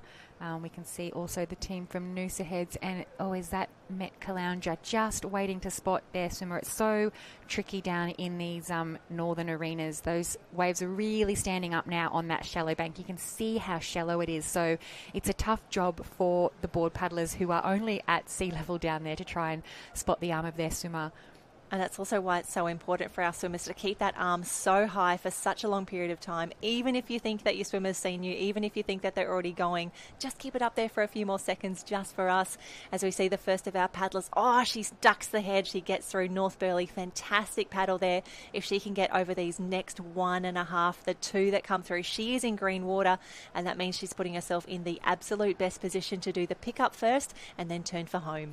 Yes, I think that might be the North Burleigh Team A of Mika Locke and Reen Spence doing a beautiful job on that yellow board at the moment. In the middle of the field, it looks like it might be the team from Noosa, Kiani Baker and Chloe Nicol on that pink and blue and white colourful board. And then down closest to us, I think, is the North Burleigh C team, Savannah Bush and Willow Murray. So still fairly tight racing, as we can see the North Burleigh girl at the top of the screen doing a beautiful pickup and just hoping for a clear wave on the way home. Yes, where it just gets so shallow so quickly. We've had a few nosedives, and you mentioned before the North Burleigh Team C, Savannah Bush and Willow Murray. Savannah already picked up a gold medal on the very first afternoon of competition in the 1 and 2. Oh, we nearly had a collision there. Oh, wow. Dick, I think that is Chugan.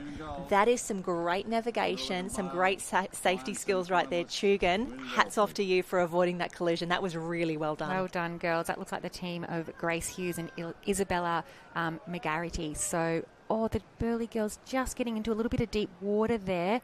There's side water, there's backwash. They've managed to actually stay on across that bank, which I think was really clever. And you can see just the different directions that our two lead teams are taking at the moment. Still neck and neck, though. Maybe North Burleigh has a little bit of an advantage at the top of our screen. Wowee, that's a really smart navigation. And I think that's actually the first time in these board rescues this afternoon that we've seen a team actually able to avoid that bank on the way home. Not only did they get the runner, as you say, but they kept that board speed up the whole way through. That is so much faster than having to stop, run over the bank and then get your team back together. But Noosa, what a performance for them. The girls doing a great job, and they will be, I think, the third team through, so they will qualify to the final later today, and maybe the second North Burleigh team will be joining them there as well. Yeah, so that looks like our first 4 across the line, and I think just in those closing stages it might be the team from Maroochydore who might just miss out. So yes, very tough once you get to these semi-finals. I think that's Regan Kopsky and Ruby Twiggy Williams there from Maroochydore. They may have just missed that final, but still an incredible effort to get to a semi-final at Queensland titles. On a big day of racing all round, and we can see earlier today the tide was so high it was not much difference, or not much distance I should say, between the tents and the start line now as it continues to head out. It's a very different landscape down there as Mermaid Beach come across the line. A fantastic performance from the crew there, and we can see those flags set up on the beach. That's where our athletes need to finish between. That is the finish line. Anywhere between those two flags you can finish, and we'll give it to you. Yes, that's right. You do need to start on your starting peg for board rescue, but as long as you finish anywhere between. And all teams doing a really great job, and we can see that sweep just easing off a little bit in this afternoon. The wind has dropped down there on the beach as well. The rain has cleared, so even though it's a little bit grey, it's actually beautiful conditions down there, and still plenty of tricky surf for our competitors to contend with. Oh, absolutely. And we're just waiting for liveheats.com to update for the moment, just to give us the official results for heat number 2. And heat number 1, or semi-final number 1, has already been completed, and our congratulations to Lola Maloney and Imogen Dowker from Burleigh Heads. They are through from the previous race. Dakota Fielding and Layla Wiper are in. Neve Arthur and Claire Cameron, they're done. And Ali Cameron and Zara Farrington from North Burleigh. That was semi-final number 1, but here you go. Oh, big voice giving me all the good stuff here. This was semi-final number 1 that we didn't quite see, but some fantastic results there. North Burleigh B just sneaking in ahead of Alexandra Headland's Team A for the final there. So that was semi-final 1. We've just seen semi-final number 2, waiting for those results to come through. Christy, we are getting closer and closer to handing out some more gold medals down here on the beach. This is where it gets exciting, and you can see our officials and our athletes just continuing to push through the afternoon. We know that Saturday is such a big program. Yesterday felt big with all the team events, but today is the grind. You're just getting through all those qualifying races. The board rescues always take a while because there's only 8 teams per round. It's one of the reasons why it is a qualification event for so many of our teams. Yes, and having just been down on the beach for the last few hours, there is a real buzz around. Like everyone knows, finals days coming up, but there are still plenty of gold medals on offer today. A few more qualifying rounds, but we are getting towards that more serious end of our competition, of our massive 3 days of competition. And so there's definitely a real energy amongst the tents down there at the moment. And for some of our younger competitors, I think the 11s and the 12, this is actually their last race of the season. This is their national championships. This is as big as their season gets, and it's so wonderful to welcome them, especially the 11s, to their first ever state championships, to be part of something very, very special. And for them, I think the stoke will be high tomorrow afternoon as they go, wow, wow, it's been a big season. It's been a great season. What a way to finish and celebrate down there. We can see the officials just getting everyone ready. I think we're moving some cans down there in the black and white arena. And Christy, that's really important that we continue to adjust the course as the conditions change, as that tide goes in and out. And the officials doing a great job just to make sure that everything is as even as possible, that they're measuring the distances. The meeting's being held down there at the moment. You can see the referee having a chat to our IRB crews, just getting it all ready, making sure everyone is safe, making sure that these finals run as smoothly as possible. Yeah, and they've done a fantastic job with, as we've spoken about all day, with the changing conditions and that bank and some of those back breakers breaking onto our cans. So we just want to make sure that they're adjusted and set in the right position.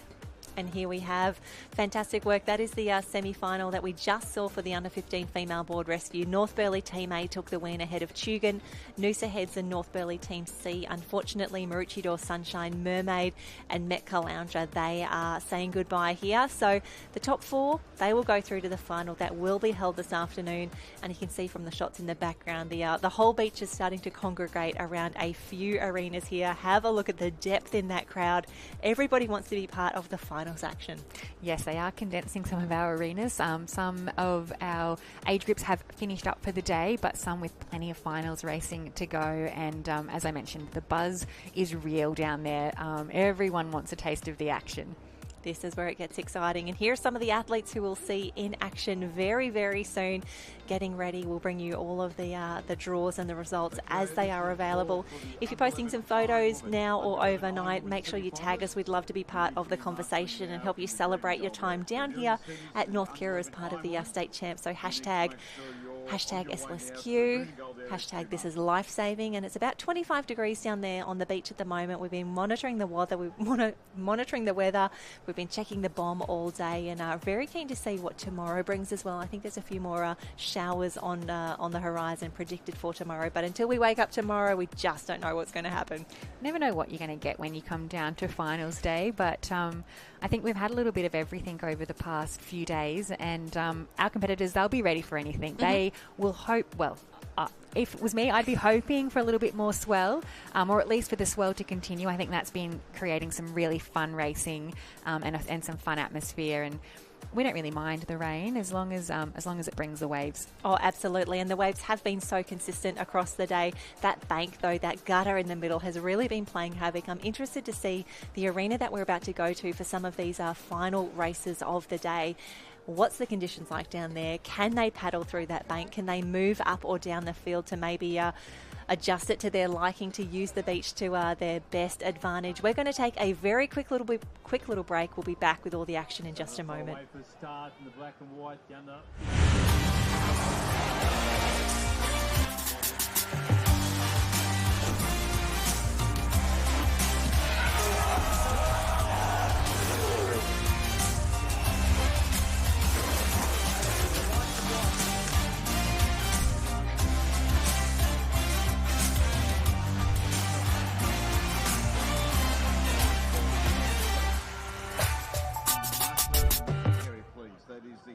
To be a lifesaver. It's not about being a hero.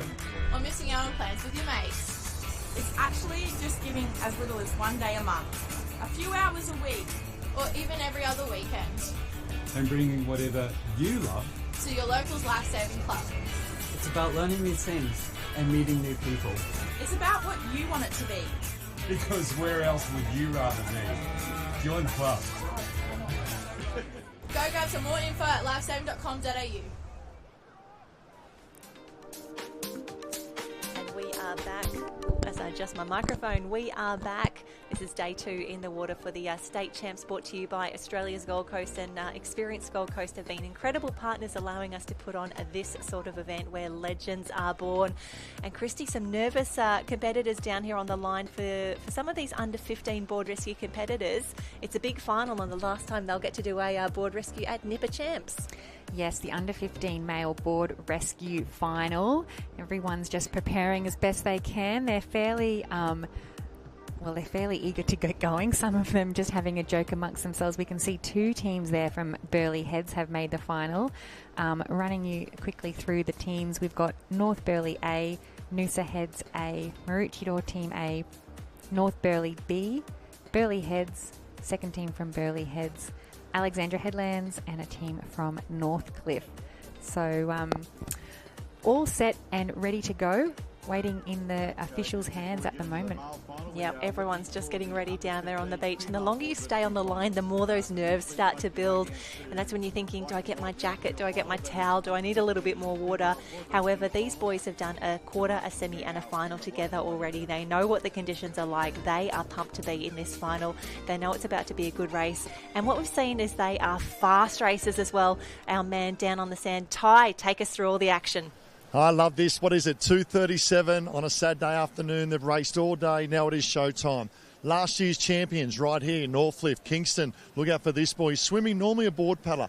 Alex, Nikki Carter swimming up against Kingston. Great challenge. Raywood, the killer bees from Burleigh. Raywood there as well. Look out. These are the dangers. Second last year. I think they got third at Aussie as well. 2 years ago, they were the champion. Look out. They will fly home. Absolutely fly home. The Jakey Mail, the boys are up. The smiles say it all. The big legs of Jake Mail. What about swimming ability? Jared here. Look out for the Black Swans. He's actually paddling by the looks of that. Interesting. Love to see Noosa rip in, boys. And the big danger for me, I love the position of this team. North Burleigh, Taj Murray, the pocket rocket, up and about. How you feeling? Yeah, pretty good. Just have to have a good start and the race will just... Showtime, buddy. Good luck. Thank you. There you have it. 8 of the best, state final. I don't know that Ty gave us a tip or if he just tipped everyone in that race. They're all looking like real contenders in this final. I'm not quite sure who I'd back either. Some really strong teams there. Yep, you can take your pick across here. You've got to be a quality board paddler, swimmer, and then you've got to combine together to make your way through. How good do the hot pink jammers look there? Noosa Heads, and he's staying on his legs, staying on his feet so quickly. What a start. Noosa Heads making a statement. Yes, I wondered whether they'd try to get down a little bit more to the south where that bank's a little bit shallower, but they've headed straight out. Still plenty of shallow water for our teams at the north there, and they're probably going to hit that bank first. Noosa and perhaps even our team from North Burleigh might get to stand up first. He does. So once he starts running, that distance on the field is going to open up even more. So I think that's Byron McFarlane there doing a beautiful job with the North Burleigh A team. Yeah, the crew getting it done there. They said, oh, I know I need to have a good start, and he has absolutely delivered. The drone shot there is actually showing now the distance that they are in front. So this is where it gets exciting. This is where the whitewater is starting to collect a few more of the northern or the southern end of the field, but North Burleigh has absolutely bolted. I'd say just on the inside of that crew there, we've got Noosa Heads, Maroochydore and North Burleigh just trying to make up the distance. Burleigh Heads, Mowbray Park, 2 of the crews in there trying to gap the distance as well, but this is now North Burleigh's race to lose. They're doing an incredible job. Yes, it looks like Jackson Short from Maroochydore is in the middle of the screen there, so trying to close that gap in second place as we just see Byron adjust his direction up towards that red and yellow can, which he's about to hit now. So hopefully Taj Murray has spotted him and he's away. So first team and second team. So Stanley Jarrett, we know him more as a swimmer, but he has hit the water now on his board to pick up Jackson Short. And there you go. That was North Burleigh 1 and North Burleigh 2 as both Burleigh teams back on the beach on their tippy toes out there trying to get the best vantage point possible. And then we see Northcliffe and Alex, the 2 crews left on the beach there. Unfortunately, that end of the field doesn't look to be as lucky so far as the others as Alexandra Headlands head out. That is the team of Nicholas Carter and Archie Mayfeld. They are on a bolter at the moment, but it is still Burleigh 1-2. They are back up on their feet. They are out and about. But Burleigh Heads Mowbray Park have really put some great distance into them at the moment. I would say that is their A team of Archie Harrison and Zach Meyer doing a fantastic job as they head through, but it is still North Burleigh 1 and 2. Yes, North Burleigh clear water now as the others are still negotiating that whitewash. So look at that gap open up there for Taj Murray on that pink, red and blue it is actually. He will probably, without a doubt, do his pick up first, just ahead of the other North Burleigh team there of Jake Mail, who Ty did give a massive rap to at the start. So we're expecting big things from both of these North Burleigh teams. There you go, North Burleigh just doing the pickup. I think Maroochydore is now trying to come through, challenge. They're doing a pickup quite wide out the back. They're actually going to have to paddle back 4 or 5 metres. They've gone a huge distance past the can. However, there is a nice little wave building as North Burleigh tries to push down something a little further down the beach. If Maroochydore get a motor on, they might get a little runner, but it is all still North Burleigh. Fast start, fast board paddle. They're on a nice little wave now. Could they turn this into a gold medal as Maroochydore tries to push up the inside, but Burleigh Heads Mowbray Park look to have the better of the waves coming home. Yes, Burleigh beat him on a wave now too, Kobe Daniel and Jake Mail, but out in front would be still our North Burleigh A team, Byron McFarlane and Taj Murray. Is that the North Burleigh team A, choosing to get up and run across that bank, but not executing the get back on. It's almost like a start, but in reverse, a start back towards the beach again. So they're on and racing again now. Shouldn't upset them too much as long as they can get their rhythm going, which looks like they're doing beautifully. And that rating is super, super fast, and a fantastic run and dive there. The team's in the chase at the moment. There is no doubting our winner. It is North Burleigh out in front, and potentially we are staring down a North Burleigh 1-2 as the boys who are coming across the line, they give a fist bump. You're allowed to do that. We want to see you celebrate your big wins. We want to see you enjoy winning a state championship. North Burleigh across the line now. North Burleigh in 2, and I thought it was going to be Maroochydore in 3, but it is now a sprint finish for that final spot on the podium. We can see them coming through right now. I think Maroochydore may have missed that one, but we'll see if we can grab that a little later. And the rest of the field still making their way through, remembering that we pay points all the way down to 6. North Burleigh Heads Mowbray Park off a little too early. That may allow Northcliffe to come through and claim some points.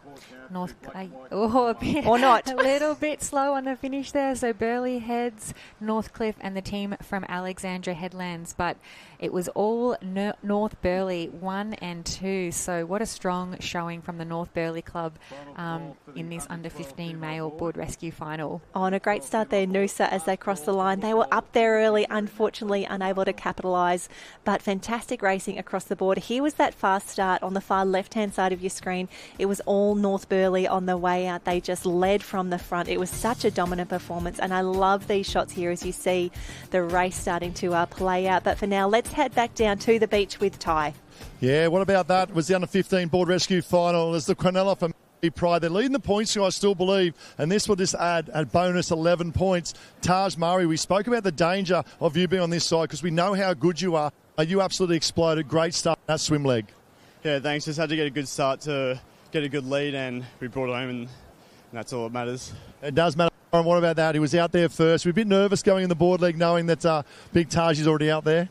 Yeah, no, Taj just had the best swim, and I had the easy job, I just had to get out clean and bring it back home, You never have the easy job in a board rescue, mate. What does it mean to take out the Queensland Championships? You haven't been here for probably a couple of years, even at all, in this event. Maybe a few years ago for you, Taj, but North Burleigh haven't won this one for a while. Yeah, it was good. Me and Taj have only been... Well, this is our second time on the board together, so it was real good to take out the title. Awesome job. We'll come over here, the boys. What about this Kobe and that of Jake Mail? Mate, you've done the Quinella 1-2 for North Burleigh. Pretty proud moment for the club.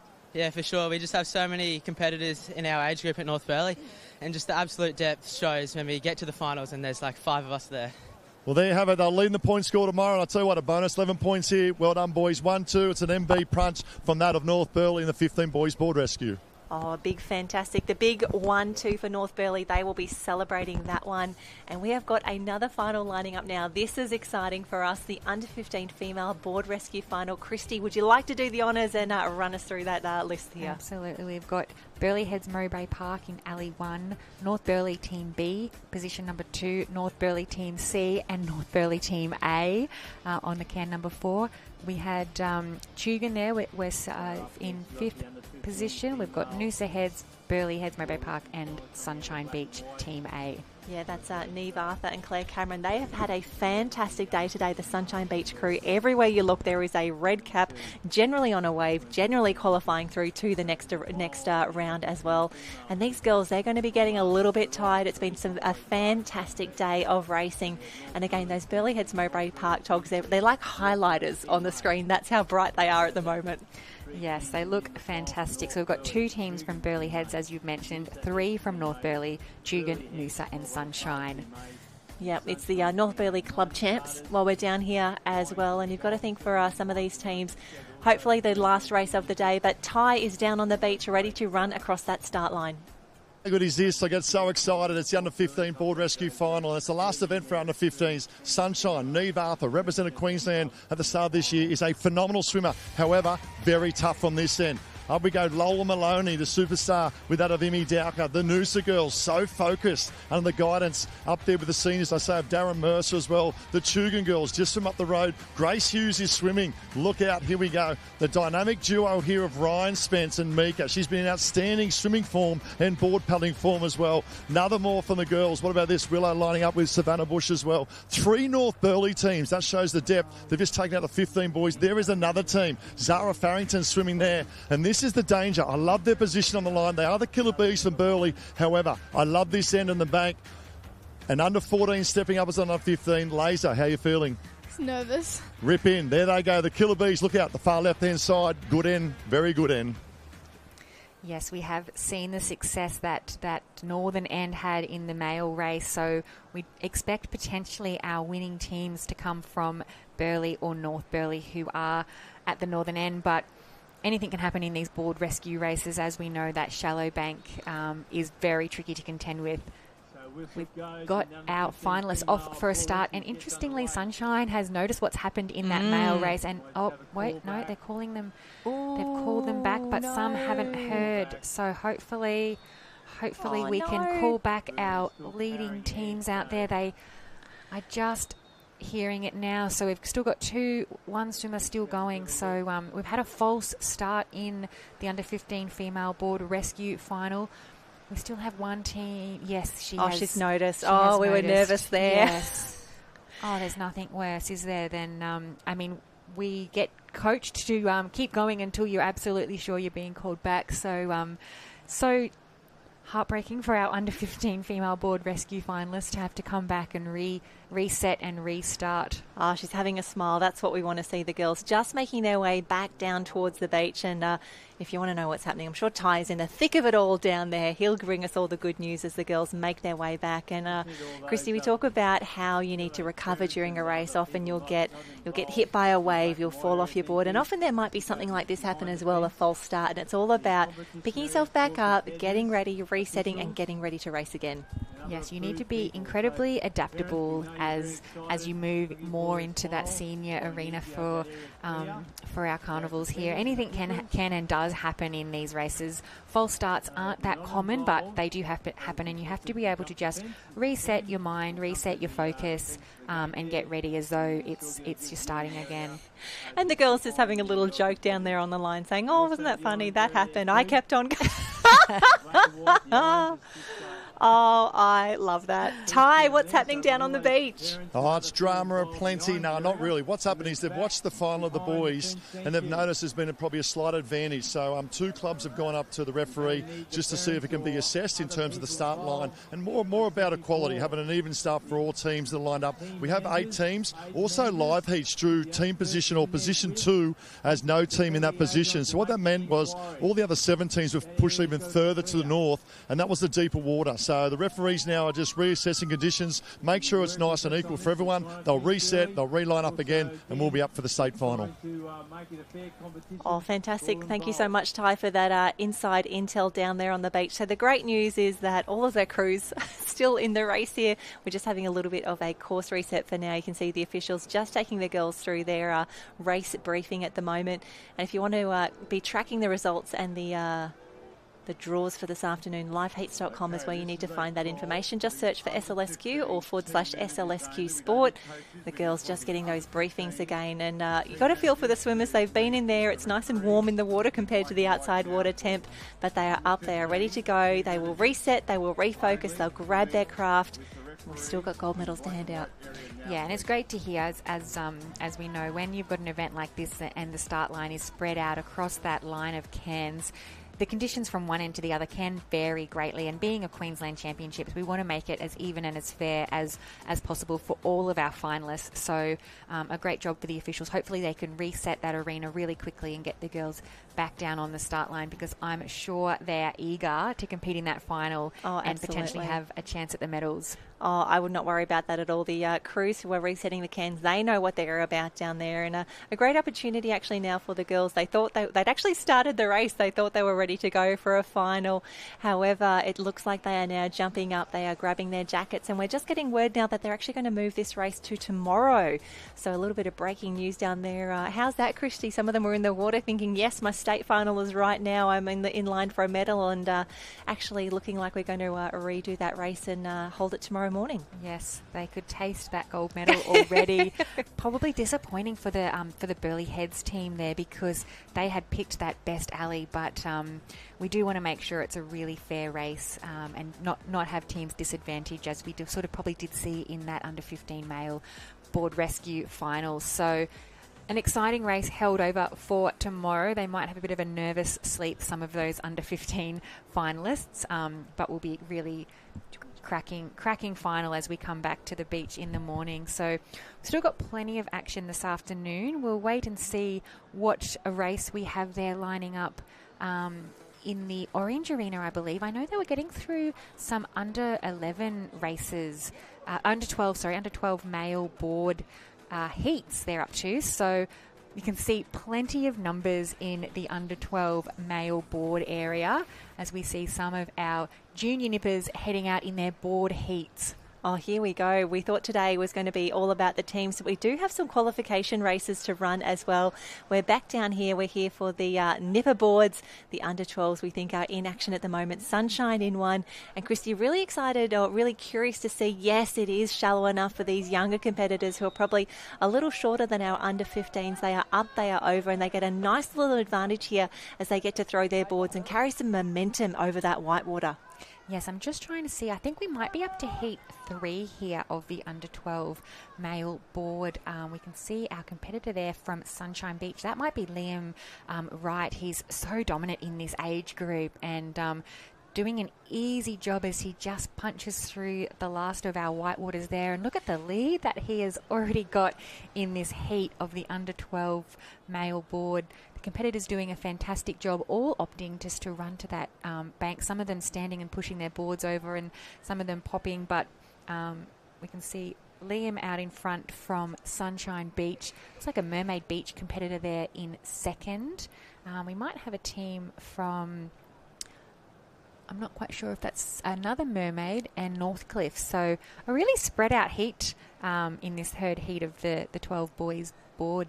Yep, so this is heat number 3, 7 heats in total here for the under 12 board. So, wow, what a way to finish the day in the arena here, getting all of these boys in through the cans here. But what a dominant start. Sunshine Beach really showing his dominance, getting through that whitewater, really navigating that tricky start there. But it is Mermaid Beach into the crew doing an incredible job as we come through. Tweed Heads and Coolangatta in 3, Northcliffe, Mermaid, Tally, I'd say Southport, Burleigh Heads, Mowbray Park, and then maybe, or 2 Burleigh Heads, Mowbray Park in the top 8 so far. So assuming that will take maybe 8 through, but again, there are 7 heats to get through here. So a lot of racing yet to go.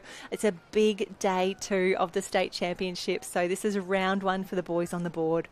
It has been a big day. A big day for the under-12s. They got through a lot of their beach events yesterday, so getting through their water events today. I think you're right. I think they are taking 8 through. So they'll still have quarterfinals, semifinals, and finals to go of these board races. So it's great to see the number and the depth for our junior nippers. And as I said, they've been waiting a little bit to get on their boards. So heaps of built up energy and excitement in our under 12 area. We can see just navigating that orange apex can, and then they've been given the instructions to also round that string of swim cans. So you can see from that orange apex they're heading further south down and around that green and gold can, which is a bit tricky to navigate against that sweep, and then home.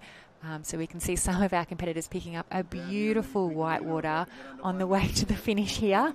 We've got 3 teams, one one nipper right at the top of our screen there. So pretty shallow. They can't actually paddle all the way across that shallow bank. They're having to jump off their boards and then back on. So great level of skill from our under-12 male board. We can see Liam right there from Sunshine Beach comfortably picking up his board next to, that might be James Burgess from Mermaid Beach, or it could also be Lewis Beale, just having a bit of a chat as they jog across the finish line.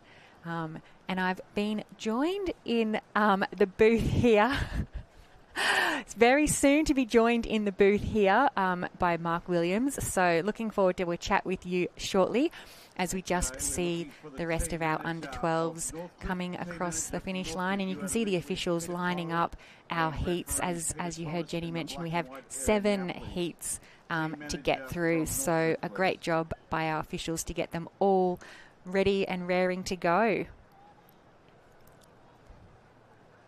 can see a Northcliffe competitor still coming across the line there. I'm not quite sure. We'll have to wait for the results for live heats to see who were our top 8 competitors. Still giving it their all as they run up towards the finish line.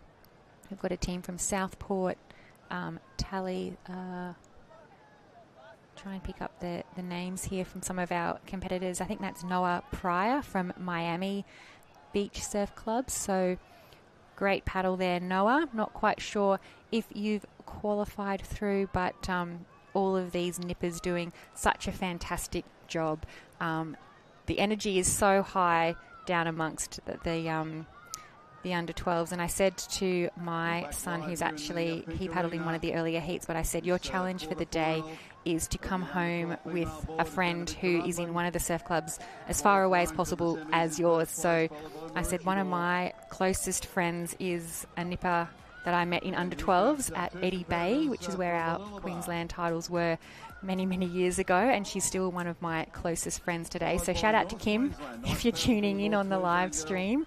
We met as under-12 nippers at Eddy Bay going back a long time now. So it's a great opportunity for our nippers to make friends with other nippers from clubs all around Queensland. Obviously, they've got great mates in their own training environment, but a great opportunity to come away with hopefully lifelong friends that they might only see once a year at the Queensland Championships, but nonetheless, always a strong friendship is forged.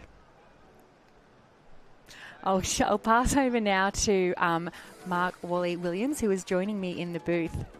Welcome. How are you? How are you? Yeah, good. What a great spot you got here. It's not bad, isn't it? Although it has, the sun has come out a little bit again for this afternoon down for the last of our competitors. You can see there the results from our under-12 male board race. One of our heats there from the male board race. I'm not quite sure what heat we're looking at there. That's our third heat. So what would you be saying to these under-12 nippers as you can see them nervously sitting on their boards as they're waiting? Oh, it's just all about the start in a board race. So it's about being aggressive off the start, getting in clean water, and just getting in those top few positions, because you don't want waves to decide where you are. So aggressive off the start and try and be the first one around the can, so you've got the waves coming in first. So, but we're here to give away some more boards today. So we've got some random draw prizes that we'd like to give away. We'd like to give away a race 1 nipper board worth $13.95, and then we've got a race 1 Mel worth $2,495. So this is random draw to all the competitors in the competition. Amazing. So this is a great partnership that we've formed with Surf Life Saving Queensland, and it's going from strength to strength. So the hub area up here has been fantastic for us and for all the other vendors. So this is our way of giving back to the sport. So we're going to hit the buzzer for the free nipper board, the random draw. What a moment! So, yeah, very cool. We've already given away 2 boards today. So we'll see how we go. 2 lucky nippers are going to go home with 2 brand new race 1 boards. There's a girl from Bribey Island won the first nipper board this morning, and she was pretty much in tears when she came up to get the board. So it was pretty cool. So that would absolutely make my year as a nipper. So, and then Georgia Miller was there to present it to us, so it made it even better. So it was pretty cool. Amazing. So are we drawing the nipper this or the Mal? Nipper one first. All right, it looks like we've got a winner. We've got Leo Fraser from Miami Beach. Wow, Leo, you have won yourself a brand new Race 1 Nipper board. So where will Leo come to claim his prize? So he just comes up to the hub up here and comes and sees us at the tent and says, "Hi, I'm Leo. I've won the board," and away we go. So we get one made up for him, or if there's one in stock, we can give him one. So $1,395 worth of board right there going to Miami Surf Club, which is pretty cool. Surf Club, yeah. Amazing. Congratulations, Leo Fraser. What a moment. And now we're going to draw the winner for the Race 1 Mal. We've got the spin happening. We will bring our winner to you. While we're bringing up the winner of our Mal, we will shoot down to Ty and Craig, but we've got a winner here for you now. We've got Cleo Livingston from Maroochydore. Cleo Livingston, you have won yourself a brand new Race 1 Malibu board. Awesome stuff from the Black Swans, which really support our Race 1 Surfcraft brand. So that's fantastic. Another board getting into Maroochydore with Leo. So congratulations. Awesome. Congratulations. And thank you so much to Race 1 and all of your support. And listen out tomorrow, 2 racing mals, 2 $2,495 racing mals tomorrow, random draws. So more winners tomorrow. More winners tomorrow. Can't wait. Listen up. Thank you so much, Mark. And I'll throw down now to Ty and Craig on the beach. Yeah, thanks, guys. And what a day it's been. So just the update on the 15 females. And my hat goes off the Surf Life Southern Queensland. They've assessed conditions, and it seems the start line was a little bit of an uneven balance in terms of left side to right side. So they will hold the under 15 state final tomorrow morning, I believe, is first event. But more importantly, today was all about Survival Saturday. Yesterday was team events, and what some great finals we had. Today was Survival Saturday, Super Sunday tomorrow. But Craigo, awesome day on the beach today. What's been a highlight? Oh, mate, I love how you've renamed today Survival Saturday. That's a true wrap-up of what's really happened today. But my highlight has been the drama in the board rescue to finish today, because it wouldn't be a state titles without some drama. So plenty of drama, plenty of animated coaches and team managers down here this afternoon. Quite rightly so, because it probably was a slightly unfair start line. But apart from that, I love seeing the Ironman and Ironwomen quarterfinals today. Great to see them out there racing hard, and I can't wait for finals day tomorrow. Super Sunday tomorrow, and I totally agree with you as well. The amount of colour that we saw from all the different clubs represented, from way up north to, right down here at TH&C as well. That is what the state champion is all about. For me, I love the Pacific. The girls in the board rescue, the 14 girls picking up a bronze. And we'll get them the training, obviously, leading up to Aussie as well. This is Craig Holden and Ty Dowk on the beach. We're heading back to you guys. It's a wrap from the beach. It's been a great day down here on the beach, and we look forward to Super Sunday tomorrow. Thank you, Ty. Thank you, Craig, for your amazing insights today and fantastic calling. Jenny, it's been a lot of fun here in the booth as well. A really beautiful perspective to see a lot of our racing from. Thank you to everyone for joining us at home. Yep, it's been a huge day, and a huge thanks to our Race 1 athletes who've popped in to say hello as well.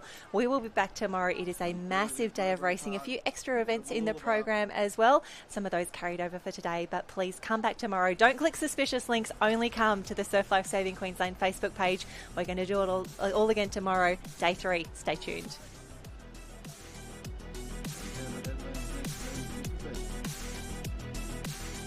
Oh, Christy, don't hang up just yet.